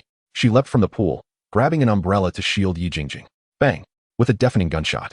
A large hole appeared in the umbrella, followed by Yi Jingjing's scream. Jingjing! Yang Ji surmised the gravity of the situation. Seeing the hole in the umbrella felt like a hammer striking his heart. He dashed to the shore and rushed towards her. Chapter 55. Mercenary. The gunfire shattered the villa's tranquility. Yang Ji hurriedly made his way to the shore, finding Yi Jingjing clutching her arms, blood seeping from her wounds. Yang Gu, hurry inside the villa, she urged anxiously. Even in such peril, she was still concerned for him. Yang Ji, relieved to see she was not in mortal danger, scooped her up and shielded her as they sprinted towards the villa. Zhang Hui lifted the umbrella to protect them from behind, just as they neared the villa entrance. Yang Ji suddenly halted, and at that moment, a bullet whizzed past him, striking the ground with a resounding bang. He barely made it inside the villa. In the underbrush outside, a sniper cursed vehemently. Damn it! According to my plan, one shot should have dealt with the target. But the first shot was deflected by the umbrella. The second shot was aimed perfectly at the door, ensuring no escape. Yet that young man halted unexpectedly at the entrance. Who is he? How does he possess such an instinct for evading a sniper's aim? He communicated into his earpiece in a foreign tongue, the translation revealing, "It's in your hands now." From his vantage point, he could see over a dozen fully armed men in black rushing into the villa. As Yang Ji and the others burst into the villa, Zhang Hui led them into an ordinary bedroom. She turned the bedside lamp a few times, revealing a hidden door in the wall. A secret passage leads underground. Hurry inside. There are supplies and food that can sustain you for a month. Yang Ji, take care of the young lady, Zhang Hui instructed urgently before swiftly exiting the bedroom. Yang Ji quickly ushered Yi Jingjing down the passage. Once inside, the secret door closed, and the bedroom returned to its unassuming state. They failed to notice the 2 drops of blood left on the floor. Yang Ji guided Yi Jingjing downwards for at least 10 meters. Even a missile strike would not reach this sanctuary. Upon arriving in the main chamber of the underground refuge, they found fresh air, stored food, water, medication, and even daggers and firearms. He gently laid Yi Jingjing on the bed. Her injury was not severe, a bullet having grazed her arm and caused some burns. Approaching the area where the medications were kept, Yang Ji's eyes landed on a spray canister, the very one Yi Jingjing had used on him during his last injury, crafted from an alien substance. Jingjing, bear with it. It might sting a bit. Yi Jingjing clutched her arms, sweat streaming down her face as fresh blood stained her white dress, creating a stark contrast that was painfully vivid.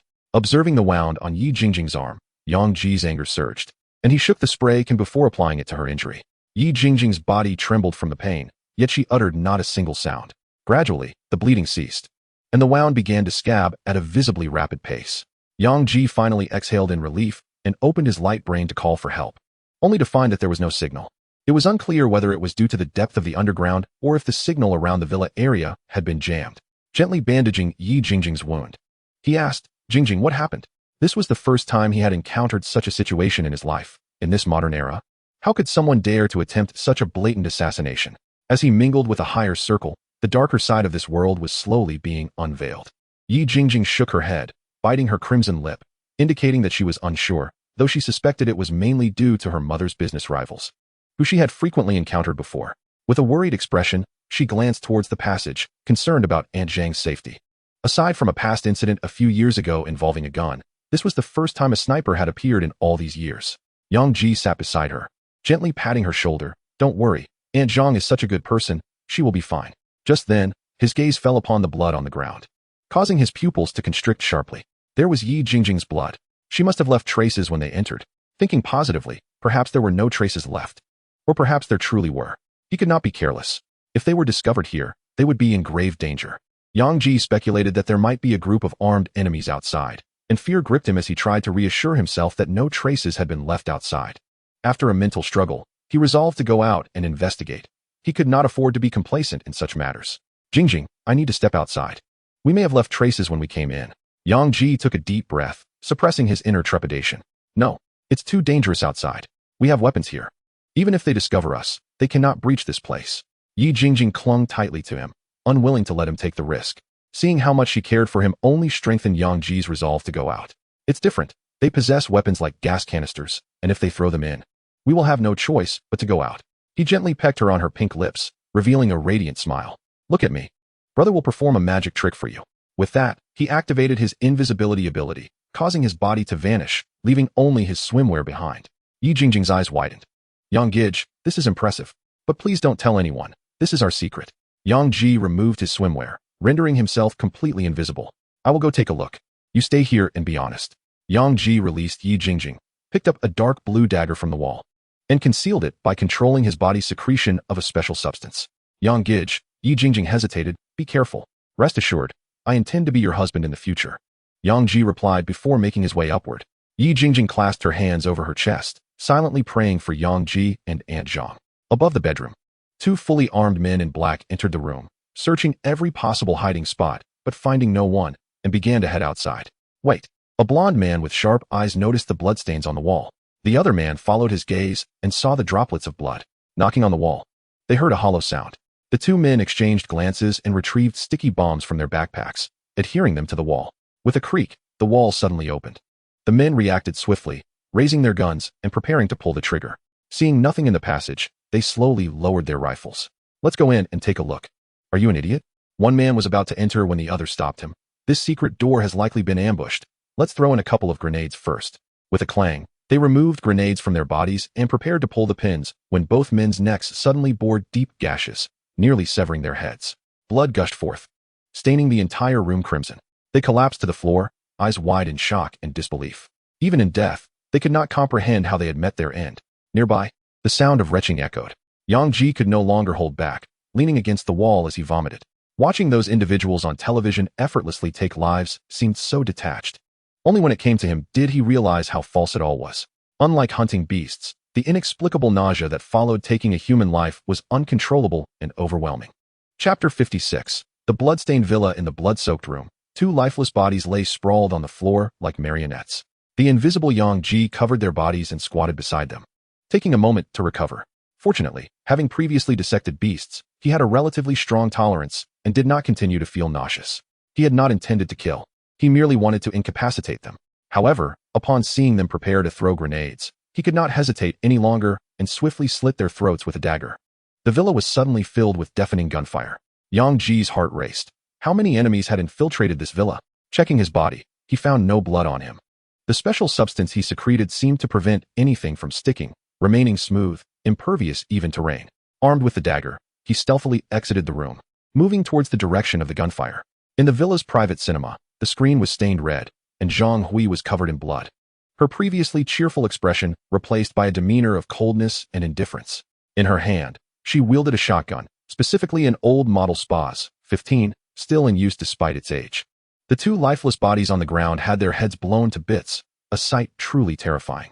As she reached into her swimsuit to retrieve the bullet, Zhang Hui swiftly pulled back the gun's bolt. The chaotic sounds of footsteps echoed from outside. She picked up a grenade from the ground, biting through the pin before tossing it away. The resounding explosion reverberated through the villa, debris flying from the walls as she stepped out, expressionless, shotgun in hand. Enveloped by smoke, several bodies lay sprawled in the corridor, their limbs severed, blood pooling beneath them. Zhang Hui aimed her weapon at the surviving assassins. Her voice icy, no sudden moves. Tell me, which mercenary group do you belong to? Bang, bang.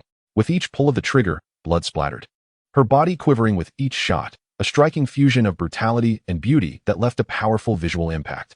I warned you against any sudden movements. Her commanding voice echoed in the corridor. The two assassins, their fingers frozen above the triggers, had no chance to fire back. Zhang Hui engaged in a fierce battle within the once pristine villa, now shrouded in smoke. Bullet holes marred the walls, the floor cracked, and feathers from the bedding scattered through the air. The sounds of explosions and gunfire continued for over 10 minutes. However, despite her formidable prowess, she was but one person against a fully armed squad of mercenaries, slowly being cornered into the bathroom. Glancing down at the bullet wound in her abdomen, blood trickled down her pristine thigh.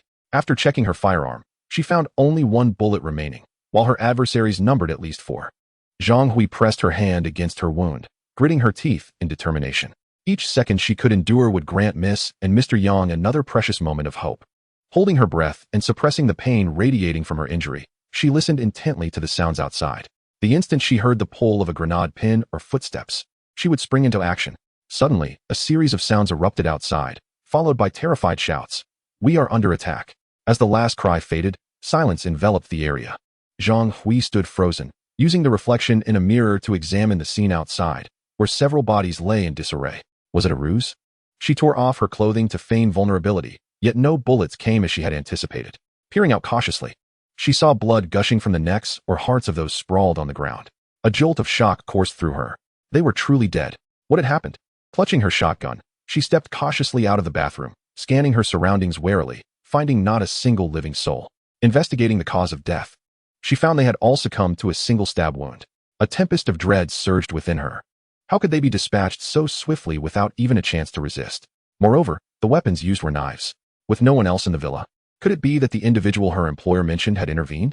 Zhang Hui retrieved her firearm, rushed to the medical kit, and hastily bandaged her wound before changing into fresh clothes. While dialing her employer, she checked the villa for any remaining threats. Hello, boss, we were attacked. No need to panic. The enemies are mostly dealt with. I nearly got caught, and I'll explain later. First, I need to ensure there are no more assassins in the villa.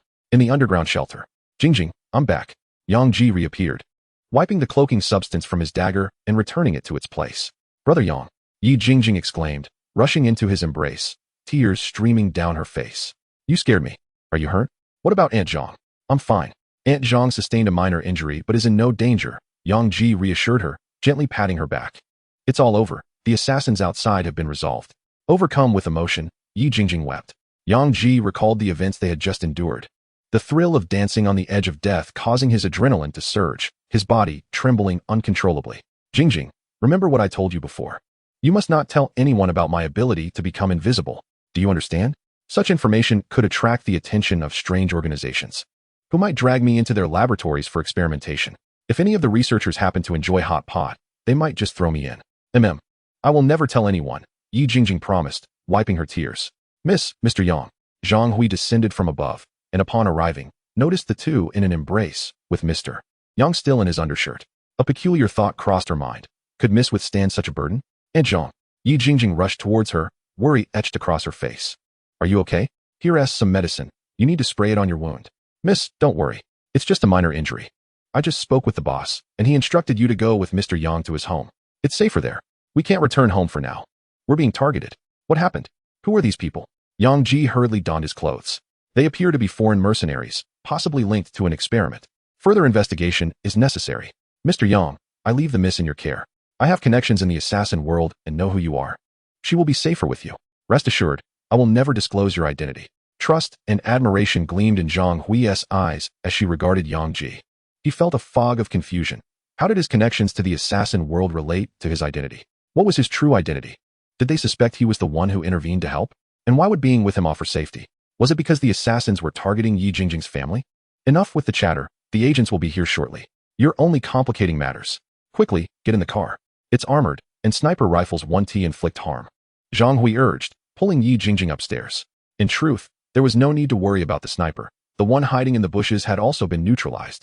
Yang Ji said little more, changing his clothes before boarding the vehicle with Yi Jingjing. Before long, a fleet of police cars arrived. The agents, witnessing the scene at the villa, turned pale and quickly ordered the area to be sealed off. In this nation, the emergence of numerous heavy weapons has become a significant affair. The lack of information lockdown may provoke keyboard warriors, potentially inciting unwarranted panic. Chapter 57. The Pressure Beyond Assassins. In the central residential area, Unit 501. Allow me to introduce her. She is my classmate, residing next door in Unit 502. Her mother is traveling, and I have been entrusted to look after her.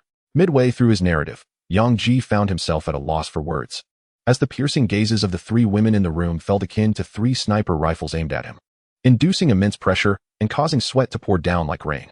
Yi Jingjing's home had been targeted by an assassin, rendering her unable to return. Thus she was brought to this community. Initially intending to avoid bringing her home, Yang Ji was caught off guard when they arrived at the community entrance, where the three women had just finished feeding stray cats. It was an unfortunate collision. Although Yang Ji explained that she was a classmate, the onlookers were not naive children. Both bore couples' trinkets. The atmosphere in the room became palpably tense. Li Yamei's expression dimmed, while Li Xian narrowed her eyes, and Li Tongtong exhibited peculiar behavior. Opening her light brain to search the query, how did individuals in ancient imperial harem vie for favor? Observing their expressions, Yi Jingjing subtly inferred the underlying tension and confidently introduced herself. Hello everyone, I am Yi Jingjing, Yang Ji's girlfriend. As I will be leaving this country in 3 months, I wish to express my feelings without regrets during my final days here.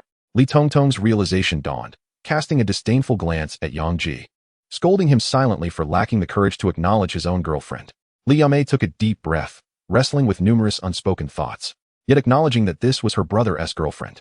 Forcing a smile, she approached Yi Jingjing and took her hand. Hello, Jingjing. I am Yang Ji's sister, Li Yamei. This is my mother, Li Xian, and beside her is my younger sister, Li Tongtong. Yi Jingjing responded with a polite smile, greeting them all. The other two, seeing her courteous demeanor, also reciprocated with greetings. The four women settled on the sofa and engaged in animated conversation, while Yang Ji stood awkwardly to the side, feeling an inexplicable sense of guilt. He could not fathom why he felt this way. Previously, he had the freedom to bully anyone at home. Yet now he dared not utter a word. Observing the four women enjoying their time, Yang Ji wiped the sweat from his brow, relieved that they seemed to be getting along well on the surface. Excuse me, please continue your conversation. I have a task to complete in the game, and I will return before lunch. He tiptoed into his room like a timid eunuch, carefully closing the door to avoid disturbing anyone. Locking the door, Yang Ji finally exhaled, shedding his shirt and wringing out a considerable amount of sweat. He now truly understood the meaning of sitting on pins and needles. It was not mere bravado. He had felt less pressure during the earlier killings in the villa. He hastily entered the game pod to immerse himself in the virtual world and regain his composure. As noon approached, the in-game weather grew warmer. Yang Ji removed his animal hide clothing and stowed it in his backpack. He inspected the mechanisms near his homestead, finding nothing amiss. A time-sensitive exploration task awaited completion. Exploration task released. From the homestead, explore 1 kilometer in each of the 4 cardinal directions within 1 day. Failure to complete the task will result in a penalty. The character will be marked with a go symbol on the forehead. With 8 hours remaining, he deemed it sufficient. The task log indicated that the eastern direction had been fully explored, specifically beyond the Great River. Now, only 3 directions remained. Concealing his conspicuous backpack with branches, he rendered himself invisible and cautiously ventured westward. In this perilous realm, where danger lurked at every turn, one could not afford to be careless. Gradually, he managed to momentarily forget the troubles of reality, focusing entirely on the game. Suddenly, a thunderous roar echoed from ahead, and peering through the underbrush, he beheld a spiked-back tiger devouring a bizarre creature with 5 legs. The tiger stood over 2 meters tall, exuding a terrifying sense of oppression that left Yang Ji breathless. Alarmed, he quickly opted to circumvent the creature by several hundred meters. Ding! Congratulations, player, you have discovered a metal box. While cautiously scanning his surroundings, the system notification startled him. He contemplated cursing the system but decided against it, wary of potential repercussions. He cast his gaze about, seeking the metal box mentioned by the system. In this game, ordinary players had only 2 means of acquiring special equipment: defeating monsters or scavenging boxes. Previously, he had found an axe in a wooden crate, which had proven invaluable in the early stages. Without it, he might not have even been able to build a small cabin. But where was the box? Yang Ji scoured the grass within a 10-meter radius, yet found nothing. Damn it. System, you're not deceiving me again, are you? If you don't believe me, you may proceed. While he wished to trust the system, he had thoroughly searched the area, digging into the ground, yet still finding no box. Could it possibly be in the sky? To his astonishment, he looked up to discover a metal box lodged in a tree. The system is impressive, he thought, climbing the tree with agility. Obtained Iron Box 1. A line of text flashed in the void. This iron box was rusty and not particularly large, measuring around 30 centimeters, with a lock affixed to its exterior. Yang Ji dropped the iron box to the ground, picked up a stone, and struck the box forcefully. The sound of the impact reverberated through the empty forest, causing the rusted lock to fall away.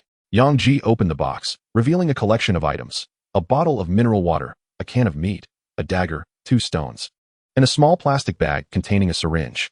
As he lifted these objects, words floated in the air. Flint 1. Adrenaline reagent 1. Exquisite dagger 1. Turning over the small bag with the syringe, he found instructions on adrenaline and its applications. What a valuable discovery. Yang Ji's eye sparkled. Adrenaline is secreted during moments of fear, excitement, or stimulation. A suitable dose can enhance blood flow and be used to treat dizziness or shock. However, excessive secretion may lead to convulsions, so it must be used judiciously. In times of peril, administering a dose to oneself can temporarily heighten reflexes and invigorate the spirit. This bag contained a small vial sufficient for 3 injections. The flint was also commendable, saving him the time of friction firemaking. As Yang Ji examined these items, a thunderous roar echoed in the distance. It was the tiger. His heart raced, and he hurriedly stowed the box in his backpack. Fleeing without regard for whether the tiger was pursuing him, he dashed through the jungle, crossed rivers, and navigated ravines for several minutes before the system finally chimed in. Western exploration has reached 1 kilometer. Remaining exploration directions: south, north. Players are advised to mark their exploration territory. Markings in all 4 directions will yield a map of the marked area. Chapter 58. The map with the system's prompt. Yang Ji had finally completed his 1-kilometer exploration. Cautiously scanning his surroundings to ensure no beasts lurked nearby, he paused. The system required him to make a mark. What should he inscribe? A handsome fellow was here? Super handsome guy was here? No, those were too ostentatious, risking recognition of his territory. After a moment's contemplation, he etched the words, blood mark, into a tree with his dagger. With the marking complete, he stealthily proceeded north, needing to explore 1 kilometer in each direction to form a grid. The center would be his home, as long as he marked the 4 cardinal points. He would obtain a map of the area within the grid. Towering trees loomed in this desolate land, guardians of ancient solitude, while the roars of wild beasts echoed, proclaiming dominion over this territory. Yang Ji felt as small as an ant, cautiously weaving through this uncharted realm. He marveled at how the scientists had intricately crafted the details of this game. Every pebble felt so vivid and real. This world was surreal, with enormous insects resting on leaves, deep pits excavated by unknown creatures, and the skeletal remains of strange beasts scattered throughout the wilderness. Completing a circuit through all 4 directions took him over 2 hours, during which he encountered large creatures passing nearby, surviving each encounter unscathed. Upon carving the final blood mark, the system immediately notified him. Congratulations, player, for exploring all 4 directions. Attribute point 1 awarded. Congratulations, player, for obtaining a 1 square kilometer map. In a flash of light, a brown beast skin map materialized in Yang Ji's hand, depicting the topography of the square kilometer. It marked hills, forests, and thickets in simple designs easily recognizable even by a child. System, what does this skull symbol on the map signify? In addition to the terrain markings, a skull icon appeared in the upper left corner. Skull 1, not of significant importance, merely indicates a slightly formidable beast within the map's range. Yang Ji sensed the situation was more complex than it appeared and cautiously inquired, what does slightly formidable entail? Just a tad stronger than that spotted spider. Do not be evasive, quantify this tad in multiples. Not much, 78 times. Yang Ji, he knew it.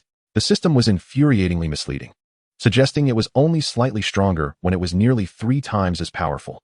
Thank goodness he was clever, otherwise, he would have fallen into another trap. Yang Ji pressed further. With so many beasts in the area, why is there only 1 skull marking?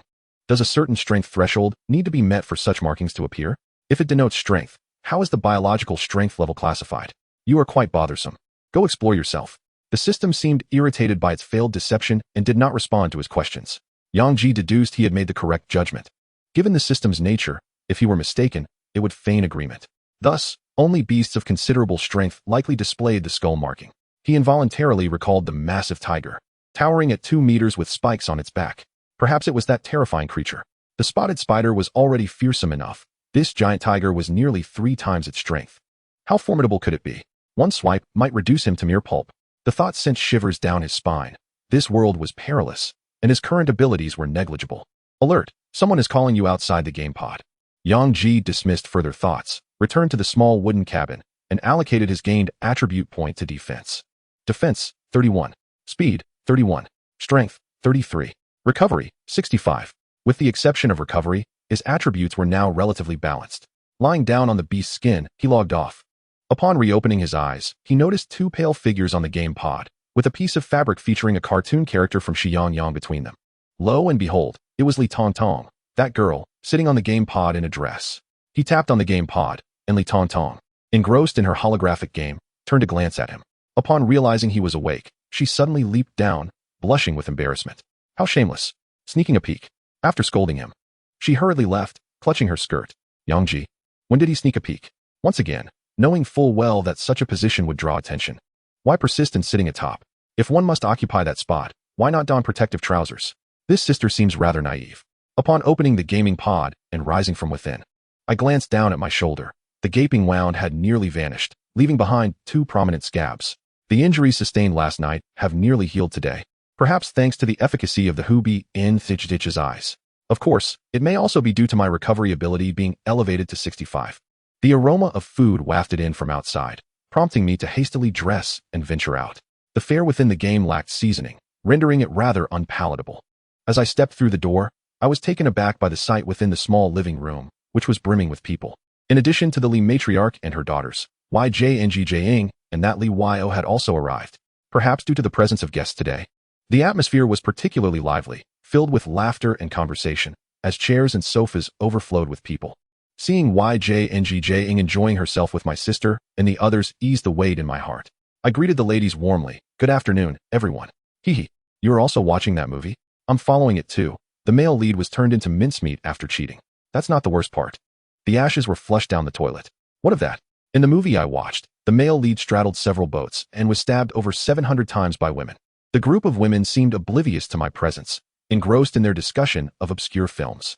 If the male lead is to be found in such a scenario, why include his demise in the narrative? What purpose does the film serve?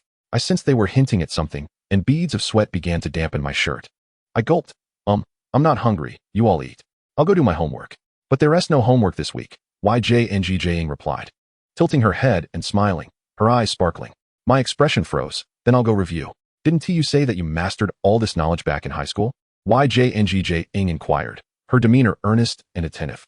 I couldn't help but feel that in just 2 short hours, YJNGJing had undergone a transformation. No longer the obedient, demure little sister I once knew. With so many beautiful women in the living room, what was I doing studying? Aren't you a man? Li Xen approached, grabbing my head and dragging me to the table.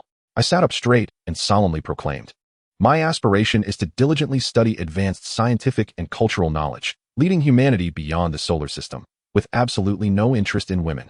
The living room erupted in 5 notes of disdain. I clutched my heart in mock agony. You cruel women, you are stifling the blossoms of our nation. My exaggerated expressions and realistic acting elicited laughter from the ladies. Being with those who appreciate and admire you makes even the most mundane moments delightful. While being among those who do not, even the funniest anecdotes might elicit naught but a blank stare. Such is the reality. Chapter 59. 5 women inebriated. Dining with 5 beautiful women should be a delightful experience, yet I found myself troubled. This was due to YJNGJ inadvertently revealing my boxing endeavors. It's not entirely her fault, as I had previously failed to inform her to keep it confidential. Li Yiming unleashed the most dreaded tactic known to school children, incessant nagging. Xiao Jie, why did you mention something so important? The path of boxing is fraught with difficulties, often resulting in injuries. The path of academia is far more favorable.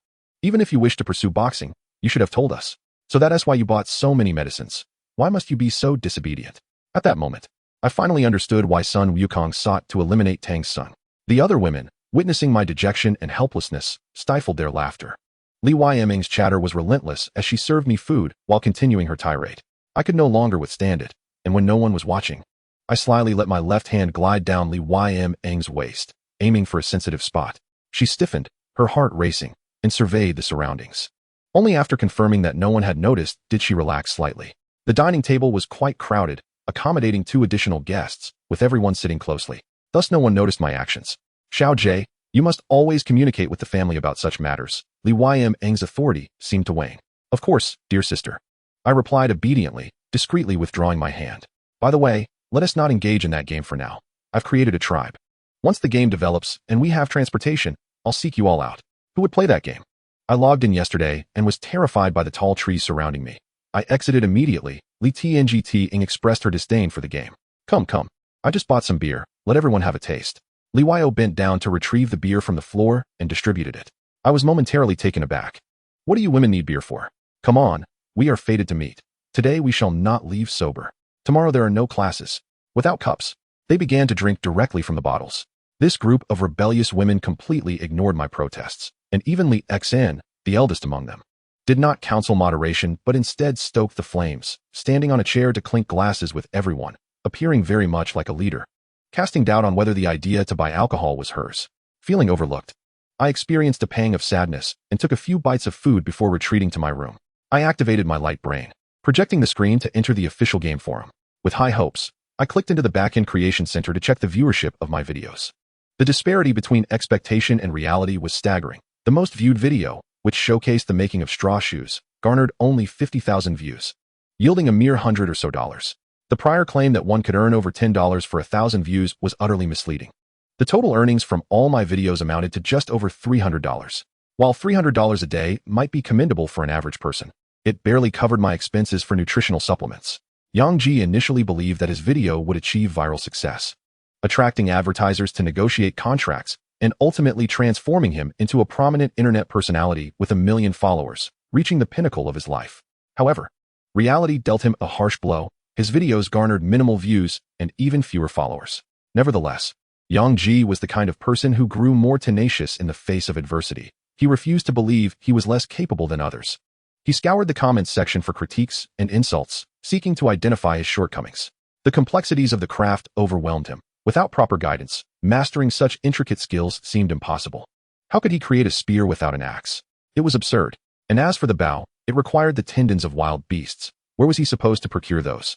Frustrated, he dismissed the notion of his videos being garbage, attributing his discontent to the mood of failure and venting his feelings in the comments. Aside from some thoughtless criticisms, the complaints offered some insights. The first issue was his lack of verbal explanation. Merely watching the video proved tedious. The second concern was the overly complex nature of certain creations, especially since other players lacked the necessary tools. After revisiting the earlier videos in the Life Tool Creation Zone, he noted that their creations were not superior to his, and in fact, some were inferior. One content creator, a foreign beauty, captivated an audience of male viewers with her humor and charm, despite the scant clothing available in the game. Yang Ji felt he had unraveled the secret to success. He spat into his palm, smoothed his hair, and used his light brain to film his face, intending to add commentary to the video before re-uploading it. He decided to first focus on the simpler tasks of weaving grass shoes and crafting grass clothes, postponing the more complex tools that required axes. After spending about an hour editing and merging the video, he uploaded it once more, hoping for an increase in viewership.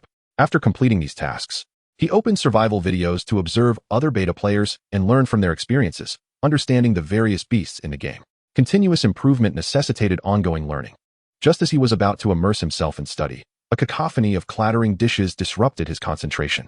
Curiously, he glanced outside to see 5 women sprawled on the ground, having indulged in too much drink.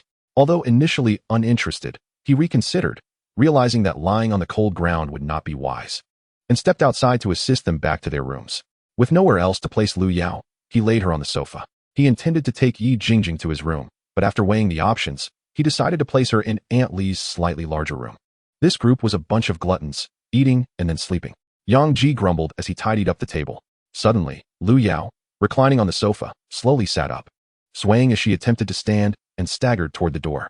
Before she could reach it, she collapsed to the floor. Hey, what are you doing when you're drunk? Yang Ji set down the dishes, wiped his hands with a cloth, and rushed over to support her. Let us get you back to bed. Lu Yao burped, reeking of alcohol, her face flushed and alluring. I'll take you back. It's room 503, right? Lu Yao collapsed into Yang Ji's arms, her eyes tightly shut. He assisted her out of the room and traversed the hallway to room 503. The door, an old-fashioned type, opened with a simple pull. Yang Ji scanned the room, located the bedroom, and laid her on the bed, exhaling deeply as he stepped back outside. Just as he reached the door, a voice behind him sent shivers down his spine. Uncontrollably, he turned to look. Lu Yao sat on the bed, gazing at him with an indescribable allure. Her lips slightly parted as she bit her lower lip, her short denim shorts somehow having ended up on the table. This woman was not drunk. Or at least not to the point of unconsciousness. Yang Ji smirked coldly. Trying to tempt me? Do you think I am someone easily swayed? Lu Yao's expression shifted. Her plan thwarted. With a firm motion, Yang Ji slammed the door shut, leaving her inside. Lu Yao thought to herself, with such bravado in his words. I thought he was about to leave. Typical man. Yang Ji approached her, feeling that he had endured enough. It was her provocation that had driven him to this. This woman incessantly sent him suggestive images and harassing texts, at all hours, including snapshots taken of her at school. He was no saint. How could he possibly endure such temptations? Lu Yao closed her eyes, her body trembling unexpectedly. Blood dripped onto the sheets. Chapter 60. The Thoughts of Ma Xiao. Yang Ji stood frozen, staring at the bloodstains on the sheets. You've never had a boyfriend before? I've told you before, I haven't tea. Lu Yao clutched the sheets tightly, sweat pouring down her face from the pain. How could this be? Yang Ji hesitated, his expression complex. He had assumed this woman had long since lost her innocence. Otherwise, why would she send him such images and messages daily? Thus, he had acted without a psychological burden. Thinking to practice with her, marking his entry into manhood. After all, she was stunning, so it wouldn't be a loss. Yet, he had not anticipated that once begun. He could not simply halt. He had to be less forceful than before. Staring at the ceiling, Yang Ji was enveloped in confusion, and as he regained his composure, regret flooded his heart. How could he have lost control? What now? Yi Jingjing was his girlfriend, and he had promised Aunt Li not to abandon her daughter. Yet he had taken Lu Yao's first time. Could he simply pull up his pants and deny it? That would be too cruel. His conscience would not allow it. However, the dilemma arose. How could he navigate the relationships between these women? While he was lost in thought, a weak voice reached his ears. I don't need you to be responsible. Just being by your side is enough. Hearing her say this made Yang Ji feel worse. Not being responsible was akin to being a scoundrel. Was he expected to shoulder all the responsibility? In desperation, Yang Ji anonymously posted on a help forum. Brothers, I am in great distress. First comment. Go ahead. Many of us here post because we have encountered painful situations in life, like being cheated on or facing tremendous pressure. Sharing can be a form of relief. Second floor.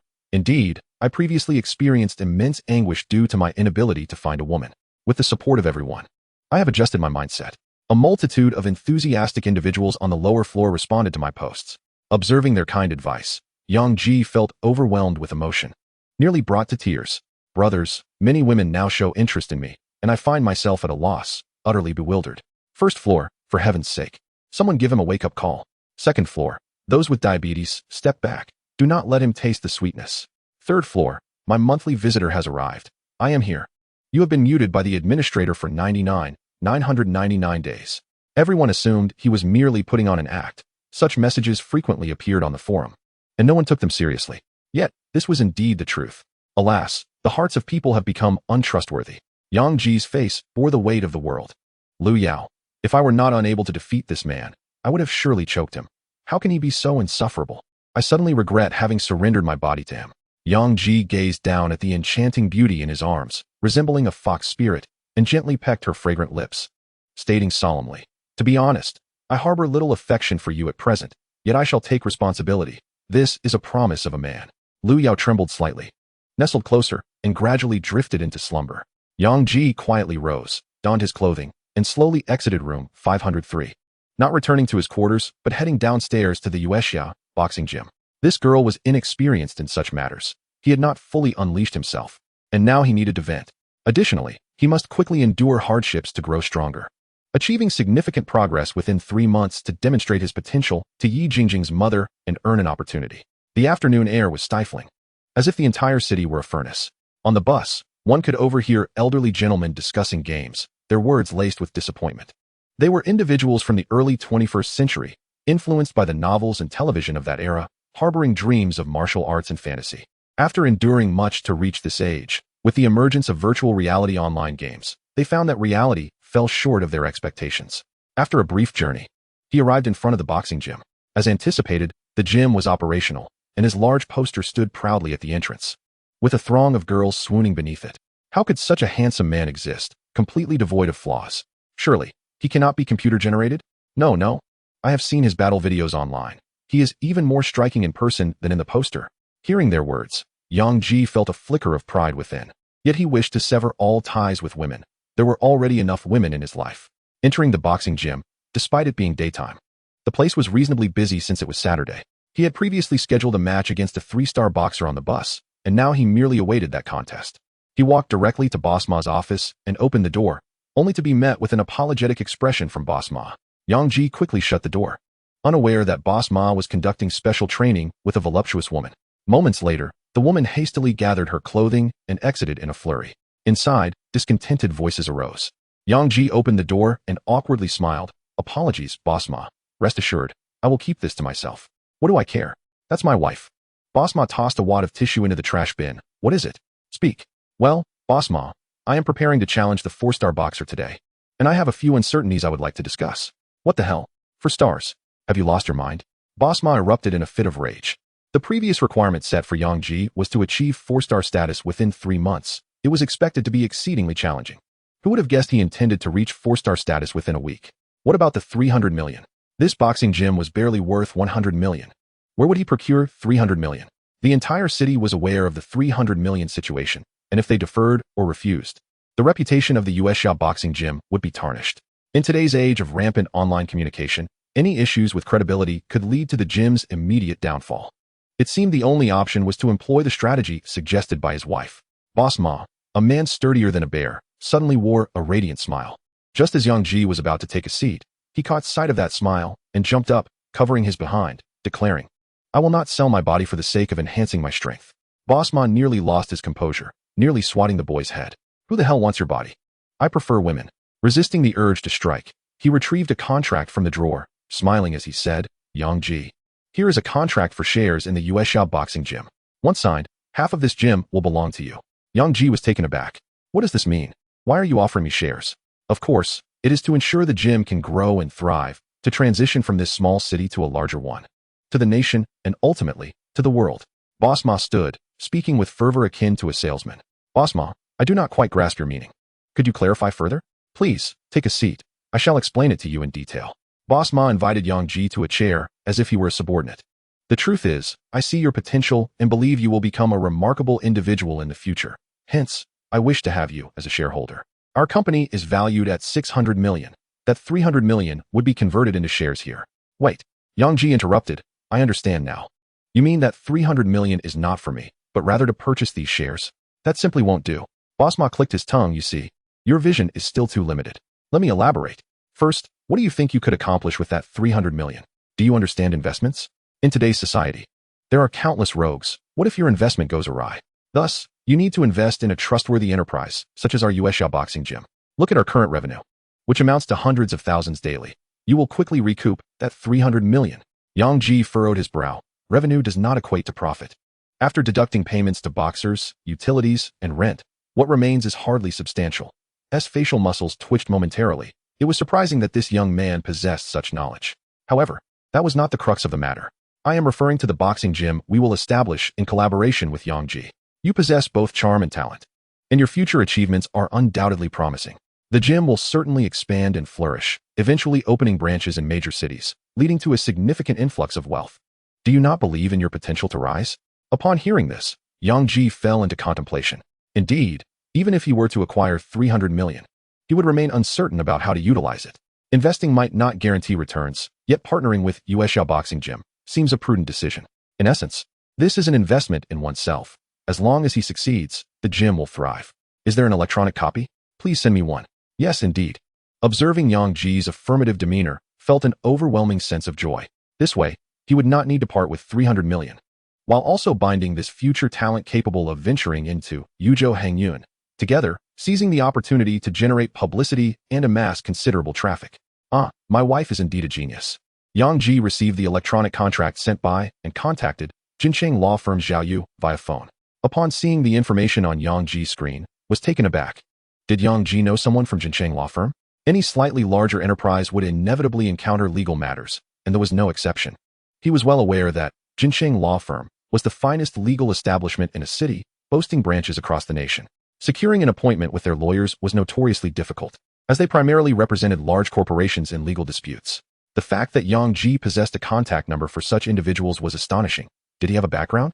It was merely a chance acquaintance, not a close relationship. As the call connected, before Yang Ji could utter a word, Zhao Yu spoke first. Mr. Yang, please hold on regarding the funds. I am currently handling a case and will have money available shortly. I am not here to collect debts. I have a contract that requires your assistance in reviewing for any issues. The fee will align with your firm's standard. No, such matters are quite simple. I will not charge you. Zhao Yu quickly declined. Then I shall trouble you, Lawyer Zhao. Not a bother at all, Mr. Yang. I wish to borrow a bit more money. Zhao Yu hesitated. That scoundrel borrowed a substantial sum online before our divorce, and now creditors are knocking daily, throwing rotten eggs at my door. My daughter has become increasingly withdrawn. As she spoke, tears began to flow. How much do you owe? I will help you settle it. Yang Ji currently possessed around 300,000 to 400,000, and with an additional 500,000 from the gaming realm, his assets neared 1 million, filling him with a sense of pride. 700,000. Coughing, Yang Ji nearly choked on his own saliva. How could that scoundrel possibly spend such an exorbitant amount daily? I am uncertain why such a large sum was borrowed. Perhaps there are predatory lenders. Mr. Yang, you need not repay me. Just lend me a few thousand to tide me over. Then I shall lend you 100,000. Yang Ji felt slightly guilty, his attempt at bravado failing. Thank you. Mr. Yang, I will draft an electronic IOU online, which holds legal validity. If I fail to repay, you may take legal action against me. Zhao Yu's words were laced with excitement and gratitude. Thank you for handling the contract. I will send the electronic version to you. I have matters to attend to, so I must hang up now. After ending the call, Yang Ji forwarded the electronic contract and funds. Boss, please hold off on the contract for a moment. I need your guidance. Of course. Wiping the sweat from his forehead, felt relieved that he had not engaged in any deceitful practices while preparing the contract. Otherwise, if discovered, the entire plan would be in jeopardy.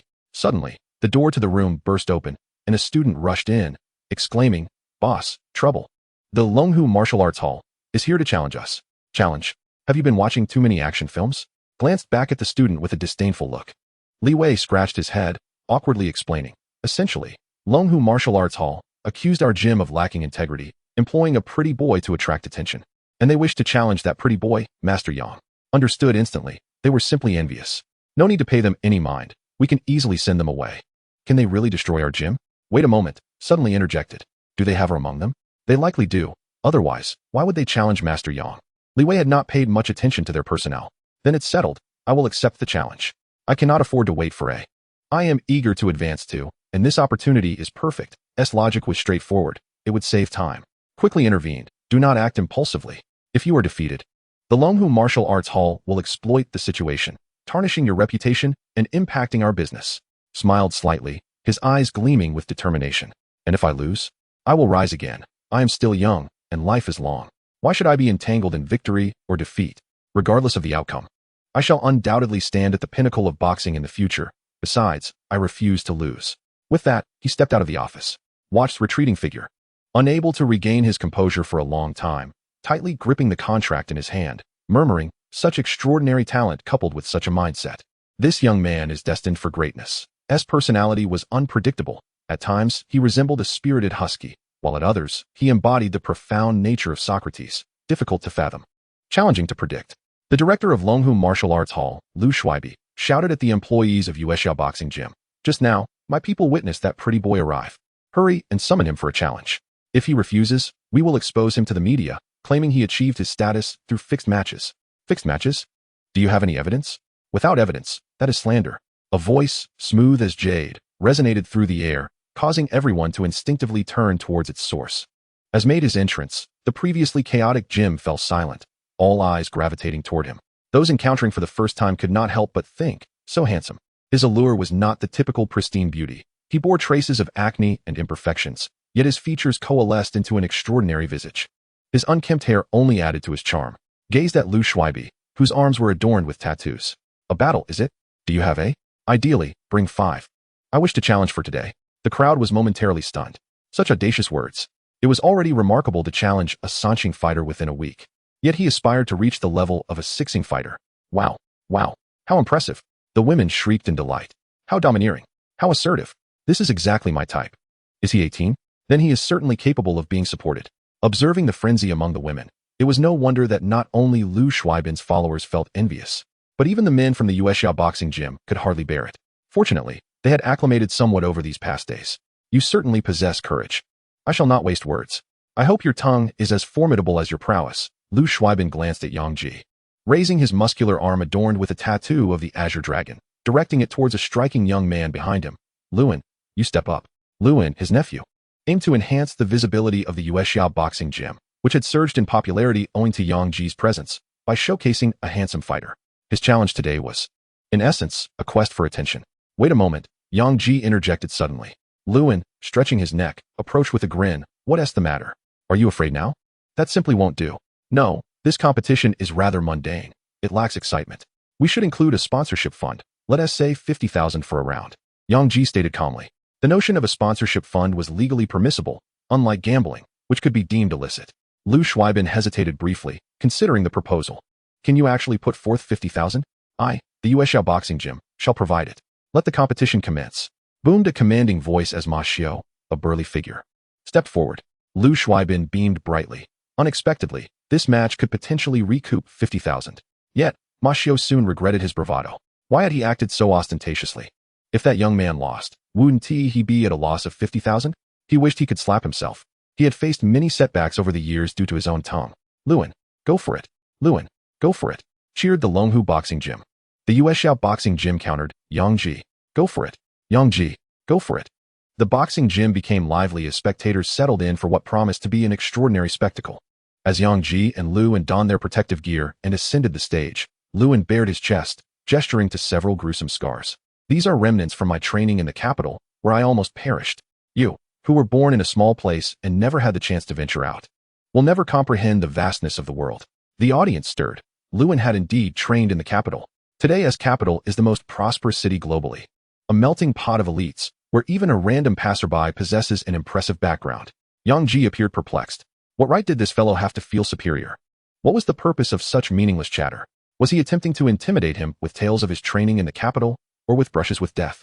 Few would believe that he danced on the brink of death daily. Just this morning, he had eliminated several mercenaries. There are many experts in the capital, I presume? Yang Ji inquired. Of course, you can find someone on the street whose family has a fighter, Luan replied, chin held high. Then why are you only a Sanqing fighter? Did you start training late? Why not remain in the international metropolis for training instead of returning to our small city? Upon hearing this, Luan's expression stiffened. The crowd had initially been astounded by Luan's training in the capital, but Yang Ji's words reminded them that despite his experiences, Luan had only reached the level of a Sanqing fighter. You, a frog in a well, know nothing. I learned from experience. Luan seethed, trying to suppress his anger, fearing it would diminish his worth. The bikini-clad referee sensed the atmosphere was ripe for action and raised her flag high. The match begins.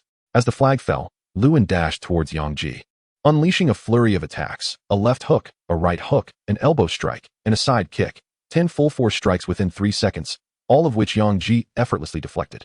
With a defense level of 31, he felt no impact from these blows, akin to being struck by Li Tongtong's tiny fists. Show me what you learned in the capital. I wish to see it. Do not hold back, Yang Ji remarked as he countered Luan's assault, landing a punch beneath his arm that sent him staggering back several steps. Luan's expression shifted, the fury in his eyes intensifying. He roared and launched an even more ferocious attack. The truth was, he had not truly learned anything in the capital. Upon arriving, he had been beaten up right after stepping off the train, spending several days in the hospital before working as a server in a high-end boxing gym for 3 months. Yet he returned, boasting of his time in the capital to mask his disgraceful past. Yang Ji's words struck deeply, exposing his scars and igniting the fury within him. Yang Ji furrowed his brow, not due to the pain from the opponent's attacks, but because Luan's strikes had become erratic and full of openings. Yang Ji felt disheartened. He had expected more from someone who claimed to have trained in the capital. Since there was nothing remarkable, it was time to conclude this. He sidestepped a punch, and before Luan could throw a second strike, he disrupted his footing with a swift sidestep, delivering a powerful blow to his abdomen, followed by a kick that sent him crashing off the stage. It was swift, seamless, and utterly decisive. The crowd was left in stunned silence. Was that it? Ma Xiao exhaled in relief. 50,000 had been saved. He had been taken aback, believing Luan to be a formidable opponent. Looking disdainfully at Lu Shuaibin, he remarked, your fighter is lacking. Perhaps it's time to return home and keep your wife company. Ha ha ha. Oh, and don't forget about the 50,000 sponsorship fund. Lu Shuaibin trembled in anger. His nephew had failed to showcase his true potential and had been thrown off balance from the start. Just as he was about to reprimand Luan, he fled the arena, perhaps too ashamed to remain. Lu Shuaibin took a deep breath, striving to regain his composure. Hadn't Yang Ji claimed he would fight 5 rounds? He could not retract his words. Dogdan, you take the stage. No matter what, Yang Ji must be defeated today, otherwise. Leaving in such a disheartened state would be utterly humiliating. Upon hearing those words, M11 was instantly enraged. You shameless fool. Boxing is an incredibly demanding sport, and you clearly wish to employ a war of attrition. Yang Ji, come down. We shall not continue. No need, Yang Ji calmly replied. That last bout was hardly a warm-up. Dud donned his fighting gear and stepped onto the stage. As the referee signaled the start, the two fighters commenced their battle. Chapter 62. The terrifying pace of progress. The bouts of star-level boxers are highly captivating, unlike the chaotic brawls of ordinary individuals. Yang Ji and Dud exchanged punches and kicks, engaging in a fierce back-and-forth on the ring. Go Dud. Go Yang Ji. The arena buzzed with excitement, and the previous loser was quickly forgotten. Possesses strength approximately 3 to 4 times greater than that of an average adult. However, a boxer's prowess encompasses more than mere strength. Speed, reflexes, and resilience are crucial as well. M11, observing Yang Ji's constant defensive posture, felt a surge of anxiety and shouted, Yang Ji, finish this quickly. Do not waste your energy. That rascal may drag you into multiple rounds. Upon hearing this, Dud hastily prepared his defenses, recognizing that Yang Ji should not be underestimated, as his counterattacks would undoubtedly be formidable. Yet, Dud was perplexed by Yang Ji's continued emphasis on defense. Was he afraid to attack? Deciding to end it swiftly, Dud resolved to intensify his offensive. The fierce collision of fists echoed with resounding thuds, sweat flying with each strike. For 3 minutes, Yang Ji endured relentless attacks. The first round concluded, the referee ringing a small bell to signal the end. Both fighters retreated to their corners to rest. The head of the TNGH boxing gym, Lishu Ibn, approached Dud and whispered, Yang Ji appears to have an injury on his right shoulder. He is hesitant to exert force. Focus your assault on his right side. Furthermore, his defensive stance suggests that breaking through his guard will lead to his defeat. As an experienced boxer, Lishu Ibn could discern many things through combat and identify his opponent's weaknesses. M11, having recognized the same observations, rushed over to warn Yang Ji, if your shoulder is injured, do not hesitate. Finish this quickly. Understood, Yang Ji nonchalantly replied, taking a sip of water. M11, frustrated by Yang Ji's lack of urgency, nearly rushed onto the stage to confront Dud himself. Why would he not heed the advice? As the match was about to resume, the referee stood in the center of the ring, raising a flag. The two fighters stood and approached the center. The second round began. Dud launched a swift attack, targeting Yang Ji's right shoulder as instructed by the gym. His punches were heavy and rapid. It was evident to all that Yang Ji was struggling to keep up. If this continued, defeat was inevitable. Go Dud. Go Dud. The crowd from TNGH boxing gym cheered excitedly. I thought I might get a chance to fight, but it seems my turn will not come. Lishu Ibn wore a satisfied smile. If they won this match, their investment would be recouped and their reputation restored. In stark contrast to the jubilation at TNGH boxing gym, the atmosphere at the U11 boxing gym was far less joyful. M11 was nearly apoplectic. Yang Ji was still languidly defending himself, while M11 understood that Yang Ji was studying his opponent. The stakes of money and reputation demanded a more urgent approach. What if he lost? Yang Ji absorbed blow after blow during the second round, enduring the onslaught. During the break, M11 could no longer muster the energy to advise Yang Ji. The stubborn fighter was beyond persuasion. The women in the audience wore expressions of disappointment, hoping for Yang Ji's victory, yet the situation was not unfolding as they had wished. Lishu Ibn encouraged the panting Dud, saying, secure the next round, and I shall increase your salary. Thank you, Director, Dud replied, struggling to catch his breath, quietly lamenting the toll the relentless assault had taken on his body. As the third round commenced, Dud attacked once more with his usual ferocity. Yang Ji remained defensive, but to everyone's astonishment, he appeared far more capable than in the previous round. Dud's speed had noticeably diminished. Do you have any other tricks up your sleeve? Yang Ji asked calmly, sending a jolt of apprehension through Dud. If not, this can come to an end. Without warning, Yang Ji delivered an uppercut that struck Dud squarely on the chin, following it swiftly with a punch to his abdomen, causing him to double over in pain. The arena fell silent, all eyes fixed on Yang Ji in disbelief. The turnaround had been astonishing. Yang Ji had shown signs of defeat, yet he had suddenly reversed his fortunes. Take him down next. Yang Ji's composed words echoed throughout the gym, requiring no countdown, as Dud lay on the ground, unable to recover. The women in the audience erupted in excitement. So handsome, so impressive. I knew he wouldn't lose. I was terrified for a moment, thinking he would fall. The spectators at TNGH Boxing Gym were left in shock, several rushing onto the stage to assist Dudn, while a doctor approached to assess his condition. Director Liu, the 1 million sponsorship funds. Will you process it via card or bank transfer? M11 felt a surge of relief. Li Shu Ibn's face turned crimson. It's not over yet. Ushing, you're up. Shameless, M11 scoffed. There was no point in further discussion. That young man still wished to compete.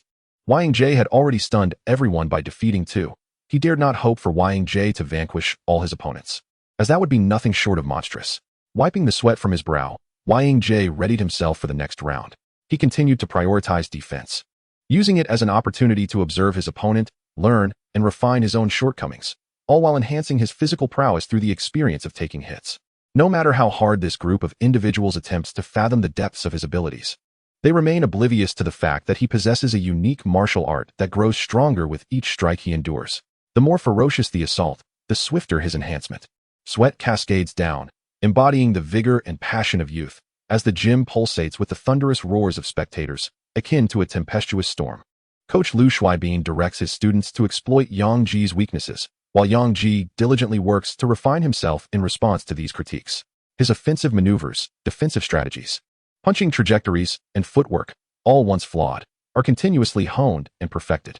Ultimately, he exhausts his opponent's strength and concludes the bout with a few decisive strikes. Victory in the third round. Triumph in the fourth.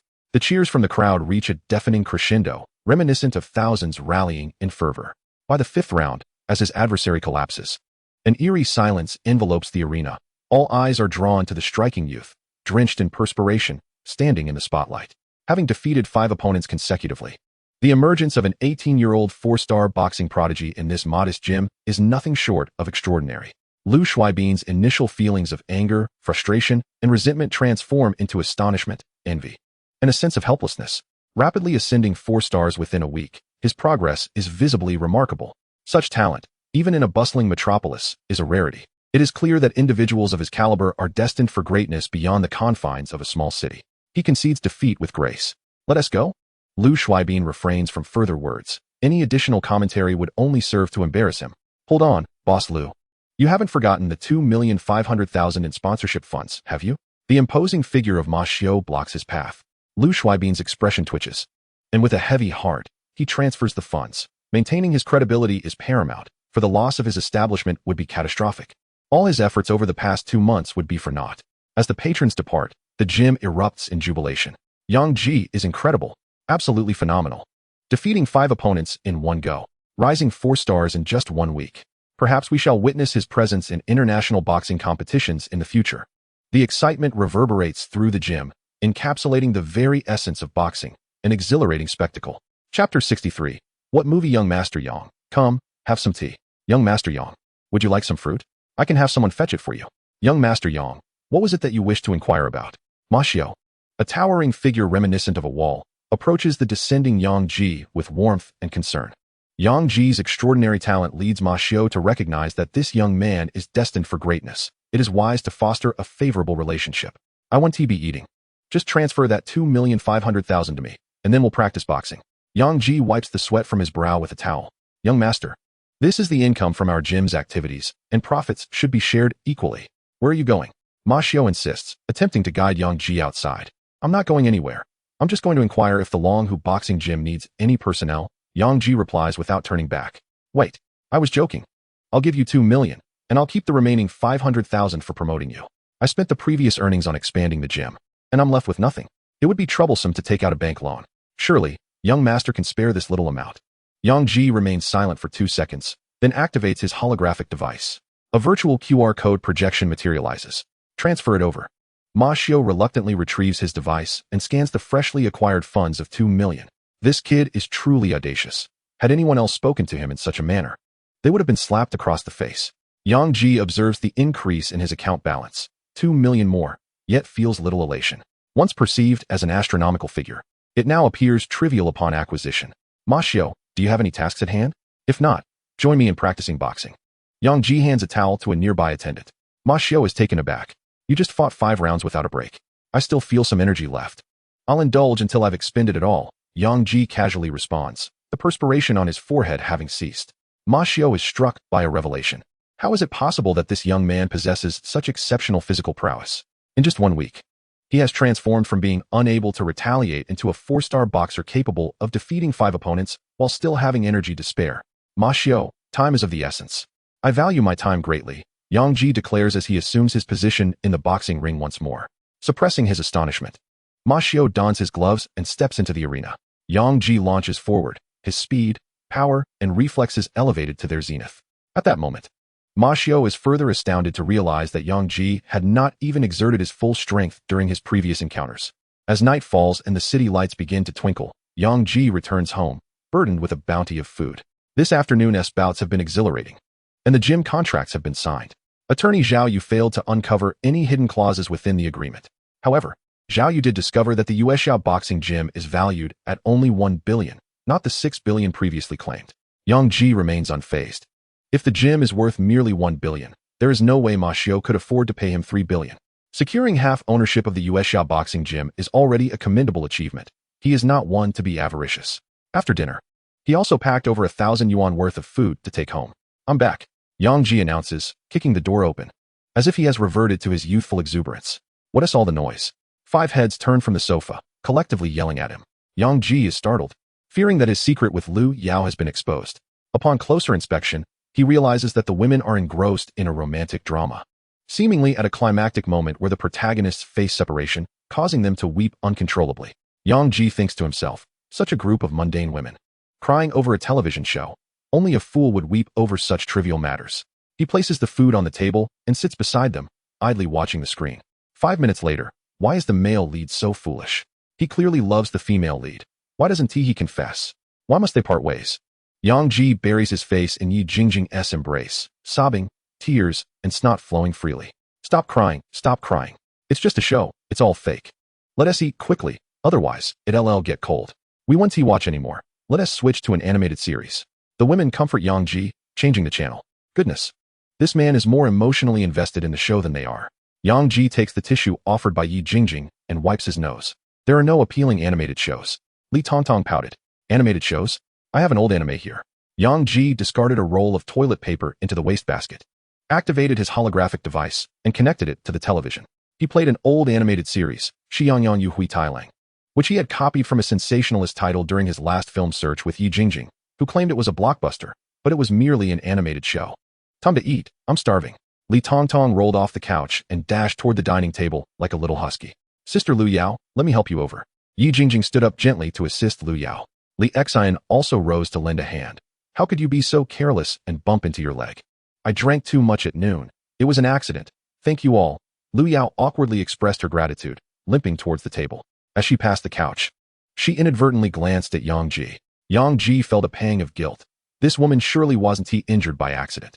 It was likely a consequence of that incident from earlier. He was also helpless, envious of those with minor issues. His own predicament was quite burdensome. The group washed their hands and sat down at the dining table, ready to eat. At that moment, the animated show, Xiangyang, suddenly emitted strange sounds. Everyone looked on in confusion, witnessing 2 foreign women embracing each other. Soon their clothing began to vanish, and the peculiar sounds grew louder, followed by explicit content. The room fell silent, as if time itself had been paused. All present stood frozen. Yang Ji appeared dazed, thinking, what the heck? It's a fusion video. Xiao Jiji, what have you played? You little rascal. How dare you provoke us so openly? Li Xian, furious, grabbed Yang Ji by the collar and dragged him toward the room. I'm innocent. I had no idea it was this. Bang. The door slammed shut, and despite the room's soundproofing, anguished screams echoed from within. The women hurriedly turned off the television, feeling utterly embarrassed. How could foreign women behave in such a manner? An hour later, Yang Ji was unceremoniously tossed back into his room, feeling as though he was a mere puddle of mud. He had endured greater injuries from battling mercenaries in the morning and engaging in a bloody skirmish at the boxing gym in the afternoon than from Li Xian's beating at home. Lifting his trembling finger, he activated his holographic device, noticing several unread messages. One was an electronic signature request from lawyer Zhao Yu that required his approval. Another was a message from Zhu Daden, inquiring, Commander, when will you come online? Commander is impressive. You've reached 4-star boxer. Commander, I'll log in first. It seemed Zhu Daden was aware of Yang Ji's promotion to 4-star boxer. Closing the chat, he opened the gaming forum to check his video statistics. And the views of the newly created video were indeed surging. The barrage of comments flooded the screen, rendering the visuals indistinct. But a few words could still be discerned. This man is truly handsome. Yang Ji had no intention of relying on his looks. Yet the reality was such that being attractive drew a multitude of admirers. Of course, appearance served as bait, but the essence lay in the content. Chapter 64, Tribe Development Plan. Although many events transpired today, it felt as though an eternity had passed. Overall, it was a fruitful day. He earned 2 million. And most importantly, Jingjing and the sisters did not feel alienated and got along well. Setting a modest goal, he aimed to earn 10 million and develop a 5-kilometer radius in the game. During his break, Yang Ji created a group that would be of use later. After half an hour, he finally regained normal mobility. He hadn't been this battered even at the boxing gym. He thought fiercely, next time, I'll ensure that woman is bettered in for at least half an hour. He entered the gaming pod and laid down to immerse himself in the game. Upon entry, he was greeted by a cacophony of voices. Will we ever manage to start a fire? I can't get it going. Wasn't it said on TV that all it takes is a vigorous effort to create fire? If we keep dawdling, we'll log off. If you're so skilled, why don't you try? As dusk approached, a group of players gathered, attempting to create fire through friction, but after much effort, they had yet to succeed. The commander has emerged. Someone shouted, and the crowd turned towards the small cabin. Yang Ji exited the cabin. Zhu Daiden wiggled his ample behind as he rushed over. Commander, you're finally online. These fellows can't even start a fire. I wonder if they took survival skills seriously during the day. Can you? Yang Ji inquired. Clearing his throat, Zhu Daiden replied, I didn't study survival issues. I focused on a broader perspective today, like how we should develop next. Yang Ji approached the fire-making tools and swiftly operated them with both hands, producing a flame that dispelled the darkness. Fire is here. Fire is here. The players erupted in excitement, cheering like fools. Lord Xuehen is amazing. It's all about friction. Why couldn't we make fire? Yang Ji nurtured the flame with dry grass, adding small twigs, then larger branches, and finally dry logs, placing them in a makeshift stove. The players quickly retreated to their shelter to continue crafting the grass clothing they hadn't finished the previous day. They were in it for the money. They logged on to earn. Observing their actions, Zhu Daiden shook his head in resignation, realizing their short-sightedness would hinder their progress. Share your thoughts, Yang Ji spoke calmly. Zhu Daiden rubbed his hands together. Allow me to share my views. I believe our immediate task should be to construct defensive structures, fortifying this place into an impregnable fortress against monsters. However, we require manpower to build these structures, so we should seek out individuals within a 5-kilometer radius. Uniting efforts for development. Of course, constructing and recruiting are complementary steps. Only with people can we develop, create, and convert into currency within the system. Yang Ji nodded, contemplating the idea with merit, yet pondering how to construct defenses. What kind of fortifications should be built? Are there any defensive structures you are aware of? How should we recruit individuals? What methods ensure the utmost safety? Upon hearing Yang Ji commend his idea, Zhu Daiden felt a surge of joy. But the subsequent barrage of inquiries left him perplexed. Yang Ji gently patted Zhu Daiden's shoulder, advising him to learn gradually. This was merely the beginning. One must not always fantasize about creating a city in the future, but rather take one step at a time and first devise a plan for the tribe's improvement. Yes, Commander, Zhu Daiden awkwardly replied. Yang Ji opened the chat bar and sent a message. I Hao Heping Gaoqian Ziluo is recruiting. Players within a kilometer are encouraged to come and join our tribe, with a basic wage of 100 coins per hour. He reassured those farther away, stating that once the tribe expanded, they would seek them out. For now, you may log off and conserve your lives, as each individual has only 15 chances to respawn. Remember this account, 554656329. Join after logging off, and those who wish to collaborate may discuss it. The message instantly ignited the chat bar. Bye-bye Xiao Ke Wow. 100 coins an hour. If I log on for 6 hours, that is 600 coins. Hun Gui Shi, Lord Xuehen is amazing. I'm joining the tribe. Gong Tong Xian San. I was considering quitting, but this gives us hope. I'll memorize the account and log off to join. Lured by the promise of wealth. Many were eager to join the tribe, even if its name sounded peculiar. Those weaving grass garments also glimpsed these messages, staring blankly at Yang Ji. Xiao Hui raised his head and asked, Commander, will we be compensated? Yes, just like having a job. You will be required to contribute to the construction here. You may choose not to work, but if you do, there will be no pay. Yang Ji had devised this plan to stimulate the tribe's growth prior to logging in, understanding that an initial investment was essential for better development. Of course we will work. Who wouldn't for 600 coins a day? Hurry and tell us what to do. This tattered grass garment is exhausting to make. I've forgotten how to weave. What should we do? All eyes were on Yang Ji, filled with anticipation for the prospect of earning money. We will chop trees, dig ditches, construct walls, and create a secure little village. But a player pointed out the obvious flaw, but we don't have any tools. For now, we have a few wooden shovels and stone axes available. Yang Ji returned to the small wooden house, retrieving the stone axes and wooden shovels from his backpack, and carried them back. As he distributed the tools, he instructed, "I will assign tasks now. Those who receive tools will dig ditches, chop trees, and clear away unruly plants. Gather the weeds and excavated soil together. We will use them along with mud to construct walls. Walls made with weeds are less likely to collapse. Those without tools should collect stones to build a stone wall around. The more stones we have, the better. The beasts in this world are formidable. We must establish basic defenses." For the next hour, Yang Ji guided 15 individuals in deciding where to dig ditches and erect walls. Once tasks were assigned, a group clad in grass garments, wearing grass sandals, and wielding rudimentary tools commenced their labor. To deter beasts from attacking, torches were lit around the perimeter, illuminating the surroundings. Yang Ji singled out Zhu Darren, handing him a dulled iron axe. "Darren, you are in charge of supervising the work and maintaining order. This is the first step towards our tribe's rise. It must be executed meticulously. Ensure the tasks are completed."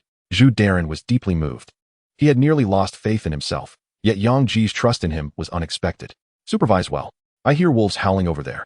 I will go deal with them and see if I can find any These ors will be crucial later. Commander, please be cautious." Zhu Darren watched as Yang Ji, clad in animal hides, vanished into the darkness, gripping the iron axe tightly, filled with determination to not betray the commander's trust. Yang Ji extracted the fine dagger acquired earlier in the day, rendering himself invisible to mask his scent, and stealthily approached the source of the wolf howls. Perhaps due to the effects of the spider eyes, his visual acuity had significantly improved. Previously, he could only see 10 meters in the dark, but now he could see at least 15. As the AI suggested, he seemed to be born for assassination. Before long, Yang Ji spotted the howling wolf, a solitary creature standing atop a small mound, howling at the moon. After a moment's thought, he clutched the dagger in his mouth and silently crept closer. As he approached within 3 meters, he pounced like a cannonball, pinning the lone wolf by its neck and delivering a powerful punch to its head. The wolf, caught off guard, was knocked unconscious. Yang Ji initially intended to deliver a second blow but reconsidered. A living wolf held greater value.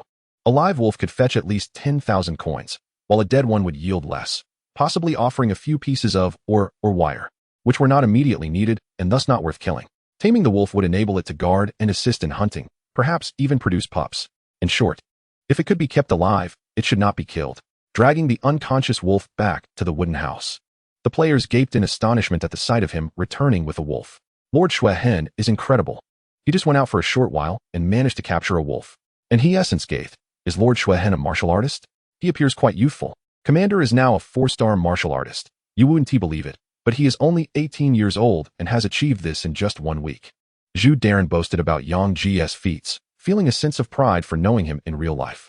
The incredulity spread among the others. 18 years old and a 4-star martial artist? Surely that's a joke. Achieving 4 stars in just a week? Zhu Darren must be exaggerating. Zhu Dntn shrugged his shoulders, confidently asserting that once you search for Yuexia Boxing Gym online after logging off, you would find the battle videos and introduction of Lord Xiongling, making it evident that I spoke no falsehoods. The crowd, witnessing Zhu Dntn's conviction, began to believe him wholeheartedly. Yang Ji's image in their minds grew significantly more imposing. Ignoring the gazes of the onlookers, Yang Ji tossed the wolf into the cage and turned back into the shadows, heading towards the direction from which the beastly howls emanated. Shortly after his departure, the wolf that had been knocked unconscious awoke, frantically howling and clawing at the cage. Wow, it turns out Lord Xuehen has captured a wolf alive. One player exclaimed in astonishment. Capturing alive and hunting are not synonymous. The former is at least 3 times more difficult than the latter. To think Lord Xuehen managed to do this without sustaining any injuries, capturing a wolf in mere minutes. Following someone like him must surely lead to immense profits. The 15 players worked even harder, digging ditches and gathering stones, and thus a small tribe quietly began to rise. Meanwhile, Yang Ji noticed that the wolf he had just caught had been added to his inventory, priced at 14,800, earning over 10,000 in just a few minutes. His ability to generate income intensified as his body grew stronger. Immersed in darkness, Yang Ji embarked on a new hunt. At that moment, the roles within the forest reversed. He was no longer the man trembling in fear within the shadows. By the second hour of his online session, he returned with 2 live hyenas. Adorned with a few battle scars, the beast's skin attire was slightly torn, but it was of little consequence. In addition to the 2 live ones, he had several dead, earning him several tens of thousands more. Upon his return, Yang Ji discovered that there were 3 new members in the tribe, bringing the total to 19, including himself. Zhu Dntn distributed shoes and grass garments to them, incorporating them into the construction efforts. Yang Ji continued to delve into the darkness in search of prey, while also scouting for edible crops. He encountered a 2-meter-long black giant snake, 2 enormous birds racing across the ground, and bizarre crops that left him gasping for breath. This wondrous world opened his eyes, gradually unveiling the veil of the gaming realm. He seized whatever beasts he could capture, slaying those he could not, unaware of the potential threats to the players in this area. Within a mere 5 hours, he amassed a fortune of several hundred thousand, leaving Yang Ji astounded at the speed of his earnings. In the early morning, after 6 exhausting hours, the players logged off, feeling as if they had truly engaged in physical labor. The area surrounding the small wooden house had transformed. A rectangular irrigation ditch had been excavated around the cottage, each side extending 50 meters. Nearby stones were piled high, yet still insufficient to construct a wall. The tribe remained too small, and their efficiency was lacking. Before logging off, the players diligently memorized the account details shared by Yang Ji in the chat, promptly joining the group upon logging out. Yang Ji followed suit, returning to reality to handle some matters before logging back into the game. Upon opening the group, he found the number of members had reached 231. An intense discussion was underway. When will Boss Xuan log off? Is what was previously stated true? $100 for an hour? According to the work hours recorded. I'm announcing the wages now. Xiao Huihui worked 4.5 hours, earning 450. Zhang San, 4.5 hours, with a 1-hour break, totaling 350. In response to the players' skepticism, Zhu DNTN promptly calculated the earnings for those 10 or so players, amounting to nearly 10,000. This action incited a frenzy of messages in the chat. Wow, it's real. Boss Zhu is magnificent. Come save me. I can't reach you from too far away. I want to earn money too. The group leader has enabled mute for all. The messages ceased instantly, as Yang Ji appointed Zhu DNTN as an administrator and transferred the funds he had advanced. Now an administrator, Zhu DNTN could speak even in mute status. Leader, there's no need to transfer money to me. This amount is trivial. Yang Ji replied. The tribe's future is uncertain.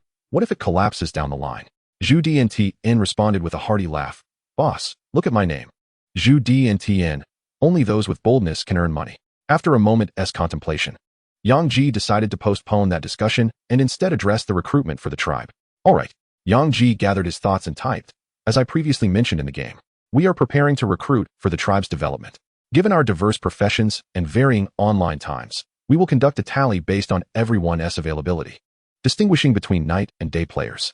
Regarding the compensation, which is of utmost concern, as stated before, it is $100 per hour. However, this rate applies to high-intensity work.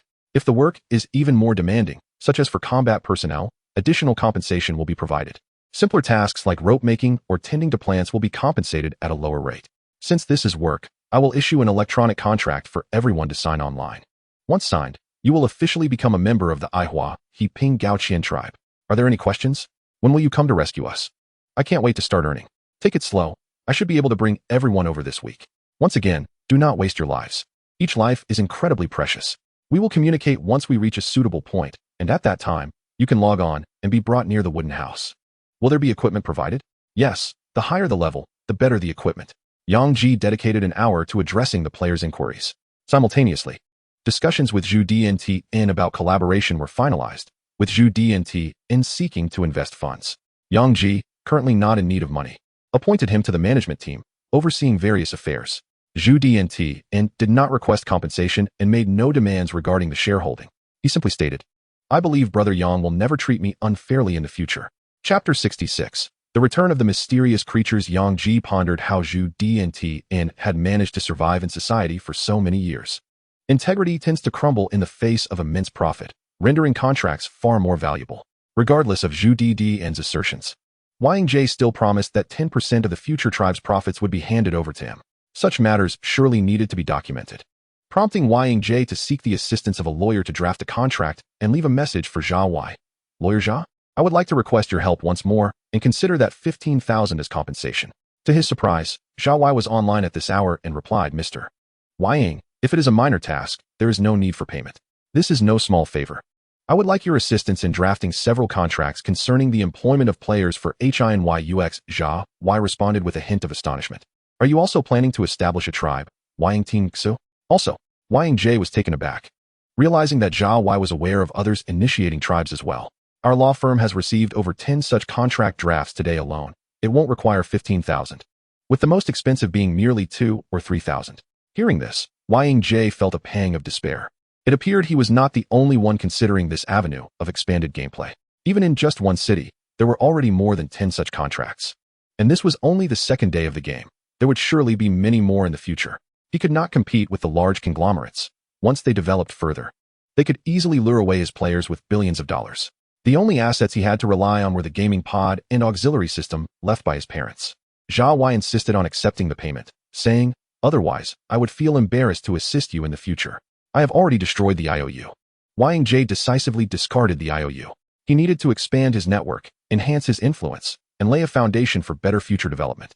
15,000 was of little consequence to him at this moment. Upon receiving the notification of the IOU's destruction, Zhao Wei's expression grew complex. "Well then, let's discuss the content." "Very well." Wang Jie and Zhao Wei spent an hour on the phone, drafting various contracts. One for collaboration with Zhu DDN, one for long-term employees, and one for short-term workers. The long-term employee contract offered better benefits, but included strict penalties for breach, with the fines reaching the legal maximum. To prepare for future capital battles against the conglomerates, the penalties needed to be set high. After concluding their discussion of contracts, Wang Jie collapsed onto his bed, feeling mentally exhausted. He had not realized how complicated contract matters could be. There were so many intricacies involved that an outsider would struggle to comprehend. After taking a sip of water, he returned to the gaming pod, ready to continue playing, viewing the beasts outside as mere sources of income. Players in advanced gaming pods had no 6-hour time restrictions. The limit was imposed solely to prevent ordinary players from overexerting themselves. Playing in advanced gaming pods was akin to sleeping. Ordinary pods simply could not compare. As Wang Jie was about to enter the game, a knocking sound emanated from the gaming pod. He opened his eyes to see a pair of beautiful legs, and as he looked up, 2 enormous orbs obstructed his view. In this household, only one person possessed such a figure. LXN, clad in a nightgown, towered over Wang Jie. "Come out." Wang Jie weakly protested. "Didn't you just beat me earlier?" LXN effortlessly lifted him, saying, "Do you know that because you brought Jing over, there isn't enough space for sleeping? Your sister and mother have gone next door to keep Jing company." And then, Wang Jie was perplexed. What was there to be angry about? And then, now I'm left all alone at home, and I'm bored. I want to hit someone. LXN flung him onto the bed and leapt over to twist his legs. "Ah," Wang Jie cried out. "If you're bored, you could go next door to keep them company. It's not far. Why must you bully me?" Wait. A sudden realization struck him. He glanced towards her nightgown and saw nothing. Just as he suspected, Wang Jie counterattacked. In the adjacent room, 502. 3 girls were huddled together watching a horror film when they suddenly heard strange noises from outside the window. The trio quickly identified the source of the sound, their faces flushing with embarrassment. LTNGT pouted disdainfully. "I wonder which woman is so shameless to be making such noise late at night." YJNGJ turned up the volume on the horror film, asking, "Didn't Annie say she was going to the bathroom? When will she be back? My mom seems to be particularly afraid of ghosts. She must have used that as an excuse to escape. Let us not worry about her." Ah! A headless ghost appeared in the film, startling the 3 women into a chorus of screams. At 2 in the morning, Wang Jie, feeling dejected, returned to the gaming pod to log into the game. Although he had dealt with that woman, he still found it impossible to advance further. As he reached up slightly, he almost got interrupted, which infuriated him, prompting him to employ the finger techniques he had learned from crafting straw sandals to repair her back door. The rising flames could only be quelled with the assistance of the gaming pod. Wang Jie re-established order, fed the beetles some banana leaves, and casually glanced at the wolves he had captured the previous night. The 4 wolves had quieted down compared to the previous day. The new wolf and hyena he had caught today were making quite a ruckus, suggesting they were not hungry. If they went without food for 2 days, they would stop making noise. A deafening roar erupted from a distance, causing the howling hyenas and wolves to cease their cries, frantically clawing at their cage in a desperate attempt to escape, as if something terrifying was approaching. Hearing this sound, Wang Jie's body trembled. Wasn't he that the roar of the 2-meter-tall giant tiger from earlier? The heavy thudding of footsteps grew closer, and Wang Jie's heart raced, his complexion changing drastically. Why was this tiger here? He quickly concealed himself, masking his scent, shedding his backpack and beast skin clothing, and hiding behind a large tree. Soon, a massive black tiger came into view, its back covered in barbs, looking exceedingly ferocious, with sharp teeth capable of easily piercing a human skull. This was the beast marked with a skull on the map, nearly 3 times more formidable than the terrifying flower-patterned spider. Congratulations, player, for discovering the violent tiger. Upon hearing the system notification, Wang Jie nearly cursed aloud. What was there to congratulate about? Thud. The ferocious Baosha inadvertently crashed into a pile of wood beside the small cabin, causing his body to slip and a cloud of dust to rise, extinguishing the flames. Baosha hurriedly regained his footing and continued to sprint. Yang Ji was momentarily stunned.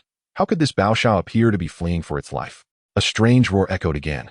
Not particularly loud, yet it nearly caused Yang Ji to lose control, prompting him to crouch down. Baosha's speed increased. While the wolves and hyenas confined within their cage trembled in fear, too terrified to utter a sound. It was that very sound, the same noise produced by the unknown creature that had instantaneously slain a dozen hyenas. In the darkness, Yang Ji glimpsed a shadow darting past. Too swift for him to discern clearly, yet he could vaguely make out a creature resembling a human, likely an ape. As Baosha grew more distant, silence enveloped the darkness. The bodies of the hyenas and wolves in their cage shook. Yang Ji, concealed beneath the roots of a tree, dared not move. What was that entity capable of pursuing Baosha? How powerful could it be? Chapter 67. Captured by the wild man after 10 minutes, Yang Ji determined that the eerie, ape-like creature had departed before daring to rise. How terrifying it had been. Each time he felt he was on the verge of expanding his capabilities. Reality swiftly delivered a harsh slap. He picked up a strand of dry grass and approached the hearth to rekindle the fire. Suddenly, a silhouette materialized before him. Before he could react, a white bone struck his head. Pain shot through him, destabilizing his body and causing him to collapse. Just before losing consciousness, he felt as though he was being dragged away, much like he had previously done with other beasts. The familiar sensation of awakening returned. And Yang Ji had lost count of how many times he had fainted. The only fortune was that he had survived once more. As his awareness gradually returned, the memories from just before he lost consciousness flooded back. He had seemingly seen a wild man. Wait, a wild man. Yang Ji's eyes shot open. He surveyed his surroundings, discovering he was inside a cave, at the entrance of which stood a solar lamp illuminating the space. He quickly rose to flee, but after only 2 steps, a figure appeared at the cave's entrance. It was that wild man. The blinding light from the solar lamp obscured his view, but after squinting, he could discern the figure holding a leopard in one hand and what resembled a club made of bone in the other. The wild man dragged the leopard's body toward him, prompting Yang Ji to retreat in terror. This was indeed a fearsome wild man capable of pursuing Baosha. As the wild man approached, Yang Ji finally discerned her appearance and froze in astonishment. This was a female wild man. She was filthy, her hair tangled, her body marred with wounds, yet her eyes shone with an unusual brightness, her pupils golden, wrapped in animal skins. The female wild man tossed the leopard before Yang Ji, emitting a sound akin to a grunt. Yang Ji dared not move. Noticing his inaction, the wild woman advanced, stepping onto the leopard's body, seizing one of its legs. And with a swift tug, she tore it off, blood splattering across Yang Ji's face. She opened her mouth wide, taking a large bite of meat, chewing vigorously before extending the flesh towards him. Yang Ji gulped nervously, understanding her intention. It seemed she wished to offer him food. Trembling, he accepted the severed leg of the leopard, yet the sight of the bloody limb left him bereft of appetite. Nevertheless, Yang Ji felt somewhat relieved. This female wild man likely did not wish to kill him, or she would have done so already and would not have offered him sustenance. At this moment, he dared not flee recklessly. After a moment of contemplation, he searched his pockets and found the flint still within. Cautiously placing the leopard's leg down, he gathered dry grass and twigs, then struck the flint beneath the grass, igniting a flame that flared up. The wild woman recoiled in shock, stepping back several paces. All creatures singed by fire possess an inherent fear of flames. He forcefully tore the fur from the leopard's leg, speared a piece of meat on a stick, and placed it beside the fire to roast. The wild woman's eyes brimmed with confusion as they fixed intently on Yang Ji's face. Yang Ji felt a shiver run down his spine. Could this wild woman be developing an infatuation with him? Cursed good looks. Even wild beings were not immune. He picked up a branch and gestured towards the wild woman, then placed the branch into the fire, mimicking a futile search for more sticks to indicate his need. The wild woman seemed to comprehend, grasping an unknown beast's bone and darting outside the cave. Seizing the opportunity, Yang Ji dashed towards the cave's entrance. Yet, before he could escape, a massive, dead tree crashed down before him, blocking his path. The wild woman stood atop it, vigilantly watching him, gripping the beast bone tightly. Yang Ji felt a tightening in his chest. He sensed that if he took another step outside, that bone would come crashing down upon his head. He could not guarantee that he would survive another blow, so he quickly bent down, pretending to gather grass and twigs. The wild woman's demeanor finally softened. She raised the beast bone and pointed towards the cave, signaling Yang Ji to re-enter. Yang Ji nearly wept as he clutched the grass and returned inside. Had he been captured? Was he indeed kidnapped by a wild man? It was highly probable that she intended to assault him. He would rather die than yield. For the sake of Li Ym Ing, Li Tngting, Li Xn, and Yjngjing, he would maintain his virtue. Glancing at the time, he realized he had an hour left online and hoped he could endure until then. The wild woman dragged the dead tree into the cave, smashing the bone against it, causing it to splinter and create a pile of dry wood. Witnessing this, Yang Ji felt sweat pour down like a waterfall. Good heavens! How immensely powerful was this wild woman? A blow from her could easily turn him into filling for dumplings. The wild woman wiped the sweat from her brow and offered Yang Ji the pile of dry wood. "Thank you," he expressed with exaggerated politeness. Regardless of whether she could comprehend him, the wild woman's face contorted in confusion upon hearing this strange sound. Yang Ji placed the dry wood onto the fire, intensifying the flames. The female wildling exhibited a palpable fear of flames, crouching behind Yang Ji, her curiosity piqued by his actions. Yang Ji felt considerably less apprehensive towards the wildling.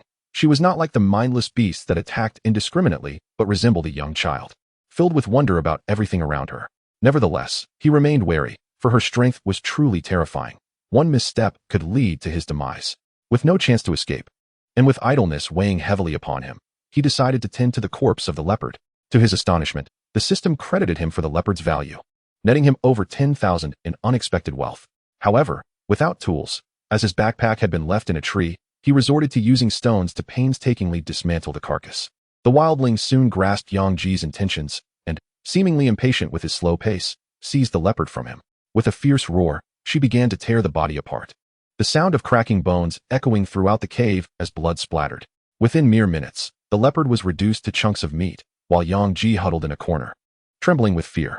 The sheer brutality of nature was unnerving. If she could shred such a muscular creature so effortlessly, how easily could she crush him? The world felt overwhelmingly perilous. He yearned to escape. The remaining tasks of skinning and roasting the meat were straightforward. After 2 hours, the meat was ready. But he hesitated to log off. The thought of returning to find her displeased was daunting. How could he flee from this wildling? He needed to find a way to eliminate her to ensure his survival. As the aroma of the roasted meat wafted through the cave, the wildling reached for it, only to recoil from the heat, jumping back in surprise. Yang Ji chuckled at her folly, realizing she did not comprehend the consequences of her actions. He picked up a piece of the roasted meat, blowing on it gently before tearing off a small portion, golden fat oozing enticingly. He offered the morsel to the wildling, pleading silently for her not to harm him. Lacking any understanding of his words, she cautiously accepted the piece he had torn off, oblivious to the heat, and placed it in her mouth. After a few chews, her eyes widened in shock, and she let out a series of excited exclamations, pointing at her mouth and exclaiming in delight. The roasted meat was undoubtedly a revelation, far superior to the raw flesh she was accustomed to, and it was evident that she had fallen in love with it. The night sky was extraordinarily bright, adorned with a myriad of beautiful stars. Strange, joyous howls emanated from the cave, causing the nearby beasts to flee in terror. Outside the cave, a mysterious solar lamp illuminated the interior brightly. Watching the wildling indulge in the roasted meat brought forth an idea in Yang Ji's mind. What if he could tame this uncivilized wildling? Wouldn't he that allow him to traverse this land with impunity? The prospect of taming such a formidable wildling excited him. If she could be his ally, what threat would a mere tiger pose? As an intelligent human, the notion of subduing a primitive wildling seemed all too feasible. He gathered the remaining roasted meat, momentarily catching the wildling's attention as she stared at him, her mouth smeared with grease. With a grin, he gestured for her to crouch down if she desired more meat. The wildling hesitated, discarding the bone she had been gnawing on and brandishing a hefty, unknown bone as she scrutinized him. Yang Ji, with a mix of trepidation and humor, attempted to pacify her, assuring her that he meant no harm and merely wished to share the meat. However, the wildling seemed unyielding, sitting with the bone beneath her as she resumed eating. Yang Ji sat in the corner, feeling utterly defeated by her lack of cooperation. Suddenly, the wildling let out a loud wail, choking on a piece of meat. Yang Ji rushed to pat her back until she was able to breathe again. She emitted a few disgruntled growls, seemingly uncomfortable, and began to walk deeper into the cave, dragging Yang Ji along with her. Resigned, he ceased his resistance, leaving behind 3 long trails on the ground. The cave was deep and labyrinthine, littered with the remains of various beasts, a testament to the wildling's prowess as a hunter. As the light from the solar lamp began to fade, the wildling finally halted by a place resembling an underground river, pulling Yang Ji over to drink from it. Just as he thought he would have to teach her, the system abruptly chimed in with an announcement, startling him. 7 treasure chests? He scanned the surroundings and, to his astonishment, spotted 7 chests stacked in a corner, 5 wooden, 1 rusty iron, and 1 seemingly stainless steel. His heart raced at the sight of the chests. The wildling, noticing his fixation, dashed over and tossed the stainless steel chest to him. Yang Ji quickly crouched to open it, The wooden chests were unlocked and yielded nothing but emptiness upon inspection. After several attempts, he was left disheartened as the iron chest also proved to be empty. Yang Ji's face contorted in anguish as he looked towards the wildling, questioning her about the contents of the chests. The wildling, still puzzled, clutched the stainless steel chest, failing to comprehend his distress. After much gesturing, she finally understood, wandering behind a stone to retrieve a bundle of items. There lies an axe, 2 saws, a pair of decent cloth shoes, a fragment of soap, and a sun hat. The axe is broken, 1 saw is bent, the soap has been reduced by half, with bite marks still lingering upon it. Yang Ji gazes at the deformed saw, feeling a pang of sorrow within. These are all useful tools, now ruined by this profligate wildling. Fortunately, they can still be repaired and reused. The wildling casts a disdainful glance at the tools on the ground, brandishing a bone club in a manner reminiscent of boasting. Yang Ji disregards him and begins to stow the tools into a box. Seeing Yang Ji's lack of attention, the wildling presumes contempt for his bone club and forcefully swings it at the saw on the ground. With a crack, the bent saw shatters completely. Yang Ji exclaims, "This saw could have been salvaged, and now it is utterly useless. What have you done? Do you not realize its value?" He shouts at the wildling in distress. Immediately regretting his outburst, he fears that he may have provoked the wildling to violence. Just as he prepares to apologize, an unexpected scene unfolds before him. The wildling's smile vanishes, replaced by a look of helplessness akin to that of a child caught in mischief. Her voice lowers, almost as if she comprehends her error. Strangely, a sense of guilt rises within Yang Ji. After all, these items were discovered by the wildling, and reprimanding her was his fault. It is enough that she does not strike him with her bone club. Yang Ji retrieves a skewer of roasted meat and offers it to her, which she eagerly accepts, devouring it with muddy hands, unbothered by the filth. Foolish creature. Yang Ji then turns his gaze to the last unopened box, which seems to be made of stainless steel, marked only by a few stick marks and devoid of rust. The lock, though deformed, remains unyielding, suggesting it has endured considerable abuse. Yang Ji speculates that the quality of the items within is likely correlated to the box's exterior. Otherwise, why employ various types of boxes? The wooden box contains only simple tools. The iron box houses slightly more valuable items. And surely, the stainless steel box must hold something exquisite. Alas, it is locked. He resolves to learn lock-picking skills upon his return, hoping to uncover something useful within. The pressing question remains, how to escape? Once he leaves, the wildling will undoubtedly knock him unconscious and drag him back. Yang Ji contemplates several strategies, even considering the extreme measure of eliminating the wildling. Yet, she poses no lethal threat to him, and her potential allegiance could prove immensely beneficial. Thus, he hesitates to act. He decides to take it one step at a time, convinced that this wildling must sleep or venture out to hunt eventually. Yang Ji extracts half a bar of soap from the iron box, shedding his animal hide garments to bathe in the water. After being online for so long, he has never used soap for bathing and feels greasy all over. The wildling, who had been eating on the shore, observes Yang Ji's actions with curiosity and confusion. Perhaps satiated, she discards her meat and joins him in the water, mimicking his movements. She removes her animal hide, scratches her armpits, touches her posterior, and brings her hands to her nose for a whiff. Yang Ji wonders, must she replicate every action so perfectly? The wildling, noticing the bubbles forming on Yang Ji's body, finds it amusing and, realizing they originated from that unpalatable substance, seizes the soap to smear on herself as well. Leaning against the shore, Yang Ji gazes up at the pitch-black cave ceiling, his expression one of melancholy. He had intended to hunt beasts, but instead found himself pursued by one. This wildling must be tamed. This is crucial for his early progress. Once the capital from the major conglomerates flows in, this game world will swiftly consolidate. Why did my parents not simply provide me with a tank and a Gatling gun to sweep through? Their intentions elude me entirely. Establishing a tribe and recruiting members. Paying $600 a day per person, $6,000 for 10, $60,000 for 100, and $120,000 for 200. That amounts to $360,000 a month. Why did I set the price so high? In the later stages, I can amass wealth through taxation. But how will I survive the initial phase? My limited funds are utterly insufficient. And what about the relationships back home? Li Xian, my elder sister, Yi Jingjing, and Lu Yao. How should I navigate those? As Yang Ji finds himself with a plethora of matters to address, he feels overwhelmed, nearly losing his composure. Forget it. I will not dwell on it. I shall cross that bridge when I come to it. First, I need to figure out how to deal with this wildling. Suddenly, he exclaims, "Where have you taken my wildling?" Yang Ji looks at the beauty beside him, startled, and leaps onto the shore. Chapter 69. Training the wildling. Deep within the dimly lit cave, a subterranean river flows gently, foam drifting upon its surface. Yang Ji stands at the water's edge, his eyes wide in astonishment at the wildling enveloped in bubbles. The previously muddy and tangled-haired wildling has vanished, transformed into a stunning beauty with smooth skin, bright eyes, and well-defined features.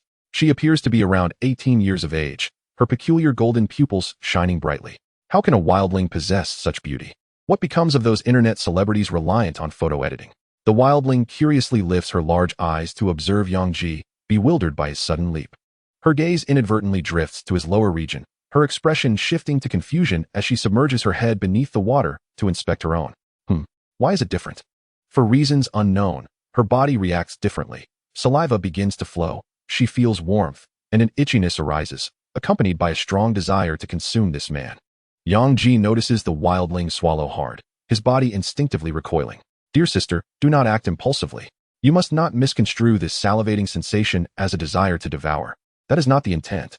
With a splash, the wildling rises from the water, foam cascading down her form, her gaze fixed intently on Yang. Saliva dripping from her lips, and her grip tightening around her club. Yang's hair stands on end, wondering if this wildling has no one to enlighten her on the distinctions between reproduction and cannibalism. The club in her hand begins to rise. Yang, sensing an impending attack, darkened his expression and accelerated to his utmost speed.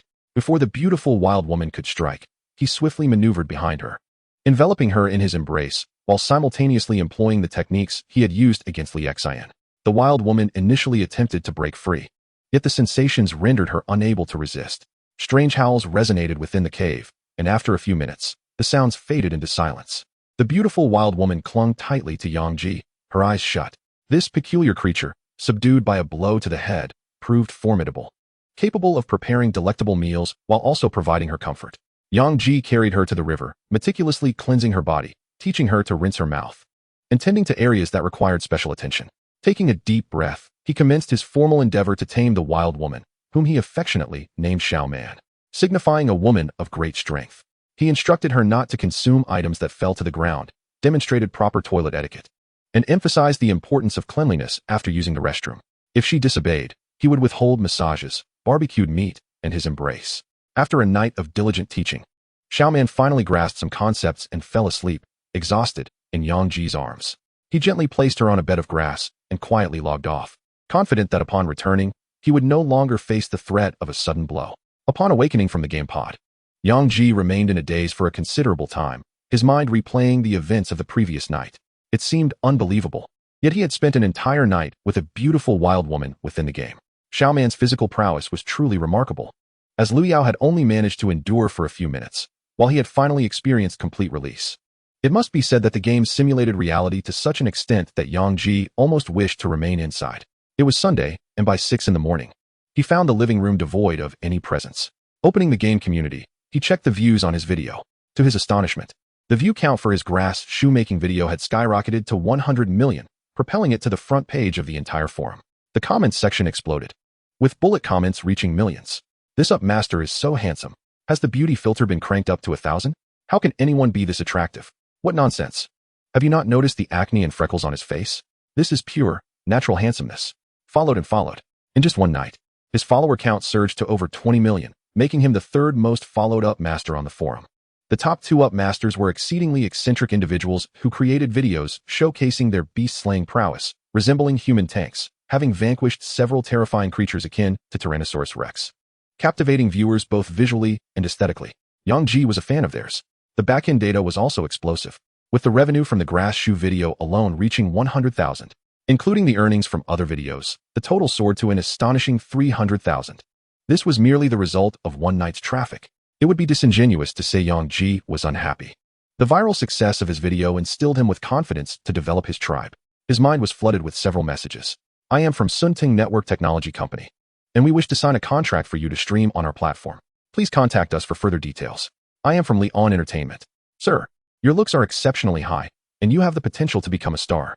If interested, please reach out to us. These large companies easily accessed his account information. Yet, Yang felt a profound sense of discontent.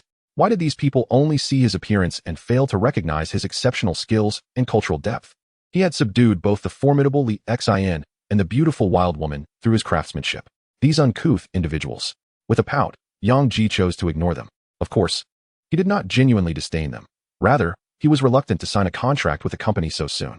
He had only just begun and lacked significant influence or traffic, making it impossible to negotiate favorable terms at this stage. He decided to wait a while longer, allowing the buzz to continue. After all, it was merely the second day since the game's launch. After completing 1,000 push-ups to calm his excited heart, he proceeded to add voiceovers to his remaining videos. After an hour of narration, he noticed the living room was still empty. Were these women not hungry? Yang Ji, clutching his growling stomach, approached Li Xian's room and opened the door without hesitation. To his surprise, Li Xian was not there. After a long wait, he managed to reach Li Yimeng, who was sleeping next door. Xiao Ji, sorry. Order takeout for yourself this morning. We 5 have gone shopping at a women's specialty store that's having a clearance sale. We'll be back before noon. Sister, come and look at these cartoon pants.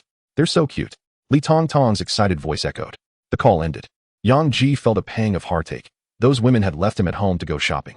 Before they gathered, they had all clung to him. Yet now, after coming together, they seemed to have formed a tight bond, pushing him aside. Yi Jingjing was also quite bold, having survived an assassination attempt yesterday, yet now venturing out to shop. However, the more people there were, the safer it felt. If those terrorists dared to cause a ruckus, they would face a national retaliation. Since the establishment of the nation, it seemed no terrorist organization had ever been foolish enough to create such chaos. With the women absent, the fun diminished significantly. Having earned some money, Yang Ji indulged himself by purchasing 2 packs of instant noodles, 2 eggs, and 2 sausages. The supermarket clerk was astonished. How could this young man, spending just a few dozen dollars, exude the aura of someone who had spent billions? Chapter 70. A blessing in disguise. As Yang Ji savored his instant noodles, he browsed the official game website, gaining further insights into the game world through the perspectives of other players. In this game, there existed not only forests but also deserts and grasslands. After finishing 2 cups of instant noodles, he felt invigorated and opened the chat group for the Peace and Prosperity tribe. After 6 hours of gameplay, a refresh occurs. Players located 1,000 meters from the cabin log in at 9 o'clock, sending coordinates for me to come and retrieve them. Kudu Xinjiang, Lord Bloodstain is formidable. Xia Daolangke, I'm on my way. I aim to earn some gold. By Piao Guanjun. Commander, your might is unparalleled. I am situated 2 kilometers away, eagerly awaiting your timely rescue. It was unexpected that this group stayed up so late last night, yet arose so early today. Yang Ji turned off the chat and entered the gaming pod, needing to establish his own tribe before the tribal war commenced. Upon opening his eyes again, he found himself back in the cave. He glanced around and noticed Xiao Man was missing, when suddenly, a hoarse roar echoed from the cave entrance. Yang Ji approached to investigate, discovering Xiao Man on all 4s, resembling a cat in a standing posture, shouting at the wilderness beyond the cave with a hoarse voice, tears streaming down her cheeks. Xiao Man, what are you doing? Hearing that familiar voice, Xiao Man trembled, ceased her cries, and lunged into Yang Ji's embrace. Yang Ji felt as though he had been struck by a truck, his body propelled backward, blood oozing from the corner of his mouth. Oof! Xiao Man clung tightly to him, rubbing her head against his chest, softly lamenting. It's broken. My back is broken. Let go. Yang Ji felt as if his insides would burst. He surmised that this girl had awakened and, upon finding him absent, had panicked. Noticing the man in her arms growing increasingly still, Xiao Man looked up to see him foaming at the mouth. In a rush, she released Yang Ji and dashed into the woods, her movements somewhat awkward, as if she struggled to run. Moments later, Xiao Man returned, holding a palm-sized golden fruit. She placed it at Yang Ji's lips and gently squeezed, golden liquid flowing into his mouth. Yang Ji never anticipated that he might die from being hugged to death. He wondered if Yama would find such a death amusing. Suddenly, a voice from the system announced, "Congratulations, player, for consuming the golden fruit. Strength, 8. Reaction speed, 8. Defense, 8. Recovery, 8. Body injuries heal at an accelerated rate." Yang Ji's fractured bones and internal injuries rapidly healed. Upon seeing Yang Ji's heartbeat stabilize, Xiao Man let out a sigh of relief. She certainly did not wish for this man to perish. For reasons unknown, a feeling she had never experienced before welled up within her heart, as if she desired to remain by his side forever. Xiao Man applied the remaining pulp of the golden fruit to her wounds. Though she had enjoyed herself the previous night, it had been somewhat painful. After tending to her injuries, she nestled back into Yang Ji's arms, this time not holding him as tightly. A half-hour later, Yang Ji was finally able to move. Observing the girl in his embrace, her eyes brimming with unshed tears, it was hard to believe that he had nearly been smothered by a woman. Fortuitously, the fruit she had given him not only saved his life, but also significantly enhanced his physical attributes, leaving no room for resentment, especially since he had caused her injuries the previous night. What kind of extraordinary fruit was this? Consuming one was akin to a week's worth of training. If he were to consume several, would he not become invincible? He opened his attribute panel, ID, bloodstain. Strength, 43, based on the player's real-world capabilities. Speed, 41. Defense, 41. Recovery, 75. Attractiveness, 100. Perfect, no woman could resist him. When faced with challenges from the opposite sex, he could simply rely on his looks. Skills, let my fist love me again, eye of reconnaissance, tree climbing, spear skill. Blueprints, torch blueprint, spear blueprint, torch blueprint. Hunger level, 68-100. Note, reducing hunger to 0 will impact strength, speed, and reaction. Thirst level, 68-100. Note, severe dehydration may lead to player death. And used attribute points, 0, can be used to enhance attributes. Map exploration rate, 0.000000003. Considering the improvements over the past 2 days, coupled with the effects of the golden fruit, his physical attributes had increased by an average of 10 points. Perhaps tonight he could attempt to reach the rank of 5-star Fist Master. Yang Ji felt exhilarated. Greater strength meant faster hunting of beasts, which in turn signified quicker earnings. Most gratifying was having successfully tamed this little wildling. With her by his side, he could conquer the territory within a 5-kilometer radius in mere days, consolidating players together and then advancing into other areas. Yang Ji rose to prepare the cabin, opening the chat to pinpoint his coordinates and ascertain his current location. To his surprise, he had wandered 4 kilometers away. Being abducted so far posed significant danger. He decided to take Xiao Man's weapon along for protection. Returning to the cave, he spotted Xiao Man's weapon and bent down to retrieve it. As he lifted it, the bone club nearly toppled him, akin to attempting to lift a car without success. Yang Ji's eyes widened. What kind of bone was this? It must weigh at least 200 or 300 pounds. This defied logic. What creature possessed bones of such density? Xiao Man, sleepily opening her eyes, noticed her weapon, descended from Yang Ji's back, effortlessly picked it up, and then returned to snuggle against him to continue sleeping. Yang Ji's back immediately bent under the weight. Carrying the girl, who weighed around 80 to 90 pounds, posed no issue, but with that bone, the pressure surged.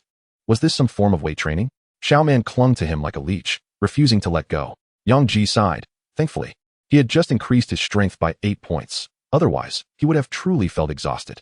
He realized he could no longer carry the iron and stainless steel boxes and would have to wait for his backpack to return to store them. With Xiao Man on his back, he made his way to the cabin, leaving a charcoal inscription of bloodstain on the cave wall, which would later serve as a map. The towering, primordial trees obscured the rising sun, rendering the forest less oppressive in heat, as the harmonious chorus of birdsong and insect chirping echoed around. On the path, Yang Ji encountered a hornet's nest larger than a house, with a single hornet dwarfing his hand. He witnessed a wild boar, resembling a tank, succumb to the relentless stings of the hornets. Alarmed, he hastily fled with Xiao Man, fearful of attracting the attention of the hornets. In his frantic escape, he collided with a camouflaged mantis, its formidable blades effortlessly severing a tree trunk as thick as a bowl. Had it not been for a massive purple frog, the size of a grinding stone, appearing just in time, Yang Ji might have had to resort to his strongest card. The two creatures, seemingly adversaries, clashed, providing Yang Ji with an opportunity to make his getaway. Reality struck him again, reminding him of the perils of this world. After sprinting for 30 minutes, he finally returned to his territory, exhaling a sigh of relief. If not for the burden of 200 to 300 pounds on his back, he could have been swifter. Climbing a tree, he retrieved his backpack and extracted some jerky, for the 2 buckets of instant noodles from the morning had proven insufficient. The slumbering Xiao Man, with her delicate nose twitching, suddenly awoke, her golden eyes gleaming with brilliance. She swiftly leaped to the ground, adopting a posture reminiscent of a kitten, and gazed eagerly at the jerky in Yang Ji's hand. Demonstrate to me the proper way to use the restroom, or you shall have no food, he instructed. Very obedient. Here is your meat. Now show me once more how to rinse your mouth after eating. Indeed, he mused, as he affectionately tousled Xiao Man's hair, her nostrils emitting a sound akin to a purring cat. He reiterated the important lessons to the little wildling, who grasped them quite well, displaying her intelligence. Upon returning to the small cabin, he fashioned a set of undergarments for Xiao Man using animal hides and bone needles. Xiao Man would henceforth be his. And even in this virtual realm, he wished for her modesty during her movements. Good things should be appreciated by oneself. The first time Xiao Man donned the fitted garments, she seemed unaccustomed, persistently attempting to tear them off. It required repeated threats, warnings, and the application of massage techniques to dissuade her from her antics. With more than an hour remaining before 9 o'clock and the group of players yet to log in, Yang Ji took the opportunity to organize his backpack. He planted the gathered flora in the garden and prepared the carcasses of beasts with rudimentary tools. The body of the spotted spider would be dealt with once the axe and saw were retrieved from the cave. The creatures in the cage regarded Yang Ji with trepidation. behaving like docile kittens, not daring to utter a sound.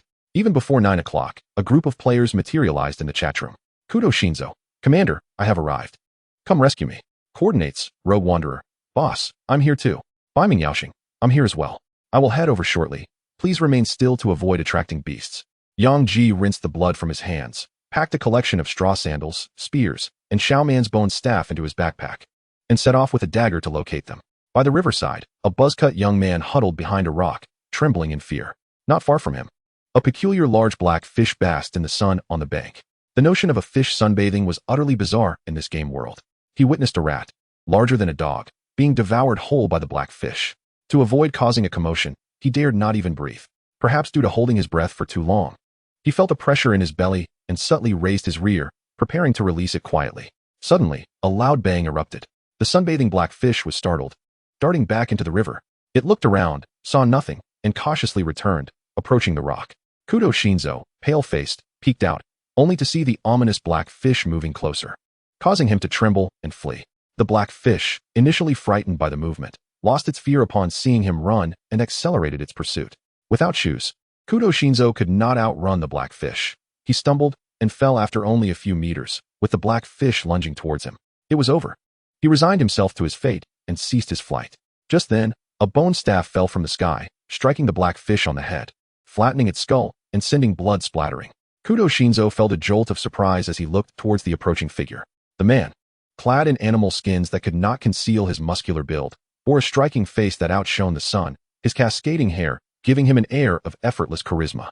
He carried a bag on his front and appeared to have someone slung over his back. Commander. Though Kudo Shinzo had never met Yang Ji, he instinctively sensed that the man before him was indeed the illustrious leader of Bloodstains. What luck to encounter another black fish, Yang Ji exclaimed with delight, stowing the bone staff back into his backpack and eyeing the black fish with satisfaction. Consuming such a fish could yield a chance of evolution. He retrieved the straw sandals and spear from his bag and handed them to Shinzo. Go change your shoes over there while I handle this fish. Shinzo, caught up in excitement, complied without question. Yang Ji dragged the black fish behind a large rock and concealed it within. Xiaoman, witnessing this spectacle, widened her eyes in disbelief at how such a large fish could fit into the small backpack, seemingly exceeding even her capacity. She reached out to snatch the backpack, but Yang Ji gently swatted her hand away, signaling her to remain still. Xiaoman, displaying her cleverness, seemed to understand Yang Ji's intent. Withdrawing her hand, but keeping her gaze fixated on the backpack, Yang Ji approached Kudo Shinzo, stating, "Let us go find the other survivors." "All right," Shinzo replied, feeling emboldened by his new shoes and spear. Following Yang Ji, he observed the striking girl behind them with her golden eyes and curiously inquired, "Commander, how did this player manage to enter? Is she of age?" It is unnecessary to argue. The individual is already 20 years old, merely appearing youthful with a slightly shorter stature and underdeveloped physique. Yang Ji responded resolutely. Kudo Shinzo nodded in acknowledgement, feeling somewhat foolish, pondering how one could engage in the game without having reached the appropriate age. As they progressed, Kudo Shinzo witnessed the formidable prowess of the leader, capable of effortlessly dispatching rodents the size of dogs with a mere kick, while wolves, upon sighting the leader, turned tail in fear, intimidated by his presence. The second player was soon located, followed swiftly by the third and fourth, and after 2 hours of diligent searching across a square kilometer, 37 individuals were rescued. Along the way, they vanquished wild creatures, acquiring various tools such as saws, knives, and clothing. Apart from a minor crisis encountered while passing through the territory of the ferocious tiger, where a few players perished, they faced no significant threats. After escorting the players back to the small cabin and logging off, Yang Ji summoned Zhu Daiden to assign tasks to the group. The defensive structures of the small tribe needed to be established promptly to ensure the community's security and development. Upon re-entering the game, Yang Ji found Xiaoman frantically scurrying around their home, leaping onto trees to peer around and screech. The players stared in astonishment at Xiaoman. Yang Ji appeared suddenly, prompting Xiaoman to jump down and throw herself into his embrace. Once again, he was sent flying, spitting blood. However, Xiaoman had learned her lesson and refrained from her usual bear hug, gazing at Yang Ji with confusion, unable to comprehend his sudden disappearance and reappearance.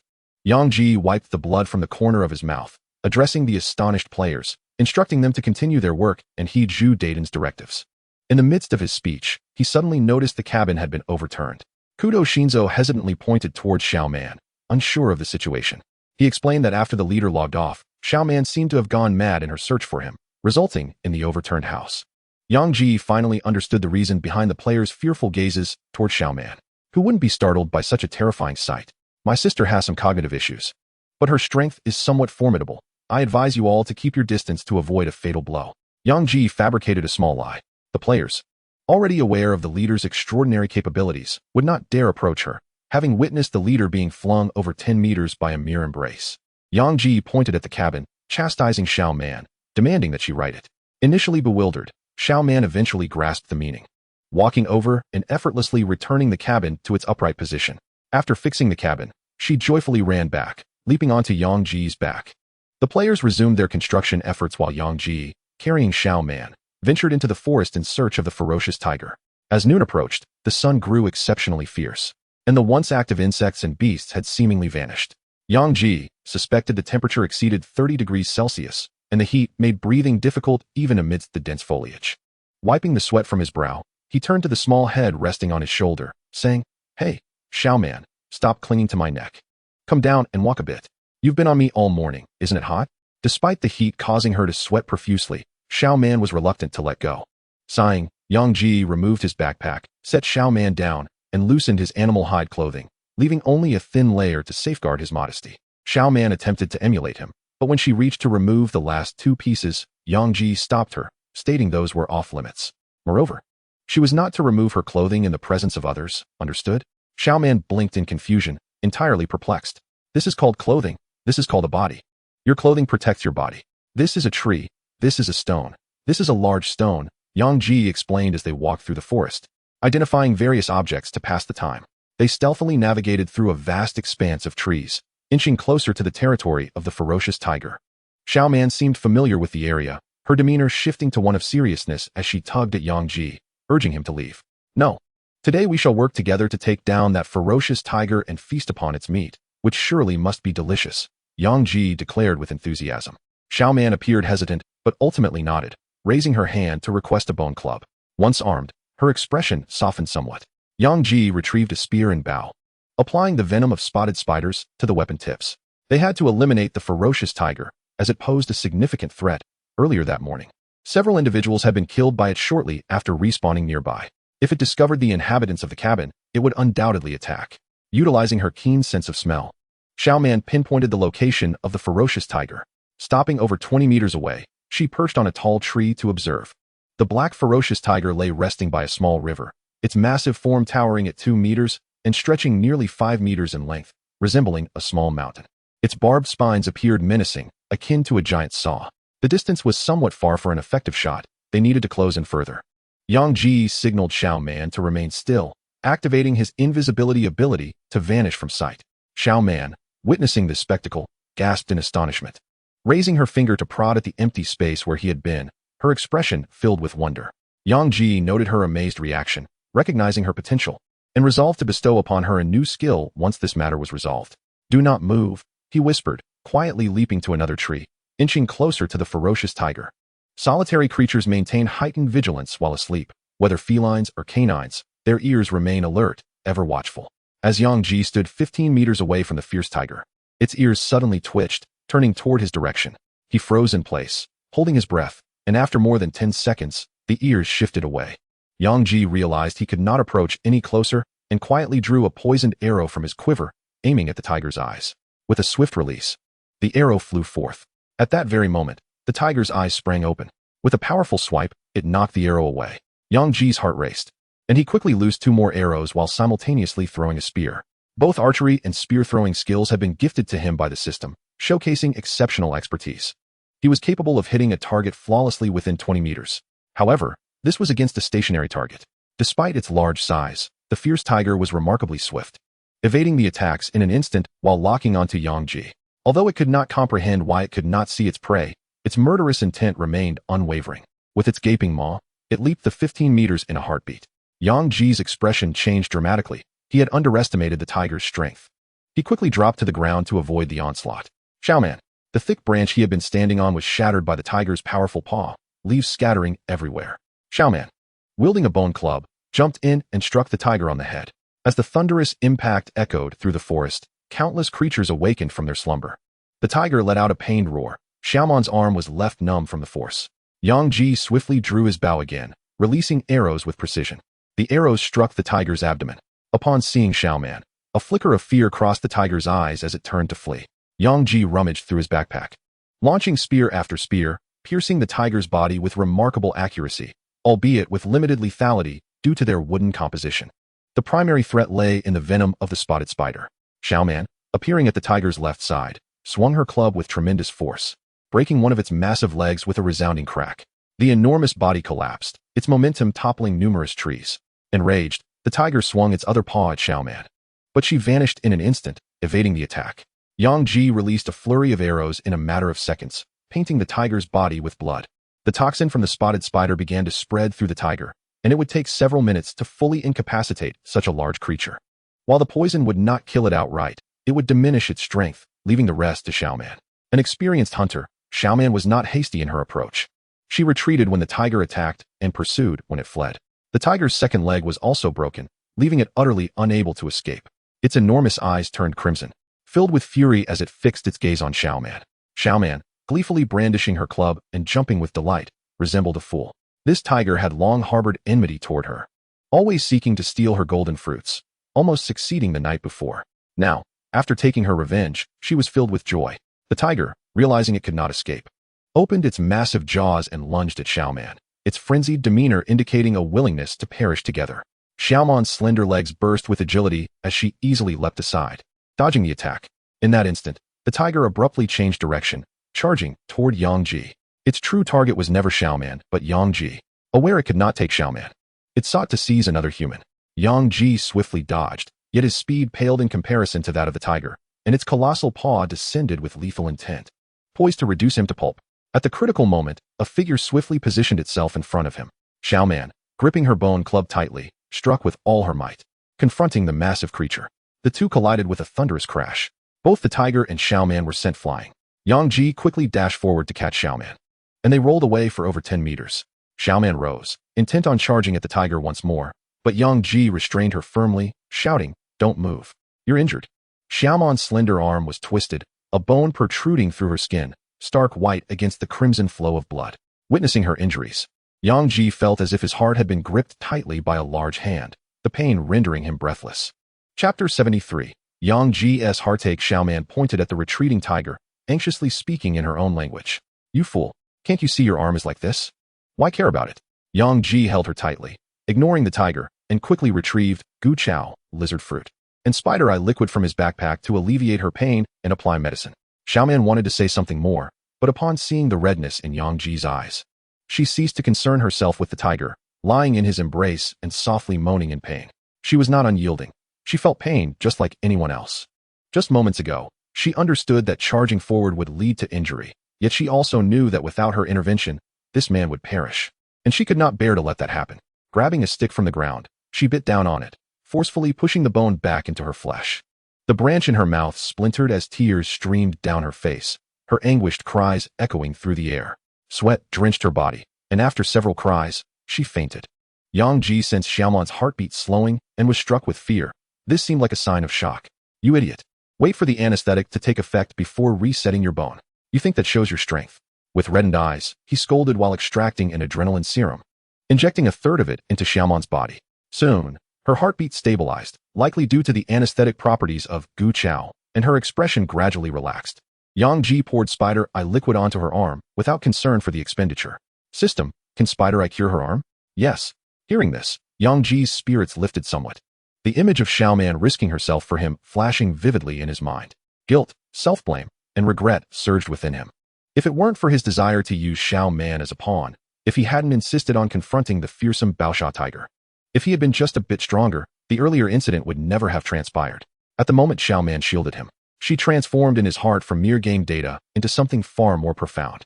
Yang Ji retrieved a makeshift basin, poured in spider eye fluid, and secured Xiaoman's hand with a stick, submerging it to soak. After approximately half an hour, a scab began to form on the wound on her left arm. Around noon, Xiaoman gradually regained consciousness, opening her eyes to take a moment before swiftly scanning her surroundings. Upon seeing the Baosha tiger lying at a distance, still nearby, she sighed in relief. She glanced at her arm and nuzzled her small head against Yang Ji's chest, emitting a pained whimper. "You silly girl. You know pain. Yet you chose to confront that tiger.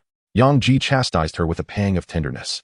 Xiao Man nuzzled again, resembling a little kitten curled up in his embrace.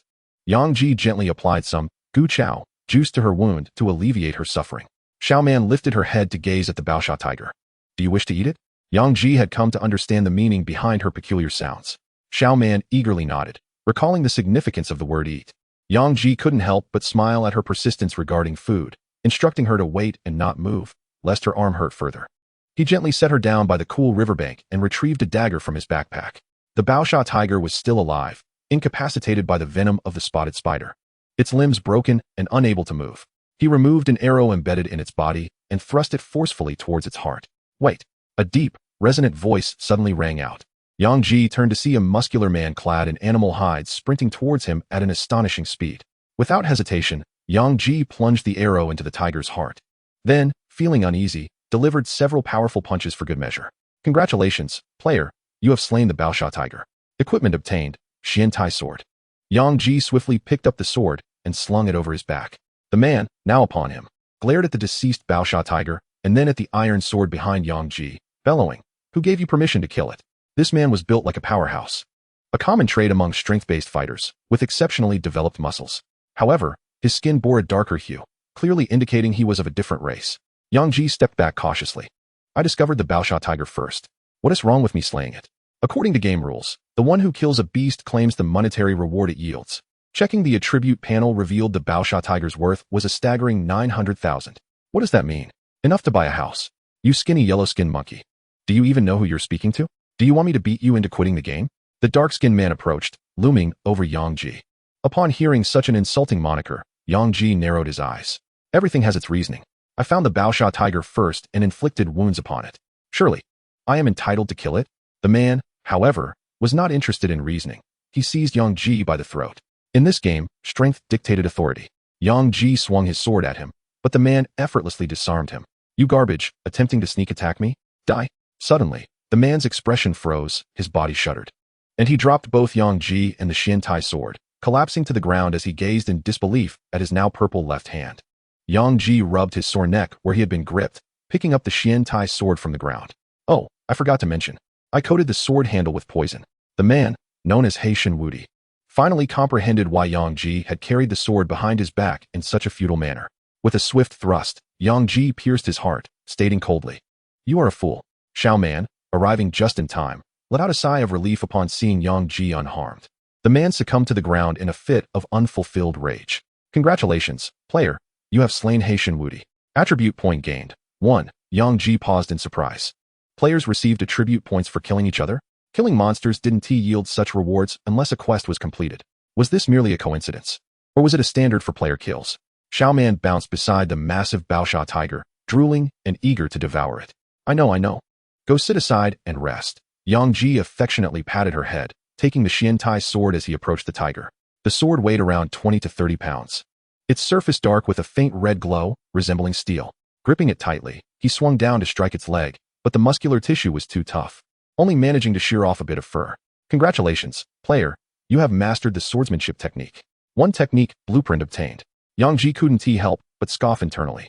I swung the sword casually, and suddenly I've mastered something. Upon clicking to claim the blueprint, a wealth of knowledge regarding swordsmanship flooded his mind, detailing the required movements, force, and techniques for more precise targeting. As he swung the sword again, his motions became elegant, reminiscent of a swordsman. With 2 swift cuts, he severed several pieces of flesh from the Baosha tiger's leg. Picking up the meat, he moved aside to prepare a meal for Xiao Man. She remained in a cat-like posture, though her hands could no longer touch the ground, raising them like a small puppy, her eyes fixated intently on the meat. Chapter 74, Martial Arts Reward. The scorching sun blazed down upon the earth, eliminating the need for a fire. A stone was cleaned with water, and thin slices of meat were placed upon it, sizzling as they cooked instantly, ready to eat. The venom of the spotted spider was biological in nature and would decompose when heated. Chemical toxins could not be consumed in such a manner. Over the past few days, Yang Ji had been experimenting with plants, discovering numerous substitutes for spices like Sichuan pepper and star anise, blending them together and crushing them to create a fragrant seasoning. Xiao Man sat beside him, her tongue extended and drooling. Yang Ji crafted a makeshift pair of chopsticks and personally fed her. This girl had sacrificed her arm to protect him, and he would gladly feed her for a lifetime. As Xiao Man savored the spiced roasted meat, her eyes squinted. Her cheeks flushed, and peculiar sounds escaped her lips. Upon hearing these sounds, Yang Ji quickly adjusted himself, suppressing a certain rising urge. Damn it! How dare you kill me? You shall perish. The resurrected figure, known as He Shun Wu Di, glared fiercely, his white teeth clenched, fists tightly balled, and stones beneath his feet were sent flying as he charged at Yang Ji once more. Players have two methods of resurrection: random revival within 5 kilometers or revival at the original location. This individual, driven by vengeance, chose the latter. Yang Ji's body shuddered, causing the morsel he was feeding to Xiao Man to drop to the ground. Xiao Man gazed at the fallen roasted meat, nearly brought to tears, her eyes glistening. She had been taught that food that touched the ground was no longer edible. How could such a delicious morsel be wasted? It was all that strange black gorilla's fault for scaring her food away. Unforgivable. Enraged, Xiao Man vanished from her spot and reappeared before He Shin Wu Di, delivering a swift kick. Caught off guard, He Shin Wu Di felt a sharp pain in his abdomen as his body was sent flying over 10 meters, rolling on the ground and tearing up a patch of grass, severely injured and unable to rise. Xiao Man returned, her eyes fixated on the fallen meat, lips trembling, gazing hopefully at Yang Ji. It's unsanitary. I can't let you eat it. Yang Ji picked up the meat and tossed it into the river, handing her a clean piece instead. Only then did Xiao Man brighten up, her tongue nearly swallowing the morsel whole, yet she still lamented the lost piece. I'll go check on that fellow. Yang Ji set the meat aside and walked toward He Shin Wu Di. Perhaps because he had not been struck in a vital area, He Shin Wu Di had survived Xiao Man's kick, albeit gravely wounded. Horrified, He Shin Wu Di gazed at the distant Xiao Man, questioning who she was, marveling at her terrifying speed and strength. As he saw Yang Ji approaching, he bellowed through the pain, I am a 10-star fist master, a disciple of Jeet Kune Do. Crack! Yang Ji's foot crushed his neck, silencing the din. Congratulations, player. For defeating He Shin Wu Di, you have earned 1 attribute point. Yang Ji's eyes glimmered. Defeating a player truly granted attribute points. Would that not hasten his ascent in levels? Yet, he pondered, the last time he had harmed Zhu Dan and his compatriots, there had been no system notification. Yang Ji stroked his chin in contemplation. Since there had been none previously, it indicated that this player, He Shun Wu Di, was distinct from Zhu Dan and the others. Their skin and strength differed, and according to the system's tendencies. This was likely because He Shin Wu Di's strength was formidable, prompting the system to reward him for challenging a higher-level player. Stop pondering. It's precisely because this fellow is powerful that there is an attribute point reward, the system chimed in suddenly. Yang Ji's face twitched. Damn it, after all that guessing.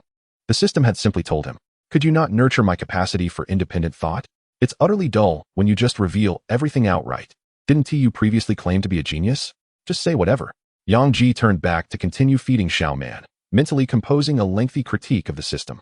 After a while, He Shin Wu Di did not resurrect at his original spot, evidently recognizing Xiao Man's terror and refraining from approaching.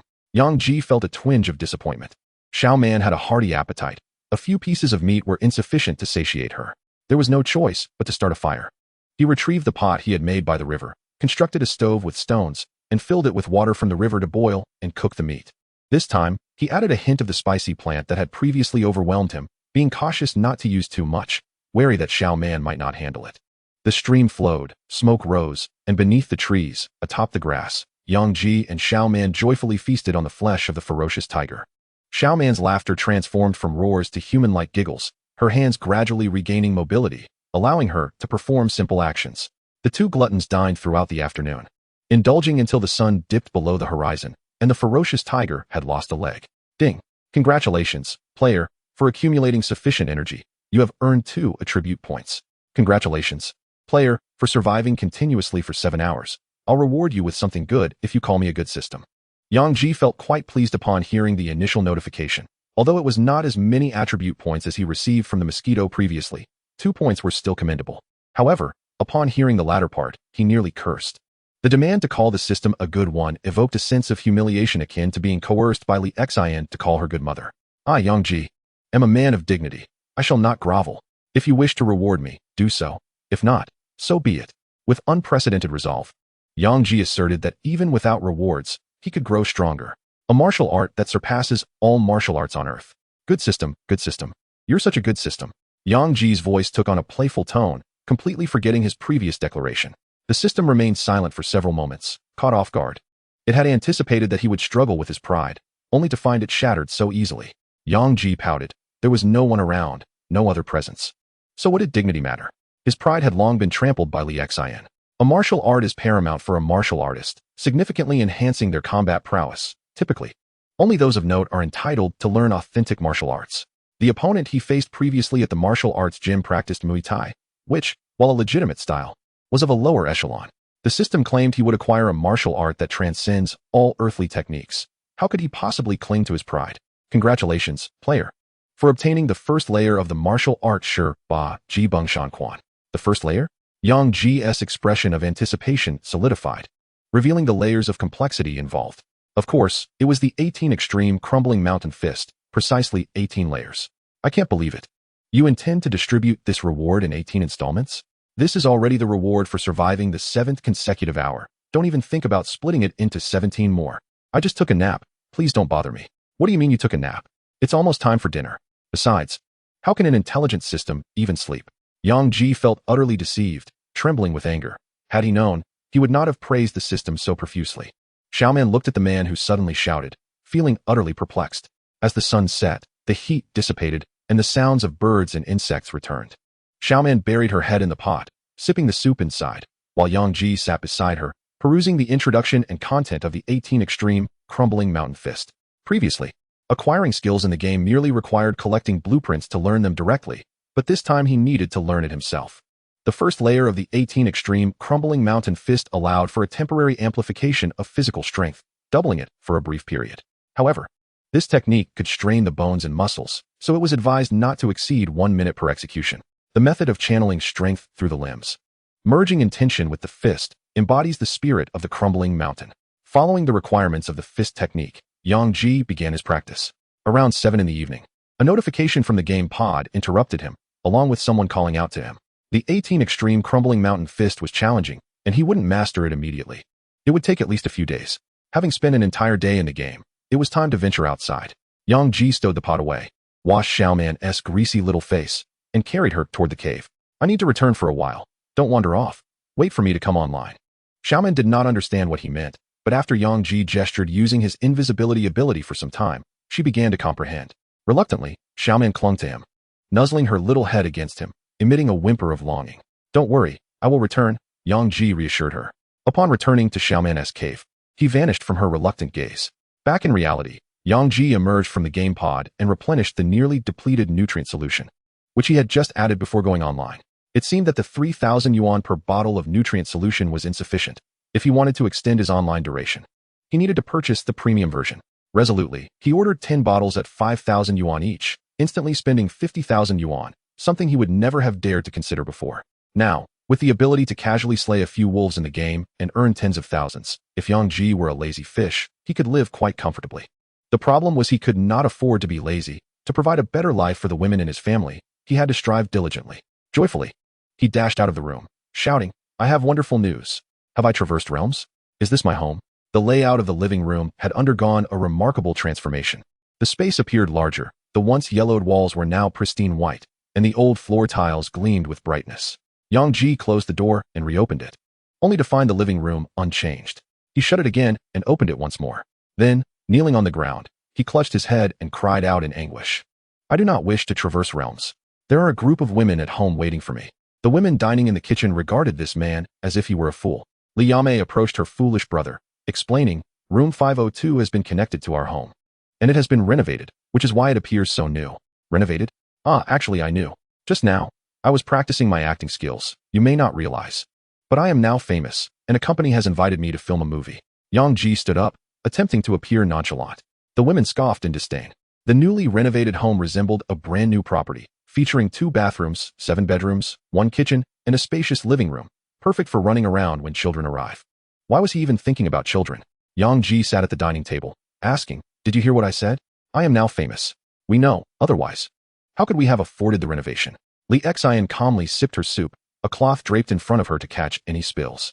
Hearing Li Xian's words, Yang Ji was momentarily stunned, then quickly checked the backhand to see the earnings. Earnings, 0. The hundreds of thousands of yuan had vanished without a trace. The family members all knew each other's account information and passwords. It was easy to withdraw money. How infuriating. Couldn't you pretend to be more shocked? Your indifference makes my achievements feel insignificant, Yang Ji pouted. He didn't care much about the money. A few 100,000 was not excessive. and spending it on the family that had supported him for years was no issue. The crux of the matter was that he wanted to boast. Yet this group of women remained so composed. Brother is amazing. Yang is incredible. You are truly impressive. The 5 women spoke in unison, their voices devoid of any emotion. Yang Ji's face twitched. Could they be any less enthusiastic? Suddenly, the 5 women burst into laughter, finding it amusing to see this man's dismay. In truth, they had been astonished long before. After returning at noon, they discovered Yang Ji had become famous and celebrated all afternoon, even knowing he had become a 4-star fist master. The story of an 18-year-old genius achieving the rank of 4-star fist master in just a week had created quite a stir in the city. They acted this way merely to tease him, and it was remarkably successful. Laugh. I command you to laugh. Yang Ji, embarrassed and furious, picked up the nearby Yi Jingjing and began to tickle her. Haha, sister. He is bullying me. Haha, you little rascal. Let go of Jingjing. Li Tongtong charged in with a sausage, exclaiming, haha, I was wrong. Don't tickle me, mom. Save me. A lively scuffle ensued, with Yang Ji surrounded by 5 stunning women. Who is it that is riding atop my head? The joyous laughter filled the air, creating a vibrant atmosphere. Upstairs, Han Bingxue emerged from the game, hearing the cheerful laughter from downstairs, a flicker of envy passing through her cold gaze. She too yearned for such a mundane life. Yet she had no friends by her side. Shouldn't she take the initiative to make some friends? The playful scuffle lasted for over an hour, leaving a group of women sprawled on the sofa, drenched in sweat. Yang Ji lay among them, his hands resting on unknown bodies, indifferent to the situation, ready to claim he had mistaken them for someone else if caught. It was not that he sought to take advantage. Rather, the weight of their bodies rendered him immobile. After all, he could drag a few tons of ferocious beasts but was now immobilized by these women. Hey, Jingjing, what are you chatting about? Yang Ji turned to Yi Jingjing, who had been engrossed in her light-brain conversation since earlier. The sports meeting is next week, and I signed up for a sprint. Yi Jingjing replied softly. In this era, physical training was of paramount importance, with daily physical education classes and biannual sports meetings. Even for those in their final year of high school. The school sports meeting. Yang Ji's eyes sparkled with enthusiasm. Quick, have the homeroom teacher lift my restrictions. I want to sign up too. Forget it. The school has explicitly banned you from participating. Yi Jingjing extinguished his excitement. Why not? We are all students. Why should I be excluded? This is discrimination. I will report this. Yang Ji protested loudly. Lu Yao sat up, leisurely remarking, if you participate, it would be an unfair advantage. It is evident you would win without a doubt, rendering the event meaningless. How frustrating. Being too excellent is indeed a burden. Yang Ji lamented, feigning disdain for excellence. The women nearly restrained themselves from giving him another beating. Chapter 76. Calling the principal. Yang Ji managed to find the principal's phone number and dialed it directly, a number personally given to him by the principal. Being the top student in his grade guaranteed admission to the YZHUHND-SU, where 80% of graduates would become societal elites. Establishing connections in advance could prove beneficial in the future. After a considerable wait, the call connected, and an impatient voice emerged from the other end. Who is this? It's me, Yang Ji. Ah, Yang Ji. What brings you to call so late? Are you facing any difficulties? The principal's tone shifted to one of warmth. The impatience dissipating. Isn't the school hosting a sports meeting? Why am I not allowed to participate? I wish to join in the activities, Yang Ji complained. Oh, it must be the sports committee's doing. I will reprimand them later. However, it cannot be changed now. Since you wish to participate, we happen to need a photographer. How about trying that, Yang Ji? The principal deftly deflected responsibility. Since the sports meeting hasn't started yet, I suppose being a photographer is acceptable, Yang Ji thought. Reluctant to continue arguing with the old fox, who would certainly find other excuses to evade responsibility. Then it's settled. Yang Ji, rest well. Goodbye. The principal concluded with apparent enthusiasm. Goodbye. Yang Ji closed his light brain. Just then, a strange voice emanated from it. Is this Yang Ji, the handsome guy you showed me a photo of? Yes, dear wife, the principal replied breathlessly. How about another role play tonight, Yang Ji? Certainly, principal's wife. Your husband doesn't allow me to participate in the sports meeting, so I shall punish you. Hearing the exchange, Yang Ji and the women were left utterly astonished. The principal and his wife were quite playful. To avoid embarrassment, Yang Ji hurriedly shut off his light brain. Ahem, we have school tomorrow morning, so everyone should rest early. Rest so soon? It's still early, and we haven't used the movie screen we bought today. Li Tongtong lowered the movie screen, turned off the lights, and activated the projector, transforming the room into a cinema. The hefty investment was worth it, as the room's equipment had been upgraded. I'm off to the boxing gym. Yang Ji reluctantly extricated himself from the pile of women, eager to challenge the 5-star boxing master. We're going to. Several women immediately stood up to follow. What do you want to go for? Boxing is violent. Can you handle watching it? Besides, I may not return until late. Don't you all have classes tomorrow? The women hesitated. They couldn't bear to see Yang Ji getting beaten on screen, let alone in person, which would undoubtedly affect his performance. However, after Yang Ji made headlines in the city news, many women commented they wanted to watch him, creating a sense of urgency among them. It was Li Xin who remained calm, her beautiful eyes coldly fixed on Yang Ji. Let me make this clear. If you dare to go out and fool around, bringing back any illness to infect us, I will ensure you are castrated. A chilling sensation coursed through Yang Ji, reaching the nape of his neck. He had no doubt that this woman would follow through on her threat. There are only superficial women outside. I would be foolish to seek them out. Besides, after boxing, I won't have the strength to pursue women. My heart belongs at home. Get going, Li Xin commanded like a queen. All right. Yang Ji scurried away. It was only after leaving the community that he sighed in relief, unsure of where the immense pressure had come from. Feeling as if Li Xin had transformed into a ferocious beast ready to pounce. Calming himself, he boarded the vehicle to the boxing gym. The area outside the gym was packed with cars, and inside, it was a sea of people, many of whom were women. The main entrance was too crowded for him to enter, so Yang Ji had to use the staff entrance. When Ma Xiu saw Yang Ji arrive, he personally prepared tea for him. Haha, the fortune god, young Master Yang, has arrived. That 500,000 advertising fee is truly worth it. It will pay for itself in a day. Young Master, wait a moment. I will clear a stage for you and find a student to have a simple match. Many have come specifically to see you. Yang Ji shook his head. No need for special treatment. I just signed up for the competition to challenge the 4-star boxing master and aim for the 5-star title. Ma Xiu was taken aback. So soon? Today. You made a bit of progress. You should be able to compete with the 5-star masters. Is a bit how you use that term? Young master, I haven't read much. Don't deceive me, old Ma. That evening, Yang Ji entered the ring. At the moment of his entrance, countless women cheered. As the fight commenced, the entire gym erupted in shouts. With his handsome visage and formidable strength, many women fainted from excitement. One match followed another, and Yang Ji pressed forward, achieving victory after victory. The atmosphere in the boxing arena intensified, overshadowing even the fights of several stars. After 3 hours, he had faced 5 4-star boxing masters, winning all 5 matches. Formally ascended to the esteemed rank of Wuxing Quanshi, yet this was not the pinnacle of astonishment. After attaining Wuxing, he commenced a new challenge, striving for the illustrious Liuxing Quanshi. At the stroke of 2 in the morning, a thunderous cheer resounded as Yang Ji crossed the threshold into Liuxing Quanshi. 10 battles in a single night, and he emerged victorious in all. The atmosphere of the boxing arena was electric, with frenzied women nearly surging onto the stage. No sooner had Yang Ji stepped down than the news broke. Due to the late hour, many were asleep, and the revelation did not yet cause a significant stir. However, come morning, it was certain to send ripples throughout the city, potentially reaching those beyond its confines. Exhausted, he swiftly departed through the staff passage, burdened by fatigue. A solitary man could hardly contend against hundreds of women. Should he be overwhelmed and inadvertently fall ill, Antley would not hesitate to take drastic measures. Dragging his weary body home, he found the living room illuminated by a dim light, warming his heart. In truth, even in darkness, he could see without the light. Yang Ji felt no particular elation at becoming Liuxing Quanshi. It all seemed rather expected. He tossed his sweat-soaked garments into the washing machine in the bathroom and returned to his room. Upon seeing Li Xin on the bed, he briefly questioned if he had entered the wrong chamber, but a quick glance confirmed it was indeed his own. Dressed in a blue robe, Li Xin perched delicately at the edge of the bed, engrossed in watching his fight videos on the luminous device. Yang Ji, possessing keen insight, understood her intentions and locked the door. Li Xin turned off the device, her face cloaked in shyness amidst the darkness. I spent your money on the renovation today to repay you. Aside from the final step, you may have your way with me, but keep it quiet. We wouldn't want anyone to overhear. It is you who should be quiet. Yang Ji's eyes sparkled with excitement, and he eagerly approached her. The expenditure of the day had not been in vain. An hour later, Li Xin stealthily exited the room to freshen up in the bathroom. Observing the remnants of their passionate encounter upon her body, she felt a mix of irritation and amusement. Is this boy attempting to consume me entirely? Humph. I still possess my allure. A smile returned to her lips.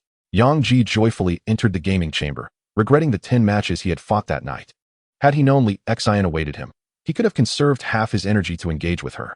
Uncertain if he would encounter such an opportunity again, he reflected that the mature and flawless form of Li Xin was incomparable to that of Lu Yao, Xiao Man, or Yi Jingjing. Of course, this was not to diminish their worth. Each possessed their own unique charm. Chapter 77. The leader's disinterest in women returning to the game. In the cave, Xiao Man had not slept. She sat with her legs hugged, lost in thought at the spot where Yang Ji had vanished. As time passed, her anxiety grew. akin to a wife awaiting the return of her husband from battle. When Yang Ji suddenly appeared, her worry dissipated, replaced by a radiant smile as she leaped into his embrace. Why aren't you resting? I told you I would return. Yang Ji affectionately ruffled her hair. How is your arm? Does it still hurt? Xiaoman murmured, snuggling against him. It doesn't hurt, but I mustn't move too much. I need to rest for a few days, understand?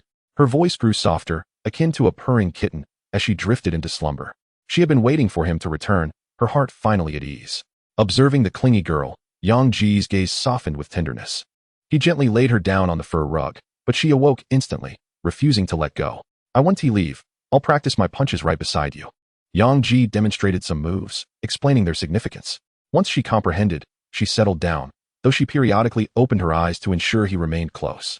Yang Ji began studying the first tier of the Shiba Ji Beng Shan Quan, which promised to double one's strength. This martial art was truly remarkable.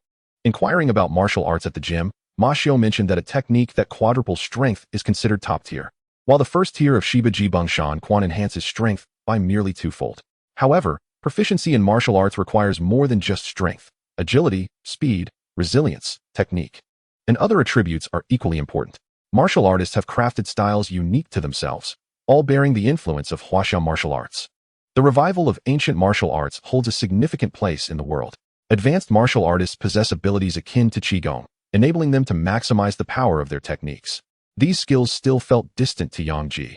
His immediate goal was to master one martial art, enhance his combat prowess, and gain some influence before graduation. Persuading Yi Jingjing's mother to allow her to remain in this country.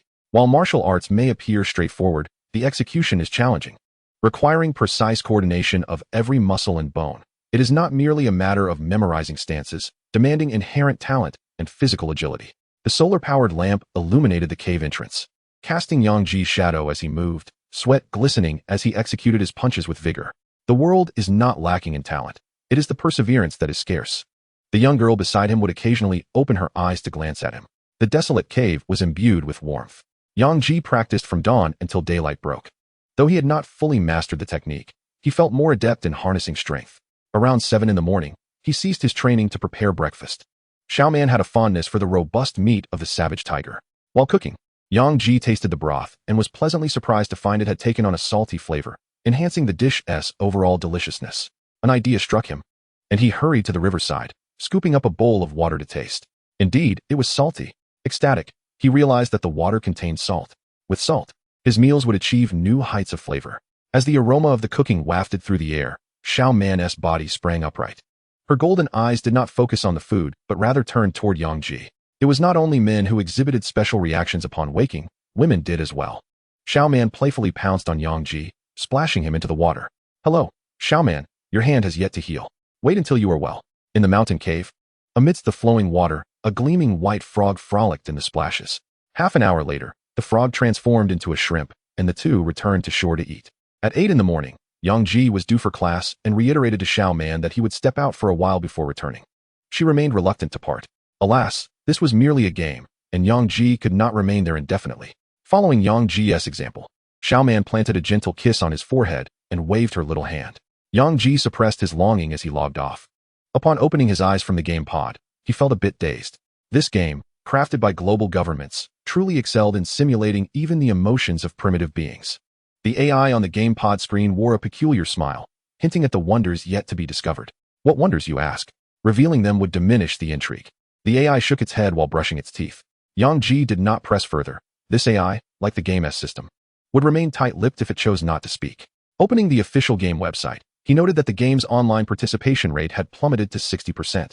With a significant portion of the withdrawals being women, the simulation felt too real, and with women being physically weaker, it was no surprise they shied away from facing ferocious beasts and giant serpents. Numerous posts indicated that major financial conglomerates had exploited game vulnerabilities, even without virtual currency. They could offer real-world compensation, establishing groups outside the game and using money to recruit players within their domains. Merely 2 days post-launch, tribes of over 1,000 had emerged in the game, rendering Yang Ji's modest tribe of merely dozens rather insignificant. Accessing his peaceful pursuit of wealth tribe, members totaled 59. Including himself. The group's photo showcased the progress of their tribal construction. In just 1 day, a trench measuring 1.5 meters deep and 3 meters wide had been excavated, with plans to extend it toward the river, ultimately channeling its waters. Many stones had been collected to construct barriers around the trench. Tomorrow, they would use water and mud to erect high walls, completing a simple defensive structure that would protect against ordinary beasts, allowing them to commence production and cultivate an economy. As Yang Ji perused the tribal images, a picture of a woman in a swimsuit suddenly appeared. Yang Ji commented to passing drunken moon scholar, "Please refrain from sharing such images in the future. Women are but enchantresses that sap the resolve of men. How can our tribe thrive with such distractions?" Passing drunken moon scholar responded with a contrite emoji, admitting guilt. "Indeed, acknowledging one's mistakes is commendable. Everyone should learn from me, staying focused and avoiding temptations. Xiao Ji, time for school and breakfast." Li Yiming entered with a gentle smile. "Coming," Yang Ji exclaimed, quickly changing his clothes and joyfully darting out for a meal, surrounded by 5 beautiful girls. Life felt utterly splendid. In the peaceful pursuit of wealth tribe group chat, Chio remarked, "No wonder our illustrious leader excels. He shuns female distractions." 0216 declared, "Starting today, I shall deactivate my browser, clear my hard drive, and rise alongside the leader." Qing Lang chimed in, "I shall forsake women to wholeheartedly pursue my career. Earning 600 a day sounds delightful." The group members felt enlightened, believing they were on the brink of reaching life's pinnacle. After finishing breakfast, Yang Ji and Yi Jingjing set off for a morning run to school. As they reached the school gate, they instantly caught the attention of a crowd. The boy exuded charm and vitality, while the girl radiated grace and beauty. Parents dropping off their children recognized the duo and questioned their offspring. "Aren't you concerned about their audacity in being together?" The student replied with a sigh, "One ranks first in our grade, and the other second. Both are destined for Cosmic Shipping University. Did you see that balding man greeting them? That is our principal." After a moment of stunned silence, the parent erupted, "Look at them, then look at you. Spend more time with good classmates. Stop hanging out with the bottom-ranked Li Ming." Li Ming was a top 10 student at first. The student mumbled. The parent fell silent for a while, finally saying, "Perhaps it's best if you avoid associating with high achievers. I feel guilty as a father." Chapter 78. School Sports Day. The 3-day spring sports day commenced, with the weather still a bit chilly, yet the youth's spirits burned brightly. This event allowed them to unleash their charm and attract the opposite sex. A few days prior, when the activity announcement was made, the school noticed that no boys had signed up, leading to confusion. Upon inquiry, it was revealed that everyone awaited Yang Ji to finish his registration before they could enroll. Who could compete with a martial arts champion? It would be a futile endeavor. Just last night, he had reached a 6-star rank. Should they play basketball together? An ambulance might not even arrive in time for rescue. Consequently, the school prohibited Yang Ji from competing, prompting the boys to finally begin signing up. Yang Ji was incensed by the school's actions, lamenting that a simple prior notice would have sufficed. Instead, they barred him outright, relegating him to the drudgery of being a photographer. The opening ceremony was a spectacle of pomp and circumstance, filled with slogans and performances. Yang Ji set his camera down, opening his light brain to browse game forums. The videos of elite martial artists slaying beasts were far more captivating than the opening ceremony. One judo master battled a giant python over 10 meters long, earning millions in rewards upon victory. A martial arts expert confronted a towering 4-meter bear, toppling trees within 100 meters post-battle. A strong man plunged into a lake to combat a golden fish adorned with horns. Yang Shui. Yang Ji, engrossed in the excitement, was jolted by a voice calling him. He looked up to find a physical education teacher. "Yang Shui, the 200-meter sprint is about to commence. The camera needs to be nearby for capturing shots, so please refrain from using your light brain for now." In truth, the school had no shortage of people to film. Several photographers were already present. They simply needed additional material for creating posters to enter the National High School Photography Competition, naturally benefiting from abundant resources. "Understood," Yang Ji replied. Yang Ji adjusted his hat and, shouldering the camera, made his way towards the competition venue, contemplating the arduous nature of his work and resolving to indulge in a hearty lunch.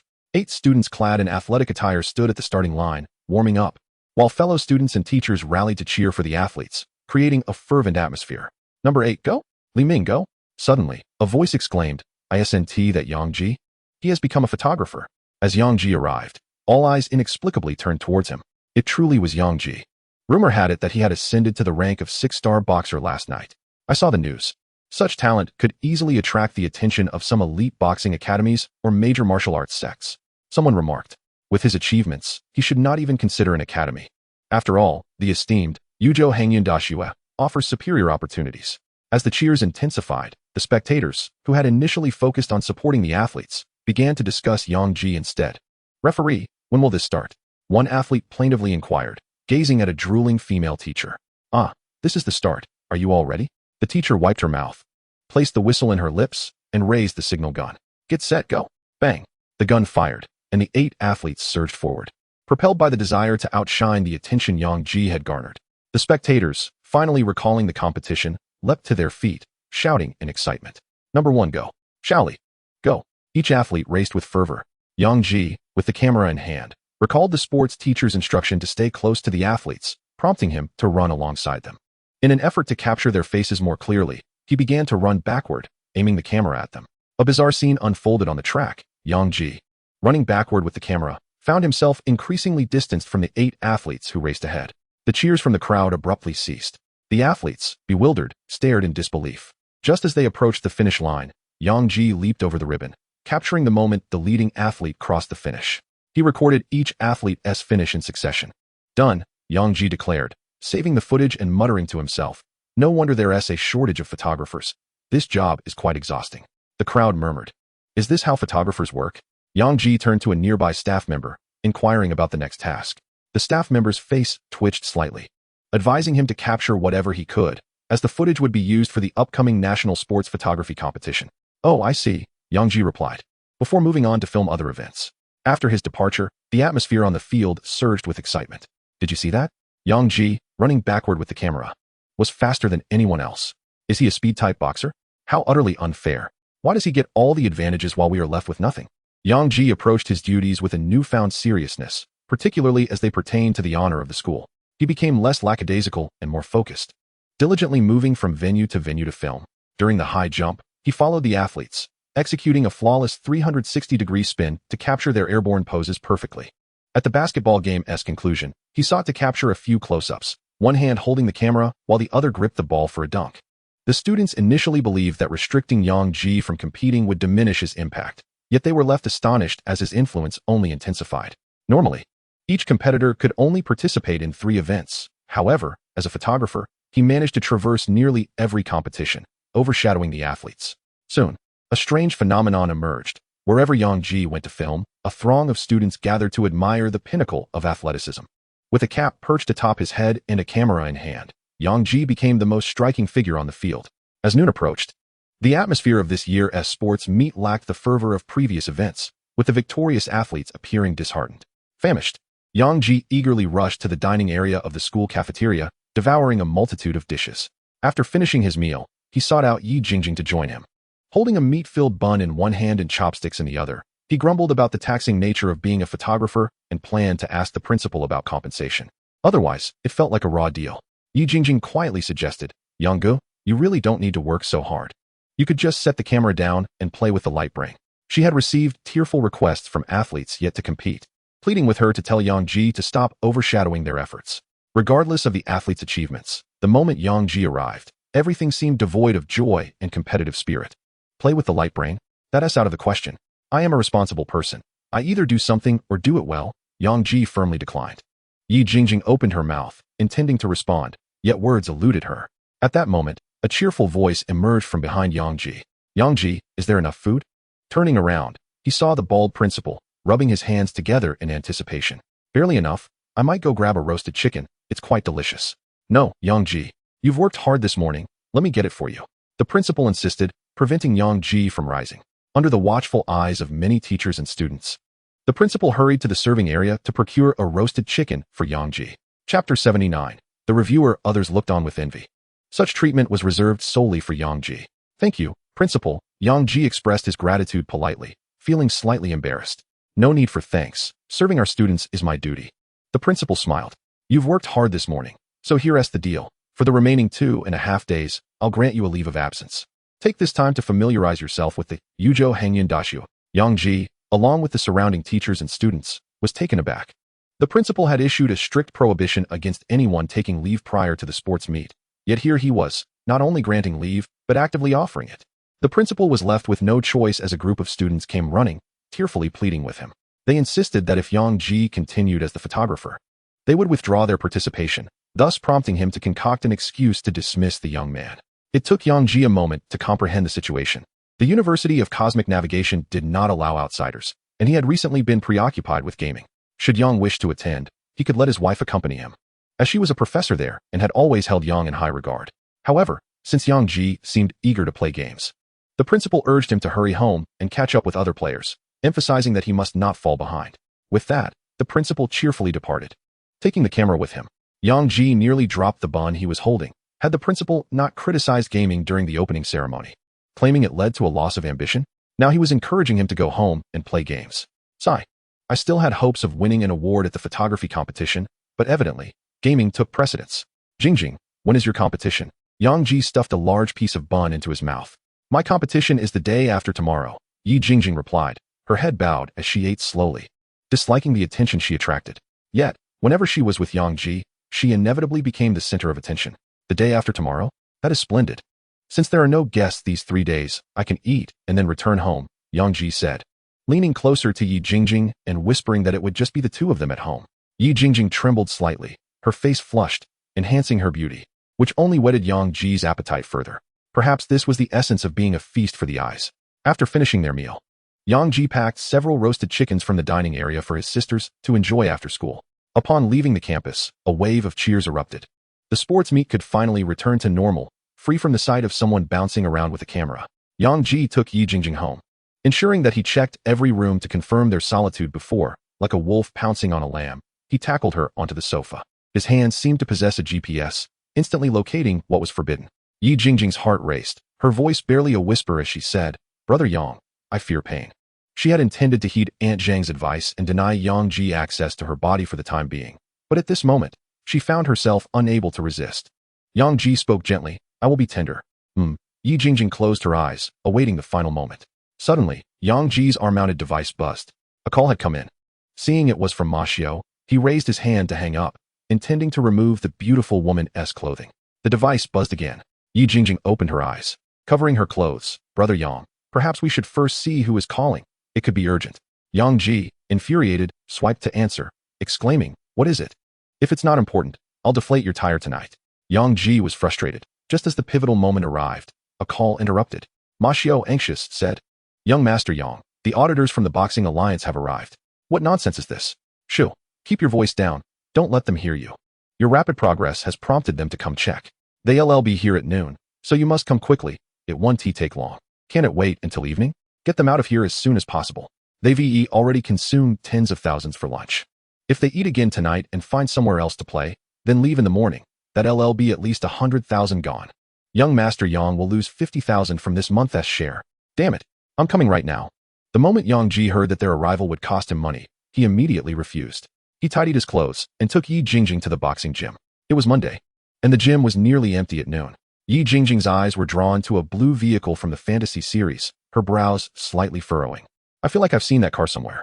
Last time I saw 4 or 5 of these blue vehicles in your garage, in various models. It certainly looks familiar. Yang Ji commented. Perhaps, Yi Jingjing thought nothing more of it as she held Yang Ji's hand and entered the gym. It was her first time in such a boxing gym, and she dared not stray far from Yang Ji, having heard that small gyms could be chaotic. As a good girl, she had never witnessed such scenes. No, she had been once as a child, visiting the National Sports Stadium to watch a global boxing competition, sitting near the front when her father was still alive. Upon seeing Yang Ji, the students in the gym led him to Ma Xiao's reception room. The students soon realized why Yang Ji disregarded the other women in the gym. Compared to this girl, those women were mere superficialities, lacking even the most exquisite makeup to rival her beauty. She was gentle, sweet, and tender, fulfilling every fantasy a man could have about his first love. A knock sounded at the door. Teacher Ma, Yang Ji has arrived. Come in. Ma Xiao quickly opened the door to greet them. The room was filled with smoke, causing Yi Jingjing to cover her nose uncomfortably as she lowered her head. Yang Ji entered the reception room, where 3 men awaited. Ma Xiao, a young man about 20 with long hair resembling an artist, and an elderly man sporting a retro hairstyle with a traditional ornament. They wore specially designed black uniforms from the Boxing Alliance, both loose-fitting and comfortable yet imposing. 2 women sat on the laps of the elder and the young man, serving them tea and cigarettes, and the 2 men reveled in this attention. Ma Xiao, beaming, introduced them. Gentlemen, this is young Master Yang, the prodigy of our gym. Young Master, this elder is one of our district's leaders, Qiu Junhua, Elder Qiu. This young man, like you, is also a prodigy, an even more formidable talent. A student of the nation's top boxing masters, Shi Jing. Shi Jing? Upon hearing that name, Yi Jingjing, standing behind Yang Ji, raised her head in astonishment while covering her nose. The long-haired Shi Jing's gaze fell upon Yi Jingjing, his eyes widening in realization. Suddenly, an idea struck him, prompting him to hastily push away the woman beside him and discard the cigarette from his mouth. Chapter 80. The test. Jingjing, please do not let your eyes deceive you. I am merely socializing. In truth, I detest these worldly women. Shi Jing quickly stood up to clarify. Yi Jingjing calmly responded while still covering her nose. There is no need for explanations. Our relationship is tenuous at best. What do you mean tenuous? Back when Uncle Yi was alive, he remarked that we had the look of a couple, and our families have always hoped for our union. Shi Jing insisted as he swiftly circled the table to approach Yi Jingjing. Yang Ji stepped forward to obstruct him, stating, "You may find this hard to believe, but Uncle Yi once predicted that Jingjing and I would surely become a married couple." Almost every boy in school harbored feelings for Yi Jingjing, yet none posed a significant threat. It was the likes of Shi Jing, who seemed formidable and had familial ties to Jingjing, that truly concerned him. Shi Jing finally noticed the clasp of hands between Yang Ji and Yi Jingjing, his expression shifting dramatically. "Who are you?" Yang Ji suspected this individual was mentally unhinged. After all, Matthew had introduced him, yet he still inquired about his identity. Realizing his question lacked clarity, Shi Jing rephrased, "I have never seen you before. Who are your parents?" "My parents are merely ordinary people. You are here to assess my abilities, correct? To avoid wasting your time, let us proceed swiftly with the evaluation." Yang Ji replied with a composed demeanor, initially anxious that Yang Ji might be the heir of a prestigious company. Shi Jing's disdain flickered in his eyes upon learning that Yang Ji's parents were average citizens. Nevertheless, he refrained from acting impulsively. Who knew if this young man was simply pretending to be humble, concealing a powerful background? It would be unwise to provoke him without further investigation. Suppressing his jealousy, he declared, "In that case, let us proceed with the evaluation. I am one of the evaluators for this session, Shi Jing, a 10-star boxer. You will soon be sparring with me." While he was unable to directly confront Yang Ji, he could certainly employ some underhanded tactics during the test. Beside them, the elder Qiu Junhua remarked languidly, "Since everyone is present, let us commence the test." The crowd moved outside. Matthew leaned toward Yang Ji, saying, "For the accuracy of the test, we will place instruments nearby to monitor the speed, strength, and reaction of the boxers." With a hearty laugh, Matthew suddenly exclaimed, startling those in the boxing gym, "Come, everyone. Our gym's prodigy is about to undergo testing." At his command, staff and students gathered around.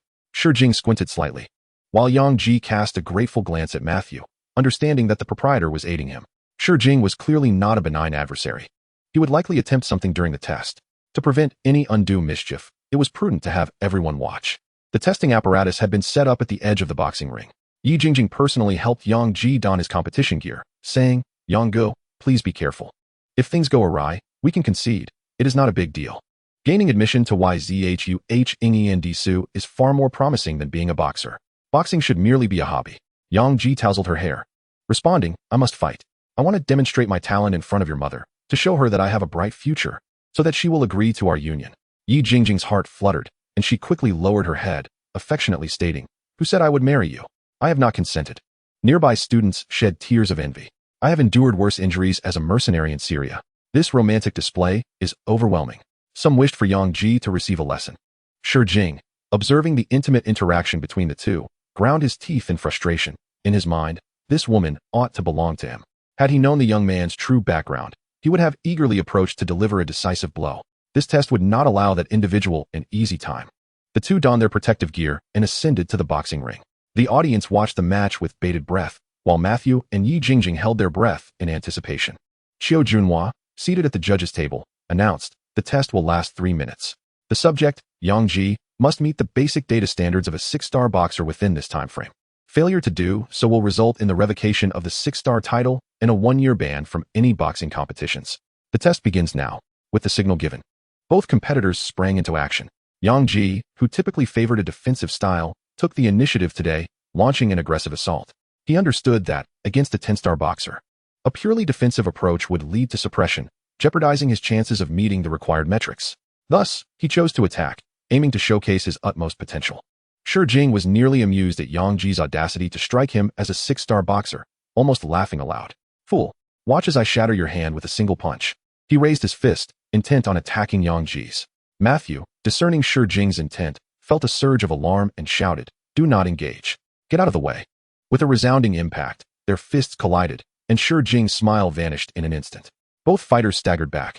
Yang Ji hit the barrier, while Shi Jing retreated a couple of steps. The audience's eyes widened in disbelief at the spectacle before them. A 6-star boxer had managed to push back a 10-star boxer by 2 steps. Even if Shi Jing was not a strength-based fighter, it was inconceivable for a 6-star boxer to overpower him so easily. Qiu Junhua, seated at the judge's table, seemed to have noticed something, narrowing his eyes slightly.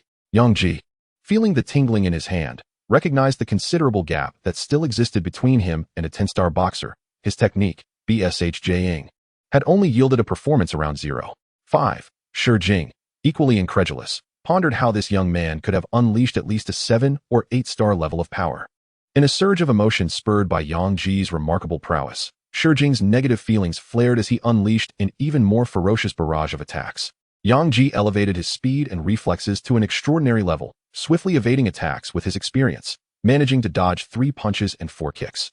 Qiu Junhua and Shi Jing's expressions shifted dramatically. How could this be possible? It was one thing for this young man to possess remarkable strength, but how could his reflexes and speed be so astonishing? He even exhibited an exceptional ability to anticipate the trajectory of punches and evade them. The reason Yang Ji possessed such abundant combat experience was due to his usual sparring partner, a 20-star boxing master. Seeing their astonishment, Ma Xiu felt a sense of relief. He had been quite agitated these past few days. It wasn't his fault. This young man was indeed a prodigy, even startling the members of the boxing alliance. Shi Jing's face grew increasingly dark. More than 10 seconds had passed, and despite employing the power of a 7-star boxing master, he had yet to land a single punch on this young man. This lad had undoubtedly reached the 6-star level, but allowing him to pass the 3 minutes unscathed was unbearable. Suddenly, Yang Ji's pupils constricted, and he quickly raised his arms to shield himself. Bang! The powerful punch struck Yang Ji's arms, sending him flying and nearly causing him to fall over the railing. The enraged Shi Jing surged forward, launching a more ferocious assault. Chapter 81. The last punch. Yang Ji was subjected to a relentless barrage of attacks, completely unable to mount any resistance. Hooks, side kicks, and elbow strikes battered his body, causing the muscles beneath his clothing to swell and bruise instantly. Ma Xiu clenched his fists, hesitating for 2 seconds before shouting, "Shi Xiao? Yang Xiao is a 6-star boxing master. What level of power are you using?" Shi Jing paid no heed to Ma Xiu, continuing his frenzied assault on Yang Ji. Below the stage, Yi Jingjing's eyes glistened with unshed tears as she could not bear to watch any longer. She longed to rush onto the stage to shield him from the attacks, but Yang Ji had warned her before the match not to interfere, regardless of the circumstances, as it would only complicate matters. The others in the audience clenched their fists in anger. They all understood that Shi Jing was using power exceeding that of a 6-star boxing master, yet they were powerless to intervene, forced to endure until the 3 minutes elapsed. Time trickled by slowly, and everyone could see the extensive bruises forming on Yang Ji's arms, appearing quite terrifying. They had never felt 3 minutes stretch so long. Finally, the 3 minutes came to an end, and Qiu Junhua raised his hand to strike the bell, signaling the match's conclusion. At that moment, a glimmer of cold light flashed in Yang Ji's eyes. Enduring the excruciating pain, he evaded another attack, while summoning all his strength to unleash an uppercut. Caught up in his fury, Shi Jing did not anticipate Yang Ji would retaliate. He reacted swiftly, turning his head to evade. However, Yang Ji's arm twisted in an uncanny manner, striking him squarely on the chin. Bang! Shi Jing soared into the air, sailing over the boxing ring and crashing heavily outside the competition area. The bell rang, resonating through the arena. The venue fell into a profound silence, everyone staring in disbelief at Yang Ji and the fallen Shi Jing outside the ring. The reversal had transpired too swiftly for them to comprehend. It was the doctors, possessing professional acumen, who reacted quickly, rushing towards Yang Ji and Shi Jing. Shi Jing has lost consciousness. He may have a neck injury. Hurry, take him to the hospital. Yang Ji coughed up blood and was urged to go to the internal medicine department. No need, he interrupted the doctor's insistence. Removing his headgear and leaning against the railing to gaze at the elder at the referee's table, weakly inquiring, "Have I passed the review?" Qiu Junhua stood up, smiling faintly. The review data has already been transmitted to the Boxing Alliance database, waiting for their review. However, I glanced at it, and the data meets the standards. Congratulations. Yang Ji finally smiled, his white teeth stained with blood. Yi Jingjing rushed over, tears streaming down her face as she supported Yang Ji. "Let's hurry to the hospital. We mustn't leave any internal injuries." "No need, let us go," Yang Ji replied. He did not wish to go, but upon seeing her worried expression, he felt compelled to comply. Yi Jingjing quickly helped him onto a stretcher, instructing the doctors to carry him away. After both were taken away, Qiu Junhua took out a business card and handed it to Ma Xiu. "That young man has remarkable talent. Once he recovers, I will ask if he is willing to join my faction."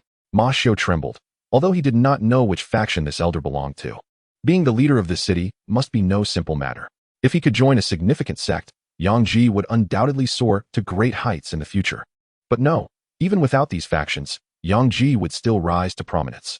After Ma Xiao saw the reviewer off, the boxing gym erupted in excitement. Reflecting on that last punch, an inexplicable surge of passion ignited within them, enduring until the final moment and then erupting in a powerful comeback. Even a 10-star boxing master had been knocked down. What a satisfying release. In the hospital, Yi Jingjing, the gentle girl, transformed into a fierce lioness. Give him the most thorough examination. Registration? This is my family's hospital. Hurry and arrange for his examination. Superficial injuries? How is that possible? Can't you see he's coughing up blood? Get him checked again. Yang Ji underwent tests 3 times in the hospital, enduring 2 to 3 hours of turmoil. Once it was confirmed that his internal organs were indeed unharmed, Yi Jingjing finally breathed a sigh of relief. Yang Gu, we mustn't box anymore. It's too dangerous. Just the thought of Yang Ji's pitiful state brought tears to her eyes. Yang Ji lay on the bed, unable to get up. Don't worry, I'm not a fool. My recovery ability is exceptional, which is why I dare to box. It's just a bit of external injury. It's nothing. That Shi Jing, on the other hand, has likely injured his neck and won't be able to move for at least a month. But just then, the door to the room opened, and a mature, beautiful woman entered, carrying fruit. Dressed in an elegant gown and sporting a warm smile, she exuded an inviting charm. Aunt Zhang, Yi Jingjing quickly stood up. Miss, there's no need to stand. I heard that Mr. Yang was injured while boxing, so I came to check on him. Zhang Hui placed the fruit beside the bed. Thank you, Aunt Zhang, for your concern. I truly have no issues. It's just this girl making a mountain out of a molehill, insisting I stay in the hospital. Yang Ji said with a bitter smile, though his heart felt sweet.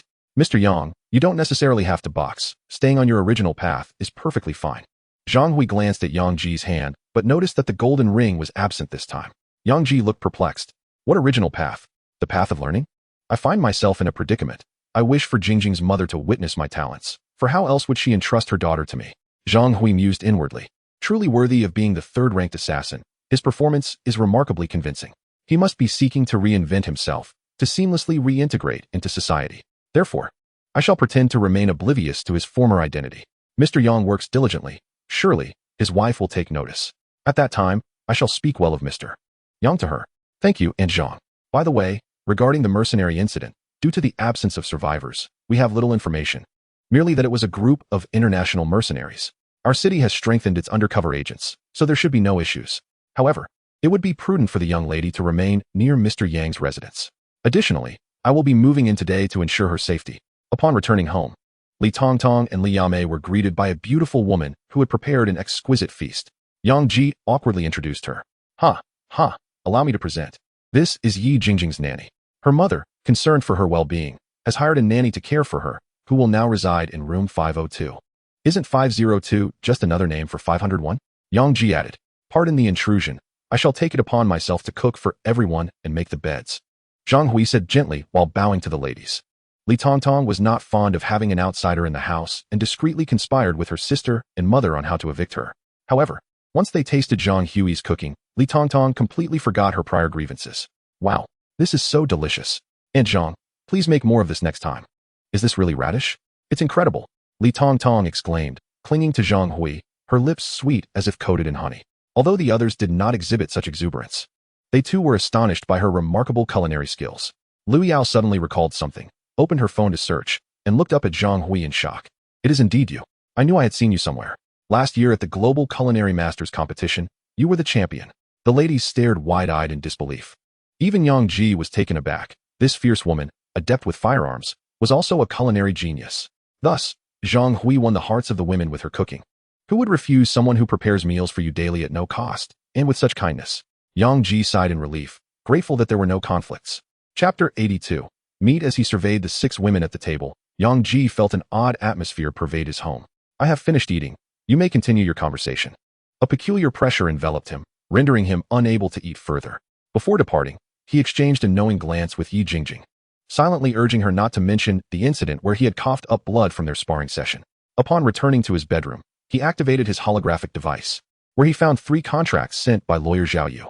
I apologize for the trouble, Lawyer Zhao. Yang Ji expressed his gratitude. It is no trouble. It is my duty upon receiving payment, Zhao replied. By the way, has your child received any psychological counseling? After a lengthy pause, a message came through. Ting Ting is not communicating with anyone. She cries whenever she speaks, and there is no way to treat her. I know a psychologist.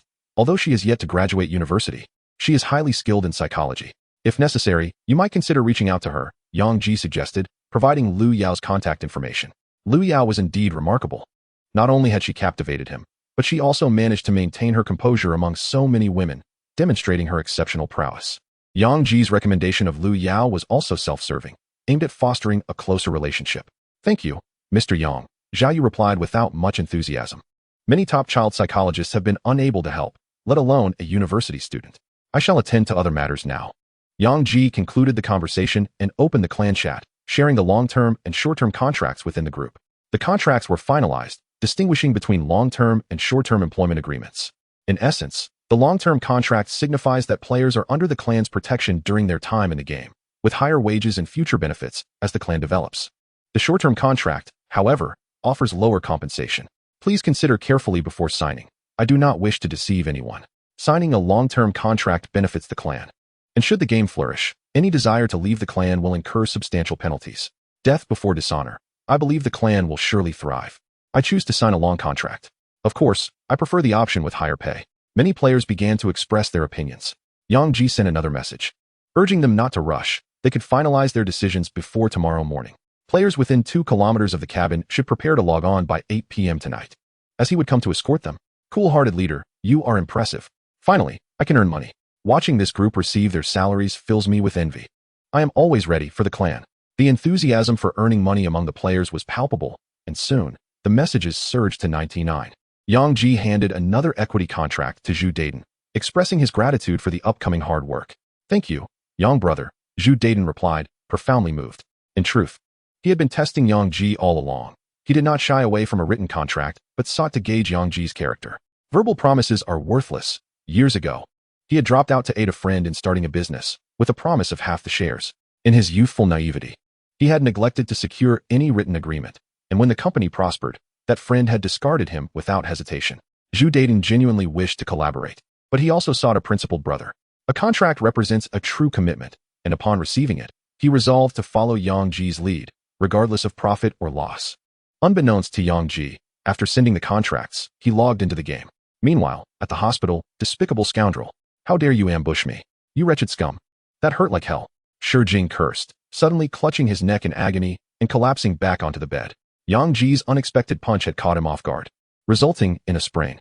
After a moment's respite, he raised his hand to activate his holographic device and dialed the number of Yi Jingjing's mother, Qian Rui.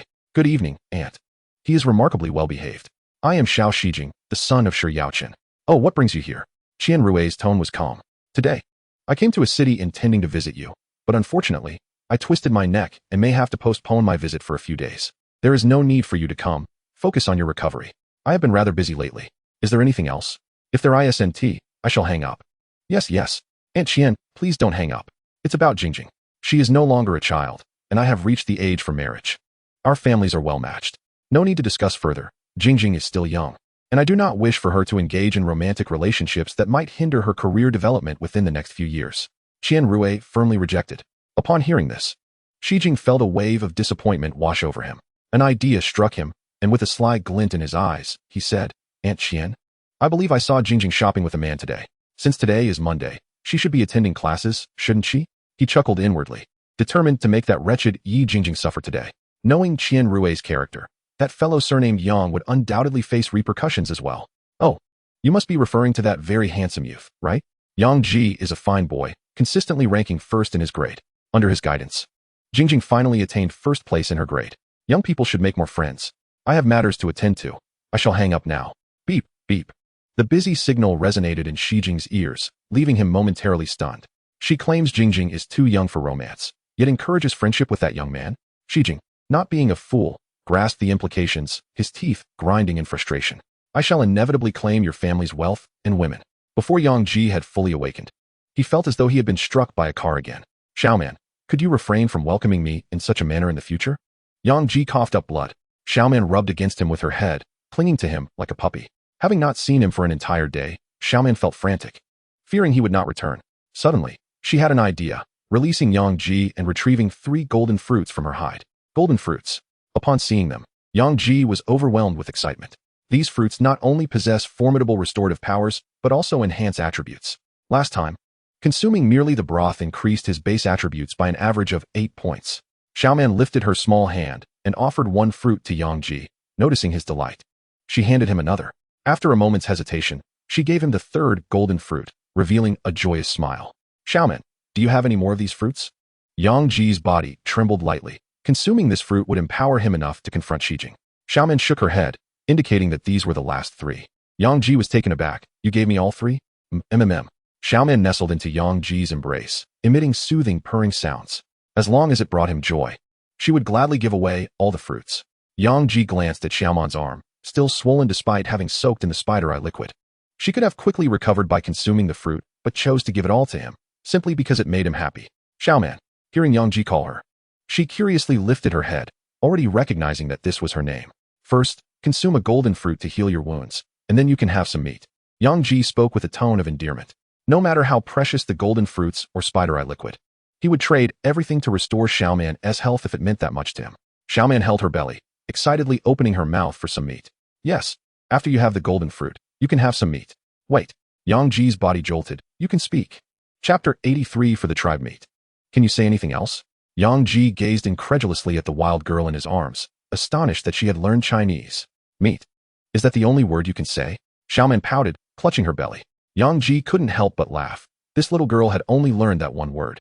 Yet it was a step forward. Perhaps she would soon be able to form complete sentences. All she thinks about is food. Here, have a golden fruit. Yang Ji handed her one of the golden fruits.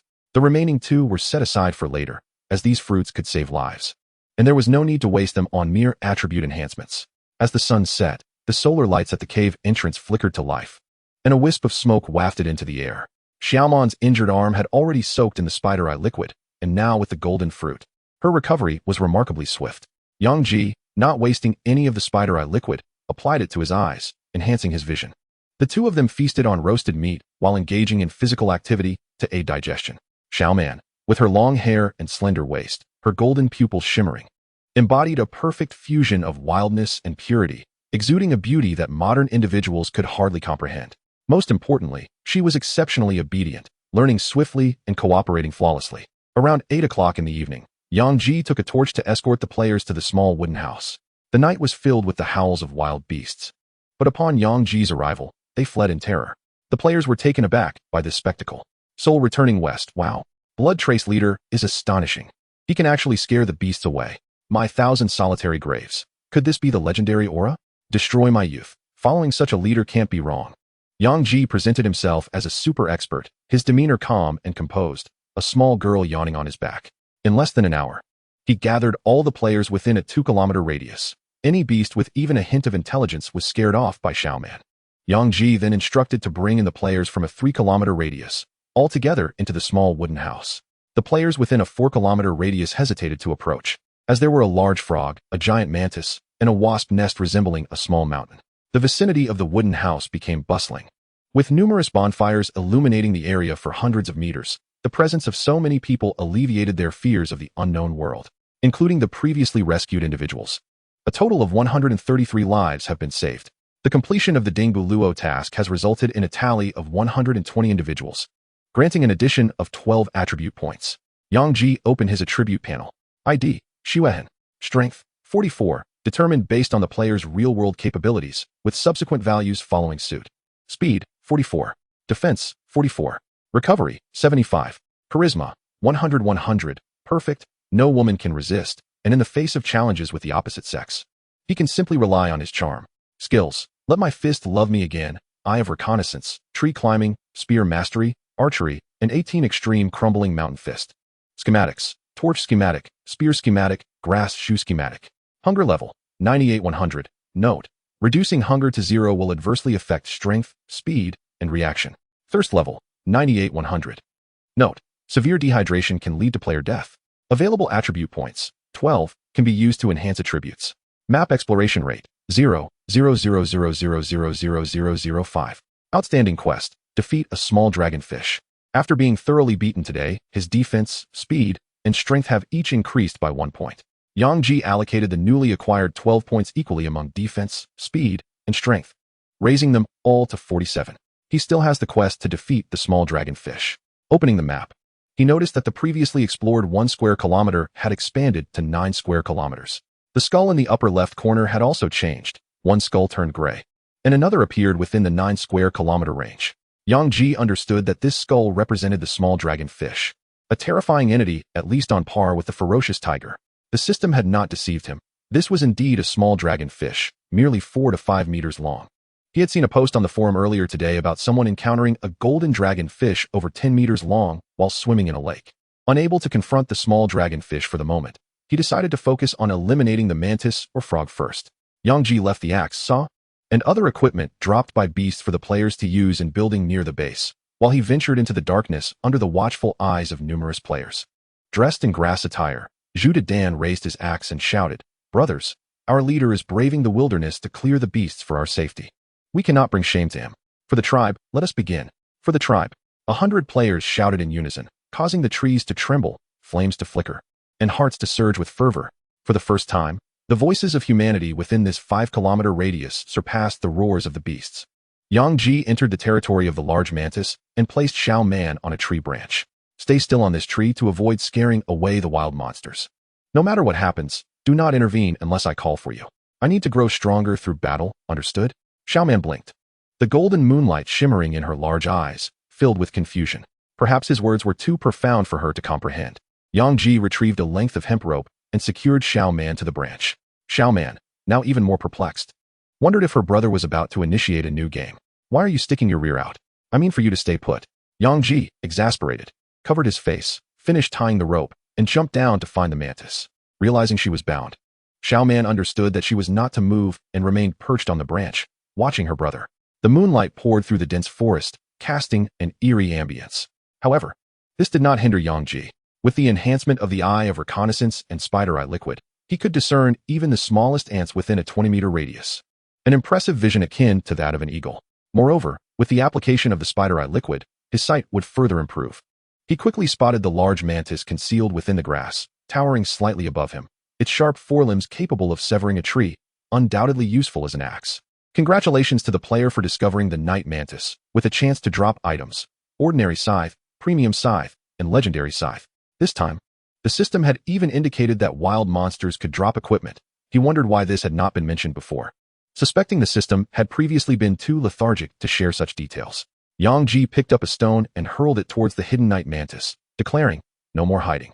Let us engage in battle." Before he could react, he felt a sharp pain in his chest, blood gushing forth, as the beast's skin tore open, revealing a wound deep enough to see bone. Instantaneous defeat. Yang Ji's eyes had caught the mantis's attack, but his body failed to respond in time. The night mantis swung its razor-sharp forelimbs once more. In this dire moment, Yang Ji invoked his strongest technique. Xiao Man. Chapter 84, Medical Book. Xiao Man. The thunderous roar echoed, and the bound Xiao Man, perched on the tree branch, instantly shattered her restraints and dashed towards Yang Ji, pinning the mantis to the ground.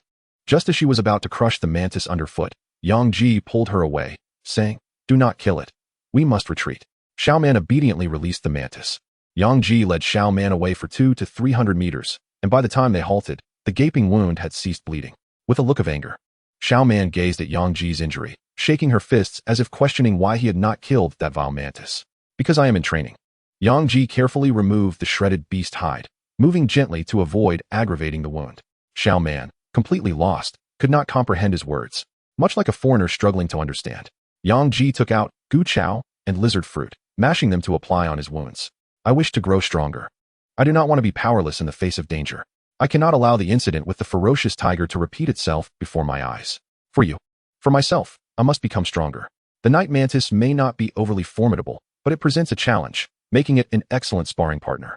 Xiao Man still could not comprehend, yet it mattered little. She would always remain by her brother's side, extending her small hands to assist him in applying medicine.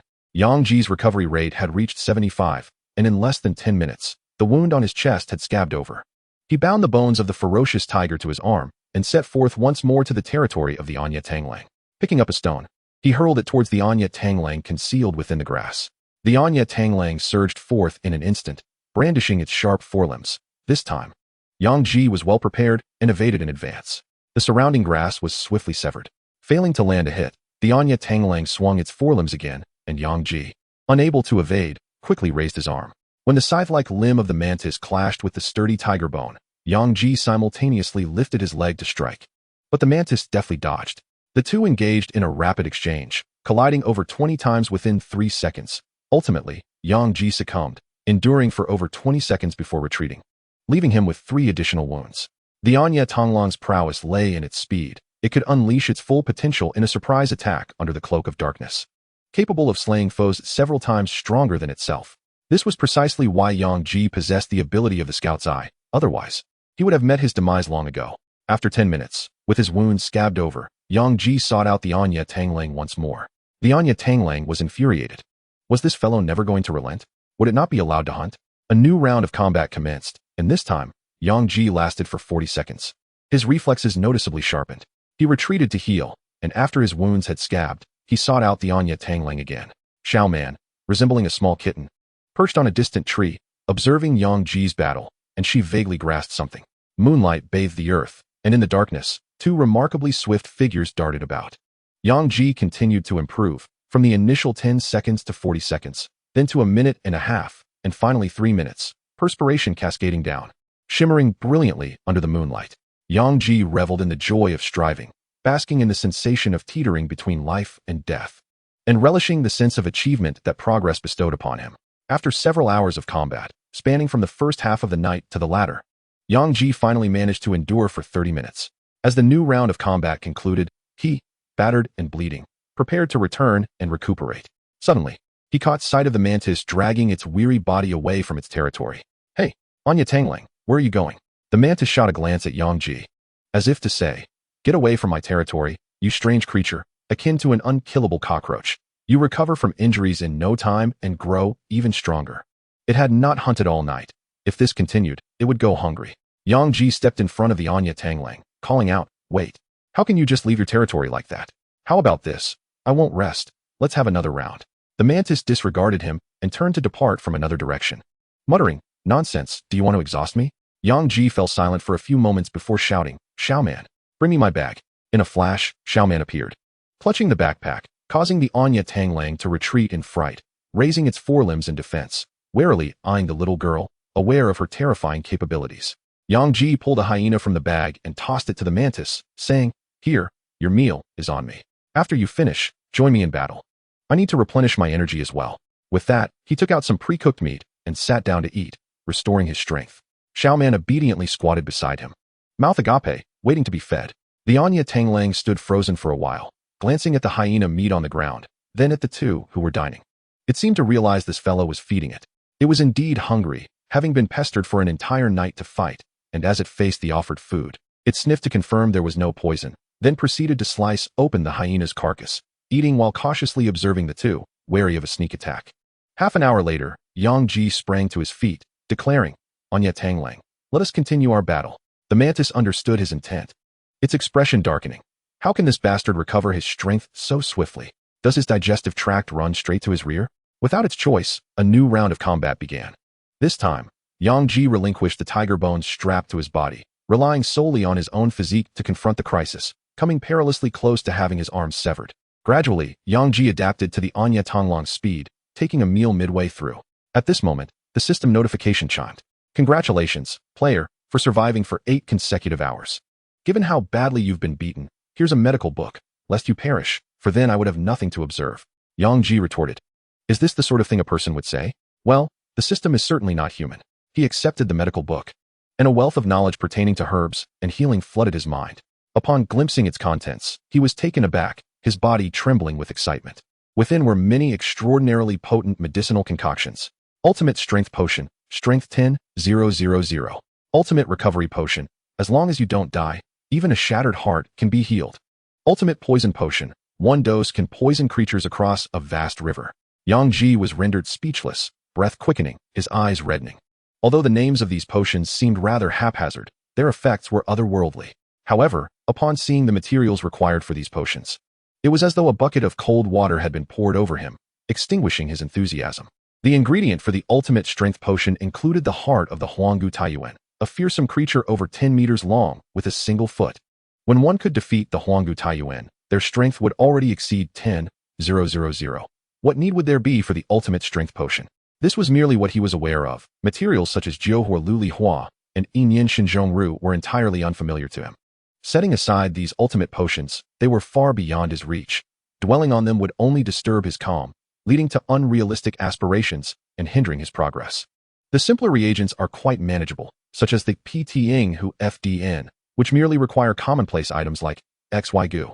The YSH not only provided him with potions, but also imparted additional knowledge, such as how to discern the properties of medicines through the scent of plants, how to identify the types of plagues, and the techniques for refining reagents. The value of this medical tome is truly immeasurable.